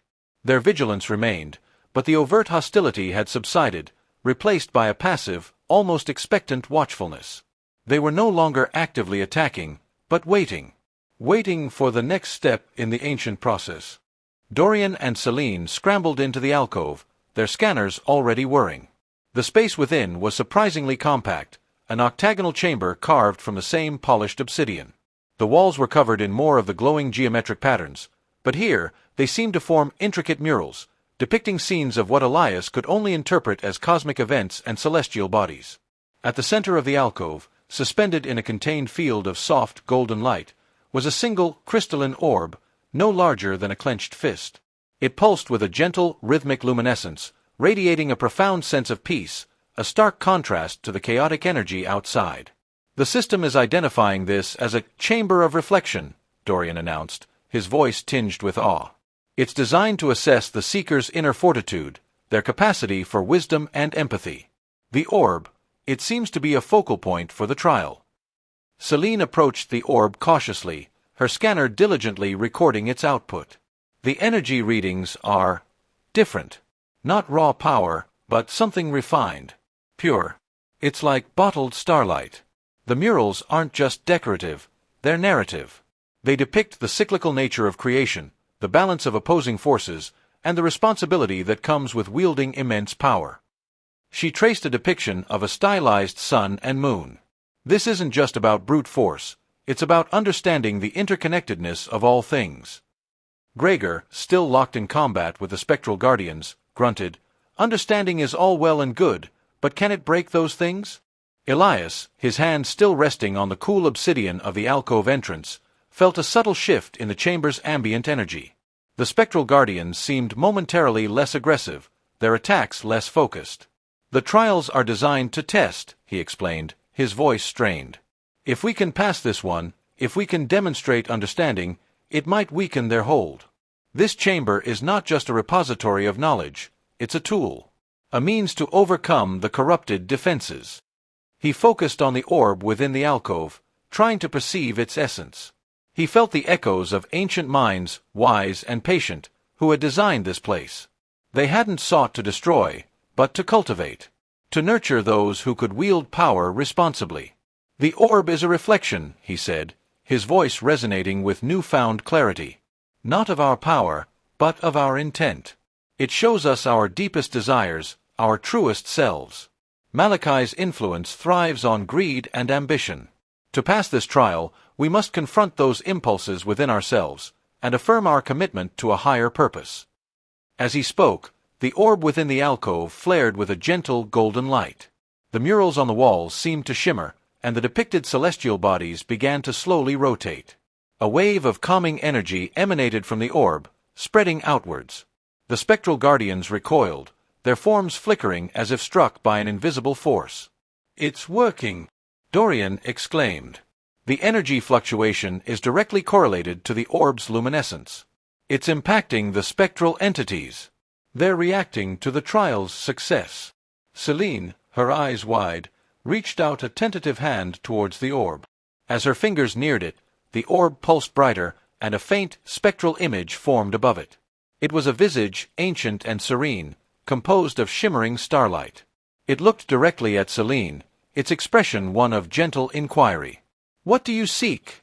a voice echoed, not in their ears, but directly in their minds, a chorus of harmonious tones. Celine, despite the overwhelming nature of the experience, remained composed. "We seek to understand," she replied, her voice steady, "to learn the original purpose of this place, and to restore its balance." The spectral visage nodded. "Power without understanding is a blade without a hilt. It will wound the wielder as surely as the target. True strength lies not in dominion, but in harmony. What drives your quest?" This was the core of the trial. Not a test of strength, but a test of motive. Elias felt a prickle of unease. His own desires, his ambition to master his arcane abilities, felt raw and exposed under the orb's scrutiny. Gregor's warrior's pride, Dorian's thirst for knowledge and order, all were laid bare. "We seek to protect the innocent," Gregor said, his voice a low growl that carried an unexpected sincerity. "To prevent the suffering that Malachi inflicts. My path is forged in battle, but my purpose is to shield the weak." "We seek to restore balance," Dorian added, his gaze firm. "To understand the forces that govern our world, and to ensure they are not perverted for destruction. Knowledge, wielded with responsibility, can be a force for good." Elias took a deep breath, confronting his own inner turmoil. "I seek mastery, yes," he admitted, his voice tinged with vulnerability. "But not for my own glory. I seek to understand the arcane, to wield it with precision and purpose, so that I may defend against those who would twist such power for evil. I want to ensure that magic serves life, not death." The spectral visage seemed to glow brighter, and the harmonious voice resonated once more. "Purpose is the anchor of power. Ambition without virtue is a ship adrift. You have faced the reflection, and found the seeds of your true intent. The path ahead requires not just strength, but wisdom. The trials are not merely obstacles, they are lessons." With a final, gentle pulse, the spectral image dissolved, and the orb's light intensified. A section of the mural on the far wall slid aside, revealing another passage, this one leading deeper into the labyrinth. The spectral guardians outside, though still present, seemed to have retreated slightly, their forms less menacing, their aggression blunted. "The trial is past," Celine breathed, a mixture of relief and wonder in her voice. "We've proven our worthiness, at least in the eyes of this ancient mechanism." Gregor nodded, sheathing his sword. "Proving worthiness is good, but we still have Malachi to deal with. Is this new passage a shortcut, or just another gauntlet?" "The system indicates a path of refinement beyond this point," Dorian replied, his interface working diligently. "It seems these chambers are sequential. Each one tests a different aspect of the seeker. This one was about intent and motivation. The next, the readings suggest it will focus on mental fortitude and resisting corruption." Elias looked back at the orb, its light now a soft, steady glow. "The trials are not designed to be easy," he said, understanding dawning in his eyes. "They are designed to forge us, to strip away the impurities, to strengthen our resolve, and to prepare us for what lies at the heart. Malachi is using this place's power, but he cannot replicate its purpose. The trials themselves are a weapon against him, if we can endure them." He stepped out of the alcove, rejoining Gregor. The spectral guardians made no move to impede them as they walked towards the newly revealed passage. Their vigilance remained, but the overt hostility had subsided, replaced by a passive, almost expectant watchfulness. They were no longer actively attacking, but waiting for the next step in the ancient process. The passage ahead was narrow, but the oppressive hum of the main chamber was diminished, replaced by a faint melodic chime that seemed to resonate from the very stone. The walls here were not obsidian, but a deep lapis lazuli hue, inlaid with strands of silver that formed intricate, star-like patterns. The air was crisp and cool, a welcome respite from the charged atmosphere of the main chamber. "This place is far more complex than I ever imagined," Celine mused, her gaze sweeping across the new surroundings. "The original architects didn't just build a power nexus, they built a proving ground. A place to cultivate guardians, scholars, perhaps even rulers, who could handle such immense power responsibly. And Malachi is turning it into a slaughterhouse," Gregor added grimly. "He wants to corrupt everything, twist even the noblest of intentions into instruments of his will. But he's fighting against millennia of design, against a fundamental purpose that's etched into the very foundations of this place. And that purpose, if we can embrace it, can be our greatest weapon," Elias concluded, a flicker of grim determination in his eyes. "We need to face these trials, not just to survive them, but to learn from them. To become the kind of individuals this labyrinth was designed to create, so that we can ultimately reclaim it." They stepped into the new passage, the rhythmic chime growing slightly louder, a subtle reminder that their journey through the Chamber of Trials had only just begun. Each step deeper was a step towards understanding, and a step closer to confronting the darkness that had claimed this ancient heart. The echoes of the fallen, the original creators of this place, seemed to whisper in the very air, guiding them, testing them, and waiting for them to prove worthy. The newly opened passage breathed with a different kind of energy. The melodic chimes, which had initially seemed so benign, now carried an undertone of lament, a mournful chorus weaving through the silver threads of the lapis lazuli walls. It was the sound of grief, Elias realized, the lingering sorrow of those who had failed to uphold the sacred trust of this place. The spectral guardians outside the Chamber of Reflection had receded, their aggressive postures softening into a more passive, watchful stance, but the echoes of their existence were far from gone. They were merely a prelude to the true spectral guardians that now awaited them. "The system is flagging an anomaly," Dorian announced, his voice a low murmur as he studied his interface. "The environmental energy readings are fluctuating wildly. It's not just residual magic, It's sentient. The echoes of the past are coalescing. They're not just defending the path, they are embodying the failures of those who came before. Gregor tightened his grip on his sword, his gaze sweeping the corridor ahead. The silver inlays on the walls seemed to writhe, forming fleeting images of tormented faces, of shattered shields, of broken promises. Sentient echoes? You mean ghosts? Actual phantoms? More than that, Celine interjected, her hand hovering over a holographic projection that displayed fluctuating energy signatures. These aren't just residual imprints of emotion. They are manifestations. They are the physical embodiment of regret, of despair, of the very reasons why the original guardians may have fallen. The system is categorizing them as spectral remnants of regret. Remnants of regret, Elias repeated, a chill crawling down his spine. He had sensed the sorrow, the weight of past failures clinging to this place, but to have it manifest so tangibly was a different matter entirely. Malachi is perverting the trials, turning them into instruments of despair. But perhaps these remnants are not just obstacles. Perhaps they are also lessons, a testament to what happens when power is wielded without the wisdom we've just affirmed. As if summoned by his words, the corridor ahead began to warp. The lapis lazuli walls shimmered, and the silver inlays coalesced, not into fleeting images, but into solidifying forms. They were spectral, yes, but possessed a chilling solidity, a stark clarity that was more terrifying than any amorphous ghost. These were the fallen, the disgraced, the specters of those who had faltered in their duty. The first manifestation solidified directly in their path. It was the spectral form of a knight, clad in armor that gleamed with a dull, tarnished silver. His helm was bowed, obscuring his face, but the aura emanating from him was one of profound, crushing disappointment. His spectral greatsword, chipped and scarred, rested point down on the floor, a symbol of surrendered purpose. The air around him felt heavy with unspoken accusations. The system identifies this entity as the Knight of Unfulfilled Vows, Dorian stated, his voice strained.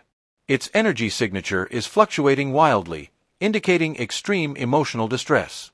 It appears to be a manifestation of a guardian who broke their oath, or failed in a critical duty. Gregor took a step forward, his own sword held defensively. So, we have to fight our way through a ghost of his own guilt?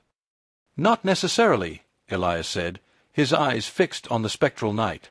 He saw not a simple enemy, but a complex reflection of potential failure. The trials are designed to test us. This Knight of Unfulfilled Vows is likely a manifestation of what happens when one succumbs to doubt, to despair, or to the temptation of a shortcut that betrays one's core principles. Malachi wants us to see this, to feel the weight of such failure, and perhaps to be broken by it. Celine activated a targeted scan. His energy is tied to the murals. Specifically, the depictions of broken oaths and shattered lineages. The closer we get, the more potent his presence becomes.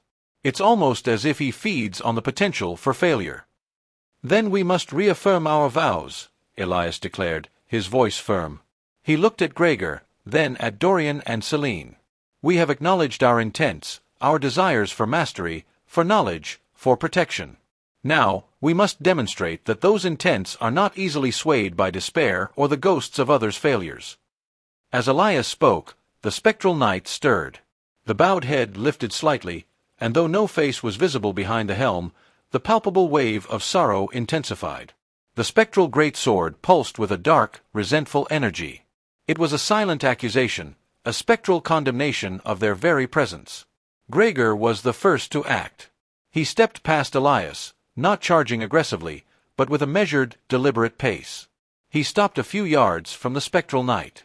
"I have sworn to protect the innocent," Gregor's voice boomed, clear and resolute, cutting through the oppressive atmosphere. "My path is one of steel and sacrifice, and I will not falter. I carry the weight of my duty, not as a burden of despair, but as a testament to my strength."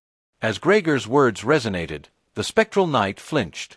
The dark energy around his sword flickered, and a faint tremor ran through its spectral form. It was as if Gregor's unwavering commitment was a physical discomfort to the embodiment of regret. Next, Dorian stepped forward, his hand resting on his gauntlet. "Knowledge is a light, not a weapon to be wielded carelessly," he stated, his voice precise and steady. I seek to understand the fabric of reality, to uncover the secrets that Malachi seeks to twist and corrupt. My quest is for truth, and I will not be swayed by the specter of ignorance or the fear of what lies beyond the veil.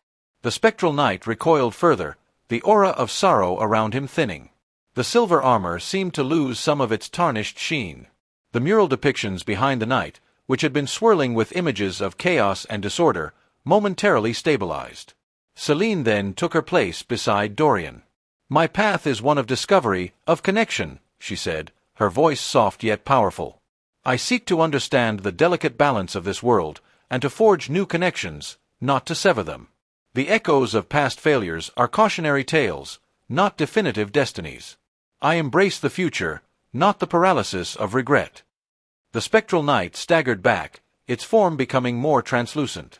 The oppressive weight in the air began to lift, replaced by a faint, almost hesitant hope. Finally, Elias stepped forward, joining his companions. He met the spectral knight's unseen gaze, his own resolve burning bright. "I seek mastery," Elias admitted, his voice echoing the truth he had spoken earlier. "But not the mastery of dominion. I seek the mastery of understanding, the precision of intent, the control that allows for the most effective defense. I will not be a slave to my power, nor will I allow it to be twisted by darkness. My purpose is to safeguard the flame of magic, to ensure it illuminates, not incinerates. This trial of regret will not consume me, it will forge me." As Elias spoke, the spectral knight let out a long, mournful sigh. The spectral greatsword clattered to the floor, dissolving into motes of shimmering, regretful dust. The knight's form began to dissipate, not in a violent explosion, but in a gentle fading, like mist touched by the morning sun. The oppressive atmosphere vanished entirely, replaced by the faint, melodic chime, now tinged with a note of acceptance.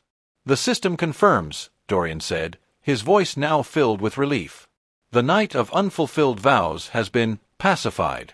By reaffirming our commitment to our oaths and purposes, we demonstrated that we are not susceptible to the despair he embodies. We have learned from his failure. And he, perhaps, has found a measure of peace in seeing that not all who seek power are doomed to repeat his mistakes," Elias mused, watching the last wisps of the spectral knight vanish. "These aren't just enemies to be slain. They are lessons to be absorbed." They continued down the passage, the chime of acceptance fading as a new resonance began to emerge. This one was sharper, more urgent, carrying the sting of betrayal and the cold fury of righteous anger. The silver inlays on the walls twisted again, forming images of conflict, of swift and brutal battles, of heroes turned to villains. Ahead, two figures began to materialize. They were spectral guardians, but these were not embodiments of sorrow. These were manifestations of betrayal. One was a warrior, his spectral armor adorned with the insignia of a fallen order, a symbol that Elias recognized from the ancient murals in the Chamber of Reflection, the emblem of the Sentinels of the First Dawn. The warrior's spectral form crackled with righteous fury, his spectral spear held at the ready, aimed not at them, but seemingly at a phantom enemy that only he could perceive. Beside him, a cloaked figure materialized, radiating an aura of insidious deception. This entity seemed to embody the treachery that had led to the Sentinel's downfall. Its spectral form shimmered, obscuring its features, and a faint, venomous whisper seemed to emanate from it, a sound like dry leaves skittering across stone. "The system designates these entities as the betrayed Sentinel and the shadow of treachery," Dorian reported, his voice now tinged with caution. "These are manifestations of a catastrophic failure in the Ruin's defense protocols. A trusted guardian turned traitor, and the destructive force that exploited that betrayal. So, we have to fight a ghost warrior and a phantom backstabber?" Gregor growled, hefting his sword. "Wonderful." Celine's scanner whirred, its readings more complex this time. "The Sentinel is powered by a potent, yet focused, rage. It's honed by the pain of betrayal. The shadow, however, is more insidious. Its energy is chaotic, fueled by deceit and manipulation. It doesn't attack directly, but amplifies the Sentinel's rage, and seems to be trying to sow discord among us." Elias felt it then, the subtle whisper in the back of his mind, the insidious suggestion that Gregor's bluntness was reckless, that Dorian's reliance on his interface was a crutch, that Celine's scientific detachment was a lack of true commitment. The shadow of treachery was a psychic assailant, attempting to break their unity. Malachi is testing our trust, our ability to work as a cohesive unit, Elias stated, his voice strained as he resisted the insidious whispers. The sentinel represents the consequence of broken faith. The shadow represents the method of that breakage. If we allow ourselves to be divided, to doubt each other, we will fall as they did. Gregor's jaw was set. I trust my companions. We faced the reflection of our intentions together. We will face this too. He turned to Elias. What do we do, arcane master? Do we try to reason with a phantom spearman? Or do we simply cut him down? Reasoning with a manifestation of pure rage is futile, Elias replied. But we cannot simply attack the sentinel without addressing the shadow. The shadow is the true architect of this trial's pain. We must neutralize its influence first. He looked at Dorian. Can you isolate the shadow's psychic emissions? Find a way to disrupt its manipulative whispers. Dorian's fingers flew across his gauntlet. I'm trying. Its energy signature is incredibly elusive, a shifting pattern of psychic static. But the system is identifying a specific harmonic frequency that seems to resonate with its attempts at manipulation. If I can generate a counter-frequency, it might create a sonic dissonance that disrupts its whispers. And while Dorian works on that, Celine added, her gaze locked on the spectral warrior, I can try to gauge the sentinel's attack patterns. If we can predict his movements, we can anticipate the shadow's attempts to direct him. Gregor, Elias said, your role will be to engage the sentinel, to keep its focus on you, but without allowing yourself to be overwhelmed by its rage. We need to keep it from attacking indiscriminately, but also avoid getting caught in its direct, furious assaults. Buy us time, and trust us to handle the shadow. Gregor nodded, a grim determination settling on his face. He drew his sword, the steel gleaming in the faint light. Understood. I'll give the spectral fury something to keep him occupied. As Gregor moved forward, the betrayed sentinel shrieked, a sound of pure, unadulterated agony and fury. It lunged, its spectral spear aimed with terrifying speed and precision. Gregor met the charge, his sword a blur of motion. The impact sent shockwaves through the corridor, a jarring clang of steel against spectral energy. Sparks of corrupted light flew, and Gregor grunted, absorbing the force of the blow. Meanwhile, Dorian's gauntlet began to emit a low, resonant hum, a counter-frequency that pulsed outwards. The shadow of treachery, cloaked in its illusory form, hissed as the hum reached it. Its whispers, which had been subtly probing the edges of their minds, faltered. The insidious suggestions began to twist and distort, losing their clarity and venom. It's working, Dorian exclaimed, a flicker of triumph in his voice. The dissonance is disrupting its psychic influence. It can't maintain its coherence when its whispers are being drowned out. Celine, her eyes tracking Gregor's movements and the sentinel's frenzied attacks, called out, Gregor, feint left! He's telegraphing a thrust to your right flank. Gregor, already anticipating the attack, parried a brutal spear thrust that would have pierced his side. He was engaged in a desperate dance, a brutal exchange of blows that tested his skill and endurance to their limits. The sentinel's rage was a palpable force, its every strike imbued with the bitter sting of betrayal. The shadow of treachery, meanwhile, writhed. Its form flickered erratically, the whispers now distorted into a cacophony of nonsensical sounds. It was losing its grip, its ability to manipulate the sentinel's rage waning. It began to lash out with tendrils of dark energy, not at Gregor or the sentinel, but at the very fabric of the corridor, seeking to sow chaos and destruction in its desperation. Elias, it's trying to destabilize the path, Celine warned. Elias stepped forward, his focus now shifting from the sentinel to the shadow. He raised his hand, not to unleash a torrent of raw power, but to weave a delicate tapestry of arcane energy. He began to chant, his voice calm and measured, invoking the principles of order and clarity that they had affirmed in the previous chamber. He was not attacking the shadow, but rather reinforcing the very foundations of their unity, weaving a protective ward of trust and shared purpose around them. You prey on division, Elias intoned, his voice gaining strength with each word. You feed on doubt. But we have found our common ground. We stand together, not as individuals driven by ego, but as a unit bound by shared intent. Your whispers are lost in the echo of our resolve. As Elias wove his spell, the shadow of treachery recoiled, its flickering form shrinking. The tendrils of dark energy it lashed out with withered and dissipated before they could touch anything. The chaotic psychic static began to recede, and the insidious whispers were replaced by a hollow silence. Gregor, sensing the shift, pressed his advantage. With a powerful heave, he disarmed the sentinel, sending its spectral spear skittering across the floor.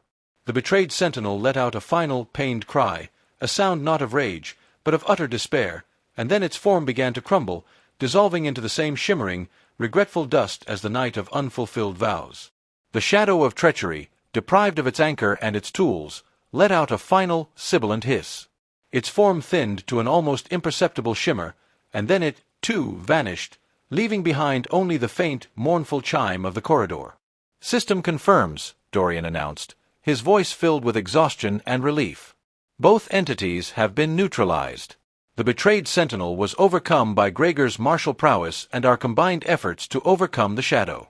The shadow of treachery was disrupted by its inability to sow discord, its psychic emissions rendered ineffective by our reinforced unity and Elias's counter-arcane weaving." Celine let out a shaky breath. That was intense. The sentinel was fueled by so much pain. And the shadow, it felt like it was trying to unravel our very bonds. "It was," Elias confirmed, lowering his hand. "Malachi understands that our greatest strength is not our individual power, but our ability to act as one. These trials are designed to exploit any weakness in that unity.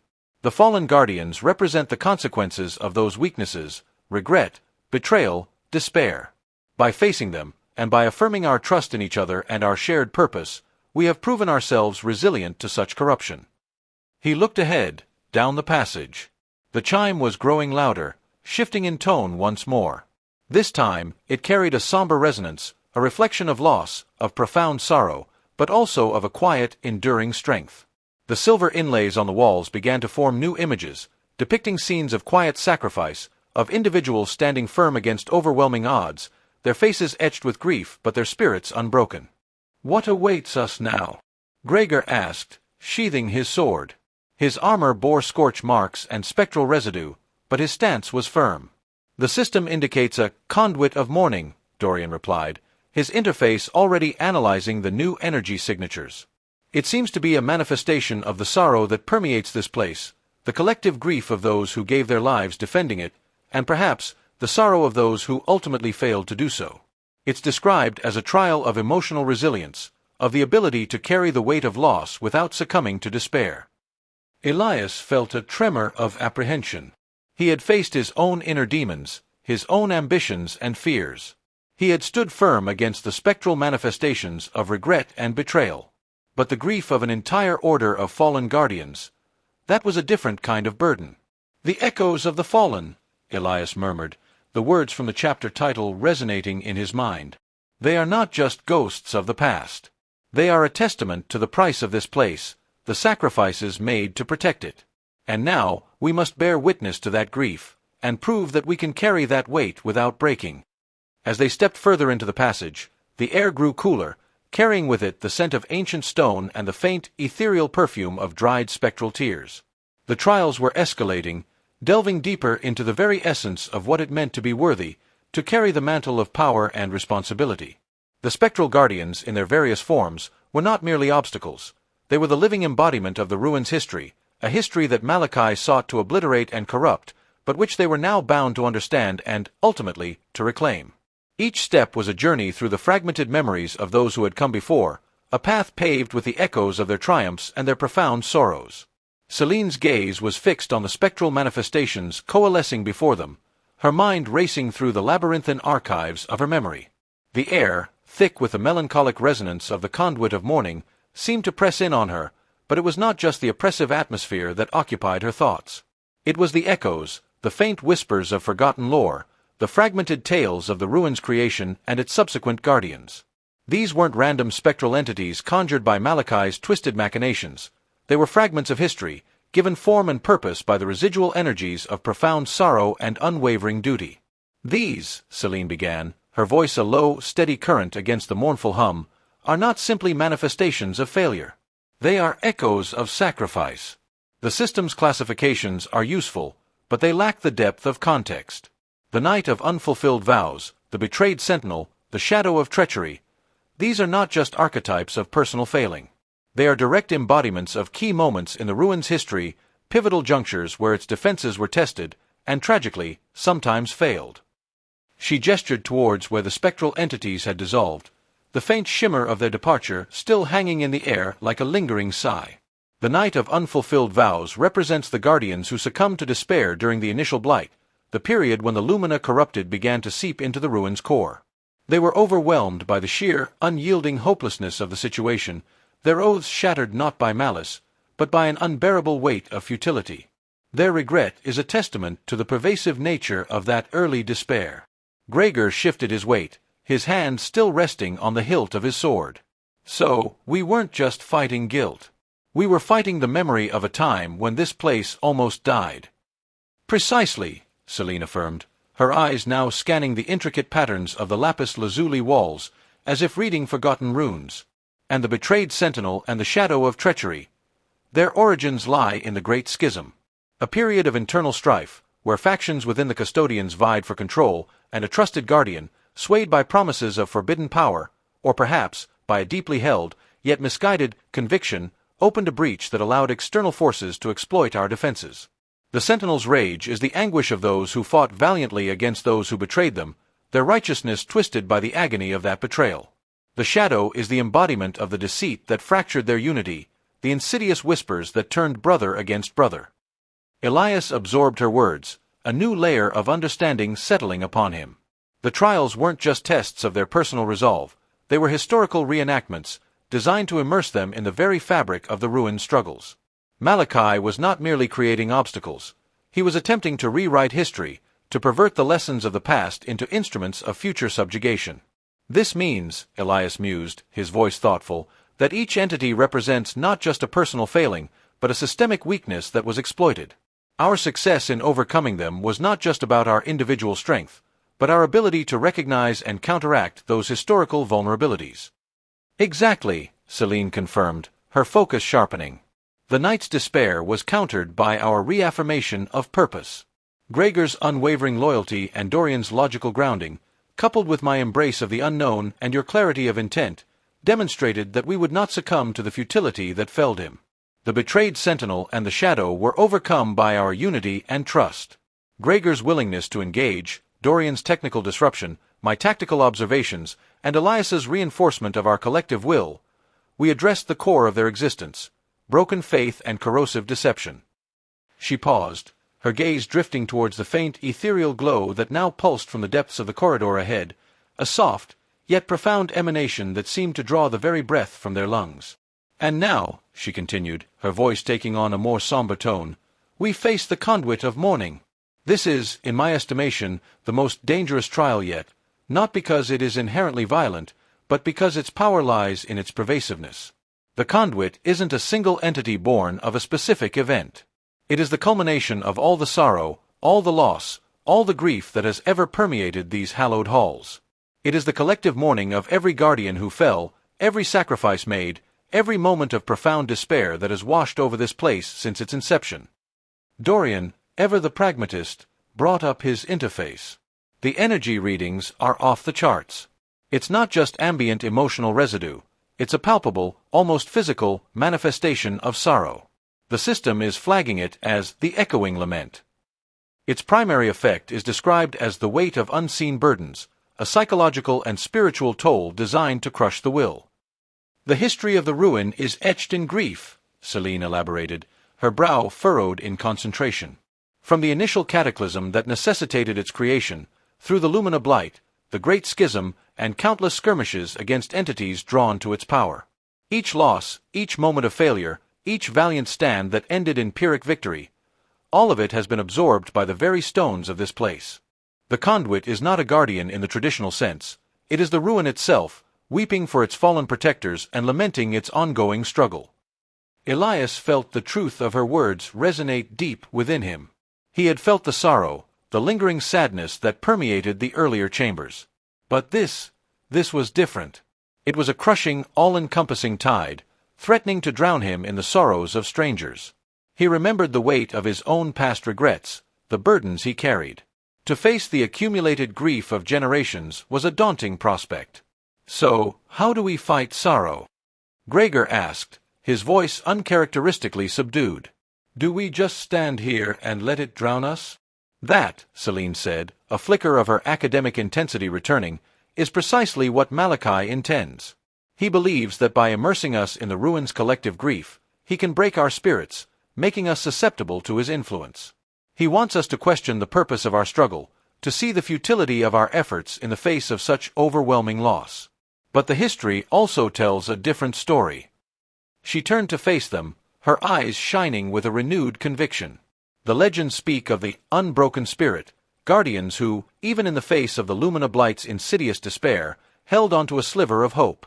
They speak of those who, after the Great Schism, dedicated themselves to rebuilding trust and unity from the ashes of betrayal. They were not immune to sorrow, they carried it. They acknowledged the weight of their losses, but they did not allow it to define them. Their resilience was not born of emotional detachment, but of profound connection to each other, to their purpose, and to the enduring value of what they were protecting." So, the key isn't to ignore the grief, Elias realized, but to acknowledge it, to understand its source, and to find strength within that understanding. It's about demonstrating that we can bear witness to the suffering of the past without being consumed by it. That our purpose is strong enough to withstand the weight of accumulated sorrow. "Precisely," Celine confirmed. "The history of this ruin is not solely a chronicle of defeat. It is also a testament to resilience. There are countless tales of individuals who, facing unimaginable loss, found the strength to continue, to protect, to rebuild. They became beacons of hope in the darkest of times. This conduit, while embodying the sorrow, also carries within it the echoes of that unwavering resolve. We need to tap into those echoes, to find the historical precedent for carrying such a burden." Dorian was already analyzing the energy patterns. The conduit's primary emission is a psychic frequency that amplifies existing feelings of sadness and doubt. It's like a resonant amplifier for despair. However, there are also faint, almost imperceptible harmonic overtones. They're incredibly subtle, but they seem to correspond to moments of profound courage and unwavering commitment in the ruin's history. Those, Celine interjected, are the counter-frequencies of hope. They are the unbroken spirit made manifest in energy. If we can identify them, perhaps we can amplify them, creating a dissonant harmony that disrupts the conduit's overwhelming sorrow.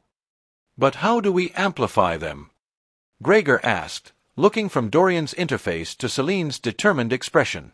"We can't just yell hope at it." "No," Elias said, a slow smile spreading across his face. "But we can embody it. We can demonstrate it. The historical context Celine has provided is our guide. We need to consciously reaffirm our commitment to our purpose, not just as individuals, but as a united front, drawing strength from the very history that Malachi seeks to use against us." He took a deep breath, feeling the crushing weight of the conduit's sorrow press down on him. It was a tangible force, like being submerged in a sea of ice-cold tears. He thought of the countless guardians who had stood here before them, their hearts heavy with the burden of their duties, their souls aching with the losses they had endured. "We have faced the specter of regret, the embodiment of betrayal," Elias declared, his voice steady despite the immense pressure. "We understood their origins, their historical significance, and we affirmed our own convictions, proving ourselves resilient to their particular brands of despair and deception. Now, we face the collective sorrow of this ruin. This grief is not ours, but it is a testament to the value of what we are fighting for." He looked at Gregor, whose stoic facade was beginning to crack under the strain of the pervasive sadness. "Gregor, your duty has always been to protect. You carry the weight of responsibility for those under your care, and you do so with unwavering resolve. Remember the sentinels of the first dawn, how they stood against impossible odds, their hearts heavy with the lives they couldn't save, but their blades still sharp for those they could protect. Your strength is in your commitment to action, even when the cost is immeasurable." Gregor nodded, his jaw tightening. He closed his eyes for a moment, and when he opened them, a flicker of his usual determination had returned. "I swore to protect. No amount of sorrow can change that. I will stand for those who cannot stand for themselves, even if my own heart breaks." Elias turned to Dorian. "Dorian, your pursuit of knowledge is a light in the darkness. During the Lumina Blight, it was the scholars, the lore-keepers, who preserved the ancient wisdom, who sought understanding even as the world descended into chaos. They were not untouched by the despair, but their dedication to truth provided a beacon for others. Your mastery of information, your ability to find patterns and solutions, is our shield against ignorance and hopelessness. Dorian's fingers twitched, as if eager to work his interface, but he held them still, focusing his intent. Knowledge is not merely data. It is understanding. And understanding, even of the deepest sorrow, can lead to clarity. I will find the harmonic frequencies, the echoes of hope, and I will amplify them. Our pursuit of truth is a testament to a future worth fighting for. Finally, Elias turned to Celine. Celine, your connection to the natural world, your ability to find balance and forge new paths, is what allows us to adapt and endure. The ruin has endured countless calamities, not just through brute force, but through adaptation, through the resilient growth of life even in the harshest environments. You embody that spirit of renewal, of finding hope in the cyclical nature of existence, even after profound loss. Celine met his gaze, a subtle warmth in her eyes that cut through the oppressive gloom. Sorrow is a season, not an eternal winter. The land remembers its spring, even after the harshest frost. We can grieve, we can mourn, but we can also choose to nurture the seeds of resilience, to cultivate a future where hope can bloom again. My understanding of the interconnectedness of all things reminds me that even in loss, there is the potential for new beginnings. As each of them articulated their commitment, drawing upon the historical context Celine had provided, Elias felt a subtle shift in the atmosphere. The crushing weight of sorrow seemed to lessen, not disappear, but become a more manageable burden. The faint harmonic overtones that Dorian had detected seemed to resonate with their words, growing infinitesimally stronger. My own path, Elias continued, his voice clear and resonant, is one of mastery, of understanding the forces that shape our reality, both light and shadow. The guardians who succumbed to despair or betrayal were those who lost sight of their foundational principles, who allowed their power to be corrupted or their spirits to be broken. My commitment is to wield power with responsibility, to seek mastery not for dominion, but for the preservation of balance. To understand the echoes of the past, to learn from them, and to ensure that their sacrifices were not in vain. This sorrow is a reminder of what is at stake, and it strengthens my resolve to protect what remains. As Elias spoke the final words, the oppressive pressure visibly receded. The conduit of mourning, which had been a diffuse, all-encompassing haze of despair, began to coalesce, its energy becoming more focused, less overwhelming. The faint harmonic overtones surged, mingling with the melancholic hum of sorrow, creating a complex, yet strangely beautiful, symphony. It was not a battle of brute force, but a delicate negotiation of energies, a demonstration that even in the face of profound grief, the human spirit, informed by history and bound by purpose, could find resilience. Dorian's interface flickered with new readings. The conduit's primary sorrow emission is being actively disrupted by the counter-harmonic frequencies. It's like we're creating an emotional dissonance. The historical affirmations, tied to our core intents, are acting as anchors, preventing the sorrow from overwhelming us, and instead, are amplifying the inherent resilience within the ruin's own history. The lapis lazuli walls, which had seemed to weep with the sorrow of ages, now began to glow with a soft, internal light, reflecting the moments of courage and sacrifice Celine had spoken of. Fleeting images appeared, not of defeat, but of guardians standing firm against overwhelming odds, their faces etched with grief but their eyes burning with an indomitable spirit. These were not specters of failure, but visions of unwavering resolve, the echoes of the unbroken spirit. We're not fighting the sorrow, Celine realized, a sense of awe in her voice.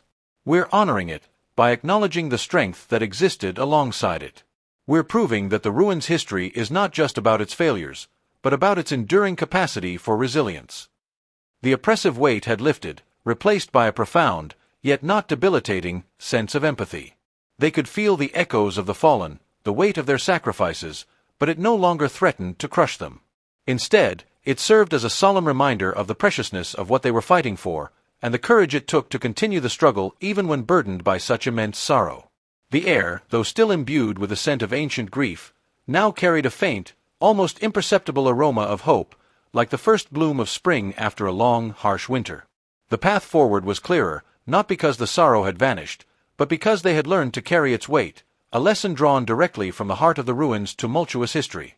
Gregor's raw power was a blunt instrument, but in a place built on fragile foundations and layered with the ghosts of ancient conflicts, a blunt instrument was often precisely what was needed.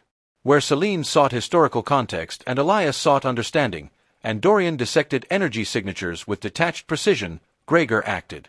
When the spectral vestiges of a particularly vicious guardian, a being that Celine had identified as the rage of the vanquished, lunged with claws of solidified despair, Gregor didn't pause to analyze its provenance or its emotional resonance. He met the attack head-on. The rage was a manifestation of raw, untamed fury, born from the violent deaths of champions who had fallen in brutal, bloody skirmishes against incursions from the outer void. Its presence was a hurricane of psychic anguish, a cacophony of dying screams and desperate curses that sought to shatter the sanity of any who dared to stand before it. Its form was a churning vortex of shadow and jagged, crystalline shards that pulsed with malevolent energy.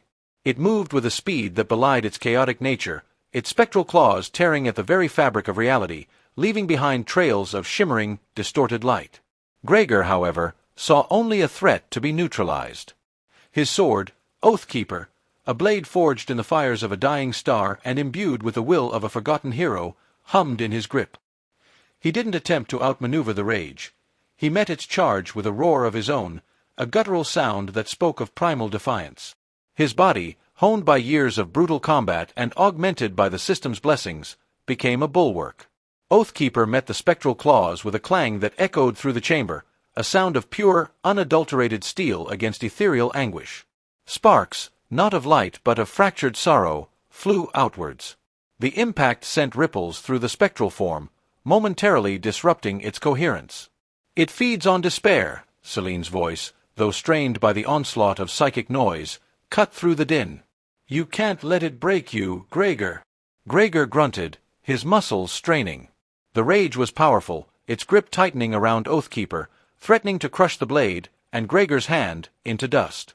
He could feel the raw despair seeping into his very bones, a cold, gnawing sensation that whispered of futility. But Gregor had faced despair before. He had faced the gnawing emptiness of loss, the bitter taste of defeat, and the soul-crushing weight of responsibility. He had learned, in the unforgiving crucible of his past, that despair was a weakness to be exploited, not succumbed to. "Then it'll have to chew through steel," he snarled, planting his feet more firmly. He twisted his wrist, putting all his strength into dislodging the spectral claws. A surge of his personal aura, a raw, unyielding conviction in his own strength and purpose, flared outwards. It wasn't as refined as Elias's controlled intent or as nuanced as Celine's connection to the world, but it was pure, unadulterated willpower. It was the spirit of a man who refused to yield, even when the odds were stacked impossibly against him. The spectral claws recoiled slightly, as if burned by the intensity of his conviction. This was Gregor's strength, his sheer, unadulterated refusal to be intimidated or broken. He didn't analyze the rage's vulnerabilities. He simply overwhelmed its essence with his own indomitable will. He was the immovable object against the unstoppable force, and for a brief, crucial moment, he held his ground. Dorian, observing from a safer distance, his interface a blur of analytical projections, chimed in. "The entity's energy signature is highly volatile, fluctuating wildly between periods of intense aggression and brief moments of spectral instability. It appears to draw its power from traumatic emotional resonance. Direct physical engagement, while high risk, does seem to disrupt its core cohesion more effectively than indirect methods." "High risk is my middle name," Gregor retorted, sweat beading on his brow. He leveraged the momentary disruption, putting his entire weight behind a powerful upward swing of Oathkeeper. The blade sliced through the rage's ethereal form, not cleanly, but with a jarring, tearing motion. A shriek of pure agony, a sound that scraped against the very soul, erupted from the spectral being. The vortex of despair flickered, its form growing thin and ragged. This was the pragmatism Celine had alluded to, the brutal efficiency that sometimes bypassed intricate solutions for a more direct approach. Gregor understood that not all threats could be reasoned with or deconstructed. Some simply needed to be broken. He saw the rage not as a historical echo or a complex puzzle, but as a dangerous obstacle that needed to be removed. His focus was singular: incapacitate, neutralize, eliminate. The rage, wounded but not defeated, surged again, this time with a renewed, desperate ferocity. It attempted to engulf Gregor, to drag him into its vortex of torment. But Gregor was ready. He dropped into a low stance, channeling his strength through his legs, and brought Oathkeeper around in a brutal arcing cleave. The blade, imbued with the strength of 1,000 fallen heroes, didn't just cut, it shattered. The spectral form of the rage imploded, not with a bang, but with a mournful sigh, its essence dissolving into a shower of faint, dying embers. The oppressive psychic noise that had accompanied its presence receded, leaving behind a hollow echo. Gregor stood panting, his sword dripping with a residue that looked like solidified tears. He wiped his brow with the back of his gauntlet. Too much noise. Almost lost my focus. Elias approached, his expression thoughtful. Your directness was remarkable, Gregor.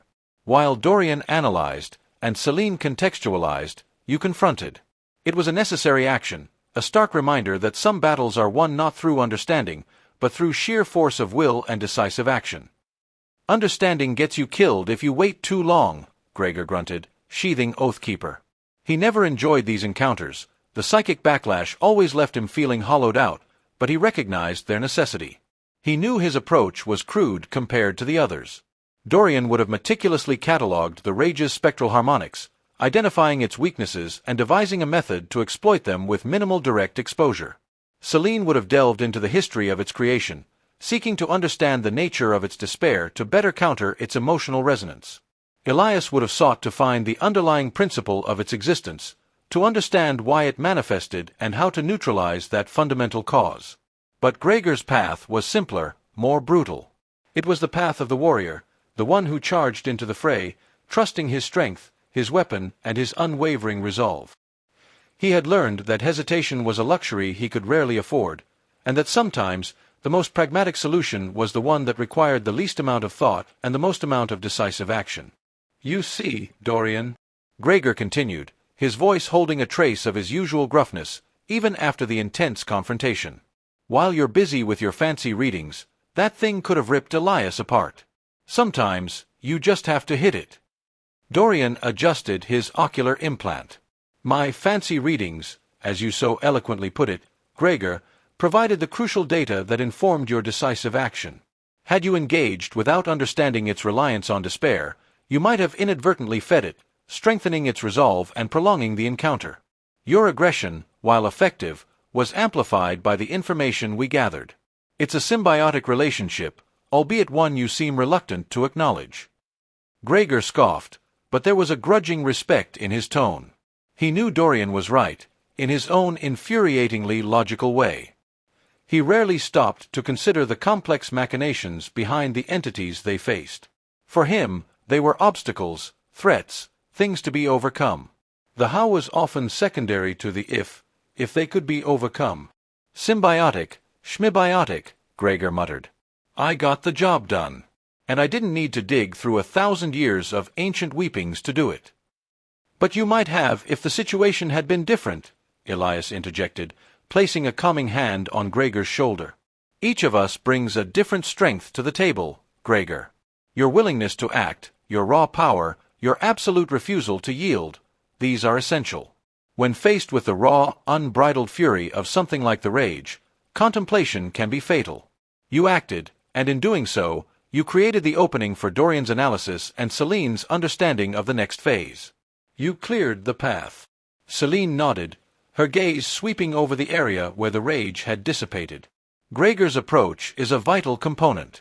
It's the spearhead, the shock troop that breaks through initial defenses.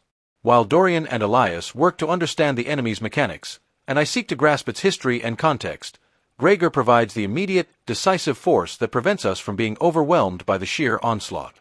His brutality is not senseless. It is a focused, directed application of power, born of necessity.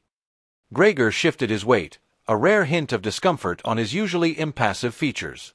He wasn't accustomed to praise, especially not delivered in such measured, analytical terms. He preferred the straightforward affirmation of a successful kill, the silent nod of a comrade who understood the shared danger.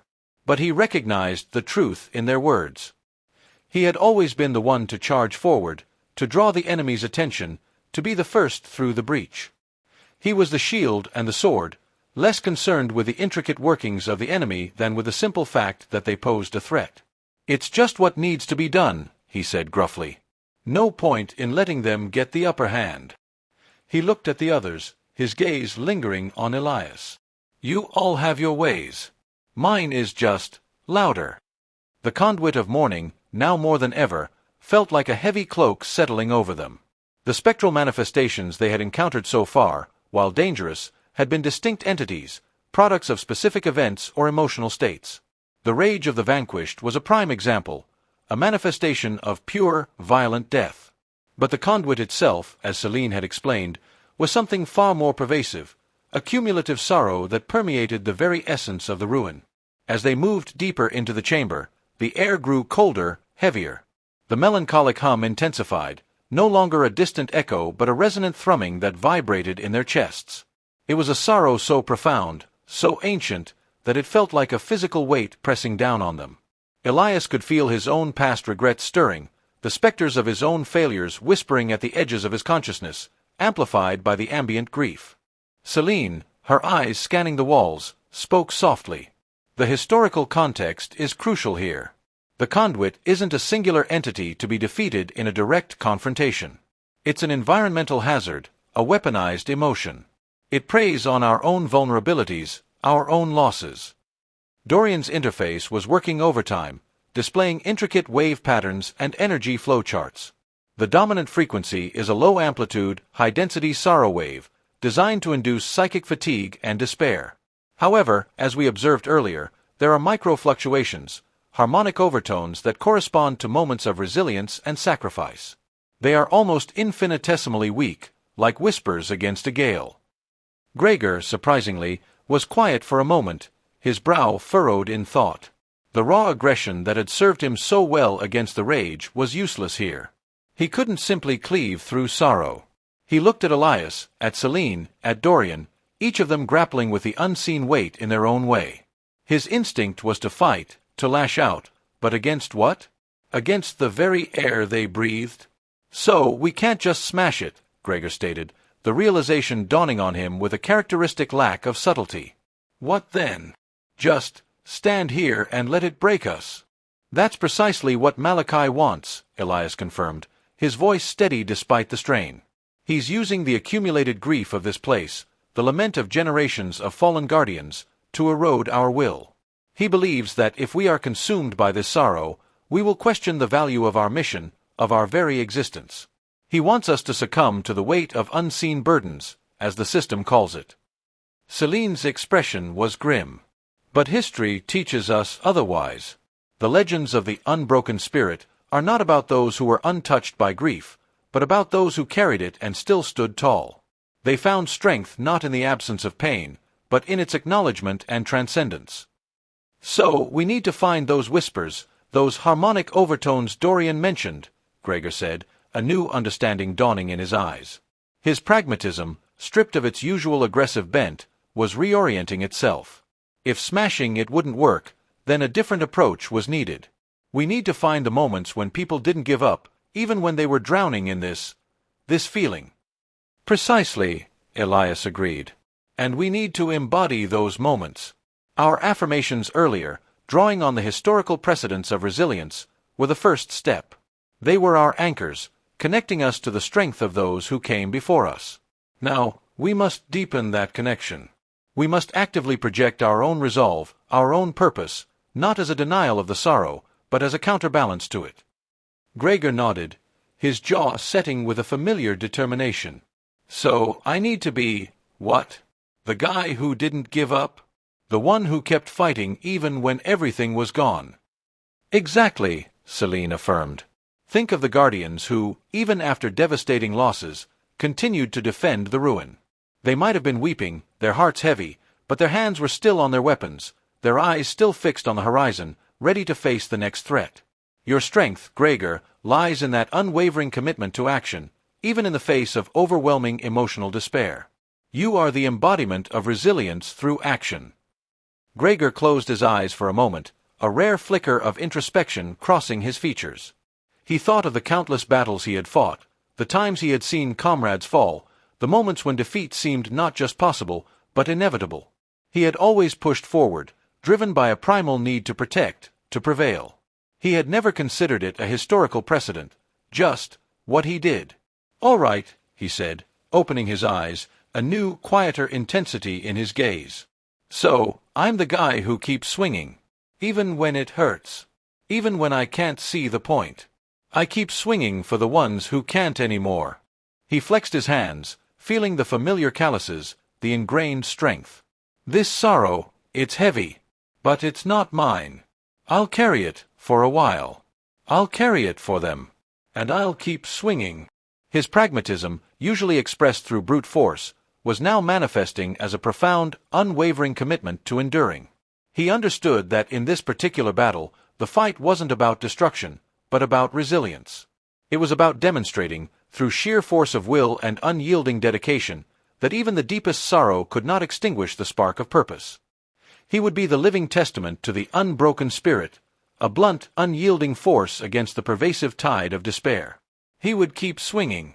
The final ward shimmered, a cascade of fading glyphs that dissolved into motes of ethereal dust as Gregor's gauntlet passed through its weakened threshold. The heavy, oppressive atmosphere of the conduit of mourning thinned, replaced by a palpable silence that was more unnerving than the sorrowful hum that had plagued them for what felt like an eternity. They had pressed on, each step a conscious act of defiance against the encroaching despair, Gregor's grim determination a palpable force, Elias's measured pronouncements a steadying presence, Celine's historical insights a guiding light, and Dorian's constant data stream a shield against the psychic onslaught. The ancient, sorrow-laden energies had pressed them, tested their resolve, and attempted to drown them in the accumulated grief of ages, but they had held. Gregor's decision to embrace the role of the unwavering warrior, the one who continued to swing regardless of the pain, had been the linchpin, creating a stable psychic anchor that allowed the others to maintain their focus. They had not banished the sorrow, but they had learned to coexist with it, to carry it without being consumed. A hidden mechanism, a complex interplay of pressure plates and resonant frequencies activated by Celine's interpretation of a near-forgotten inscription, revealed a narrow opening in the cavern wall. It wasn't a grand portal, but a jagged tear in the stone, choked with ancient moss and the dust of ages. The air that seeped from it was dry, metallic, carrying a faint scent of ozone and something else, something acrid and unnatural. Gregor, ever the pragmatist, went first, his sword Oathkeeper held ready, its faint luminescence cutting through the gloom. Elias followed, his senses extended, attuned to any subtle shifts in the environment. Celine moved with a quiet grace, her eyes already absorbing the details of the new passage, while Dorian, his augmented senses working overtime, fed a constant stream of environmental data into their shared consciousness. The passage sloped downward, twisting and turning in a way that suggested it was not a natural formation, but something carved, something deliberately hidden. The stone underfoot was smooth, worn by countless unseen feet, or perhaps by something far less conventional. As they descended, the oppressive silence of the conduit gave way to a low, rhythmic pulsing, like a monstrous heart beating deep within the earth. It was a sound that bypassed the ears and vibrated directly in their bones, a disquieting counterpoint to the lingering echoes of sorrow. "The energy signatures are intensifying," Dorian reported, his voice a calm, synthesized tone in their comms. "Concentrated pockets of raw, volatile magic. Unlike anything we've encountered thus far. It's chaotic, yet focused. Like a storm gathering its might." "Malachi," Elias breathed, his voice tight. "This has to be it. The heart of his operation." The passage finally opened into a vast, subterranean cavern. It was a place of unnatural darkness, where shadows clung to the walls like a living shroud, and the air thrummed with a malevolent energy that made the hairs on their arms stand on end. But it was not entirely dark. In the center of the cavern, a maelstrom of raw, incandescent power swirled.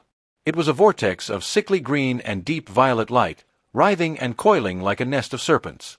Jagged tendrils of energy lashed out, illuminating the cavern in brief, flickering bursts that revealed the chilling scene. This was no mere natural phenomenon. It was a construct, a testament to Malachi's twisted ambition.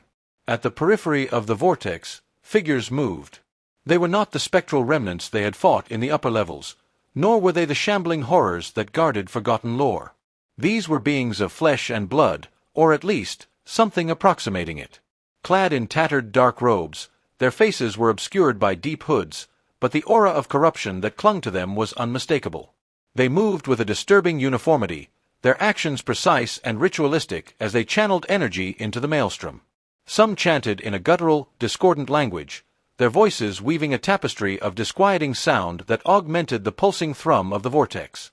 Others stood with their arms raised, their hands glowing with an unholy light, as if drawing power from some unseen source and feeding it into the swirling energies. Cultists! Gregor's voice was a low growl, his hand tightening on Oathkeeper. The raw, unadulterated power radiating from the vortex was like a physical blow, a testament to the sheer scale of Malachi's endeavor.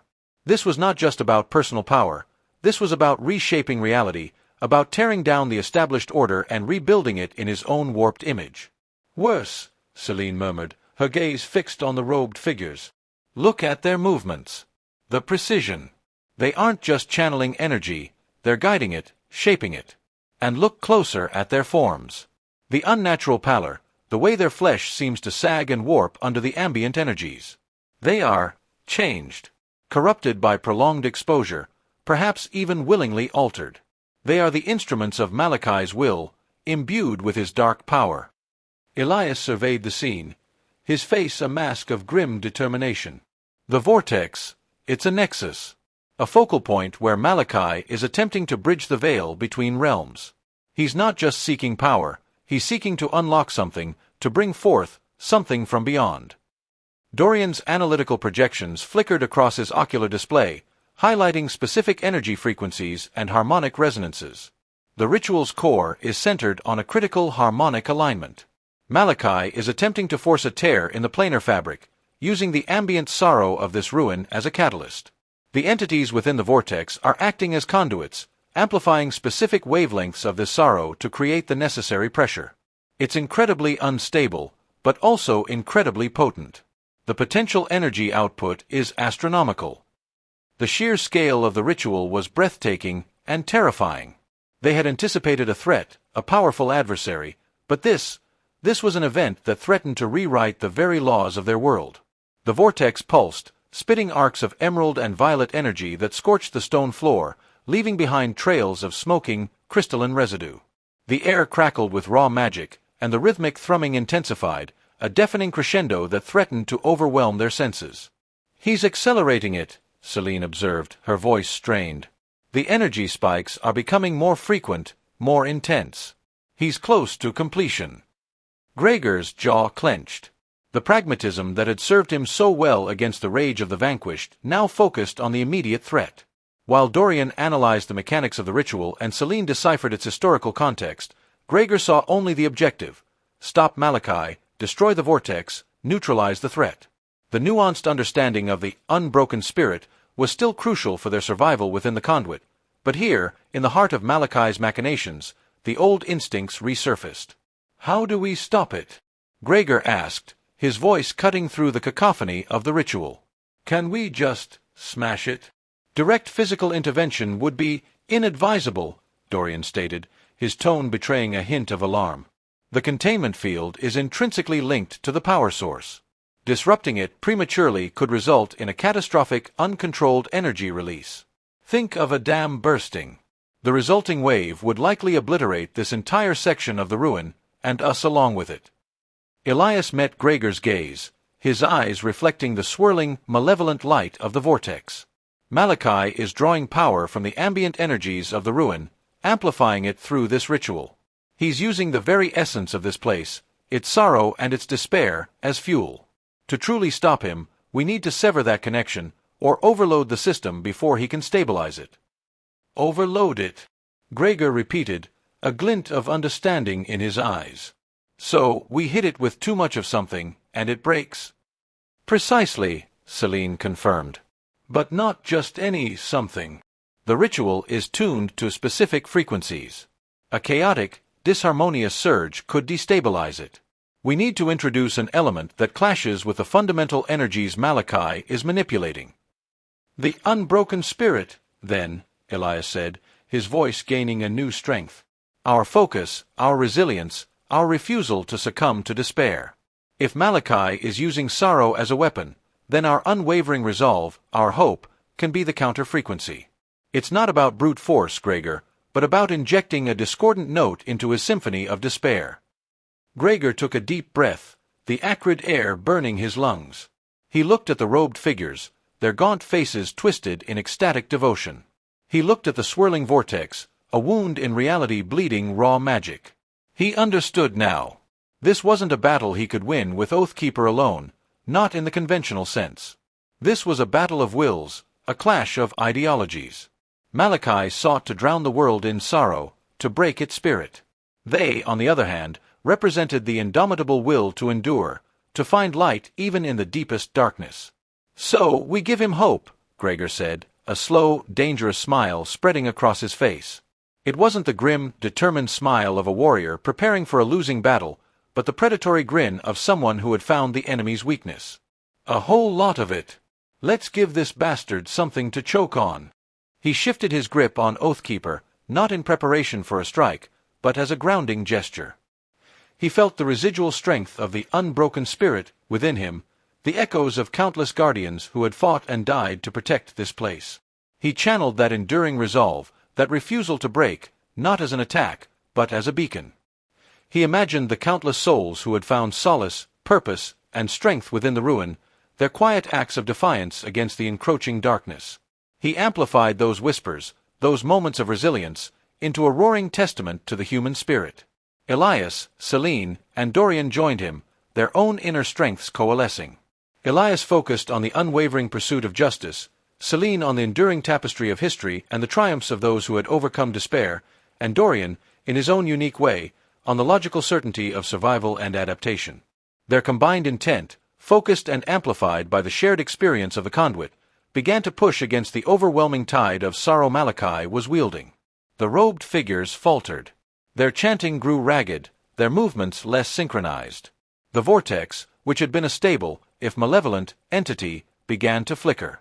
The vibrant greens and purples wavered, tinged with streaks of a pure, incandescent white light that seemed to sear through the surrounding darkness. The rhythmic pulsing faltered, replaced by a stuttering, irregular beat. "It's working," Dorian stated,